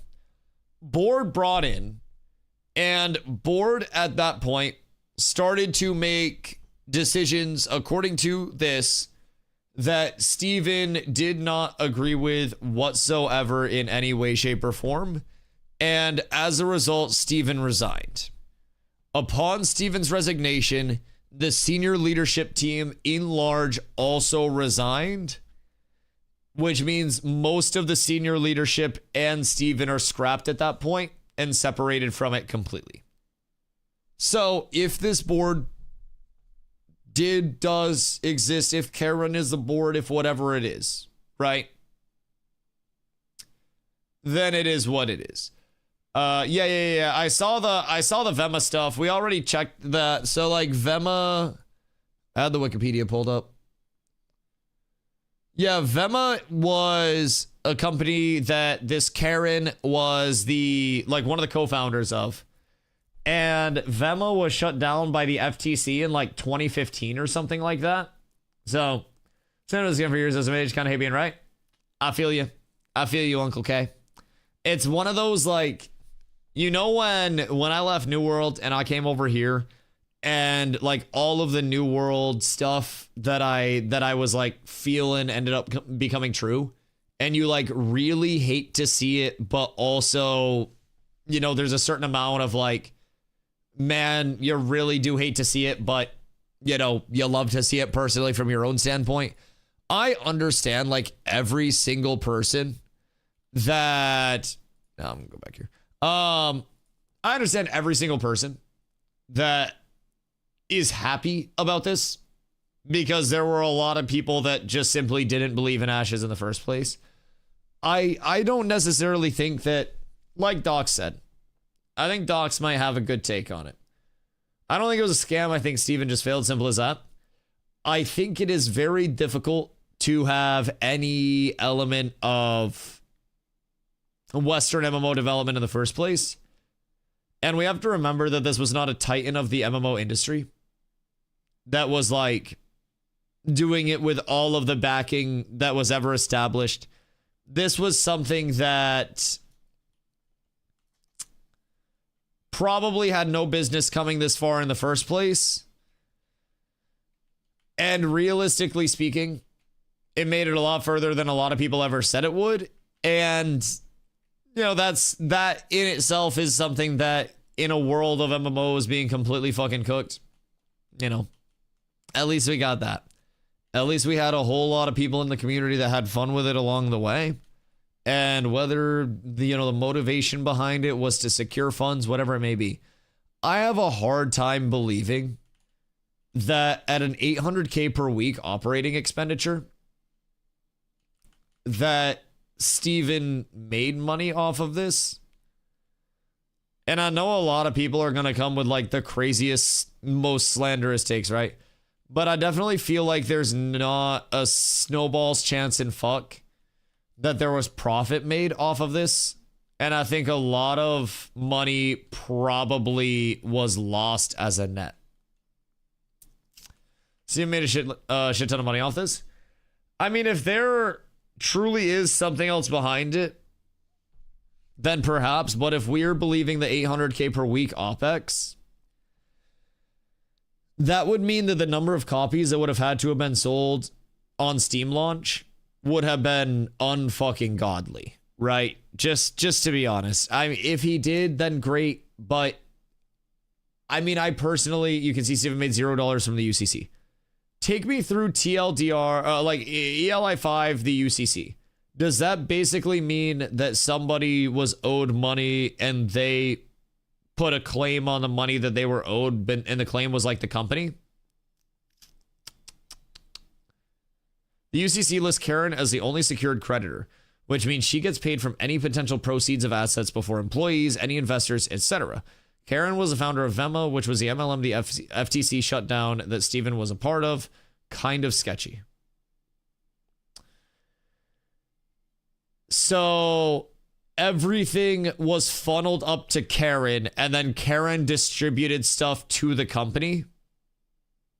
What is Karen? Karen is, let me find her full name. Karen the Scapegoat? Could be.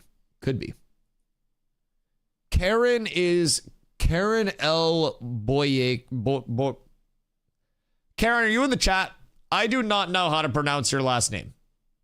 Karen Barreco. Karen Barreco. Karen Barreco was the previous, like, one of the co-founders of Vema, which was an MLM that got shut down by the FTC in 2015 for being a pyramid scheme. So basically, once that was shut down, I don't know what Karen did after the fact. I don't know how much money she made off of that, but she was one of the co-founders of that. Ubisoft bought the IP. The servers aren't shutting down, just migrating. I think that's cap. I think that's cap. The developers have been saying that. The developers have been saying that people are going to be let off Monday, and I don't necessarily know what's going on there. Her and her husband, BK Boreko, got divorced after Vema. I was part of it in 2012 to 2013. Okay. I've read the chat. Legends promo. I can send you if you want. You got a talent manager that I can work with. The Copa's still going strong. Ubisoft. Yeah, that's YouTube chat. That's YouTube chat. Unless we get a source on that. Don't believe any of that. Don't believe any side of YouTube. Sometimes YouTube comes in with a little bit of intrigue. Should hit up Esfand. He's trying to figure out the timeline now.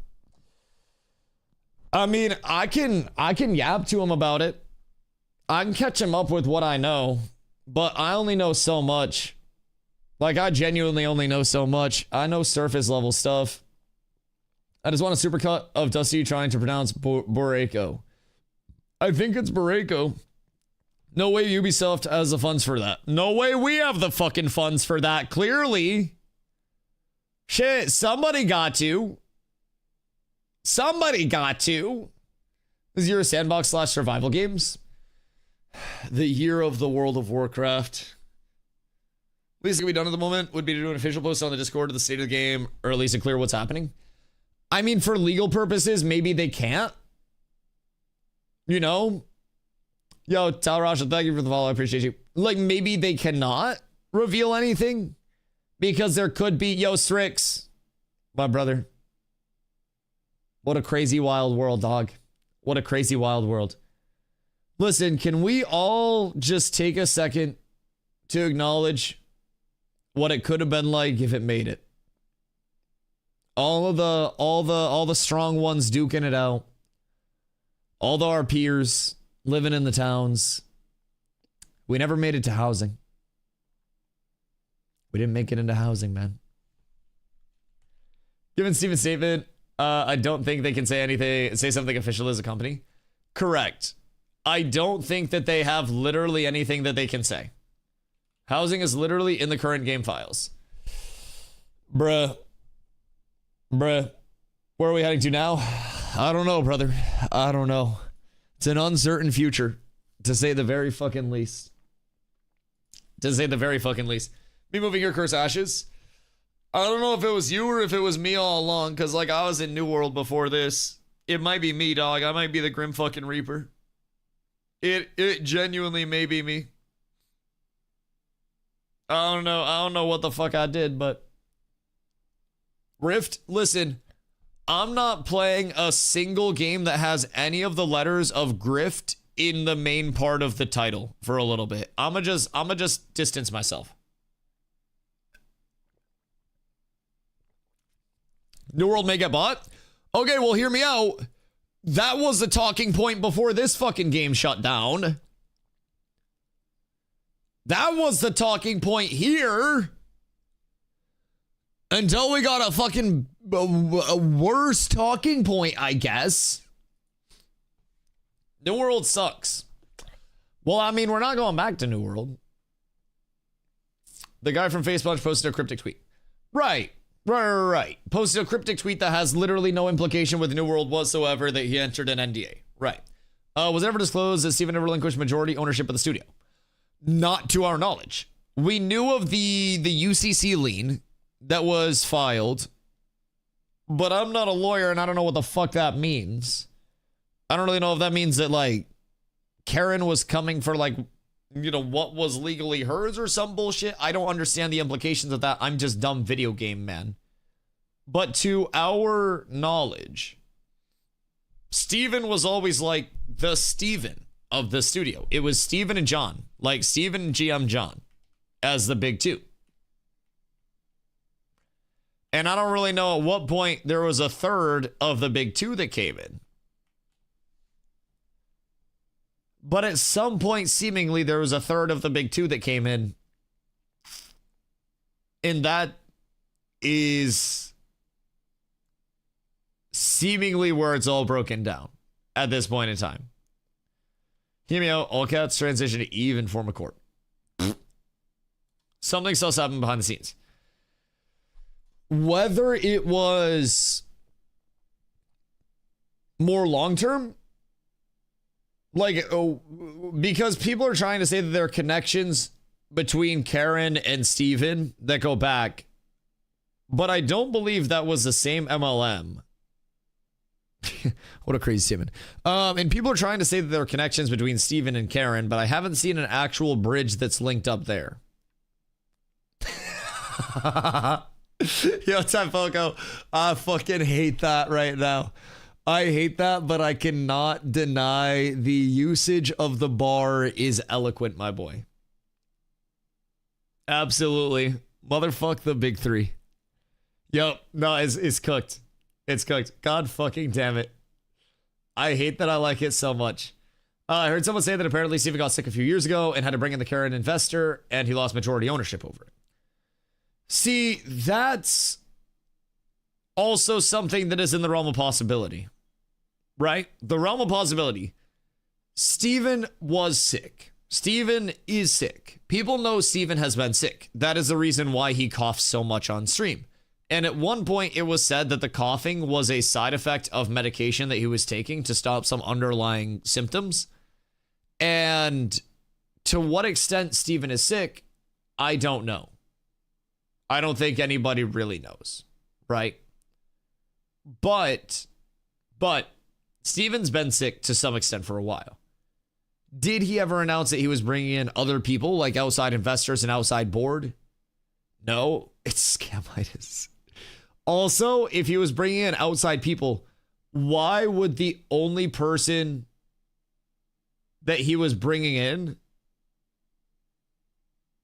be this Karen lady who has no experience in like game development whatsoever as a decision maker on the board that now mysteriously has a majority share, a majority decision making stake? Shut the fuck up, Vin Diesel. I don't want to hear it right now, family. Emo Twain. Hi, buddy. Hi, buddy. GMs are giving free gear gold and flying mounts out in the servers. Yeah, I'm not shocked. I'm not shocked. Those aren't GMs. Wait, are those hackers? Is it actually someone named Karen? Yes, it is actually. Who the fuck is Redline? Who the fuck just declared another war on cats? Who the Hellington? Plenty of companies have boards. People are confusing it with official boards. What is the differentiator there? So, like, in this situation, what are we looking at? You're on the front page of LSF. Sick. Sick. We be doing it out here. We truly love to see it. Just got here. Are we cooked for any actual MMOs? Probably not. If I had to guess. I mean, like, you can go back for whatever you want to MMO wise, but like, I don't think there's anything in the near horizon with MMOs. The trash is done. It's looking that way. Yeah, it's very much looking that way. It's looking very much like Ashes is not going to survive much longer. Like, this shit has just about a 0% chance of pulling out of it. Hold on. Vema has a stake in Ashes 1 year ago. Karamani's Jason. Secured party name Yaya Holdings. Wait, what is this?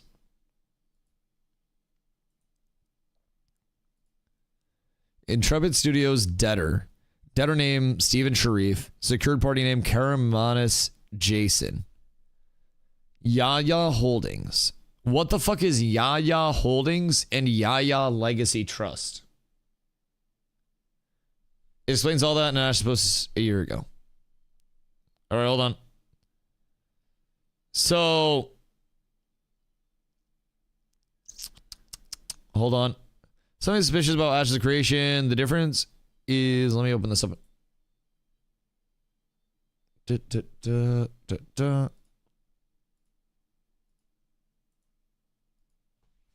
All right. Oh, wait. Polar beat the Pope. Polar beat the Pope. That's absolutely tragic. That shit's absolutely tragic. All right. So, guess safe to say the February live stream is canceled. Very likely, if I had to guess. Ashes of Creation is a scam. Here's some evidence. Intrepid Studios is suspended by the FTB. There's something suspicious about Ashes of Creation. The difference is that now we can see in documentation that something doesn't add up at all. And what better way to see it than at the financial level? Ashes of Creation is suspended. It has several liens, bank loans, and debts. These are essentially outstanding debts to which company properties are linked liabilities. This can simply include loans granted to companies or entities for which they have used guarantees, their own or others, to support it. It's very common for these things to appear, but it's striking to see that the company has indeed received external financing. They go through and they list a pretty extensive laundry list of filings, notice of state tax liens, UCCs. Worst part of all of it is that Intrepid Studios seems to have recurring problems with the state of California. Right now, it's suspended by the FTB. This means the company is stripped of any power to operate. I don't know how they're managing, but from experience, they'll be using a DBA or some other entity to get by. I haven't checked 100%, but I think one of these suspensions coincides with when they stopped selling skins, with the excuse that they were remodeling the store or something like that. The funniest thing is that it's been inactive since then, which is months. Curiously, despite the company being suspended since May, they now have requested reactivation last October 7th. Here's a document. Curious isn't it they create these keys for access to the alphas, and now they're trying to fix the situation. Posting this here because they'll probably ban me in the ASC group. It's very strange because the company can have financial problems. You can be late with a payment, 1,000 things can happen to you, but to get to the point where the FTB suspends you, it's a very long process and happens due to recidivism. If we look back at the history, they were almost suspended on 2 other occasions. Also, last year, they were reported for not submitting annual accounts, which makes me suspect that it's not just lack of money anymore, but that it's a scam in every sense. If we think about it, now that Alpha 2 is going to come out and it's going to be discovered that the game needs until 2090 to come out, the house of cards is going to fall apart and they're ready to run away. We'll see what happens. And then they talk about the MLM income earners. Let's see, 2013. And then they show that Steven is... Wait, was Steven on here? Oh, Sharon and Steven Sharif. SharifFamily.com. Oh, wait, so that's Steven's ex, right? Like his ex-wife? The FTB suspends a lot of companies every day and it's not a long process. Right. Right. I don't know too much about it. Mom? Sharon was mom. Oh. Oops. Sorry, Mrs. Sharif. My apologies. My apologies. It's on me. This is why we ask questions here. This is why we ask questions here. Anyways, what the hell happened? I just called Steven's mom his ex-wife. And also Ashes of Creation is probably dead. Game goes down and he immediately starts bashing mommy. Listen, I'm not making it about the family. We don't need any diss tracks. That's my bad. That's my bad. I wasn't familiar with the familial ties. That's on me. That's on me. Gaming projects fail all the time within big publishers and outside of big publishers. Oh yeah, 1,000%. 1,000%. I think it's the abruptness of it all. Wait, this guy mentions Vema back here. Let's see. One last curious thing. Remember the Vema nutrition scam? The FTC shut down that company for fraud. Well, in the trial document, which you can see below, the property of the company's partners appear. One of them has shares in Intrepid Studios. The guarantee of a Delaware company called Yaya Holding is repeated often. This appears to be a trust. It could make sense if his family has their assets managed with one of these fiscal figures, or it could be the guarantee of an external investor. I haven't delved deeper into this matter. So that's where Yaya Holdings comes in. They're in Delaware. Isn't Game dead? Why are we still grinding? I haven't moved, security guy. I haven't moved. I'm talking about what's happening. At least trying to. Because holy shit, what a crazy day. What an actual crazy day. But I think a lot of people did not expect this to come about like this quickly. My company is also a Delaware company and is based out of New York. Right. Most corporations / holding companies are formed in Delaware because of the tax laws. Wonderful. I heard the game might be launched, but by another studio. Karen owns the game now. I think that's a pretty optimistic take, to say the very least. I think that would probably be a near zero likelihood of happening. Who is Karen? Karen is possibly the board that Steven is talking about. Karen is one of the former co-founders of a company that was shut down by the FTC for being a pyramid scheme. So, by saying he's seeing new things, I don't know if it's big. I mean, shit. I hope we got people seeing new stuff. So, founder of 2 pyramid schemes now. Yeah, I mean, so seemingly, they fired everyone. They would have to rehire, find new people, and people would have to renegotiate salaries, etc. Correct. Steven's wife. No. This is not Steven's wife. Steven has a husband. So Steven is married to John. John and Steven were the 2 that we thought were in control of Ashes, right? But there have been many instances that were found by people of public, like, knowledge investments. Seems gay. Yeah, you guys didn't know this. But yeah, public knowledge, like outside investors that came in and invested in Intrepid as a whole. So, if this is to be believed, isn't it a good time to buy Ashes? Make sure you use !Ashes in the chat. Oh, God fucking damn it. God damn it.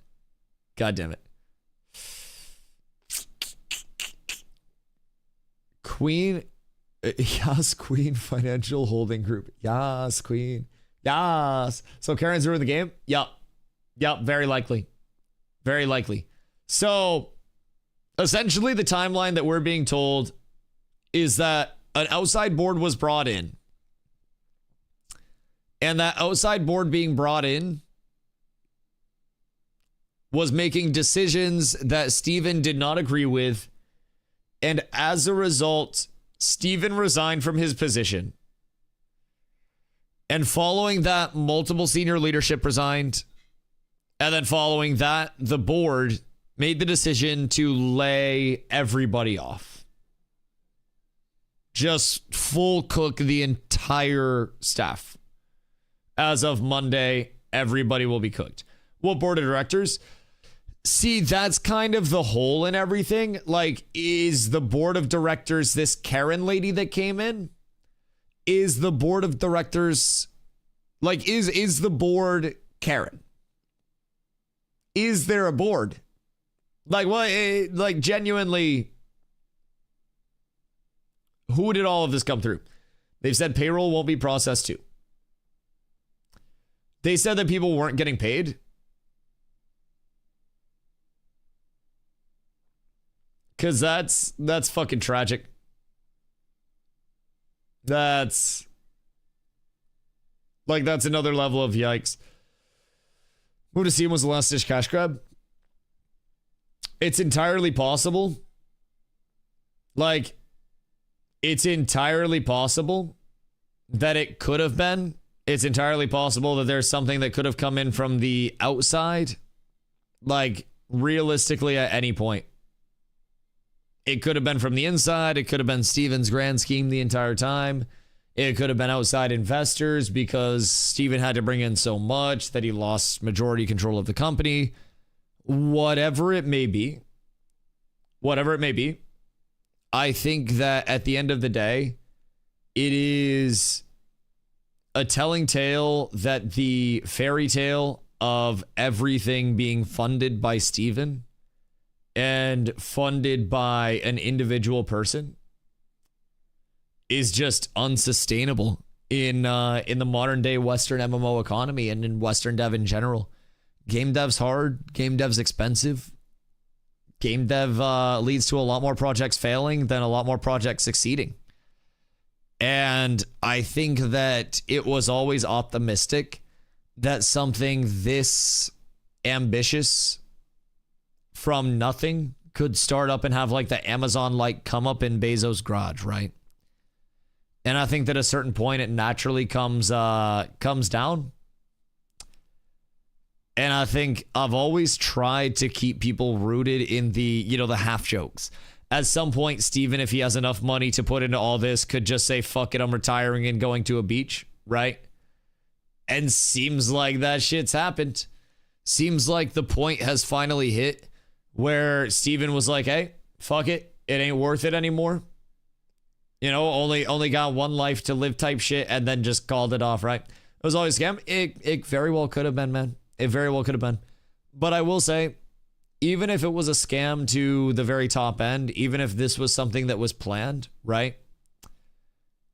I don't necessarily think that it was a scam to the many developers that worked very hard to bring what we had of the world to life. I think there were a lot of people that did not consider it a scam to themselves. And I don't even mean like the coper of the player base. I mean the developers that were brought in that put in many hours to try to bring something to fruition. And I think that's kind of like the shitty human part of it, right? Scams thrown out way too loosely. Yeah, I mean, I always had the half joke that like we've made it past the scam game allegations and now we're into bad game allegations. And like, maybe we're back into the first. Maybe we're back into the first, boys. It was all a scam game if you think they spend thousands of hours for work. I mean, it just depends. As far as I can tell, every dev seems to be blindsided by it. I agree.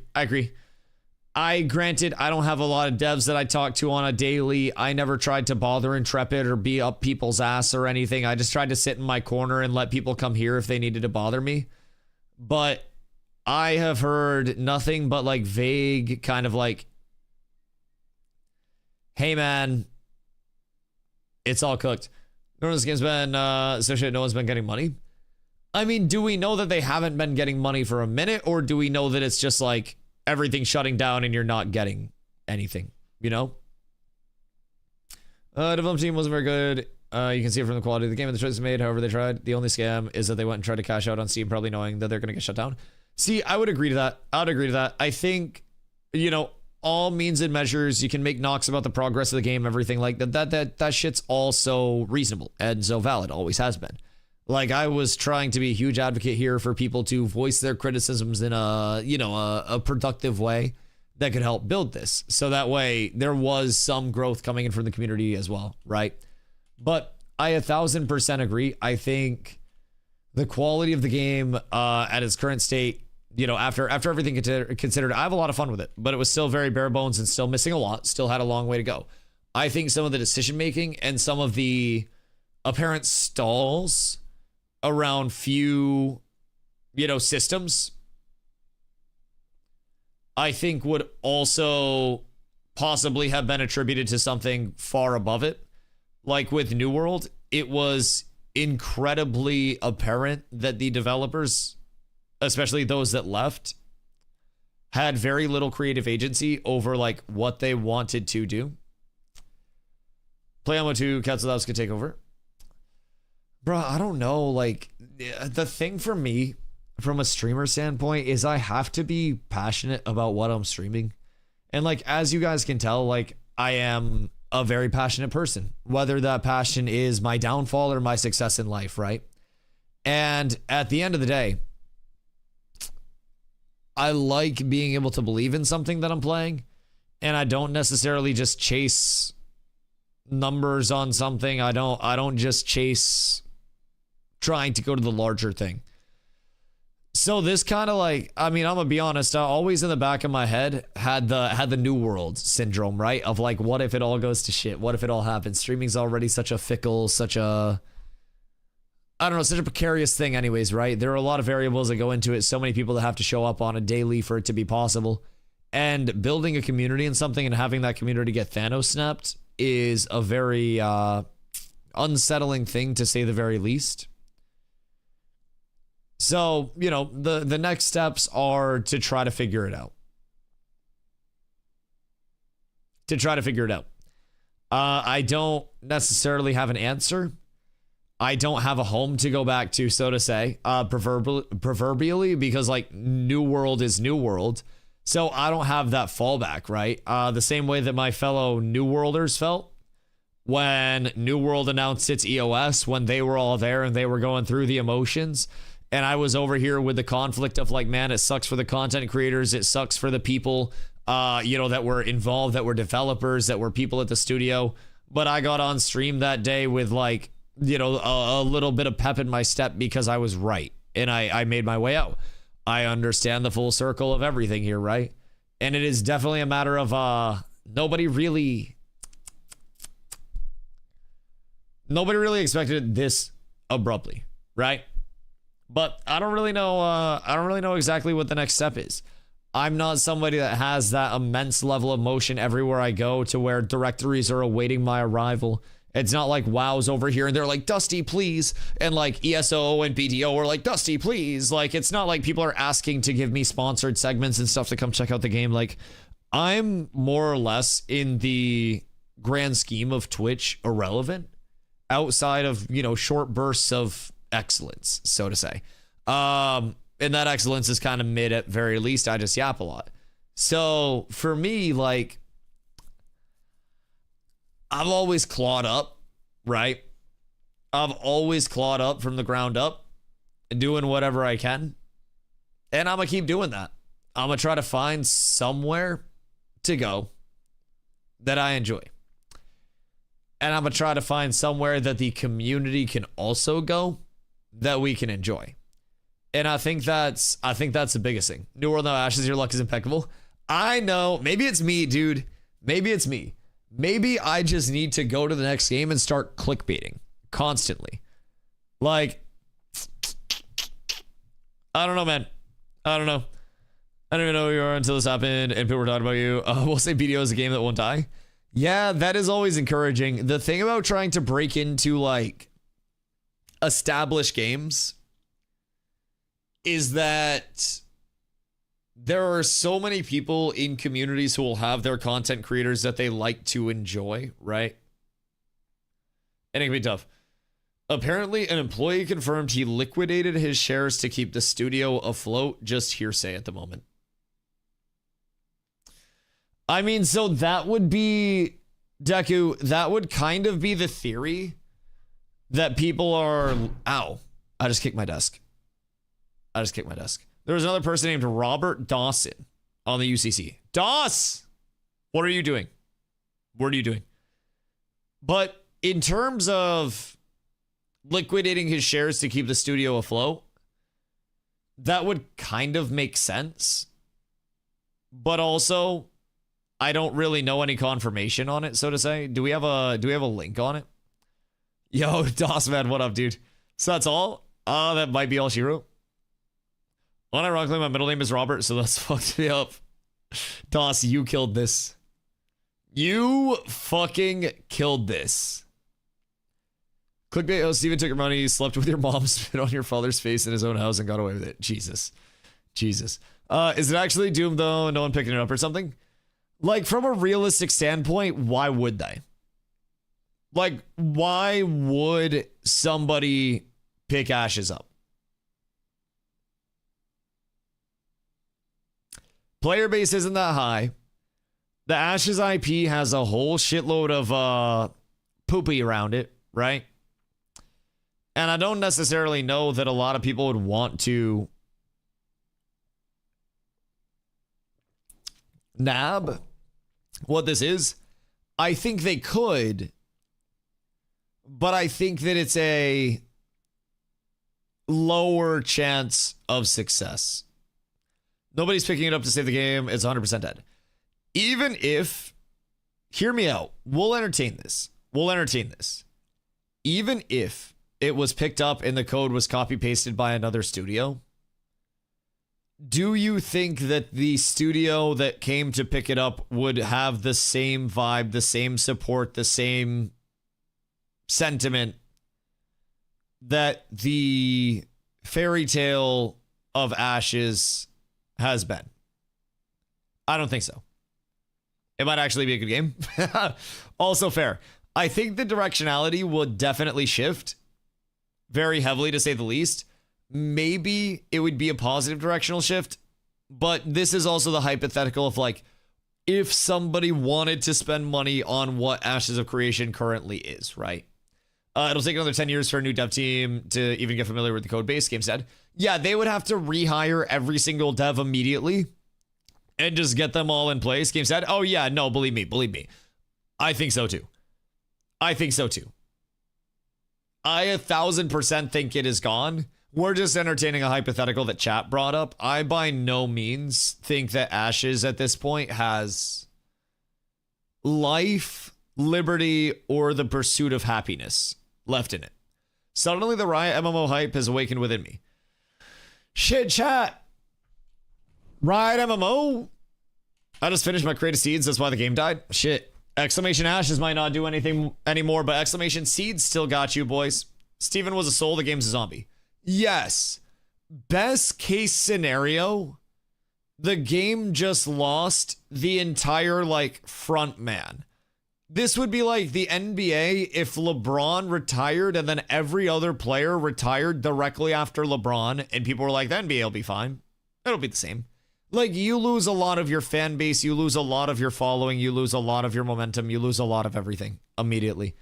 And if Steven is not at the heart of it, like, there are people that love Steven, there are people that hate Steven, but more or less, Ashes without Steven as the front of it, Ashes without the structure of, the vision of Intrepid is substantially different.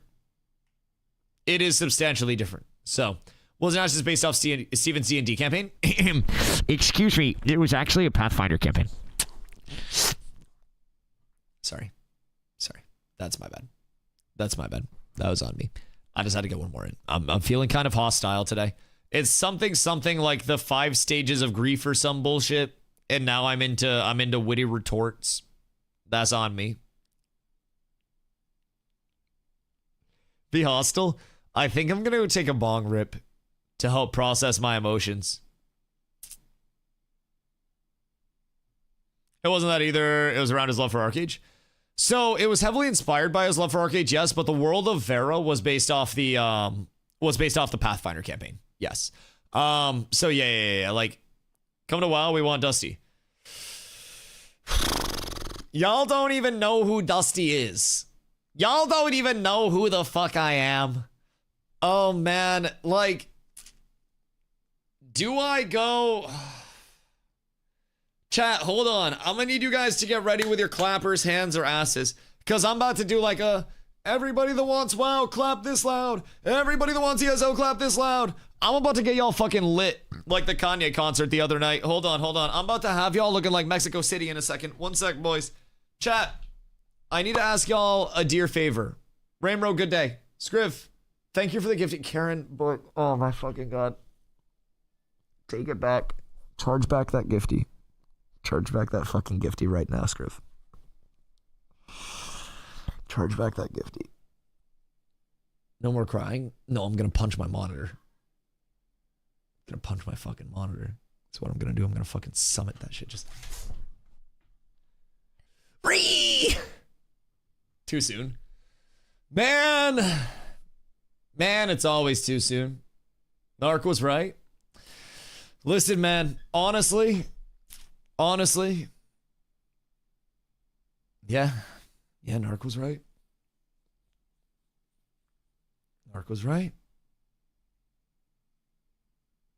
Narc saw something coming. Is the game actually over, or is someone else in charge? I think it's fucking cooked, buddy. Like, technically, there is going to be a new owner of Intrepid Studios, but it is very unlikely that that owner of Intrepid Studios reestablishes a developer base from nothing, resumes the code, and resumes the development as if it were a live service title. Even if if Jesus Christ himself was the one that had majority ownership of Ashes at this point, or of Intrepid at this point, he would still have to resurrect the entire development team from the dead. Bring them back from nothing. Drex, thank you for the prime. And then get everything back on par. Bro, I don't even think a fucking water to wine miracle can happen. New nice cope. Steven's buying back Intrepid and saving Ashes. Like, that would be the craziest, like, okey doke in human history. Like, that shit would probably not be hightailable. But who playing TBC? Shit, catch Cats with Abs TBC soon, maybe? Maybe you're supposed to GoFundMe. Shit, bro, if anyone's posting a GoFundMe that's getting help, it's gonna be fucking me here. I got laid off today too. Support the developers and support the streamers that are now just unemployed beggars. Cause I had a future before this. I was excited about years out from now. I was pumped, right? But let me tell you, I might be doing Indeed speedruns. XQC is doing Minecraft speedruns. I might be doing Indeed speedruns, seeing how fast I can go through and copy paste my resume into different job postings. Live on stream, boys. I might show you the fucking tech. Rain, thank you for the 4 months. I appreciate you. Brad, thank you for the prime as well. Much love. Cats and Ashes. Oh, God. It's cooked. It's cooked. All right, hold on. I'll be right back, chat. Quick favor. Very simply put, smoke him if you got him. Smoke him if you got him, boys. Because I'm about to. I'm about to take a big ol' ripski. Un momento. Smoke that Ashes pack. Shit, man. Sad cheers one time for the one time. I'll be right back, boys. Also, my noties are probably caught up at this point, I think. Hold on. Let me see if I can get my overlay back. Cat with Abs is absolutely S Who was that? Where are we? Was that makeshift? Who was that? How far back are we? Oh, that's still bits. Oh, no, we cooked. All right, I'm gonna have to let that catch up off stream. Oh, wait, I turned off the wrong one. That was me. All right, hold on. I'll be right back, chat. One sec. Un momento.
boys.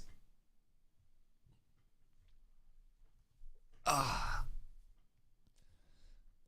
got a little more pep in my step. My step. A little more pep in my step. Hey, yo, Dreidel. I just saw your DM, dog. I appreciate you. Much love. Bong grip in a blanket. Oh, brother, you gotta be cozy.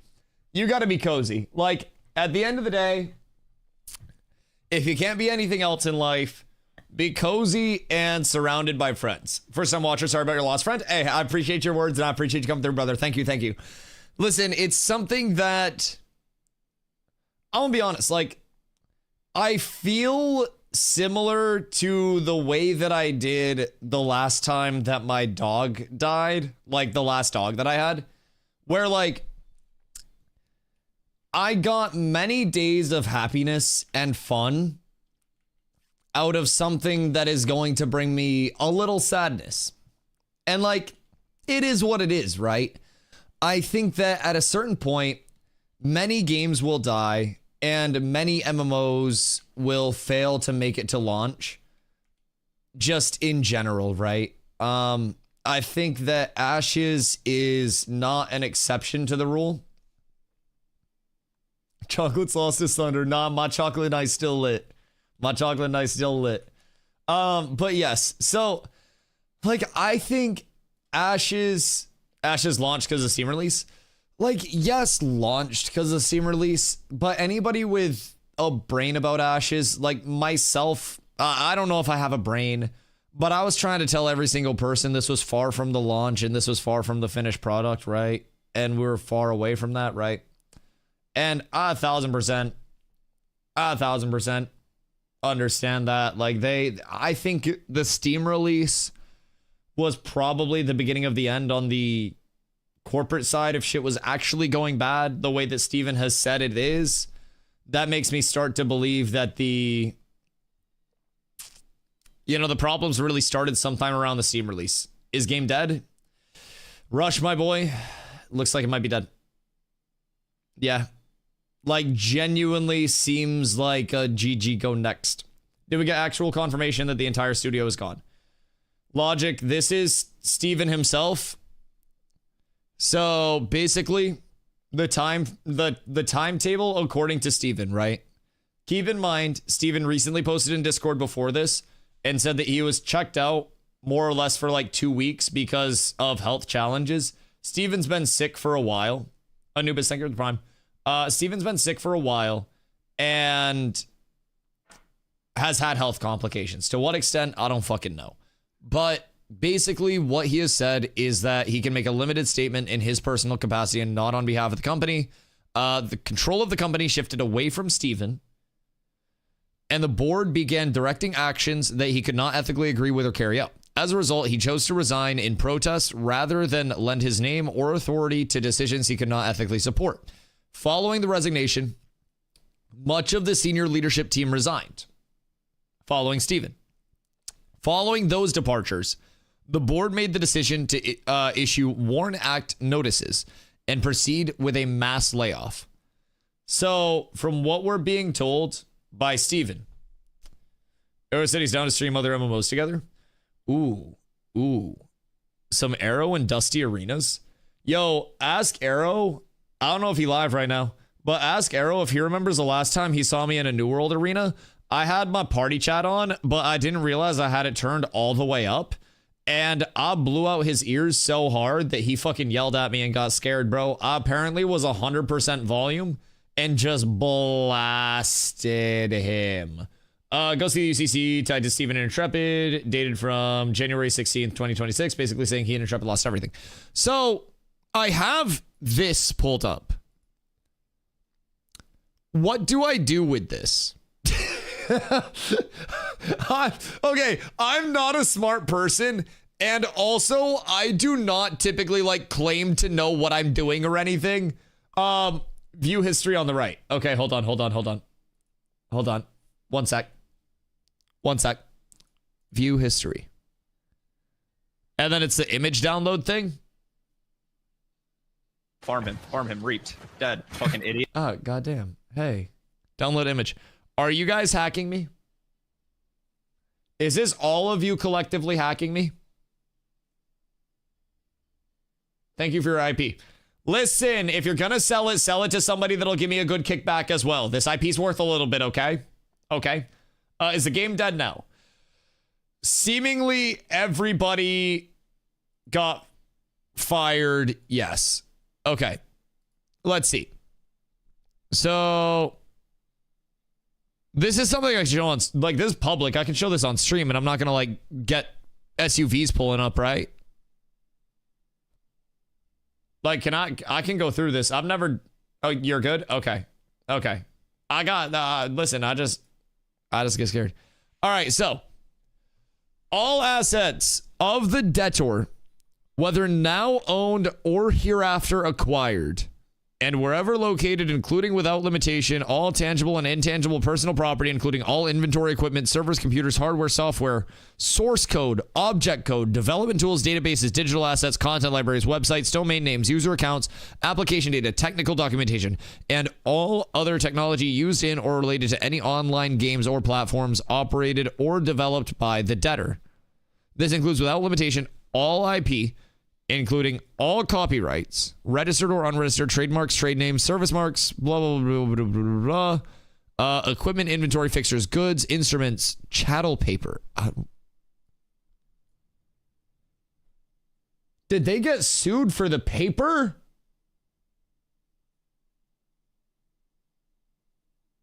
Did they get sued for paper? What the fuck is that? There's no way. Okay. So also included are all accounts receivable, payment intangibles, general intangibles, contract rights, customer lists, player data, user metrics, email lists, data analytics, advertising revenue, digital wallets, payment processor accounts, including Stripe, PayPal, Apple, Google, and other platforms, royalties, subscription revenue, and all proceeds thereof. The security interest covers all accessions, attachments, accessories, replacements, substitutions, and additions to the foregoing. All books and records related thereto, and all proceeds and products of the foregoing, whether arising from insurance, licensing, sale, lease, exchange, or otherwise, and all after acquired property of the same nature. So this seems like literally everything. I got lightheaded reading that. Chat, any lawyers in the chat? And I know that's a very, like, unverifiable thing. But, like, I am not a lawyer. But that seems very fucking wrong. In terms of not trying to lose control of the company. That seems like they're getting sued for everything. That's basically a debt that's owed that they're trying to get, right? Karen owns Vema, which is a multi-level marketing scheme company. It was a multi-level marketing scheme company before it was shut down by the FTC in 2015 for being a pyramid scheme, allegedly.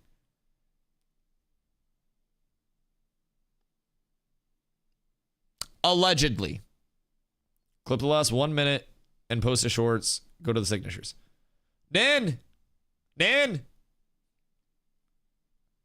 I'm being told to clip the last minute. It's just a lien. Basically says that in the case of insolvency that Karen gets prio and getting paid out first. And insolvency is them not having the money, company going bankrupt. Oh, okay. Okay, good. Okay, they ran out of money. Okay. So basically, there are two possible scenarios at this point in time.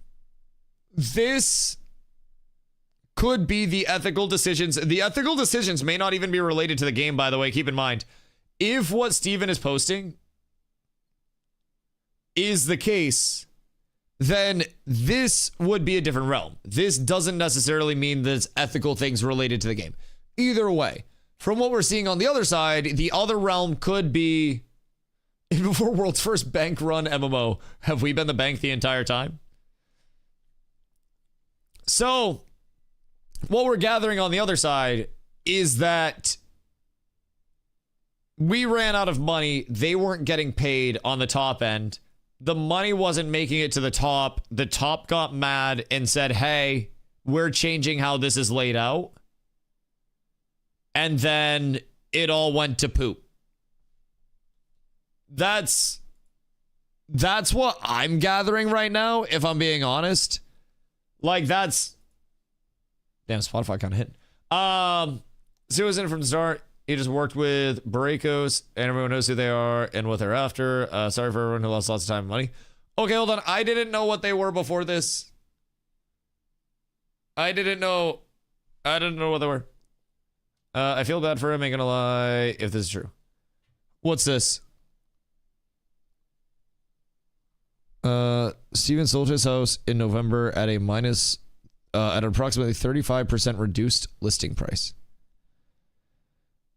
How do we know that's his house?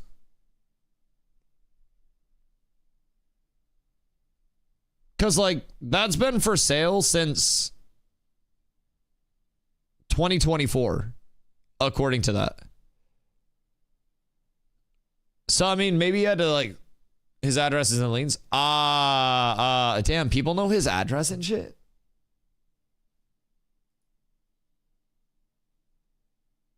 God damn. Y'all be investigating fucking everything, huh? It's all over the Discord. Oh, that's not good. Oh, that's not good. Probably sold one of his houses. Fair. Fair. Fair. So, private equity firms probably allowed them to take everything in case of non-payment, which it looks like. So they took everything Intrepid was worth, shuttered everything, and will probably sell the technology / assets to third parties. He was getting sued by his cloud service provider from last year and the microtransaction shop.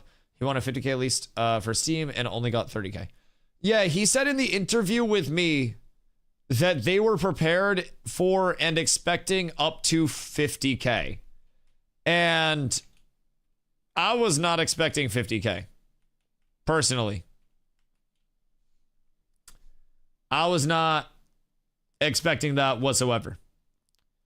New video dropped, holy. Wait, what new video? That was a great interview. Thank you. I appreciate you. I was very nervous. It was my first time interviewing anybody. So I 5 years, they said 1 million players. Said the game was going to launch in 2019. It's a goddamn shame. It's a goddamn shame. What new video? I don't know. Voil be coming in here with the broad claims. Made 30K, which is very impressive, but 50K is crazy. I also didn't think it was going to hit 50K. I said up and down that it was going to be 20 to 25. And 30 shocked me. And also, hold on. Let's give a look-see because I happen to have this pulled up. Grah. Oh, fuck. Oh, shit. Okay, well, that happened. All right, boys, race to the bottom. Ashes versus New World. Which one's going to hit it first? Get your bets in today. Jesus Christ. Jesus. So anyways, funny enough, I was actually discussing today how I was kind of shocked that weeks 2 through like 5, 2 through 4, because this is week 1, week 2, weekend, I should say, and then 3 and 4, those held player base really well. I actually thought it was going kind of better than I had expected. I thought we were just pew, right? But we had a little bit of retention there. It was all bots during that time. It was a good amount of bots, yes, but also keep in mind those AK bots. Hey, hold on, I'm still logged in. I'm chilling at Carfin. But in terms of the week 2, 3, 4, I was kind of shocked by that. There were a lot of new players that were coming in that were actually like optimistic about it. But funny enough, today has been a very like spooky day. A lot of people had really bad gut feelings that something was coming when all of the hubbub and hullabaloo started. And like, I was running through the world earlier today, like towards the start of stream when I first logged on, right? And I'm just running through, just taking my time. Nin, can you get a link for the Discord, please? For the community one? And then just like spam that bitch, throw people in there. But I was running along earlier today, right? And it was the dumbest shit. And I made a joke out of it at the time, right? But I'm running through And there are these bodies of water that I had the perfect view of because a mountain was blocking a part of it out. And it literally just goes G-O, go. And I was running through and I was like, what the fuck? And I literally stopped and made a joke about it.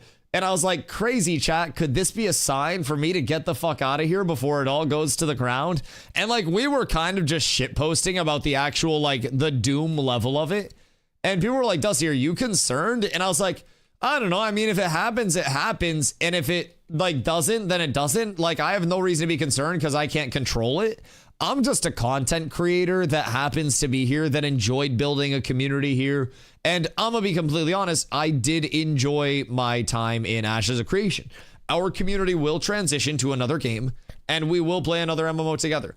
I will talk with some people and figure out, you know, what we need, but who the fuck knows? Maybe we all go over to WoW and we get into a lot of arenas and battlegrounds and multiple raid groups, and we got zombies screaming his ass off when people don't listen to mechanics. Maybe I do a little like MMO tour for a little bit and do some variety and see what's what, right? And just kind of be a journeyman. The thing about it is I got to catch up a lot in a lot of these MMOs, man. Like, the intimidating thing is going back to WoW, there is so much to learn and to catch up on. And like, going to any game, there's so much to learn and catch up on. And like, Ashes was that follow-up for me, right? I got into New World like on launch and had a good amount of a good amount of comfort in New World as I grew with the game. Spent 7,000 hours there, left that shit in December of 2024 to come over here. New World's death was announced while I was an Ashes content creator. And then like, I was in the process of learning everything about Ashes, trying to build my brain on all this shit. And now I gotta Men in Black flash that shit out. WoW expansion drops in a month, everyone gotta be starting from scratch. See, that's the thing. WoW does have kind of the carryover, but I haven't played retail in a while, if I'm being completely honest. Like, I haven't played retail in a while. If I were to go back and play WoW, it would probably be like... Probably TBC, if I had to guess, but what was the sunk cost? Yeah, 1,000%. New Burning Crusade launches in 5 days. I know. But if I went back, it would be for TBC. And TBC, I'm very like, Dusty is a harbinger of MMOs. Funny enough, the harbingers didn't fucking work. Goddamn. Retail's dog shit, go TBC. TBC was my favorite phase of WoW. And we would have a community that would be very active over there in the event that I did go. And we would probably do nightly raid groups for people that wanted to sign up through different raid leads, as long as you had characters available. So I feel like my immediate structure there would be to have a whole shitload of different events. You'd have a year of solid activity to find a new game. Yeah, I'd have to get caught up on a lot, though. Retail sucks. It's not fun no more. Every class is 3 buttons and boring. Make it ever mobile. Yeah, like, I would potentially enjoy TBC.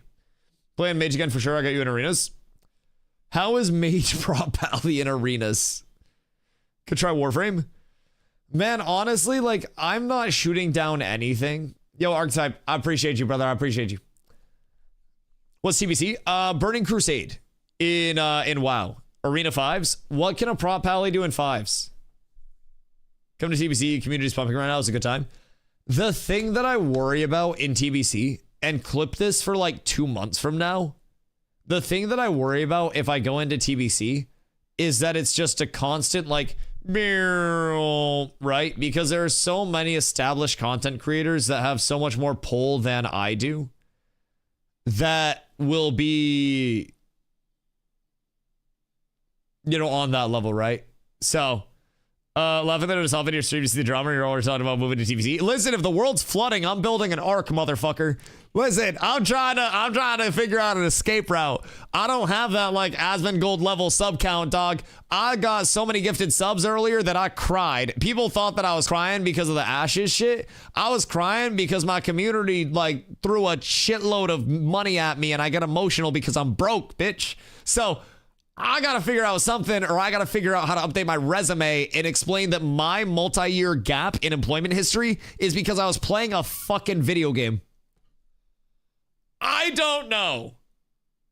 I don't really know. Rain, thank you for the 5 gifties. I appreciate you. I'm just trying to figure it out. I'm trying to get it sorted. Matrell, Rain and Matrell coming up with an Ice Climber duo. My God, thank you guys for the 5s. I appreciate you. That's just crying thinking of the taxes gonna pay on those gifts. Oh, don't remind me of taxes on top of this. Hoofsy! Boys, the 3-peat. The 3-peat. You guys are absolute legends. Thank you so... Oh my God, Brain. Wait. What? Brain with the 20-piece. Jesus fucking Christ. Boys, we're icing. We're climbing. Ashes might be dead, but the community never dies, and I appreciate you guys so much. Thank you. Thank you. Thank you. Thank you. Thank you, guys. Holy shit. The 35-piece McNugget out of nowhere. Oh my God. Oh, goodness fucking gracious. I appreciate you guys. I appreciate you. Mirrorless Siege? When is the siege starting? What the fuck is the Mirrorless Siege? Did a GM start that? Bro, it's tomorrow night at peak time. It's in 22 hours. You think I'm going to be able to get 100 people to sign up for a fucking dead game siege? Brother, I got a larger fish to fry. It's bugged. When's it opening? Something you need to acknowledge is that a lot of people at Intrepid were in on the grift. They knew it was a scam too. Like, maybe, but I also think there were more developers that were very likely not aware that any of this was the long-term plan and were taken very aback by all of this. And I'm trying to, in a time where sensationalism is very easy and assumption is very easy to get like pulled into, I'm trying to not make assumptions that people did or didn't know, right? And I don't think that a majority of them knew that this was going to happen. I think this is much more a worst case scenario than it is a from the start Skama's rug pull. But again, that could be me trying to avoid the sensational take of, oh my God, it's a rug pull. He's actually going to Bleeze. And funny enough, I always made the joke that a dude that has enough money to make an MMO has enough money to, to just fuck off to a beach somewhere and retire and live a beautiful, beautiful, beautiful life, right? What was the first red flag you noticed since starting a year plus ago? I mean, personally, I think the game had plenty of red flags around it. But I think from me, I tend to admittedly stay rather ignorant to the things that revolve around like the legal and the financial side of game development because I'm simply not that. There are amazing content creators that do handle that have an understanding of that. Also, Kanko, I love you, my boy. There are plenty of content creators that have an understanding of that and try to give commentary on that, and I'm simply not that person.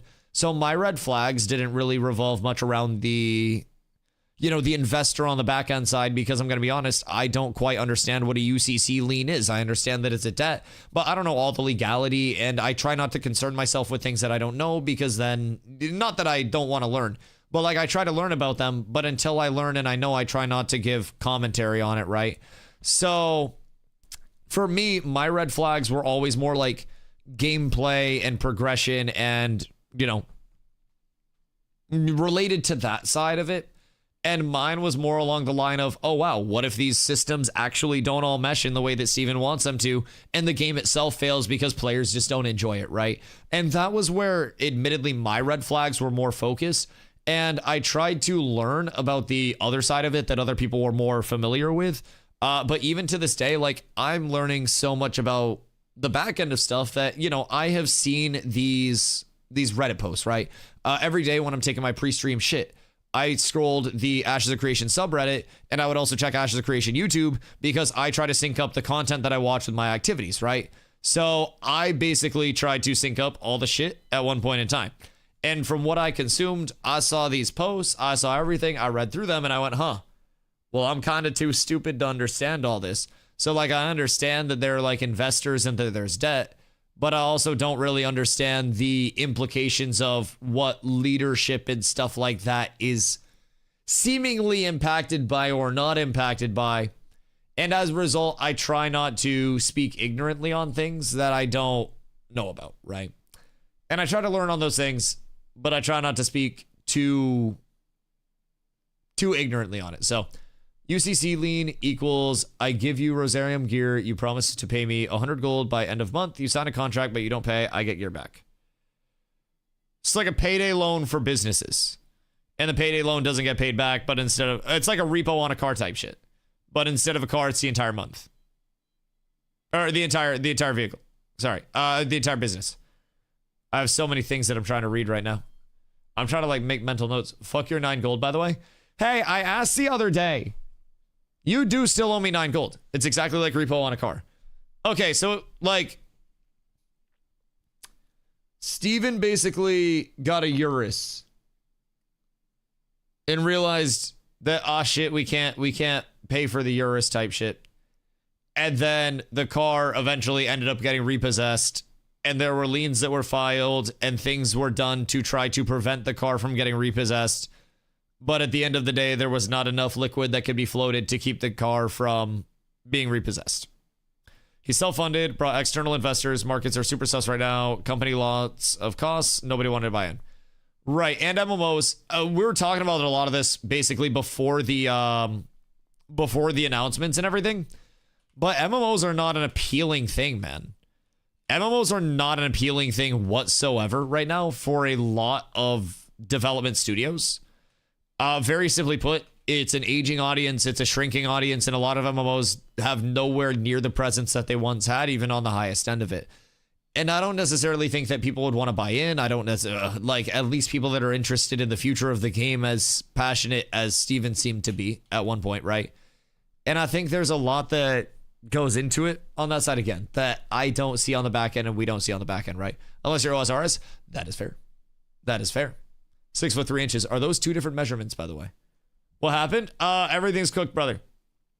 It's all burning down. I got a blanket on my lap like I'm a fucking old lady. Thank you for that, Ron. What are people saying about February 2nd? What'll happen on that date?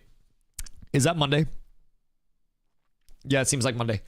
February 2nd is when the notice will go out of the mass layoffs, and is, according to GMs that have talked in game a little bit,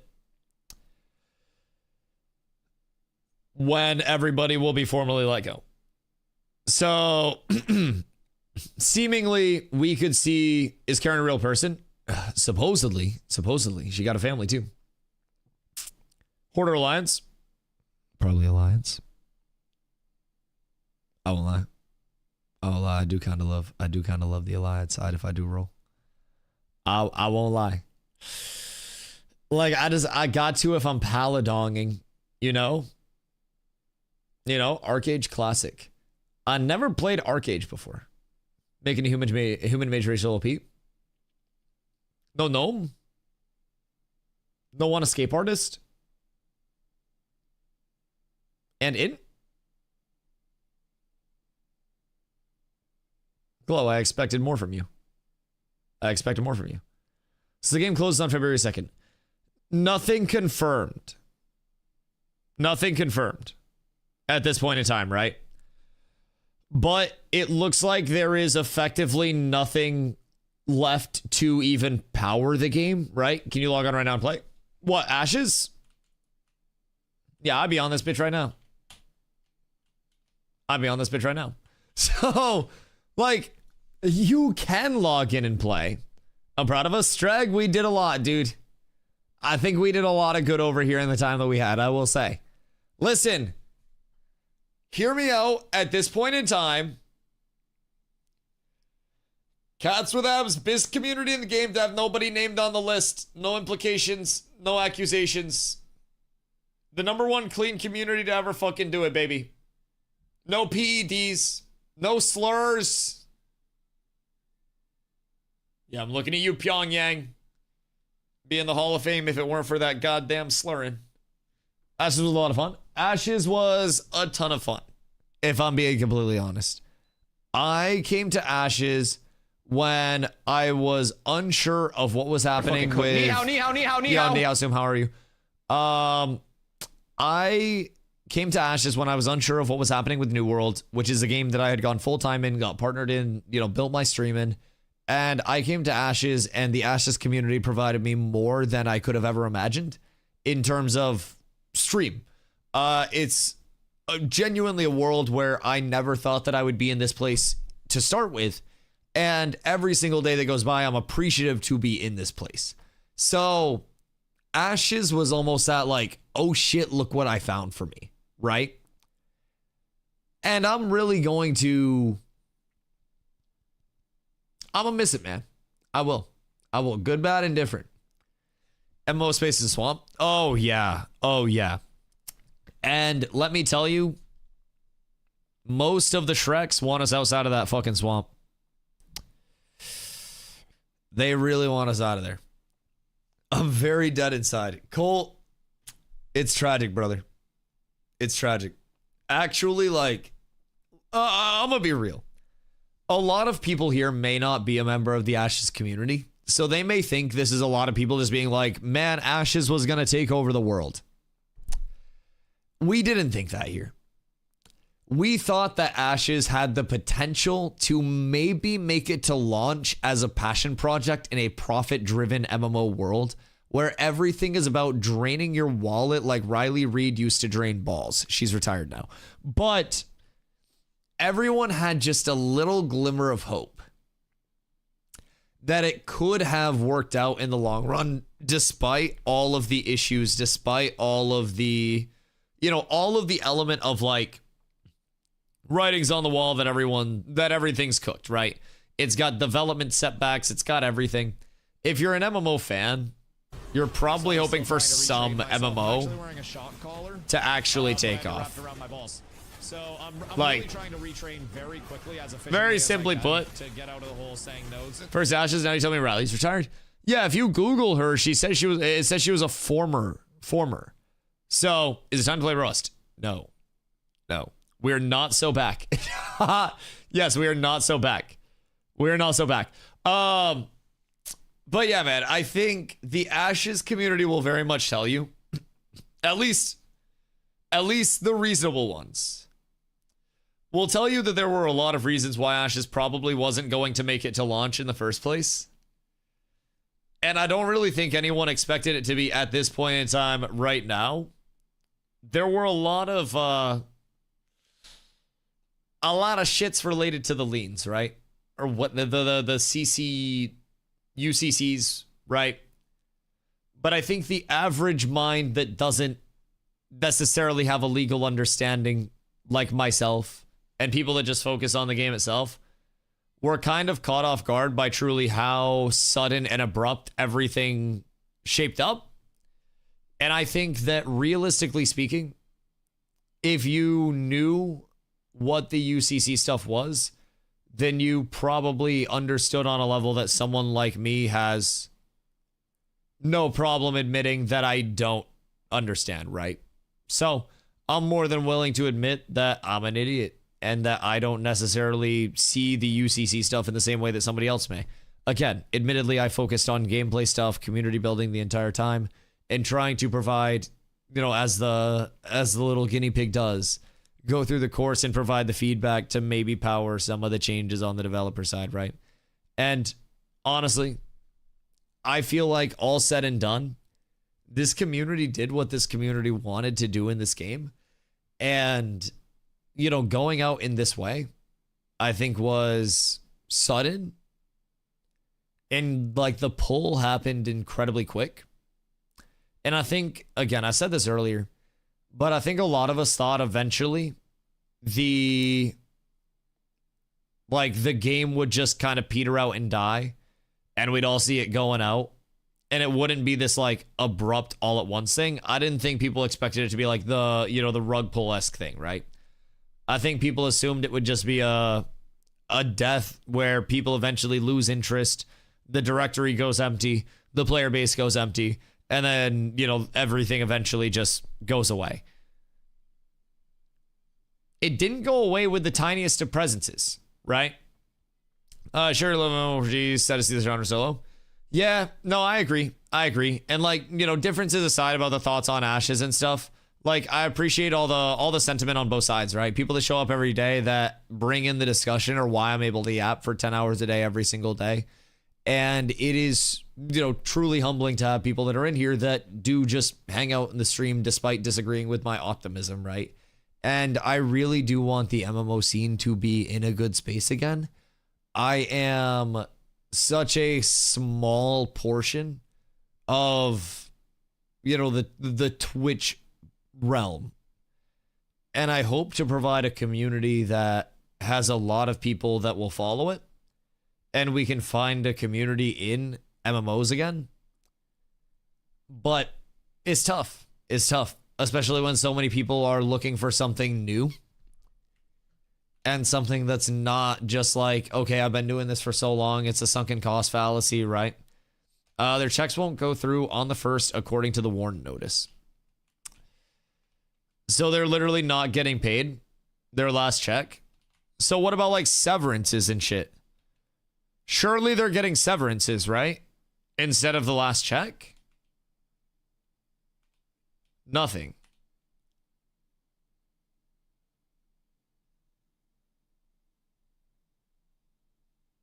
They're getting nothing after getting... What the fuck? Severance, good show.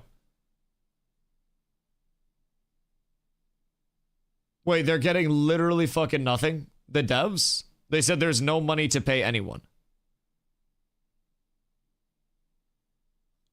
Like they're out of cock? Like nobody's getting paid at all. Watch the video of the employee talking on Discord. Hold on. I gotta switch screens every time because A, I don't want to leak any messages. B, apparently it was all fucking PNARs in general earlier.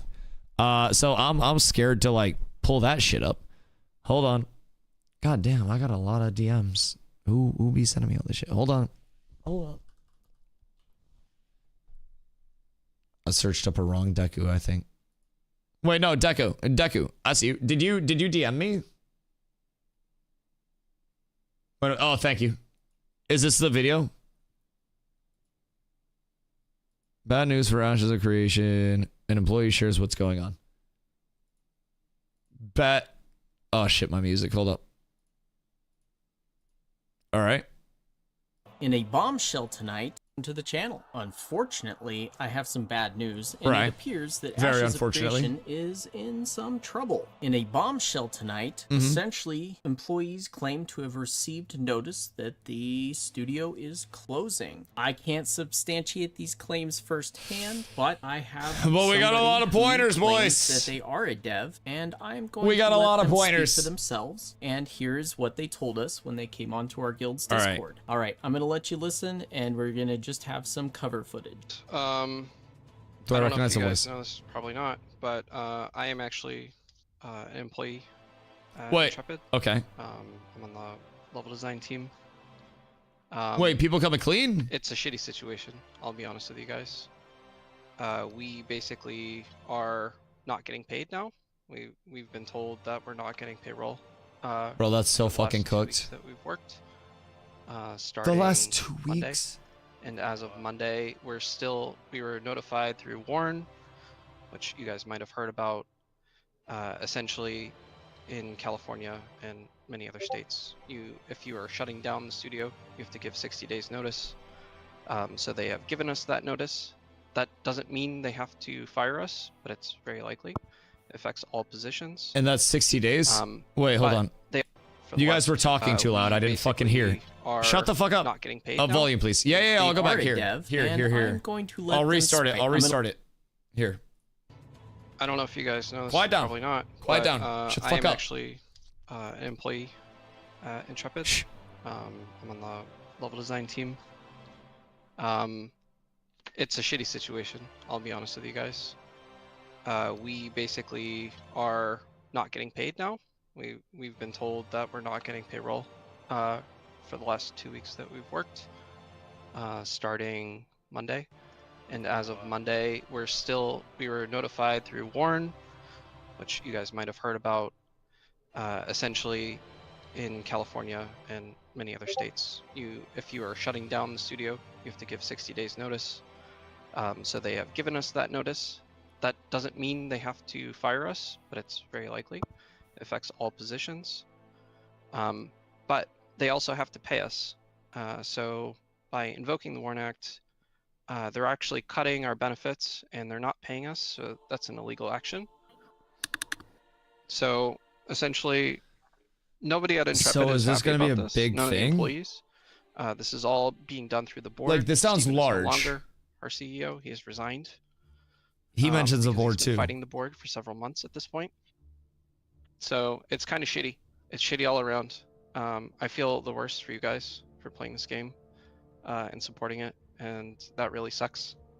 So I just want to say thank you guys all for playing. I have only been with the studio for about 9 months. So he also corroborates the board. It's been really great interacting with you guys and seeing the game grow. And I'm really sad that this is happening right now.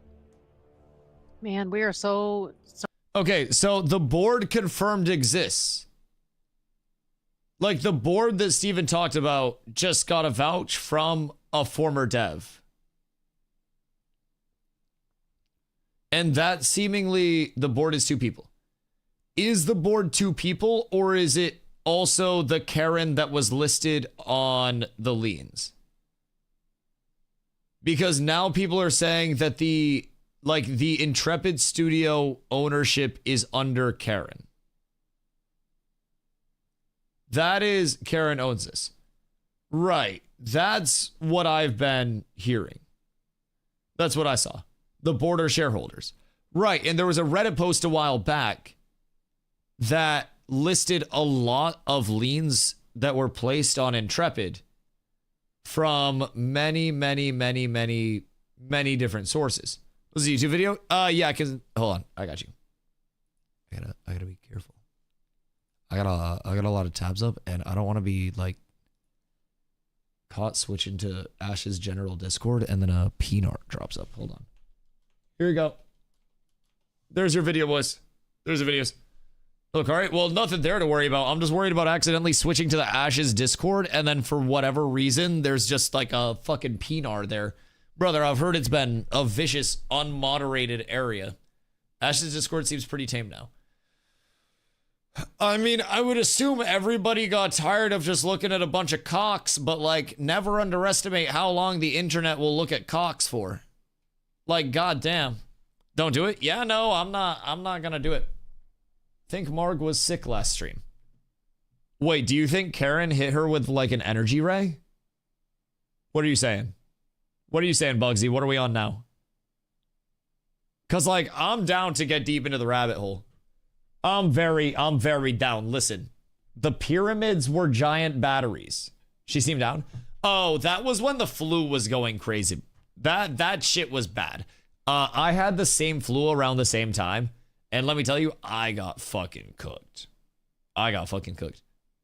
Stephen aged horribly over Ash's development, not gonna lie. He's been sick. To what extent, we don't know. At all. Like, at all. I don't know.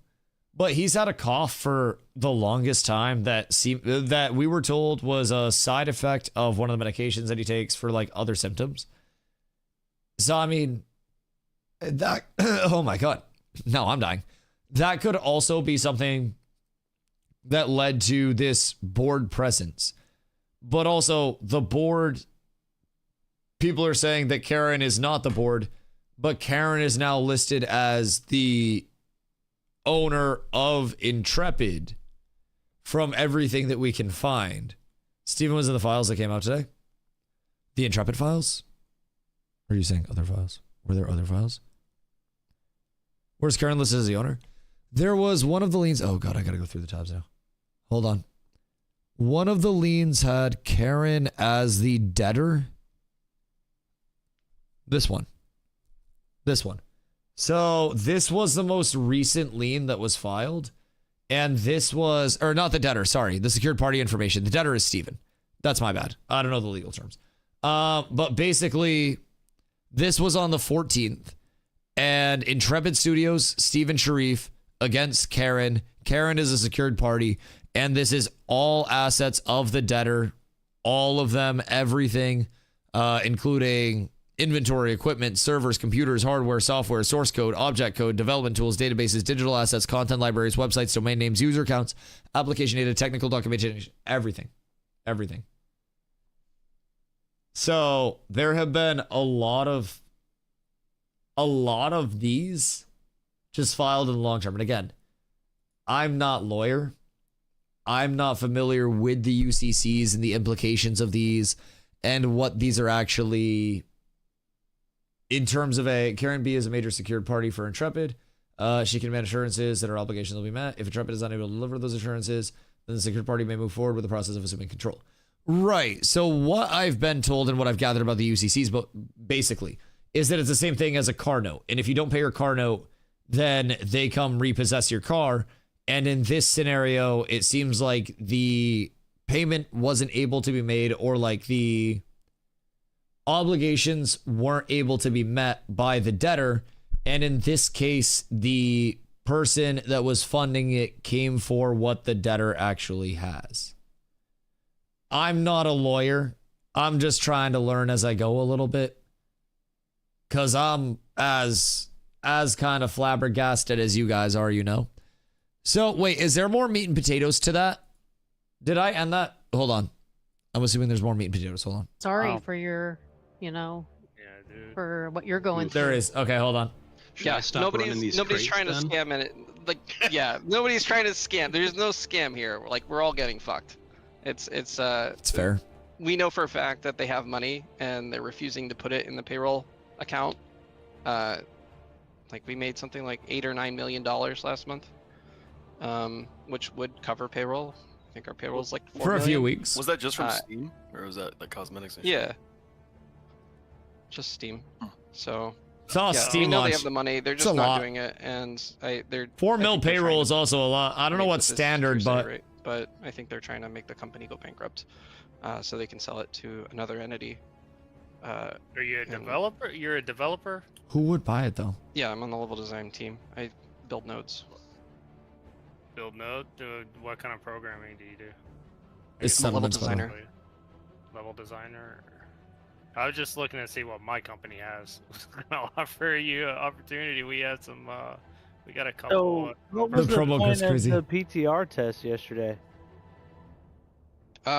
So there was rumors around the studio that it was happening, but there's been no official communication until literally 7 o'clock tonight Eastern. So see, that's how we felt. There was a rumor. Everything was speculative. Channels that server meshing worked and Steven's selling it, but that's baseless rumors. So who's talking? We don't have. Like I said, I'm I really don't know sorry who for you this guys. was. It sucks to be invested in a project, and I'm really. I don't sad recognize that the voice. This one's failed. But there's really like nothing like we can do as employees, other than file a class action lawsuit against Intrepid to get paid.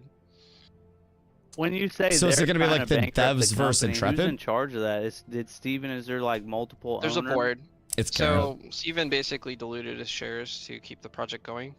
Right. He wasn't self-financing, and Steven has also had some other personal issues that have come. I don't want to get into it. But, right. Essentially, he basically had to step down because he was disagreeing with the board, and the board has majority shares in the company. So the board was basically against Steven, and they had like different views on shit. They're taking over the company and bankrupting it. Okay. So I mean, the game is gonna be gone, right? Okay. I mean, I don't know what the fuck's gonna happen, to be honest. So I was gonna say, well, this is a YouTube video. Yeah. What kind of fucking powers do you have in game? Can you kid us out and let us have a fucking couple? Seriously, bro. All right. So terrible timing. Terrible timing. Terrible timing on that ass. Jesus fucking Christ. Jesus Christ. Okay. So anyways, what the fuck? Link to the video. I'll spam the link. There you go. There you go. Do we know who that was talking? Because I didn't recognize the voice, like right off rip. Steven got Facebooked. They Zuckerberged him. So Like, what? At what point did Steven's shares become diluted if this is true? Right? Jazz, what up I go? Thank you for the raid. I hope you had a good stream, dude. If this is true, right? None of this is confirmed. None of this is validated. I do not have direct firsthand. Like, I don't know who the dev is. I don't know who or what this is. This is hearsay and should be treated as such, right?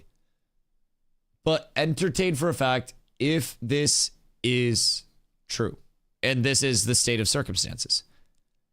At what point did the vision of this is Steven funded turn into this is now majority board owned from outside investors and Steven is but a consultant to that board? Because at some point that seems to have shifted whenever the money ran out. Fair. So, Aspire Software, one stream talked about it, and he said he was going to look into it, and all info fell off after, but there were whispers of him searching for private equity mid last year. Interesting. And some of the UCC loans that we saw were filed as early as like 2019, which is dating back a while, right? So that seems like they were seeking outside funding for a little while, to say the very least.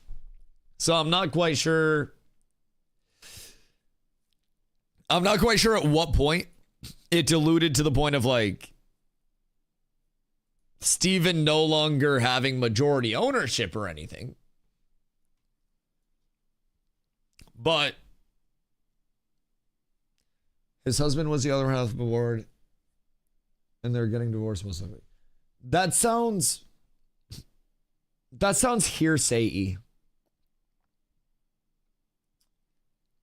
Like, that sounds very hearsay-y. Steven sold the initial 10% back in like 2016 for what I think was too cheap. He probably lost some control around the MyDog Games investment as well. I'd guess the big loss of control was relatively recent, as in like maybe a year ago or something. And do we think, if you were a message, I'll explain. Hold on, wait. I'll pull you up. Do you already post it? I got you pulled up. Was it the one about Karen? Because I got you. Hold up, gotta type. All right, I got you pulled up. You got the stage, my boy. Zola lesson for all bros: retain at least 51% of stock in your private LLC. Chat, let me introduce to you a new investment opportunity. Dusty Corp. For a mere $5.99 a month, you can keep a streamer afloat. This is an opportunity to buy in when the stock is at its lowest. This may not be your next FaZe clan. This may actually be an opportunity to see something grow over time. Where will it grow? Well, Guild Wars 2, BDO. I have Hello Kitty Island Adventure Founders Edition. I might fuck it up there. You never really know. But for a mere $5.99 a month, or free if you have Amazon Prime. Promo code DustyWhy. No, I'm kidding. That'd be fucking crazy. Then please do consider supporting your local streamers. Veronica, thank you for supporting a local streamer. Oh my God, Lord Zog. Jesus. Lord Zog coming in with a 25-piece McNuggie. Brother, I appreciate you. Thank you. Sold. Your investment in Dusty Corp will be honored and appreciated, brother. Thank you so much. This is the big comfy nest that I must sit in while I venture off into a very scary time, boys. Anon, thank you for the 10. Killamek, thank you for the prime. Boys, I appreciate y'all. Special coming in as well. Good fucking gravy with the prime. Zerky with the prime. Oh my God. I appreciate you. Is it you and Carla on the board? Yes, but also I own 69% because funny number. So everything's fine. everything's fine. And by buying in, you guys buy into Carla's portion. So Early and Showback joining ARC feels right for you. That is true. We could have hot threesome arenas. 3v3 arenas. Sorry, you guys call them different things than Ashes. We could do like 3v3 arenas together. So that could be cool. Smitties, thank you for the 2 months. Imp, thank you for the prime. Bubble, thank you for the prime. Ron, the 100 biddies. I appreciate you. Ron's roasted chicken. Just thank you for the prime as well. Much love, guys. I appreciate you guys. Thank you, thank you, thank you. Is anyone able to post link to current cause of the drama? Oh God, I wish I could compile it into one. I wish I could compile it into one. But there's a whole lot. Hold on. Okay. There's a Reddit post in the last little bit that said Steven sold his house for 35% under market value at the end of November. What that? Oh, that scared me. It's a combo. Thank you guys. Which explains what happens in a divorce. You have to liquidate the asset and sell it. John and Steven have both done business with Karen in the past. Through the MLM company, it makes sense that if Karen was an angel investor and Steven and John split, Karen and John now make up a higher percentage of shareholders, thus being able to force Steven out. Is there anything that validates that there would be like the D word, or is that just purely speculative? Like, what are we basing the D word off of? The sale of the house is a red flag. So again, this will be a little bit of like me relying on you guys to educate me. But like, I'm not really well versed in multi-million-dollar mansions at California market price. I grew up in a mobile home in Maine. So like, do $8.5 million mansions going for $5.5 million typically raise red flags? Because like, if I had an $8.5 million mansion and also my current bank account, I would take 5.5, not in Cali. See, I don't really know the market. I'm not a realtor. I don't know California. Like, I know in Maine, there are very frequently like $250,000 houses that go for $190. And like, that's reasonable. And like $60,000 off of 250 is a good amount, right? That's a huge thing. So like, I don't really know how the mansion game works. You know? I'm not too, homes are way overvalued right now. Wasn't the mansion also listed for like a while on the market?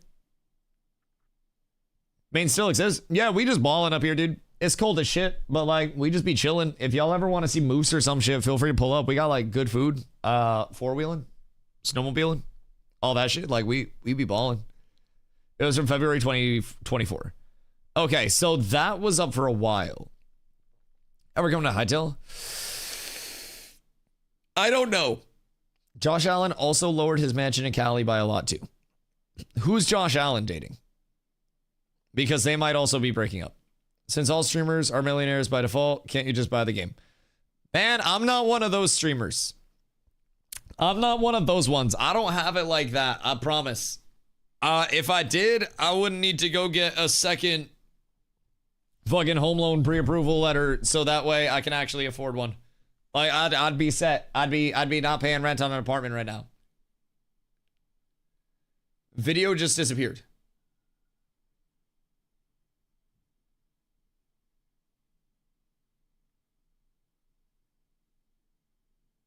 Wait.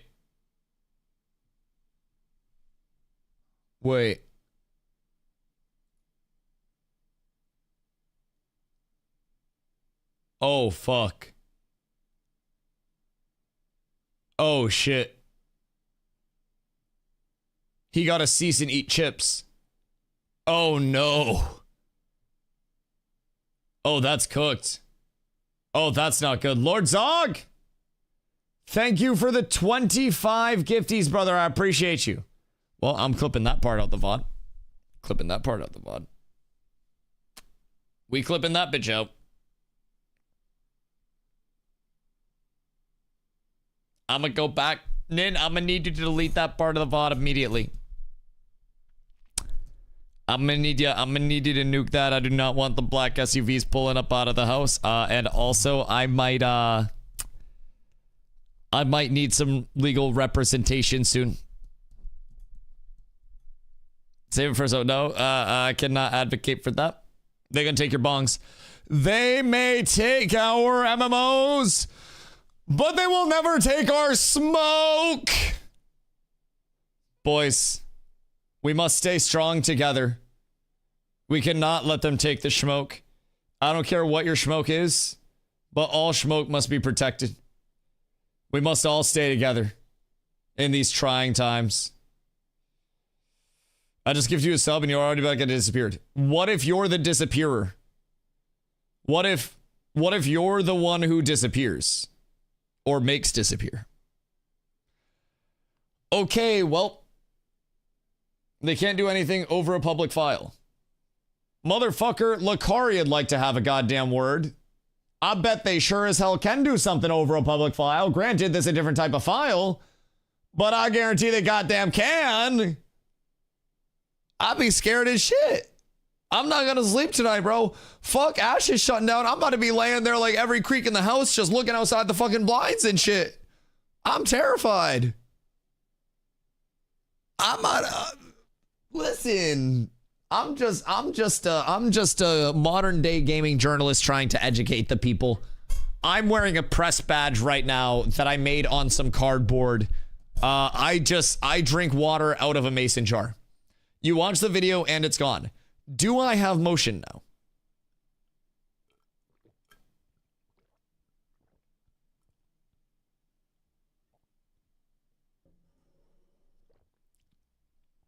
Is this clout? You can bring it back? The video?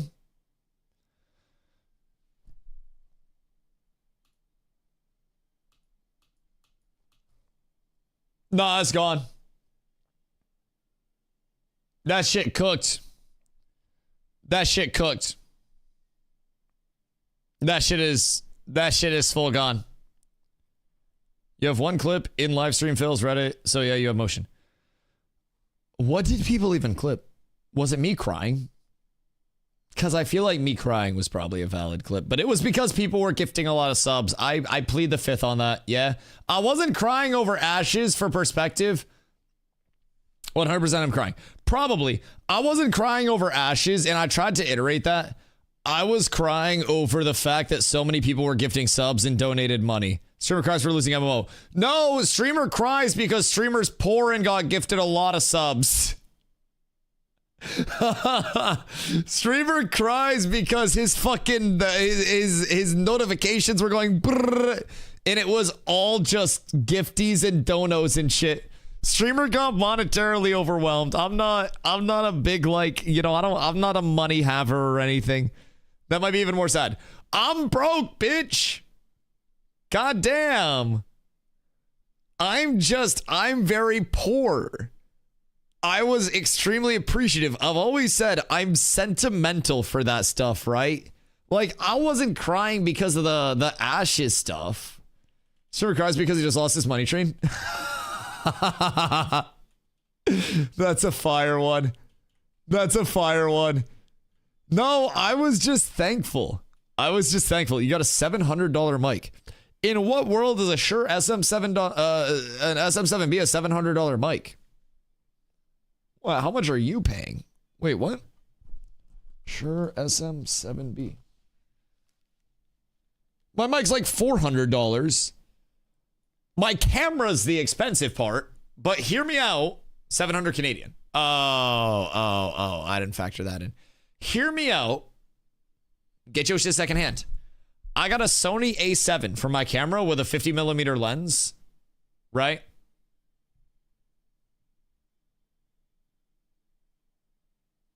And that shit was on Facebook Marketplace. I got it super cheap. Everything that's in my setup, I either got pretty much as like a gift or I got secondhand. I had to buy my Go XLR Mini, which set me back a couple bones. But mic, secondhand. Camera with lenses, secondhand. Dude was a wedding photographer. Let's see. lights, $20 a pop off Amazon because Elgato hasn't sponsored the stream yet. Yeah, I try to get a last second hint as much as I can. Anyways, wedding photographer. Oh yeah. We got a batch of like 3 different cameras. We had like a Sony a7 III. Mine's just a regular Sony a7. Bunch of different lenses.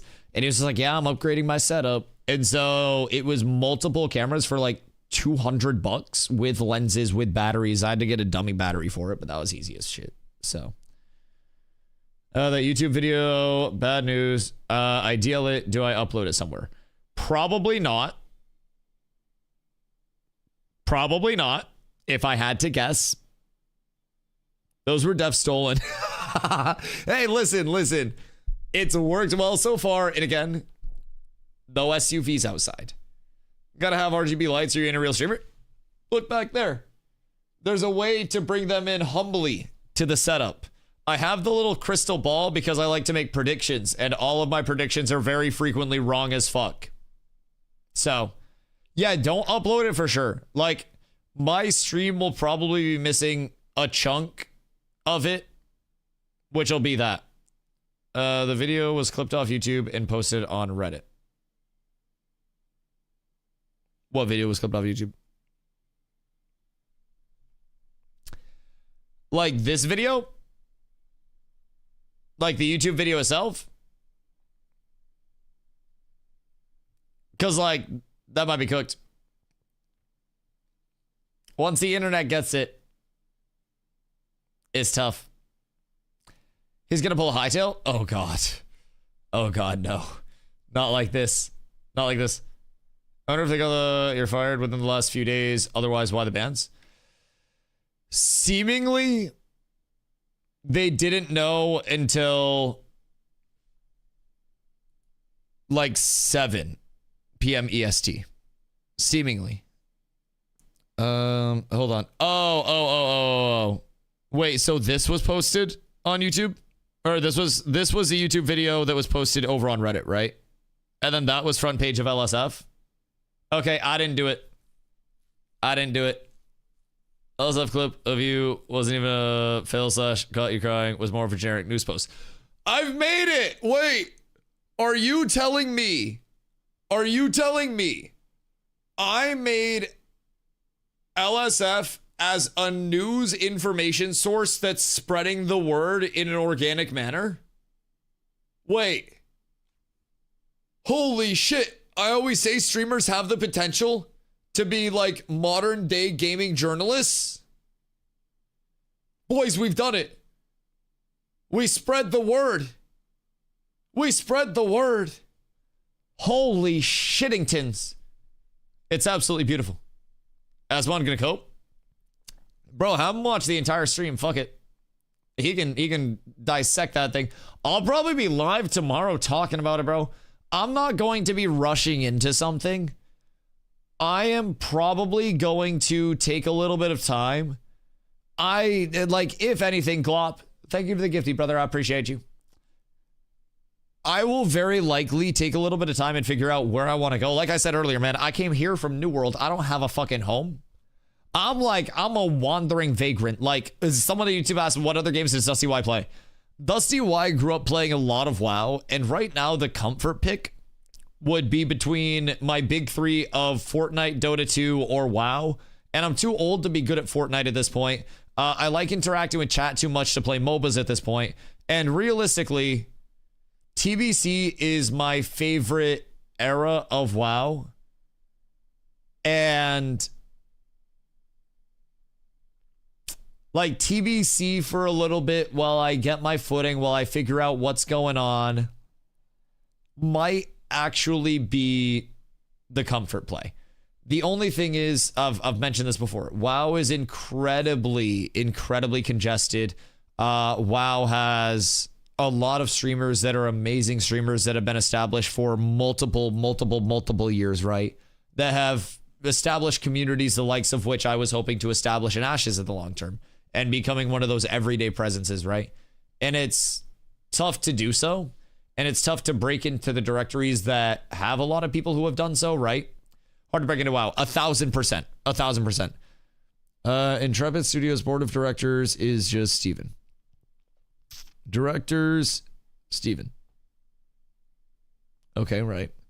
The number of vacancies on board of directors is 0. Okay. Okay. And this was filed 12/30/2025. So this is...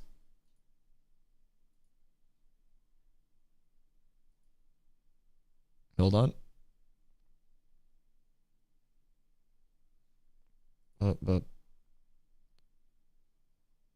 Up, and then...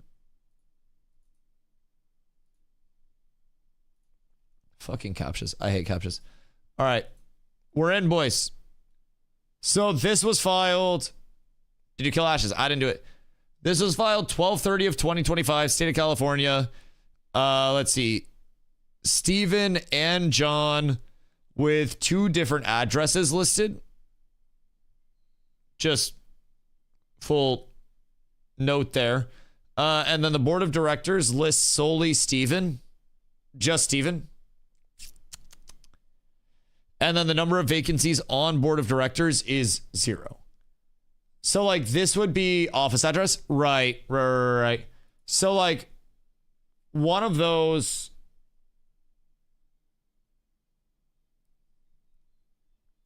I've been told, and keep in mind, I'm just trying to learn as I go here, right? I'm just trying to learn as I go. But from what I've been told, the actual board of directors and the investment people having a say could be 2 different things, right? I have a feeling that Steven lied to his team/devs that there was a board he was fighting. Makes me even more sorry for the devs. Right, that's like the big what if right now. Like, is there a board that is set up of the investors that's established? Is there no board, and is it just Steven, deciding, fuck it, I'm doing something else, we're out of money, it's not sustainable? Clearly, there are other people that are involved on the investment aspect, but, like, what is going on there, right? Maybe Steven has a split personality, some severance type shit. Chrono Odyssey save us? I don't think Chrono Odyssey is going to save you. I think it's more likely you recently sold shares and lost control of the company. Right, and tried to liquidate. I mean, that also would make sense. If he's out of money, if he can't fund it, try to bring in outside investors, liquidate your shares, your percentage becomes too small, and then you end up losing control of the company. I've watched Shark Tank. I know how the sharks operate. And that 1,000% makes sense, but also we have 0 information on what's actually the case on the inside, right? It makes sense. What's going on in the AOC voice channel? Steven's in there. Wait, is he? No, God, I don't want to go to the Ashes Discord. Oh, God. Oh, God, I don't want to go to the Ashes Discord. Oh, Lordy. Chad, is it all penises? Actually, I'm in a safe channel. Never mind. Wait, is Steven in there? Or is it a different Steven? I'm not seeing Steven in there. I see the Alpha 2 main stage. Steven is gone. He's gone. Fake Steven. Steven left the official Discord? No, people were saying that before. But Steven and Maggie were both in the Discord unless they both recently left. But people were saying they could still, like, at them. Can someone do a quick verification on that? He's still in Discord. Okay, Maggie left. Did Maggie leave? Because Maggie was also in previously. The fuck? Where did that mount just come from? Whose mount is that? The fuck? Bro, where did that come from? I haven't summoned a mount in a minute. What the fuck? Am I tripping? What are you even doing in Carfin? I was farming emblems. I had a good glint day, if I'm being completely honest. Like, listen, I was about to make a fucking haul today. I've been doing well over here. We've been farming this the whole goddamn time. Healbot, I love you too, brother. I appreciate you. I appreciate you. Chat, stop saying the Discord. Yeah, they're still in the Discord, as far as we can tell. Everything points to them still being there. Someone get this man a flyer. I've always said I don't really like flyers that much. My inventory is clean. My inventory is clean. Huge group there. I don't really trust the Outward Ashes community to not say bad things, if I'm being honest. Very frequently, those things can get out of control very quickly. So I'll let people relay what's going on in there, and I'll just update you from there. Epic Stoneclad Cape was 100% ready for the craft. Yeah. I mean, bro, we just got the guild auctions running and everything. Like, fuck, it was a different world. Just found the stream. The game might be dusty. I hate it here. Dusty done dusted. Oh, you're not wrong. There's a lot of misinfo right now. Yes, and that's also why I'm trying to like trust but verify as much as I possibly can, because it is truly so easy to just run with the misinformation and run it. Just take it and run. And I think that's a very detrimental mentality to take. And I think that's something that's only going to lead to a worse overall state of circumstances. How much money did they say was RMT'd? Oh God, I don't think they ever gave us a figure. Didn't Ashes have like 800 million in crowdfunding? That's Star Citizen.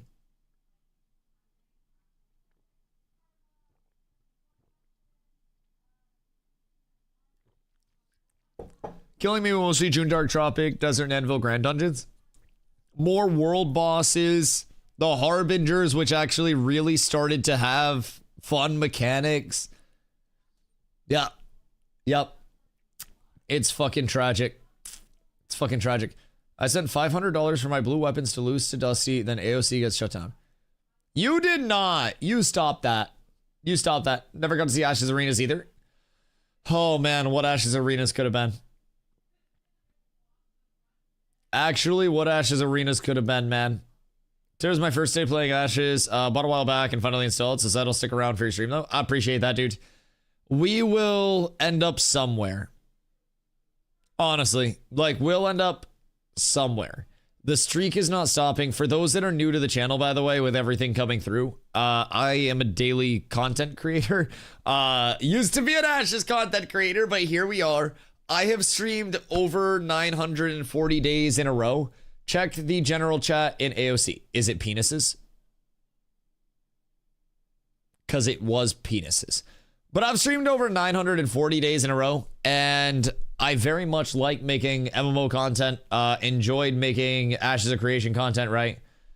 So, without Ashes existing, we got a ways to go, right? I gotta figure some things out. I gotta find a new home out of nowhere. And all the support along the way truly is going to mean the world. I fully expect a whole lot of turbulence as we go through the future, but everybody that, keeps up a tab on the daily, everybody that lurks on the daily, whatever amount it is, I greatly appreciate that. It is truly the reason why I'm able to do like what I can do on a daily. And like from the bottom of my heart, I greatly appreciate that. There's no way, shape, or form where I even should have had this size of a platform in an alpha, in an MMO that was so speculative and cooked in the first place. So, I'm more than confident that wherever we land, hopefully it's on our feet as a community, not just me, but all of the people that like playing with the comm as well. We bring cats somewhere. We get a lot of people access to a lot of content. And, hopefully believe in educating people about the game and trying to figure stuff out and have some fun, right? So, it's going to be a trying time, man.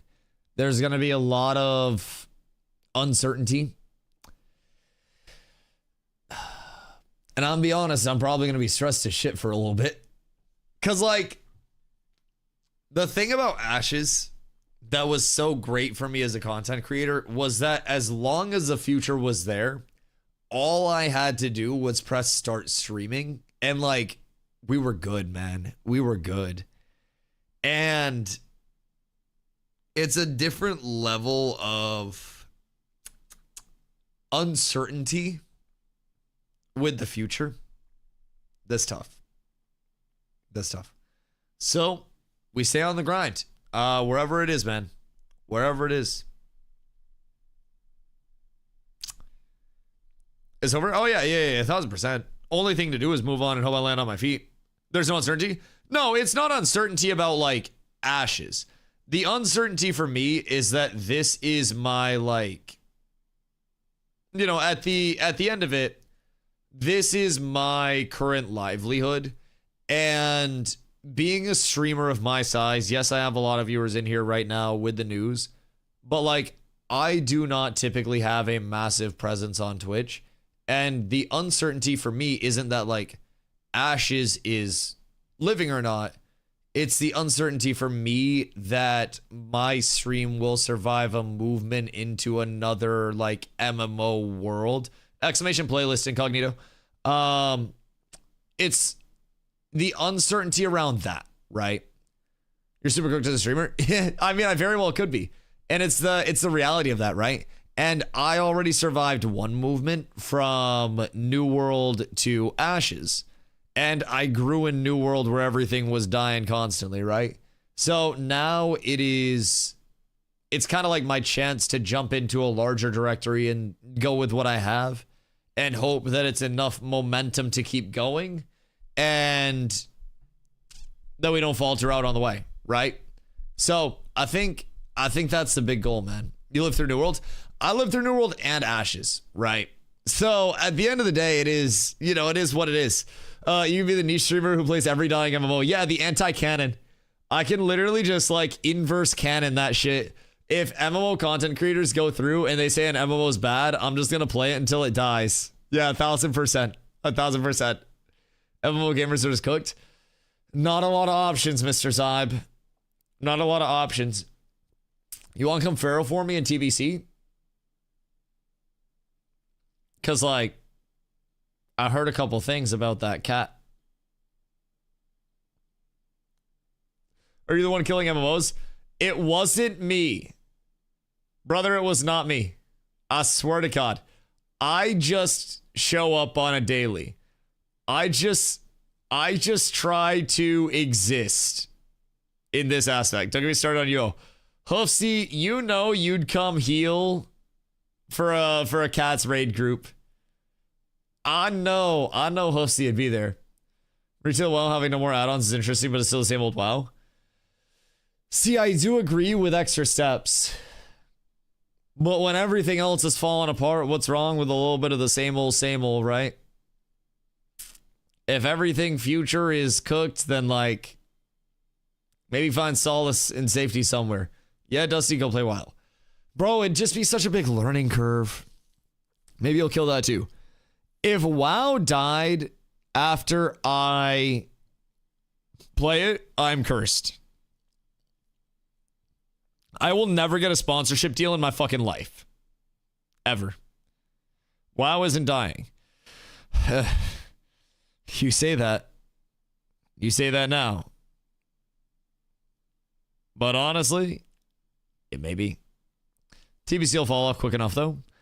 See, that's the thing. WoW's almost dead and you can def end it. Yeah, that's crazy.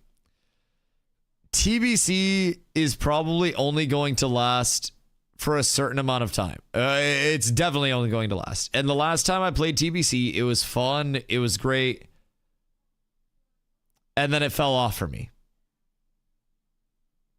And realistically speaking, like a month, I assume, unfortunately. Yes. Yeah, absolutely. Servers will be cooked. Not playing Classic for a third time. See, that's the thing, man. In the MMO scene, like, what else is there? Like, genuinely. TBC again, this is a thing, nothing new. Yeah, there's nothing new. There's nothing that's, like, long-term pulling, right? OSRS? What does OSRS have on the side of like big community building? Because like I really enjoy something that we can like community build in. Core Punk? I haven't looked at Core Punk much, honestly. TBC? The Burning Crusade. Goddamn. Classic Plus will be announced at BlizzCon. Do we think that that's just, or is that just like the cope of ashes, right? Well, it's been dying since the beta in 04. Shit, we all been dying since we were born. You play Darkfall? I haven't looked into Darkfall at all. Albion? I've heard about Albion. People tried to get me in Albion when I went over, or when I was in New World. And that didn't go crazy. You know, the market for new to retail streamers learning retail. Right, but what if I'm ass? Classic Plus is cope of all MMO players. Yeah, that's fucking fair. That's very fair. Pantheon is doing horribly. Bro, every MMO is doing bad. Well, it feels like taking a step back. Yeah, WoW definitely feels like taking a step back. Like, retail WoW sucks. Yeah, man, I'm like, part of me wants something that I can look towards the future growth of. And Ashes was that, like, maybe the future is bright. Maybe we see the growth of something from scratch to what it could be, right? And hopping into a world that's already established is a very daunting thing, where hopping into a world that's very baseline is very accessible, so to say, right? And I think that's the biggest thing for me. If I were to hop into WoW at this point in time, I ain't played retail WoW in like 15 fucking years, dog. I went back and I played Classic and TBC and SOD and like some hardcore. Thank you for boarding the but Dusty like, Express straight to a fucking Ember Spring. That's how I feel right now, Kanko. Retail's butt cheeks. But retail would be the longevity. You know? We played Shadowlands. Wasn't Shadowlands bad? WoW is a huge community. Your streamer, go make WoW streamer friends. They have connections. Go, go. I don't really interact much. Excuse me. I don't really interact with other streamers. I like interacting with you guys. I like sitting here and yapping with y'all and doing something and saying like, yo, let's all meet up and like go do this thing that's super fun that we can all do. And building towards having more and more numbers to like, you know, put that in place, right? So, New World's being bought, mark my word. If New World was bought, it would still be far from actually being like iterated upon. Aspen Goal was watching your stream earlier today when it all went down. You know what's kind of crazy? In the back of my mind, I always wonder, right? Because Ashes is, or was, I should say, a very small corner of the MMO world that had a lot of eyes on it. And I'm a small content creator compared to a lot of the largest content creators that there are, right? I'm usually a couple hundred viewer Andy. Today, obviously, a big day. Appreciate all you guys. But I always wondered in the back of my mind, like, who popped by and watched the stream and just lurked and didn't say anything? From, like, other content creators to, like, I don't know, fucking, like, actors and shit, right? I've always just been like, I wonder who's out there that's just looking for a little bit of like MMO content that pops by the stream. And it's extremely accessible for people to come over and just pop in for a little bit. And I've always been like, I wonder who. Wonder how recognizable you'd be to the WoW community from WoW streamers occasionally featuring you.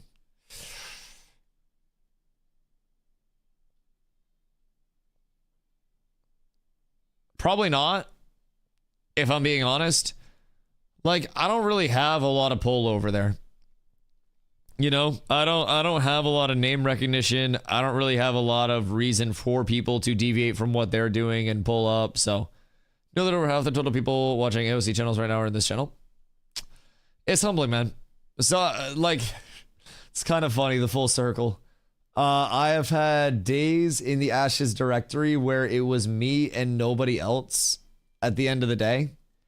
And the day ended with me having literally nobody to raid because I was the only one holding it down. And there were other streamers, of course, that were making content, right? But like at the demon times when everybody's asleep and stuff, it was like the full circle almost, where I came in and there was zero hype, right? And I came in at like a dead point. And at a certain point in time, stream had dipped down to like 40, 50 average viewers, right?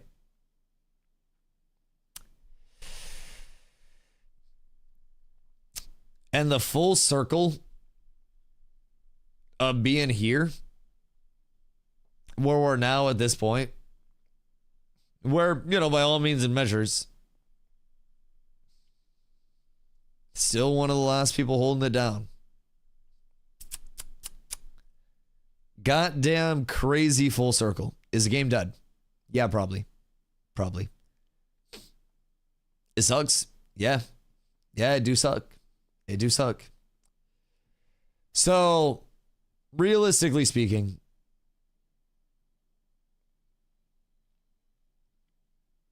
there's not a ton to look forward to in terms of like my immediate thing, right? Made statements on many occasions about surviving coming from New World. Why is this shit any different? I think as a streamer, the uncertainty is a big thing, right? I don't really think it's a matter of milking it. I think it's realizing that, you know, you may think every streamer makes a lot of money. I genuinely don't. I'm trying to buy a house right now, and this was effectively a disruptor to everything consistent that I had. And at the end of the day, there are a good amount of people that discover a channel through a directory, right? And as on the content creator side of things, right? This was like a big switch up to my daily, my like, you know, my everything, right? Which, you know, don't pity me. I still have an amazing life where I can find another video game to play, and I hope people show up, right? But realistically speaking, I'm not trying to milk anything. I'm just truly uncertain because I feel as though I was looking forward to Ashes on the daily, right? So I always had the community aspect where even when I was bored, right? Even when I didn't have much to directly do, I would go power level people. I would go build my community. I would go help other people progress in this game. And it was always the element of, shit, I said it a lot. We're not building for 3 to 5 months from now. We're building 3 to 5 years from now. And I hope that that means we are building past just this game. But this was something that, for me, I saw the day-to-day growth, right? I saw the future, at least for this community in it, right? And going from this, where my like immediate layout was, oh, let's keep building. Let's keep going. And even if one day it all goes to shit, at least we're building. That shit came really abruptly. Like really abruptly. I was here, literally, I haven't moved. I had a raid I had 2 groups of people that were farming Carfin when everything started to break down. And we were discussing the rumors all day, just sitting here yapping as we always do. And like, don't go too baseless on all the claims. Don't get too bought into all of it, guys. Worst case scenario isn't always a scenario. And now, shit's all empty, bro. Shit's all gone. Just like that. It's been a very immediate shape up that for me hasn't been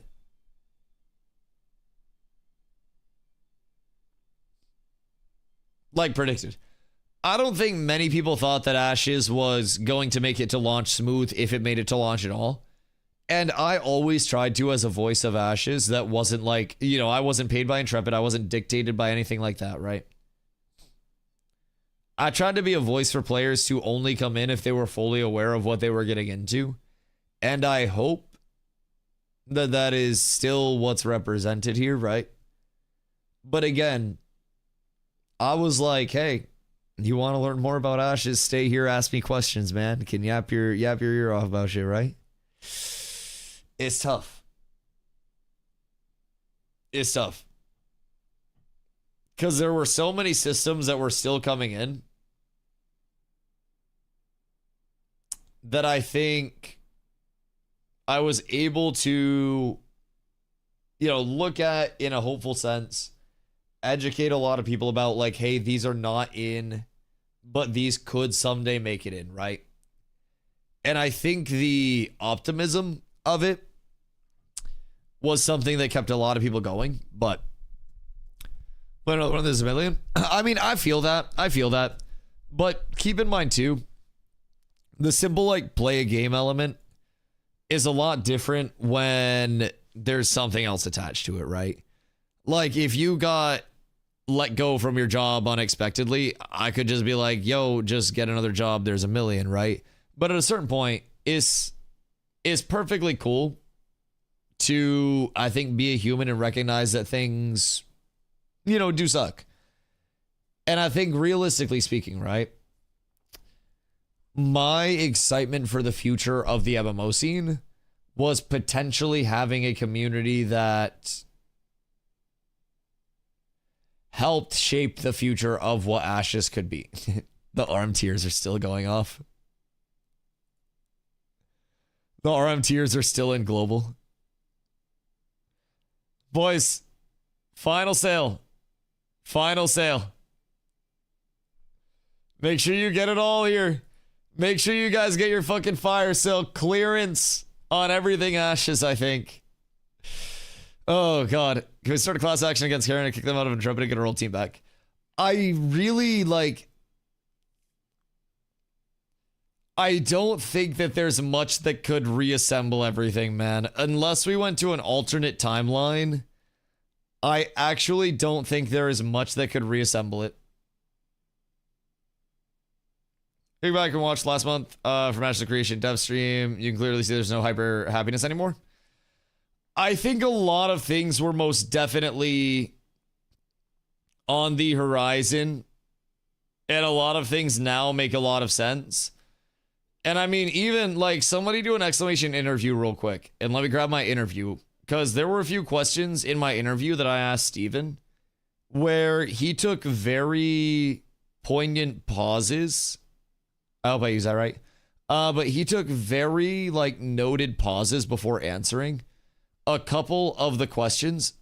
Man, this shit's probably this shit's probably gonna blow up now. Golly.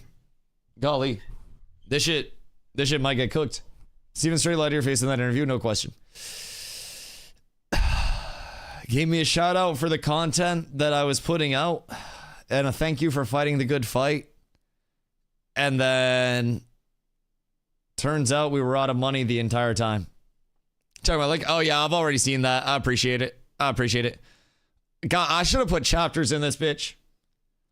Hey yo, DOS, make a note. We got to put chapters in this bitch for the different questions. Because we had the questions up on screen here. But we should do little chapters so people can sort through it easier. Because this was in the intro. This was all at the start. And then this question.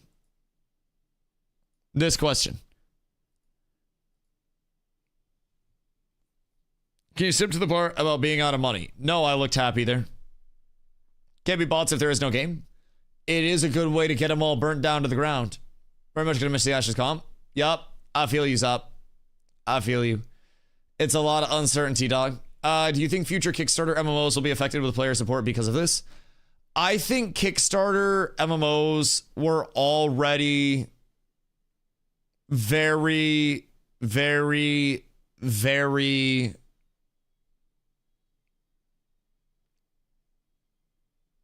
sketchy. And I think that Kickstarters in general will continue to have a very bad reputation because Kickstarters in general have had a very bad success rate. I think that if Kickstarters were proven to be successful, then there would be a lot of optimism around them. But were these questions pre-approved? Are you blind ask these questions? So hold on, let me smoke another bowl. Let me smoke a bowl so I don't get sad again. And then I'll take you guys through the interview process. And like you guys, again, please feel free to ask me anything, guys. As you guys know, I've got 3,500 hours of Ashes on stream at this point, and it'll likely end there. So like, I am happy to answer pretty much anything that you guys might be wondering and try to give you like my honest take. It may be, you know, an Ashes content creator take, but like, I loved Ashes. I loved New World before New World died and before I left that. I really, really, really enjoyed my time over here. So do you get your money's worth? I built one of the largest communities and one of the best communities in this game without having people that were duping, exploiting, people that were getting accused of, you know, all of that ne'er-do-wellism. And I came into Ashes with the intent to show that every player of every type can contribute to a community, whether you are casual, competitive, anything in between, right? And I think we did that. I think we did. I got my hours worth, my money's worth every time over that we look at it. Time and time and time again, right? We did everything the way that we wanted to.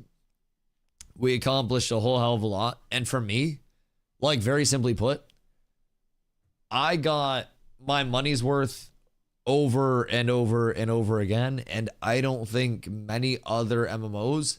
And again, I always said I had a one-of-one experience within Ashes.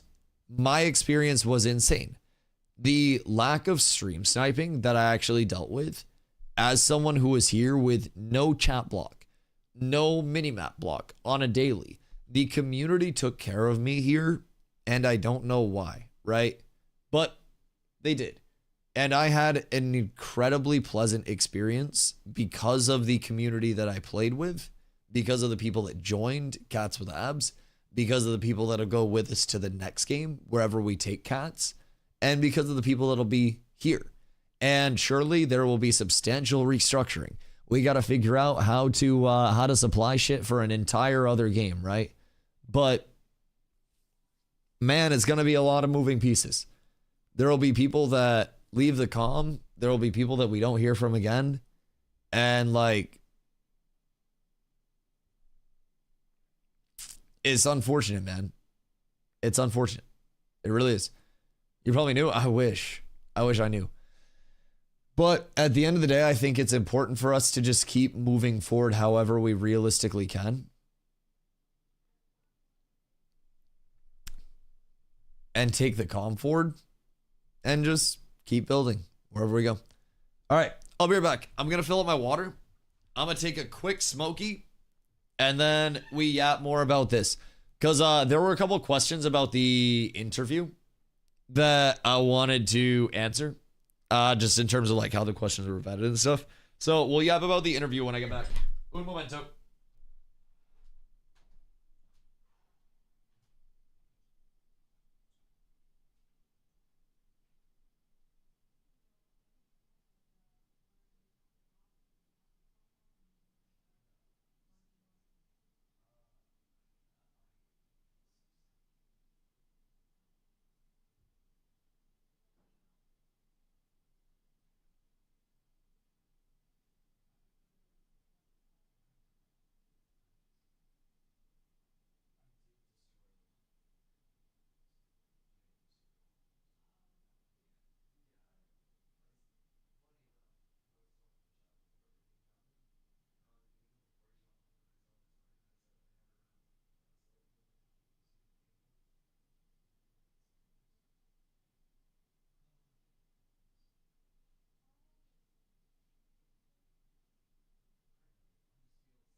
right, we're back. Sorry. Hold on. I gotta burrito myself again. Okay. Hold on. Hold on. Chat, it's a cold day in Maine. I don't like the cold very much, but I love Maine. Do you see any possible way Ashes stays alive? I think the odds of me becoming the #1 most subscribed to streamer on Twitch are higher than Ashes of Creation surviving. If I'm being honest. I think this is... I'm enjoying me a smoke too. Please do, boys. Please do. Please do. If you guys got smoke, smoke your smoke. For the love of God. Ugh. So, I was asked a few questions about the interview process. If you guys have like any questions whatsoever, please feel free. Exclamation interview will get you a link to the interview that I did with Steven back in December, where I asked a few questions that you could kind of tell, like looking back on it, certain questions he had a much quicker response to than others. And this question in particular, Cypher, thank you for the 6 months. I appreciate you. This question in particular was the first one where it really seemed like it made him think. And as I'm asking it, you can literally tell. But this was the first part of the interview where there was, do you have rewind disabled on your channel? I don't think so. It should be enabled. Unless I fucked up. Probably broken also, that was a dream. Right, that's what I'm saying. So like, this question, you can see it in the bottom right. Again, exclamation interview for those that haven't seen this, that do want to check it out. With Amazon Games going through its massive layoffs and restructuring, because at the time, Amazon had just announced that, as well as Fantastic Pixel Castle and Jackalyptic closing their doors after losing NetEase funding, what makes you confident that Intrepid won't follow the same the steps of other Western MMO hopefuls? And he looks bummed out right there. Yeah, hold on, I'll pause my music and I'll let you like hear how I asked and everything. I'll shut up for a sec. It's not good out there. Yeah. This was after I had asked it, so hold on. Budget that we have right now, no fast travel through this life. And working towards more of that established structure. We've seen with the MMO world, especially Western MMOs lately, Amazon Games went through massive layoffs and restructuring lately. We saw Fantastic Pixel Castle and Jackalyptic both go down after losing NetEase funding. So what makes you confident in the long term that Intrepid, with the unconventional approach, is going to be able to not follow in the same steps as pretty much every other Western MMO hopeful right now? Because it's not good out there. Yeah, I mean, let's think about that for a moment, because I feel like we are in a phase, a moment of time where headlines come and go so quickly that you really lose the opportunity to think about, oh shit, what is that? You know what I mean? And you know, what you just said with those 3 major projects that had significant funding, that had a major publisher behind them, like, they all got canceled. Yep. And it's not, we think of it in the terms of a project, but in reality, what it is it's the life effort of hundreds of people, developers, who are excited to deliver on something that they... Sounds like Dobbs in question. Well, I also feel like here he's getting into like almost an introspective talking about his own studio as the evolution of your title is crazy. Yes, also the evolution of the title is crazy. Fuck me, I did not think this was where the title was going to end up today. He's getting into his studio for sure. Yeah, I mean, they themselves, you know, want to consume, and that opportunity was taken from them, and ergo taken from the communities that began to form around those things. And it has an impact, and it has an impact on us, people who are watching. Absolutely. Right? The people who are watching and waiting patiently to see. So he talks about how it's often taken from people. To meet new people. Because ultimately, at the end of the day, MMOs are a social construct, right? Absolutely. They are just a way for us to socially engage with other people who share our love of immersion, of story, of competitiveness. Yo, of Bron, what up, dog? Of, whatever He knows this is gonna happen. Game might be offering. He was foreshadowing everything that was coming. Yes, he legitimately talked about,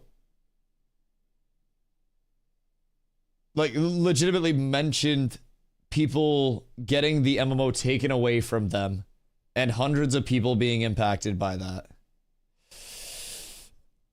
Oh man, it's so tragic. Look how happy and hopeful Dusty is there. Yeah, I mean, this interview, this is an hour and a half, and I can go through the questions list. Hold on. Those are social avenues for us. Absolutely. To spend the time that we have that's rare, that, our family is not taking, from us, that our jobs are not taking from us, that, our responsibilities. He's getting rambly here, though. It's how we decompress as people, is we game. Right? Absolutely. We engage to in escape. those social activities. So, let's really decompress what that means. These big projects were canceled. That means that those opportunities are being taken from us. And the reason they're being taken from us is many. There are many reasons why this has happened. Right? The funding atmosphere within the space, within gaming in general, is problematic as a result of the bubble that happened post-COVID and then, did not see the results from. Right. The AI movement within the industry is shaking things up on even how things get created now, right? People are more timid from an investment standpoint to engage with projects that might be visibly seen as archaic in their production approach, right, compared to the new production requirements that AI presents. I had a follow-up question later on. When was this recorded? This was December 4th was mine, I believe. I do believe. Exclamation interview for the link as well. I can actually probably spam it. Hold on. Oh wait, different link. But I think that last part as well could potentially be a nod to the funding that we saw run into issues with all of the outside investors, right? People might be hesitant to buy into something that could be seen as archaic. Ashes, from a lot of people's standpoints, was seen as archaic. It was an MMO that was a classic MMO in a modern MMO's time, or was supposed to be. And so what if he had to go places that he didn't necessarily want to for funding, or what if something turned up there? Either way, again, people are saying they didn't get an answer in this question so far. I definitely feel that as well. But anyways, here's the rest. The Western development market, comparatively to the world development market that outsourcing offers, that has an impact as well, because if you have a team in Malaysia that is building a game, they're not going to share the same cultural understandings, right, and the same specific experiences that a Western audience is going to necessarily resonate. Right. So, theory from people. Sorry to keep pausing. Theory from people. And according to Steven's post, there were disagreements that were like ethical level disagreements that caused Steven to step down, right? So if we refer back to, and again, just on the hypothetical that this does line up, right? Control of the company shifted away from me, and the board began directing actions that I could not ethically agree with or carry out, right? I don't know what's going on in terms of the board being him and John. I don't know what's going on with the board in terms of like outside investors, who had what say, who had what percentage split. I don't know all of that, and I can't really say. and I can't really make an assumption. So, from this standpoint, what if there was outsourcing being brought up, being pressured by investors that were on the outside that were like, you're hemorrhaging a shitload of money trying to do it this way. You're taking a lot more time doing it this way. Bring in AI, bring in, outsource development from cheaper areas to move the project along in a more meaningful path. And what if those were the disagreements that he had with whoever this mysterious fucking board is? Right? That's what I'm almost getting from this. Granted, this is a jump and a leap, and we're into like late night Dusty extrapolates hours, but this is off of the conversation in the interview that I had with him no more than 2 months ago. And so even the product quality might be changed. And on Harry, think the about flip it. side of that, like, new projects like the ones that you mentioned that got canceled, usually those new projects, they're trying something innovative, they're trying something different, they're trying something new, and those types of endeavors push the genre forward, right? Absolutely. You don't want a copycat kind of approach that doesn't have anything new to offer. It literally sounds like he's talking to because then this you're not really board. seeing an evolution of the genre occur. Absolutely. So to answer your question, how does Intrepid intend to address that? Well, Intrepid has a unique history. He goes on another rant here, by the way. On one side, there's a level of financial independence that is not. He's reading a script. The questions weren't passed to him at a time. Oh, also, random side note. He was not passed the questions ahead of time.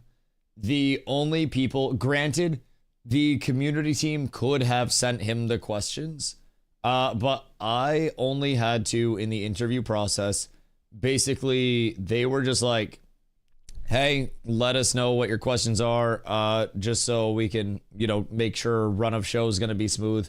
I posted my questions to the community team that I was working with, and they were basically like, hey, you got a lot of questions here, and you're probably not going to be able to fit all these, but feel free.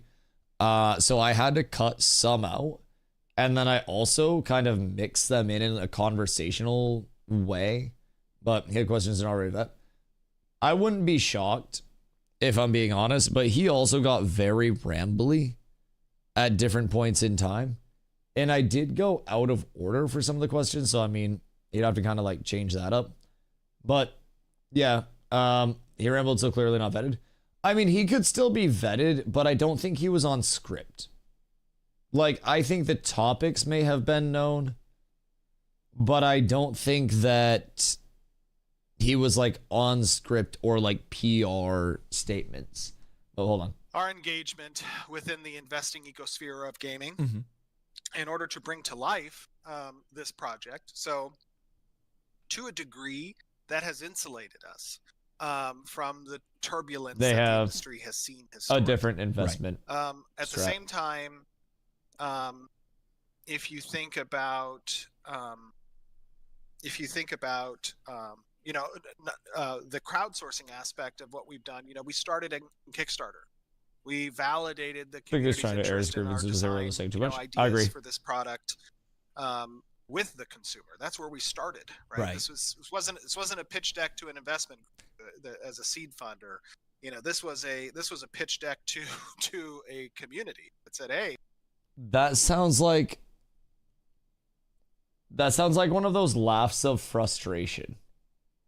Like, and I know we're digging into this way too much on a level now, but like, that sounds like this started as this, and then like, oh fuck, look where it is now.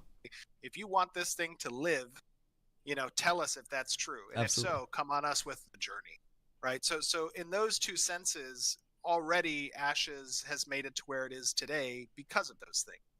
Now, Ashes will need to continue on those two very specific things in order to see the ultimate fruition of these last 9 years of work. Definitely. Which is part of why we're going to Steam, right? Continuing within the trend of involving a community early, letting them be a part of Which the testing ecosystem. Steam is something they said they wouldn't give do. the feedback that then informs and allows us to iterate with that in mind. You know, all of those things are what sets us apart, I think, from the projects that you had mentioned. Absolutely. So they're talking about how now the Steam movement and all of those things are differentiators, and these are things that were previously not in the realm of their goals, right? I don't know, man. Obviously, this isn't like some crazy foreshadowing or anything, but I think that people, if they're given an opportunity to like yap and get something off their chest, will frequently yap and get something off their chest.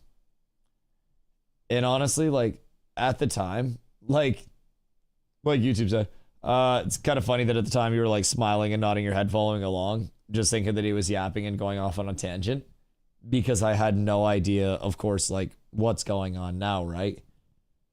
And so many small things, like how he references that it started as this and now these evolutions have brought it to the point that it's at, right? That's something that at the time I'm just like, right, you know, that's just how it all evolves, right? And there's so much that kind of makes a little more sense now. But it is a sad thing, and I do think that there is some culpability on us as a community of gamers in the outcome of those projects that got canceled. Definitely.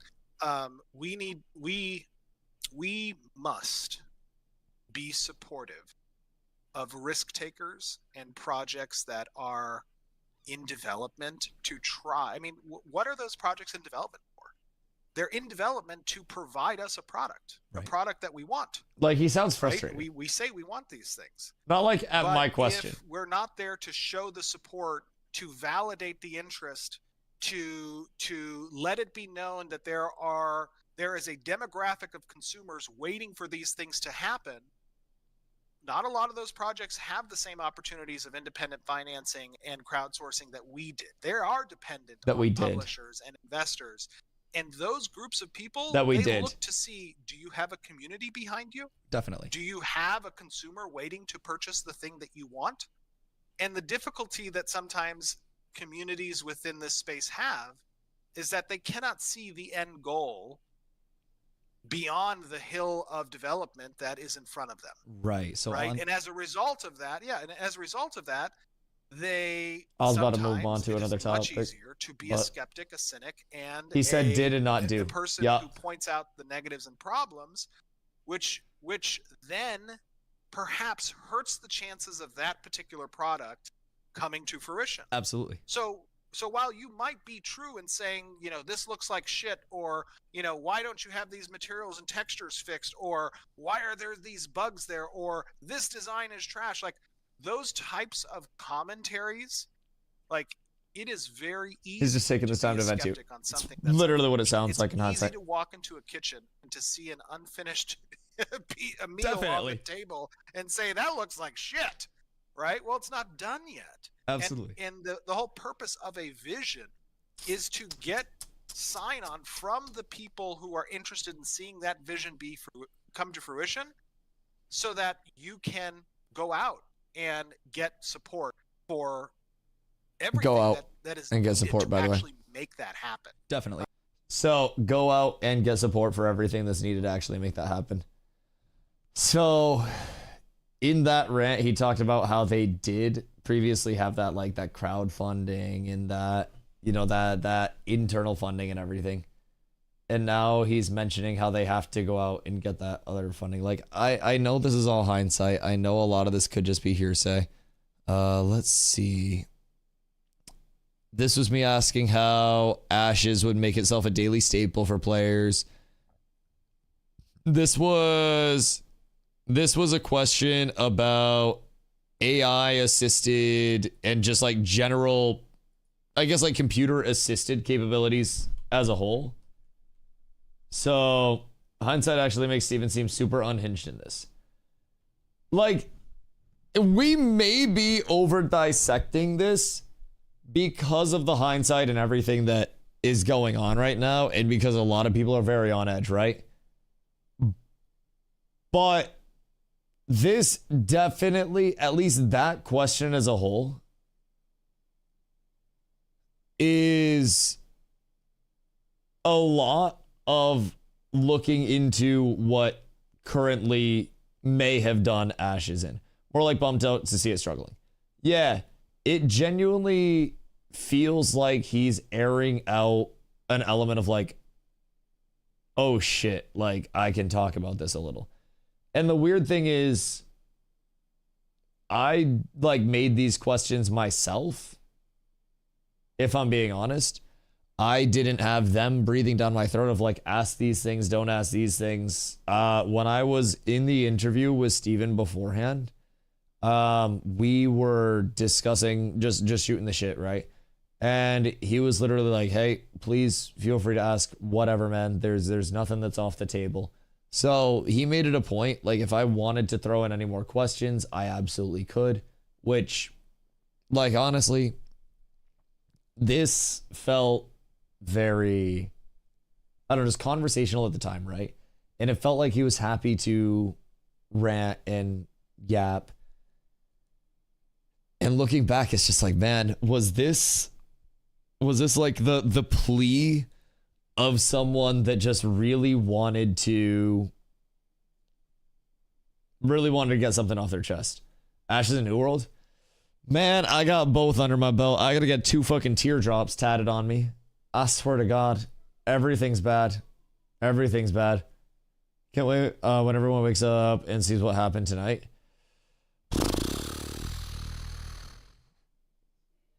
Listen, man, I've gone from my little corner of the internet to simultaneously being on live stream fails and also being on an Asmongold stream. It's been a wild evolution of Ashes, and not in a good way for me. This is not necessarily what I was hoping would lead to the the coveted Asmon React. Part of me was hoping it'd be some really cool content or something, maybe some PvP or some bullshit. But it is what it is, man. It's a world of evolution. I hope Asmongold didn't get too annoyed watching stream. It was a pleasure having him.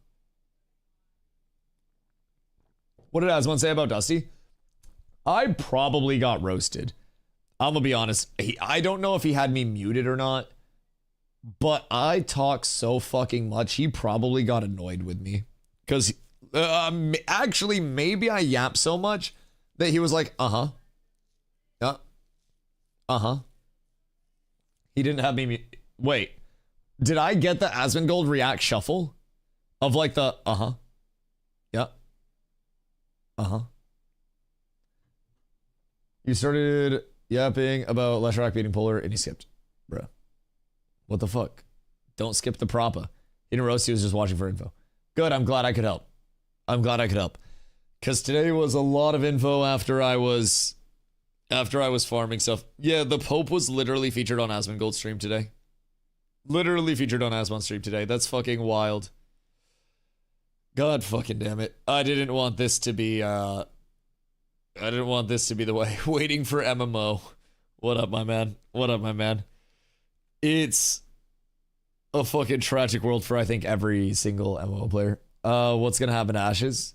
It probably just dies like a lot of other MMOs, man. We probably see Steam charts move down closer and closer to 0.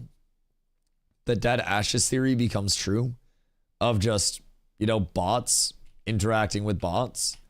And slowly but surely, everything fades off into oblivion and then just stops, right? Godspeed. Thank you for the 15 months, Doug. Discord mod just said they read servers will be shut down in a couple of days.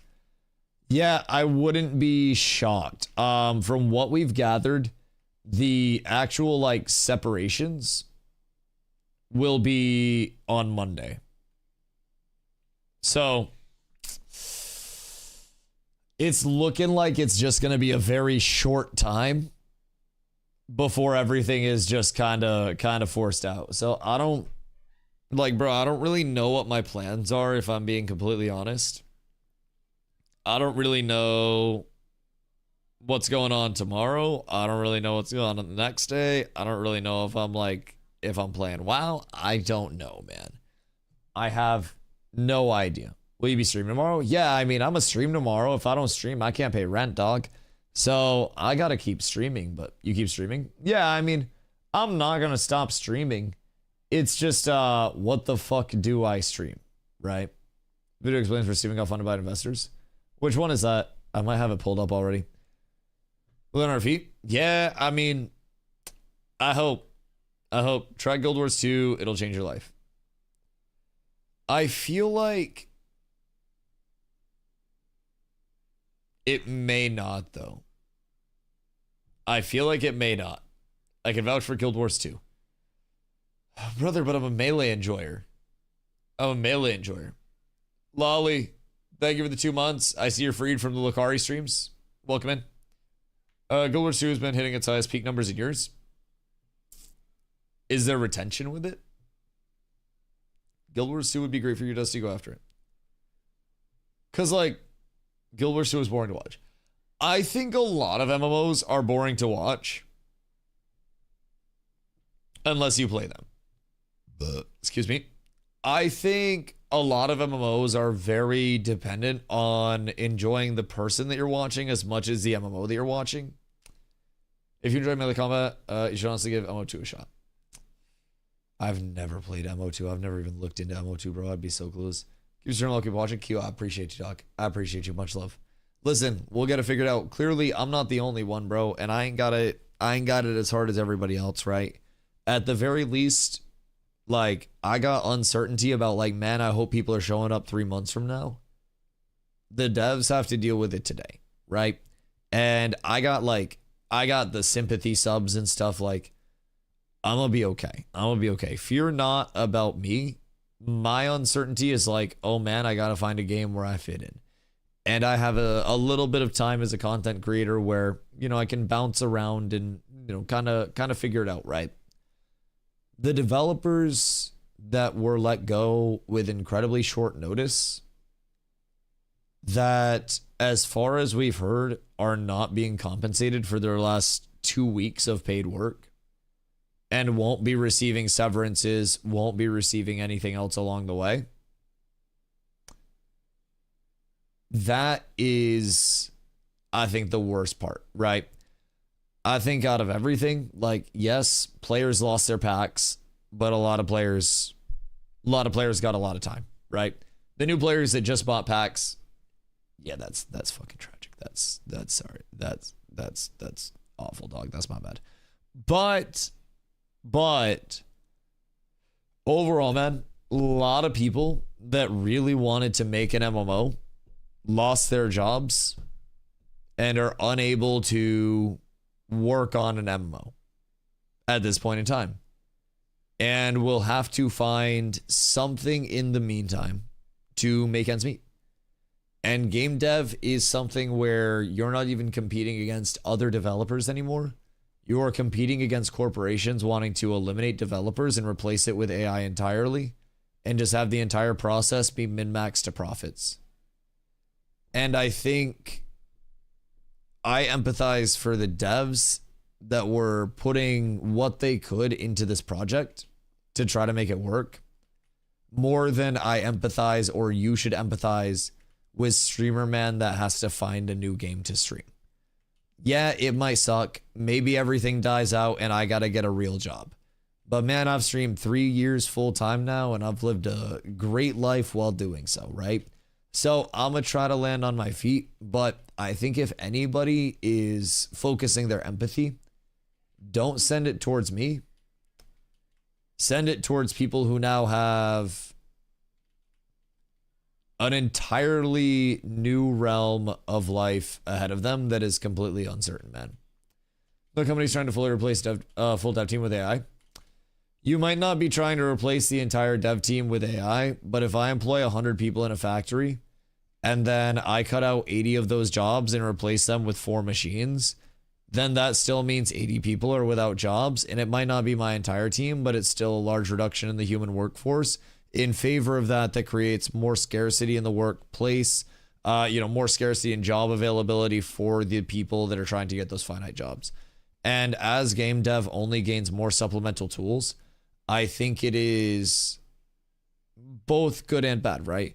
Supplemental tools and AI can extrapolate the amount of work that's done in the right environment. It can also lead to a level of dependence on it where many studios are putting out some, I'm gonna be honest, some bullshit slop because of their accessibility to AI at this point. It's a fickle world. Do you think you should try Guild Wars 2 for World vs. World? It's like Sieges, but there's 4 Sieges happening at the same time. How much melee validity is in Guild Wars 2? Because like Guild Wars 2 would be a completely new learning experience for me. 0. That's what they say about a lot of games. That's what they say about a lot of games. For Zerg fights, it's pretty rough. Right. TTK in Guild Wars 2 is astronomical. You just get like one-shotted, right? Like just straight up one-shotted. Very dead. Right. Right. That's awesome. That's great. Because like, bro, I'm basically like opposite Arrowleaf. I don't want to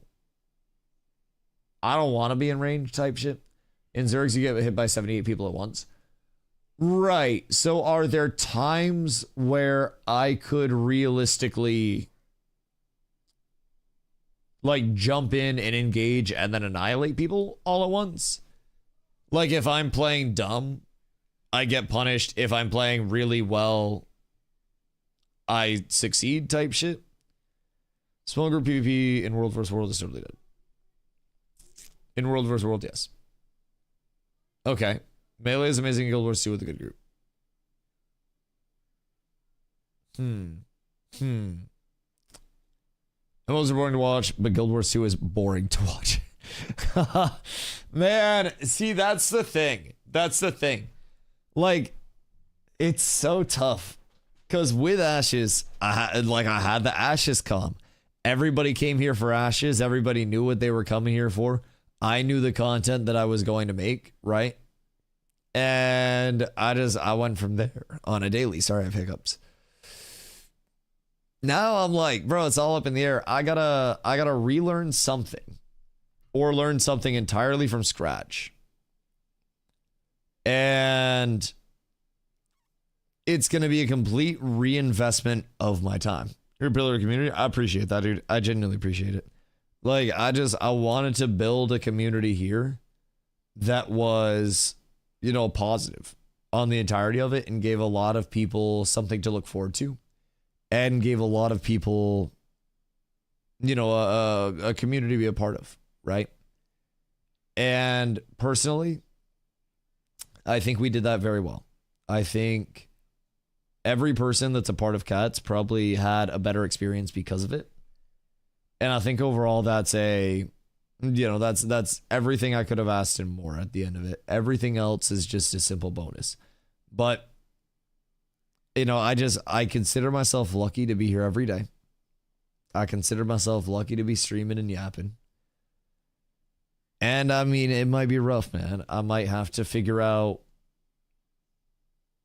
what I want to do and where I want to go and where I want to land on my feet.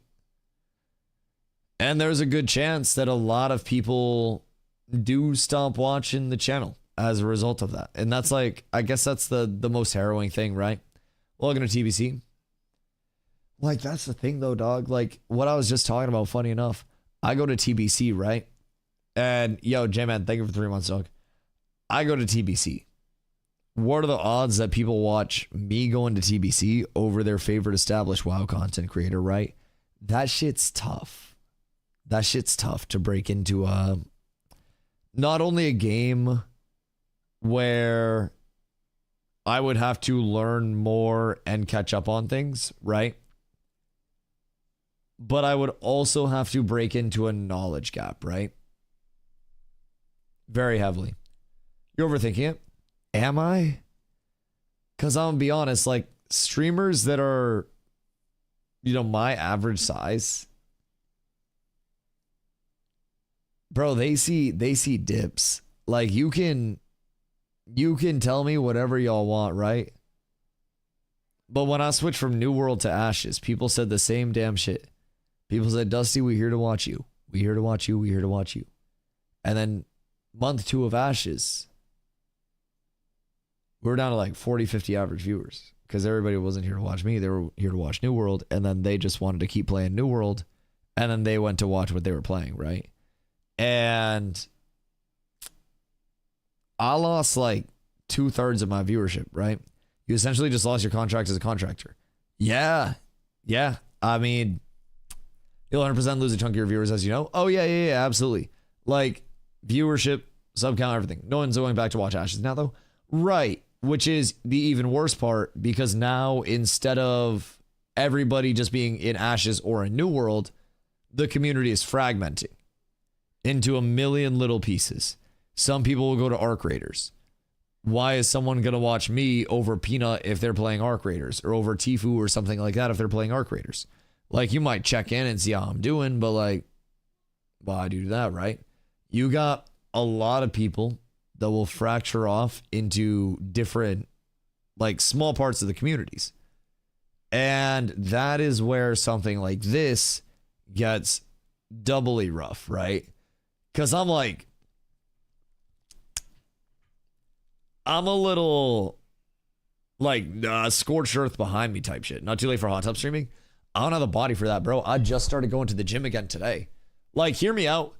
Today was such a good day, and I was in such a good mood because I went to the gym, I got active, I ran, like, I felt wonderful. I got on stream and I was high energy. I texted Carlin, I was like, thank you for waking me up early. Goodness gracious, I love you. Bro, I was vibing throughout the day. We were pumping. We were working on item level 29 crafts. The music was blasting. Everybody was vibing. We were pulling. It was going smooth. And then it all fell apart. I'm not buying the whole board thing. Steam release wasn't 100% made with bad intentions. Like, I don't have enough information to buy or not buy the board thing, right? I have no fucking idea on what's going on there. I, at this point, am having a very hard time, like, trusting anything that comes out from any of the sources. Because, again, it's all, to a certain level, hearsay. Even things that were previously, like, Steven verified, so to say, with the stamp on it. Everything's so shadowy. Since when did they have a board of directors? See, that's what everyone's saying. Like, if there was a board of directors or a board this entire time, and there was a group of decision makers in the shadows, why didn't we know that this hadn't that like his majority share was relinquished? I'm fucking Peppa picking. Like, why didn't we know that the structure overall had shifted and had changed, right? Because I feel like it definitely did at a certain point if this board is true. And I think a lot of people feel like something doesn't add up, to say the very least. Whether it is actually like a board that's causing this, whether it is the Steven like solo, we don't really know. The board stuff super doesn't add up to me. Looking forward to the dev stream is diabolical. I am your dev stream. Ashes is still on Steam. Should it not be pulled already? With the confirmation, it should probably be pulled from Steam. Yes. Like, the microtransaction shop should be taken down. the Steam sales should be halted until something is figured out. I guess it's probably pending like a formal announcement on Monday, I guess. Would be it. So, I mean, maybe there. But there's probably no one left to pull it from Steam. Yeah. That's fair.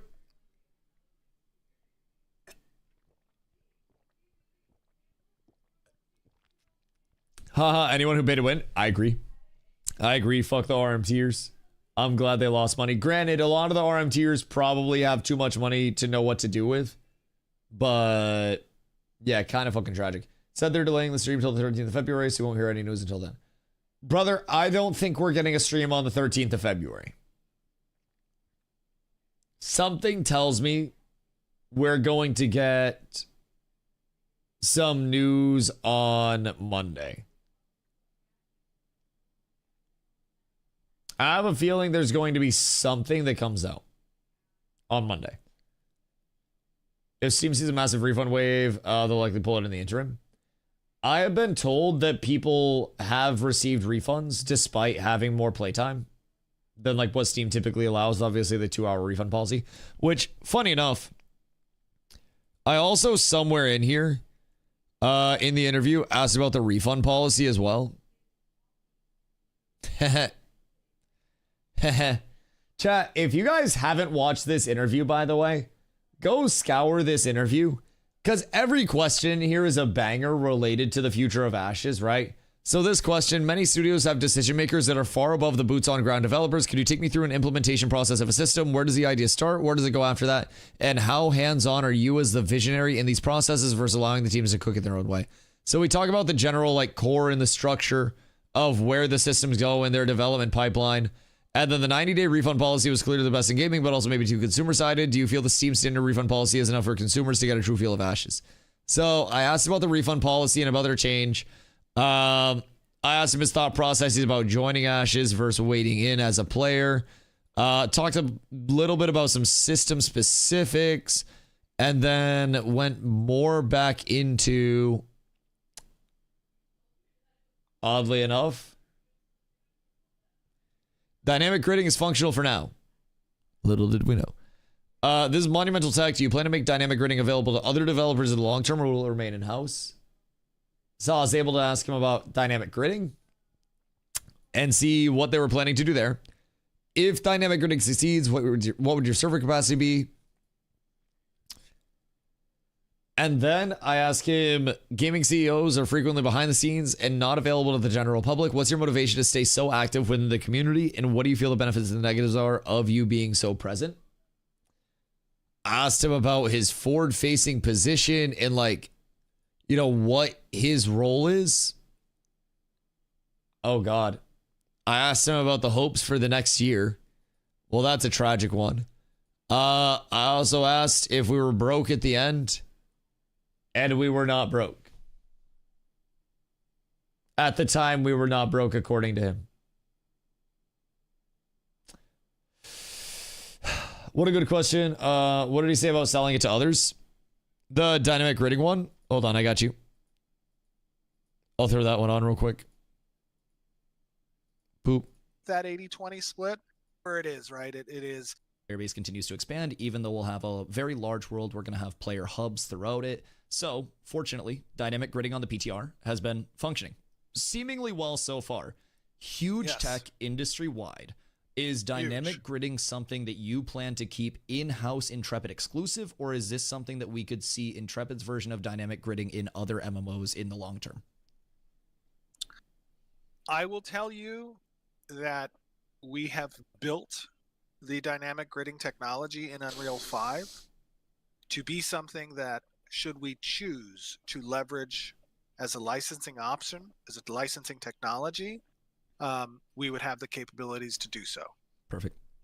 So from an intent perspective, look, at the end of the day, we want to see really cool games that are massively multiplayer. That's our lifeblood. That is what we are as a studio. Mm-hmm. And in that sense, we have authored the technologies that allow us to do that ourselves in a way with the intent to share, both as a business perspective to ensure that we can continue directing support to the flagship product that is Ashes of Creation and what our baby is, but also selfishly in the desire that more companies will create games that live up to our massively multiplayer expectations. Right.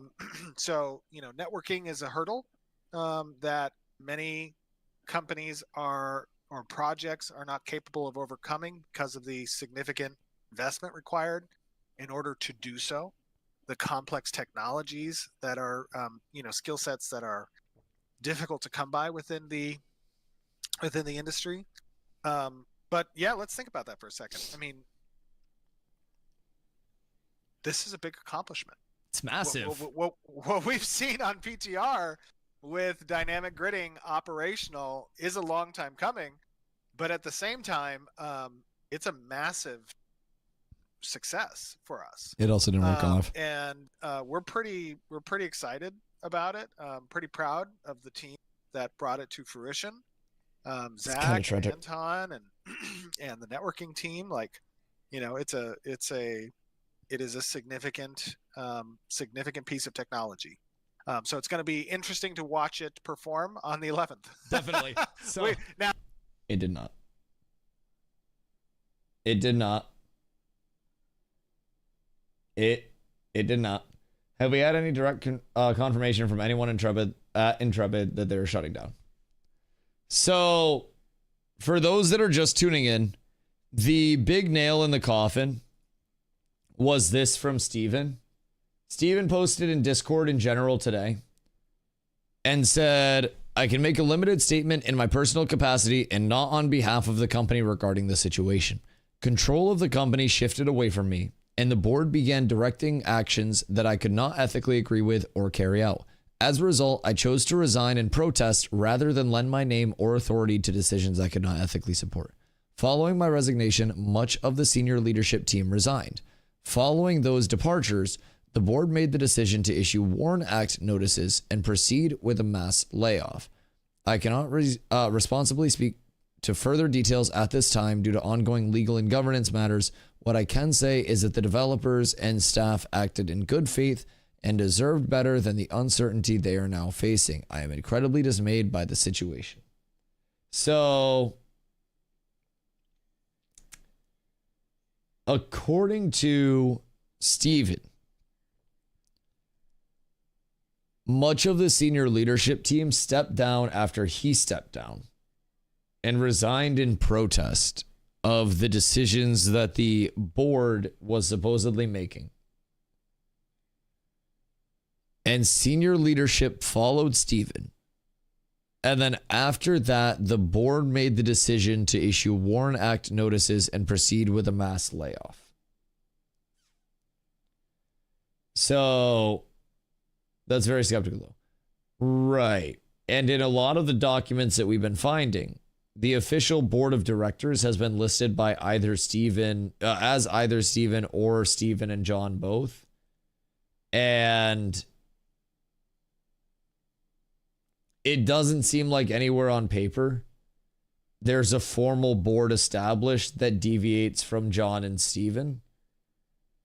So there have been some outside investors that have come in that have placed many UCC liens, I believe they are, against Intrepid, which are basically agreements that they will pay this much, or fulfill these things on an X basis. And if those things aren't fulfilled, then investor or loaner can basically come for the things, right? So what we saw with the big one today was this. So this was the one that was most recently filed. This was filed, I think it was 2 weeks ago. It was on the 14th. So it's 17 days ago. They took on debt and the lender put a UCC filing on their assets. All of their assets of the debtor. Yes, every single asset. And that includes all inventory, equipment, servers, computers, hardware, software, source code, object code, development tools, databases, digital assets, content libraries, websites, domain names, user accounts, application data, technical documentation, and all other technology used in or related to any online games or platforms operated or developed by the debtor. Any online games. So even if Steven, as he mentioned in the interview, had other titles that they were like, you know, trying to work on in the future. Any online games. Operator developed by the debtor. And it's all IP. It's everything. It is literally everything. Avant Bio put 7 million in on May 12th. Did they? Wait, who's Avant Bio? Where did they come from? Hold on, where is this? Whomst the fuck is Avant Bio? And do we have a source for that? The one on the 7th was more interesting. It was filed by a legal firm that is a liquidation / restructuring specialist and named a newly formed Delaware LLC SPV as the lien holder. Was it... Who was the one that was named in that? Was it Yaya Holdings or whatever? Because Yaya Holdings was involved in, I believe it was like a 2019 one originally. So I'm not sure like which one that is. They just did a system message in-game apologizing. Wait, did they? Bruh.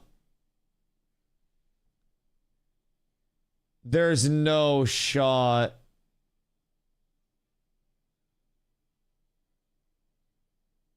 Bro, there's no fucking way. It's gone. Dude, it's gone. Like, I mean, we knew that shit was cooked in the first place. As soon as everything established itself in the day, right? Margaret's post, a huge nail in the coffin. Steven's post, the final nail in the coffin. But damn. Yeah, it's full cooked. Another message. Yeah, we truly did our best, out of our control. You guys are incredible and keep on keeping on.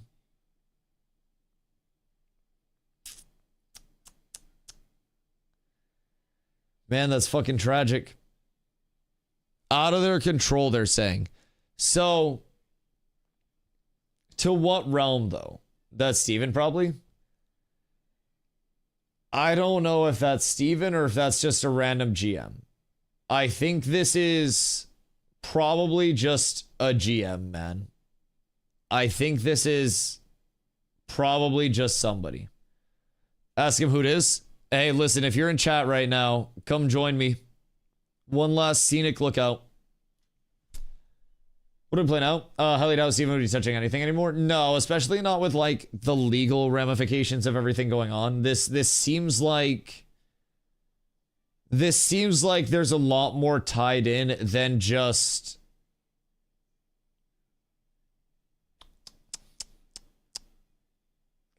what we're seeing, right? Probably just a rogue dev. Yeah, there were people that were going around handing out gold cap and popping people up to 25 and shit like that. So, I mean, they went a little rogue with it, but... No way, Steven. I mean, like, it could be, but I don't really know. Keep on keeping on doesn't sound like Steven. No. Keep on keeping on doesn't sound like a Steven thing. I don't know who would hit us with a keep on keeping on and like an arm punch. But I'm not sure. Positive, I'd be doing absolutely wild shit in the world right now. Yeah. I mean, I'd probably be flying around a little bit, but he's fleeing the state. He's going to go to Delaware. Game will probably be shut down Monday. Yep. I do believe the game will be shut down Monday based on everything that we have heard. Riot MMO waiting room right now. My fun little conspiracy was that we were the Riot MMO waiting room the entire time, and that someday Big Daddy Riot was going to swoop down and buy us if we got good enough. I was always kind of hoping for it. Just reskin us with some League lore and then call it good. Maybe someday, boys. Maybe someday. That's my like my out in left field theory.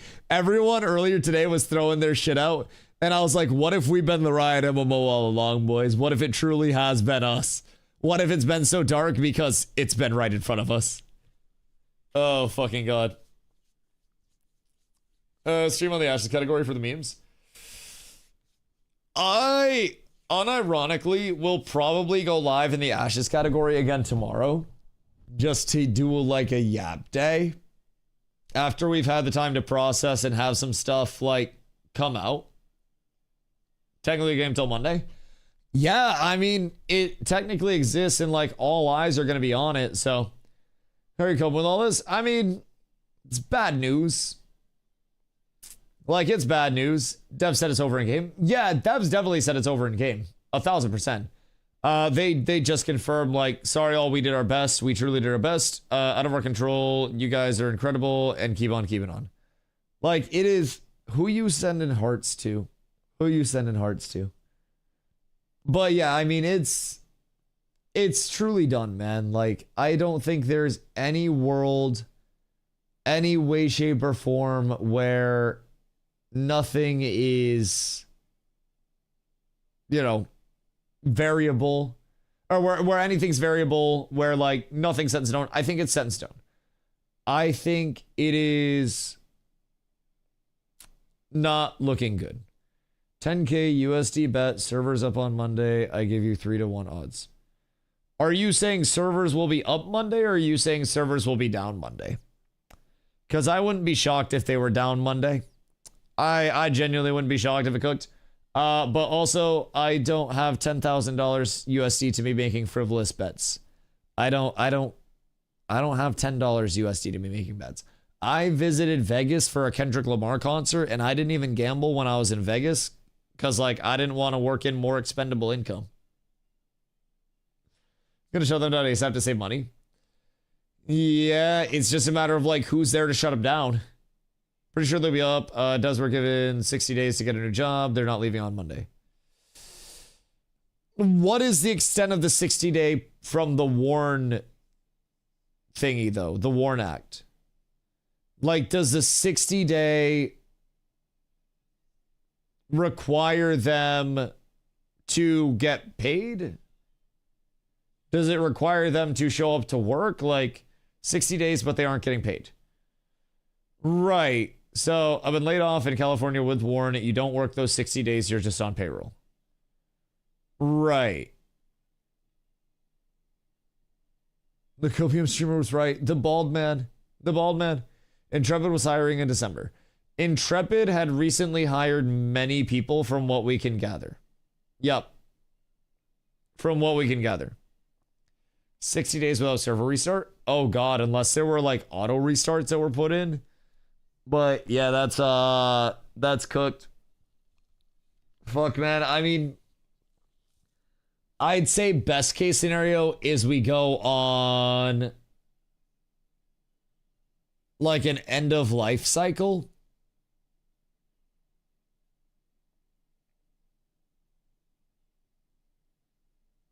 Life support is where we're going. Right. That's kind of where I'm thinking. I think we end up in like the hospice of MMOs. I'm so glad you got scammed. Well, if we want to talk about anybody's getting scammed, technically, I'm like the person that got scammed kind of the least out of this whole thing. Reaped. Dead. Fucking idiot. In all fairness, I might not be a millionaire, but in all fairness, I did get scammed the least out of most people. So I was very fortunate here to grow a great community and also be able to pay rent a couple months. So that's awesome. That's awesome. But you get content out of it. Yeah, I don't consider myself getting scammed out here. I thought I did kind of well given the circumstances. But he's gloating. He's Fortnite taking the L. But someone paid 30K. Did someone pay 30K? .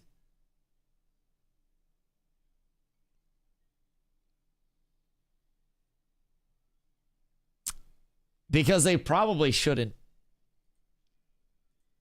They probably shouldn't.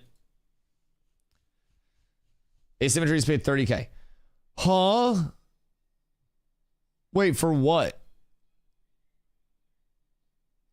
Like for every skin and like the Phoenix Initiative and like all of the top tier shit? And they say if AOC doesn't launch, you'll be refunded. God, I fucking hope so. God, I hope so. Because that would be absolutely tragic otherwise. So what about the rest of the packs? Refunded from who? Karen. Karen, if I had to guess. But I bet zero refund. But they did launch. Oh, God. Do you think the Steam early access launch was enough to cover the like, we launched?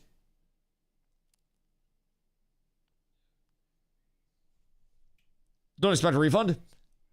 I would not expect a refund.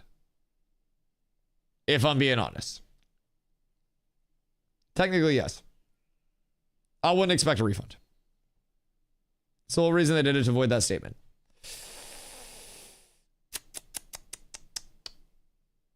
Class action incoming. If you're like, oh, my money's worth regardless. Oh, yeah. I mean, if you played multiple phases, Steam will refund. Yeah, I think Steam will refund if it's like if it's a relatively, reasonable period. I think Steam will probably refund everything.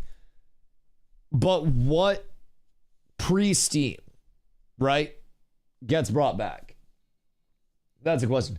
Zero refund. Steam is denying people. The Discord doesn't on fire and Steam is hiding. But from friends, the 600 gone. Oh, goddamn. Wait, so have people tried to refund already? I got 799.6 hours. I ain't getting no refund. Right, because I had my pack way prior to Steam. I got so many hours, I'm not worried about a refund regardless, right?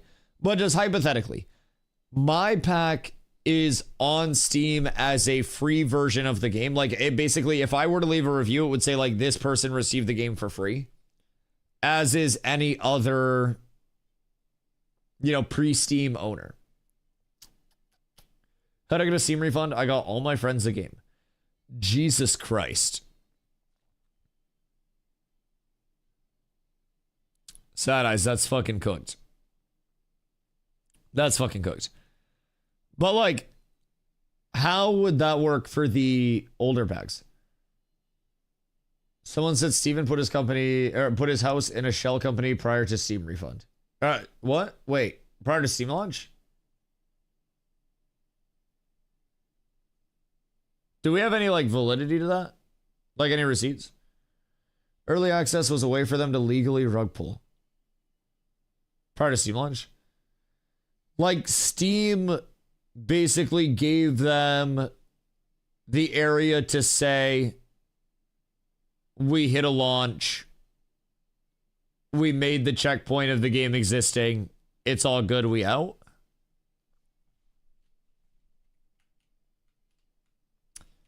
Steam was a cover. I mean, like, would it make sense? Yes. Would many things right now make sense in the logic of, like, what could possibly happen? Yes. And I think there are so many different... Do we think it's the D word? I think that's also a lot of hoopla and hearsay. I will say, just from a natural... Hold on. Because I'm an inquisitive mind... When conducting my interview with Steven, you can note in his background... is this a wedding picture? That looks like a wedding picture. That looks like Steven in the front, and that looks like John in the back. I think this might be the picture of them cutting cake, but it's too small for me to see. I think this might be a wedding picture of him and John, though. So, I mean, that would be no indicator to, like, believe the D stuff. Cake? I would love cake right now. Oh, God. Wait. Word from Pirate Software. Oh, that link looked really long. Okay. Pirate Software says, woke up to Ashes of Creation being shut down. I can honestly say I'm not very surprised after this current phase on Steam. In January of 2025, the team at Intrepid Studios was doing a good job. That's when I came in. There were bugs, performance issues, and moderation problems, but they communicated and handled things relatively well. Fast forward to this current phase on Steam and everything imploded. Tons of content that we reported as broken back in 2025 was still unfixed, even if it was extremely low-hanging fruit. The systems that were built on were developed in weird directions that didn't seem to make sense or feel good overall. Probably a lot of our friction systems right now. On top of that, oh wait, you guys can't see this. Anyways, on top of that, moderation was basically non-existent, so players were routinely spouting racial slurs, threats, and hate speech in global all day. Yep. In any other game, these people would be immediately banned. I went to bat for Intrepid many times over the years, encouraging people to give them a chance, removing misinformation, and showing the community all the best points of the game. On a personal level, I'm incredibly disappointed in the entire company now. This isn't the kind of environment that I want to build a community around, and not one I personally want to support. I ended up quitting the game 3 days ago to do this, and now it's been shut down entirely. I enjoyed my time playing Ashes with you all, regardless of the shit show that it became. Looking forward to whatever new adventures we head out on in the future. Yeah, I mean, that's all reasonable. It definitely feels like overall development cadence this phase had climbed to a screeching halt. Last phase, it was a lot of the same things that we were plagued with in 2.5. And like, I think phase 1 to phase 2, phase 2 to 2.5 all brought in substantial growth. And I think that 2.5 to 3, 3 to 3.5, which is like what we're at now, were different pulls in different directions. And it seemed like it started to get stretched in a lot of ways, right? And it seemed like they tried to build more on when the core wasn't ready to be built on. And I was an advocate as a, as Ash's guy that was always here, right? I was very outspokenly an advocate for them not bringing in new content. Ow, I just punched my mic. God damn, I'm so aggressive. Not bringing in new content necessarily, but fixing the content that needs to be fixed right now, right? And there was a lot of content that we felt as a community could have been fixed in a more timely manner. Like, it could have been dealt with in a more holistic way. And as Pirate said, there's a lot of low-hanging fruit, right? And a lot of the systems that player retention could have helped, or could have been helped by, were also relatively low-hanging fruit, Narc warned us with the desert. We didn't know it was a hidden message referring to the whole game. What if Narc didn't know it was a hidden message referring to the whole game?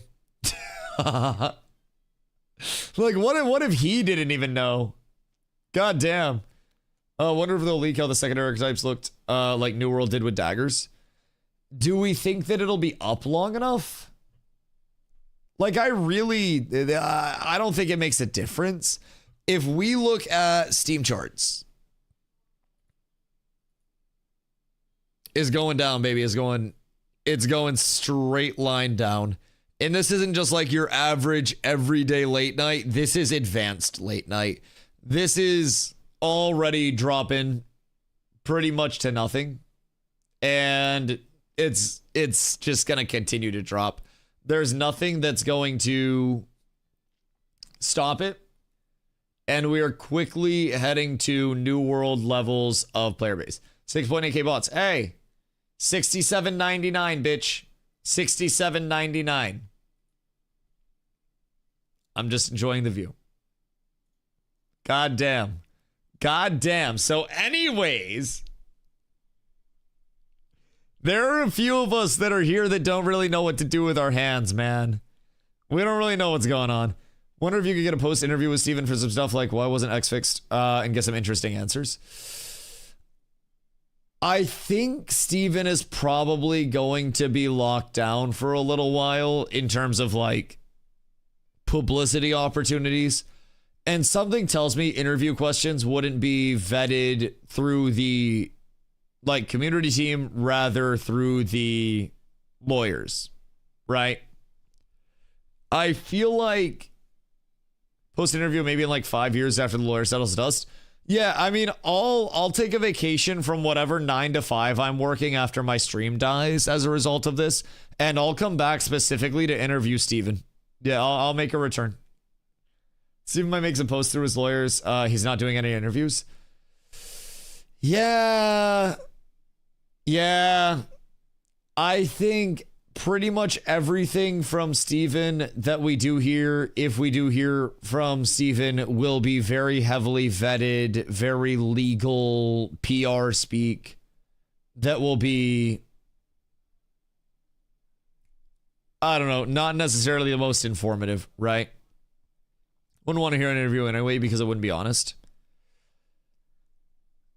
I hope also, Silver, thank you for the biddy suck. Prediction does he get stuck in the MMO when it gets shut down? God, I hope not. I hope not. Oh, goodness gracious. I wonder if there is going to be this scathing, like, all is revealed over the course of the coming time, right? Where someone just comes out and says, here's everything that was happening, right? Right? I think... Streamer crying? No, I was yawning. Bro, it's 2 a.m. I'm late. I'm tired of shit. I'm on stream late as hell. Don't make me say yawn. Oh god, the yawns are gonna make me cry. Holy shit. Hope you can move your community over to another game. Man, I hope so. Man, I hope so. Ashes was a special place for us, if I'm being honest. Like, it was a very special place for us.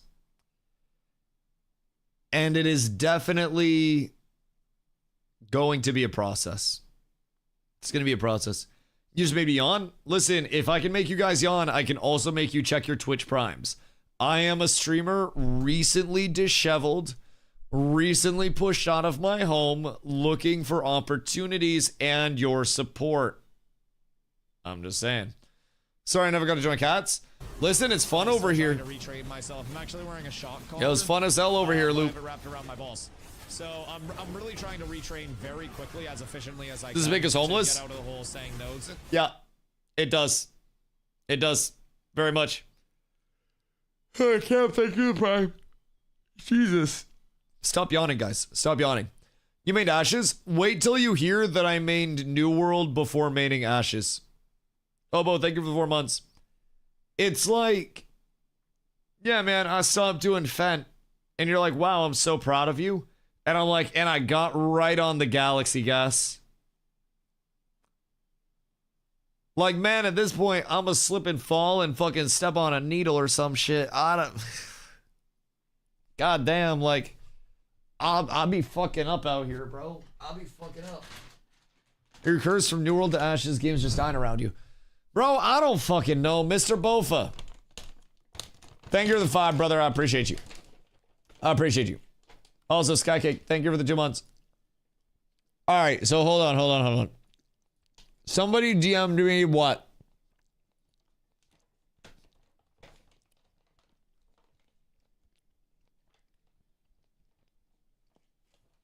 Where is the house stuff? Game will shut down. Probably yes. Probably yes. I don't think there's really much of a reason for it not to. The chart shows a house being sold on 11/26. That's his home. And people like cross-reference the addresses, right? Is that the poppables? No, those are peach rings. I really like peach rings. And just general peach flavored things. I think peach is great. So, you know, anyways. Wait, so the chart shows a house being sold on 11/26. Like November 26?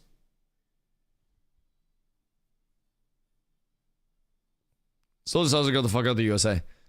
I mean, Steven also did a lot of real estate stuff. Or, sorry, 2025. Yeah, that's my bad.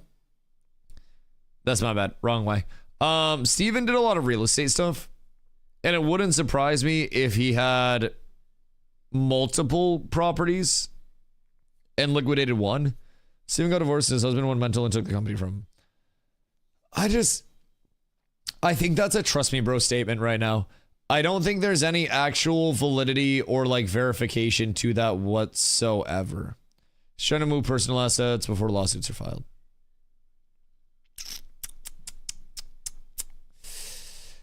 I don't think that this is going to be a quick thing that just sees an end. Get a few times for the news to reach Steam and a refund should be honored. Allowing them to keep the money is absurd. Yeah, I mean, that's valid, but also at that point, where would the money come from? Like, where would they get the money from? There is no money. I don't think the money's going to be paid. Guys, the developers seemingly are not getting paid.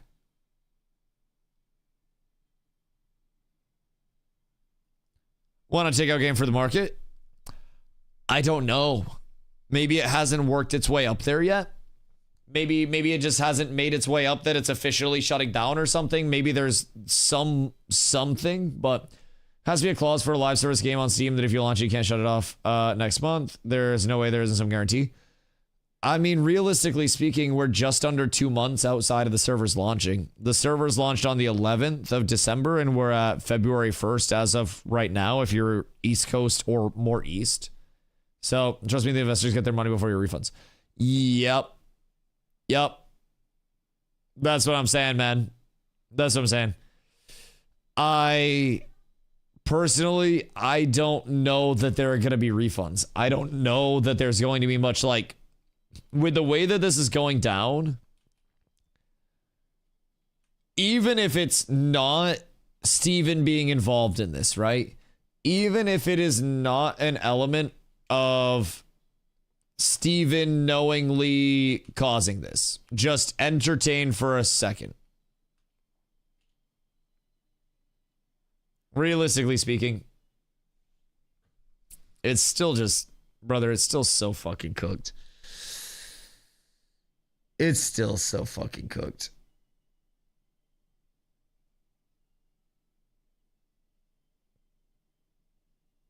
Developers probably aren't going to get paid. The entire stew's shutting down. Ethically, yes, but no, they wouldn't.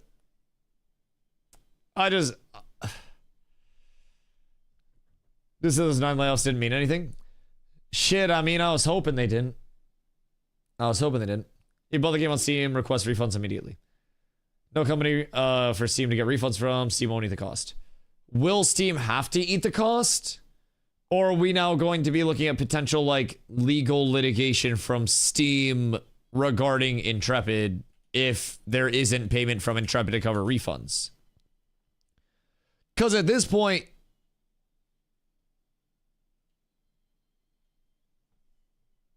where's it coming from? Because like Intrepid's nothing anymore as of right now. According to Steven's post, if that's true, all of the employees have been let go. Everyone's been cooked. Steven stepped down and resigned.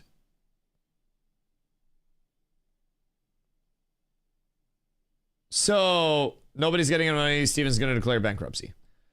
Right. So the company would just go bankrupt and then everything just disappears, right? The difference here is the game that people bought could be removed. Right. Here comes a new studio. Oh, God. Oh, God. A spin up from the Ashes of Creation team. Oh, man.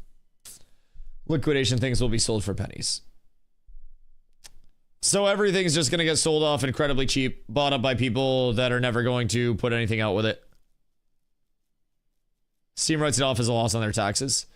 Yeah, that's true. $8 to $9 million for Steam is probably a drop in the bucket. Overall, like, is probably fucking nothing. And keep in mind, that was a figure that was thrown out by, you know, what they made, what Ashes made, which would mean that maybe like 3 million-ish was Steam's cut. That's fucking nothing. That's fucking nothing. So, won't even cover the insurance premium. It's nothing. Yeah, it's 0. So, Steven and crew has already left the Discord. I don't believe that they have left the Discord. I think they are still in the Discord as of right now. But I'm also not entirely sure if they're still there. I'm not checking it like crazy. But as far as we've been told, they're still in the Discord.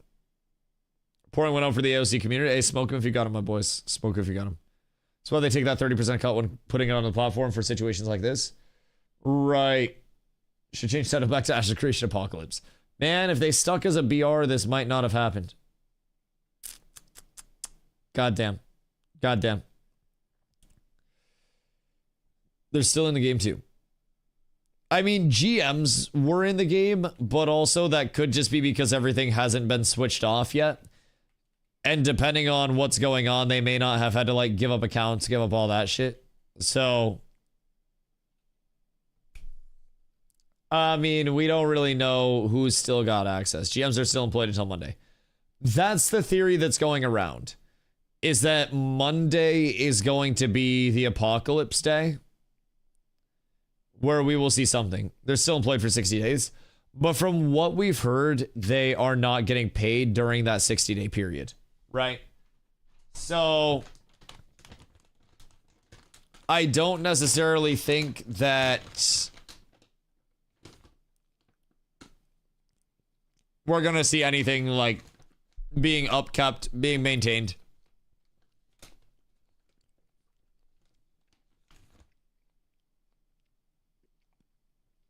One dev said he was not getting paid. That's fair. That's fair.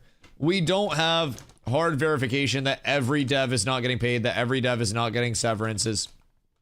But we also don't have any indicator that there is anything to even pay developers with, considering all the assets were seemingly seized. Supposedly they were burning through 40 million a year. Yes. No paycheck, no worky, simple as that. Yep. Yep. I wouldn't expect people to work without a paycheck.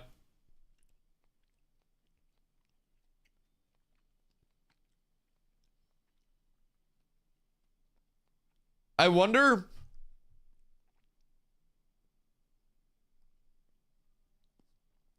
if I can ask a general enough question and go fishing in chat just on a broad thing.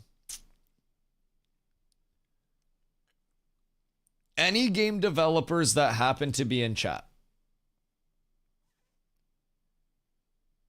that are currently expected by job title to be working on a project, will you all be compensated for your work within the next 2-week period? Yes or no? Because something tells me there might be a few no's in there. But like, there's 100% someone watching your stream. There's no way. No, nobody watches my stream. Nobody's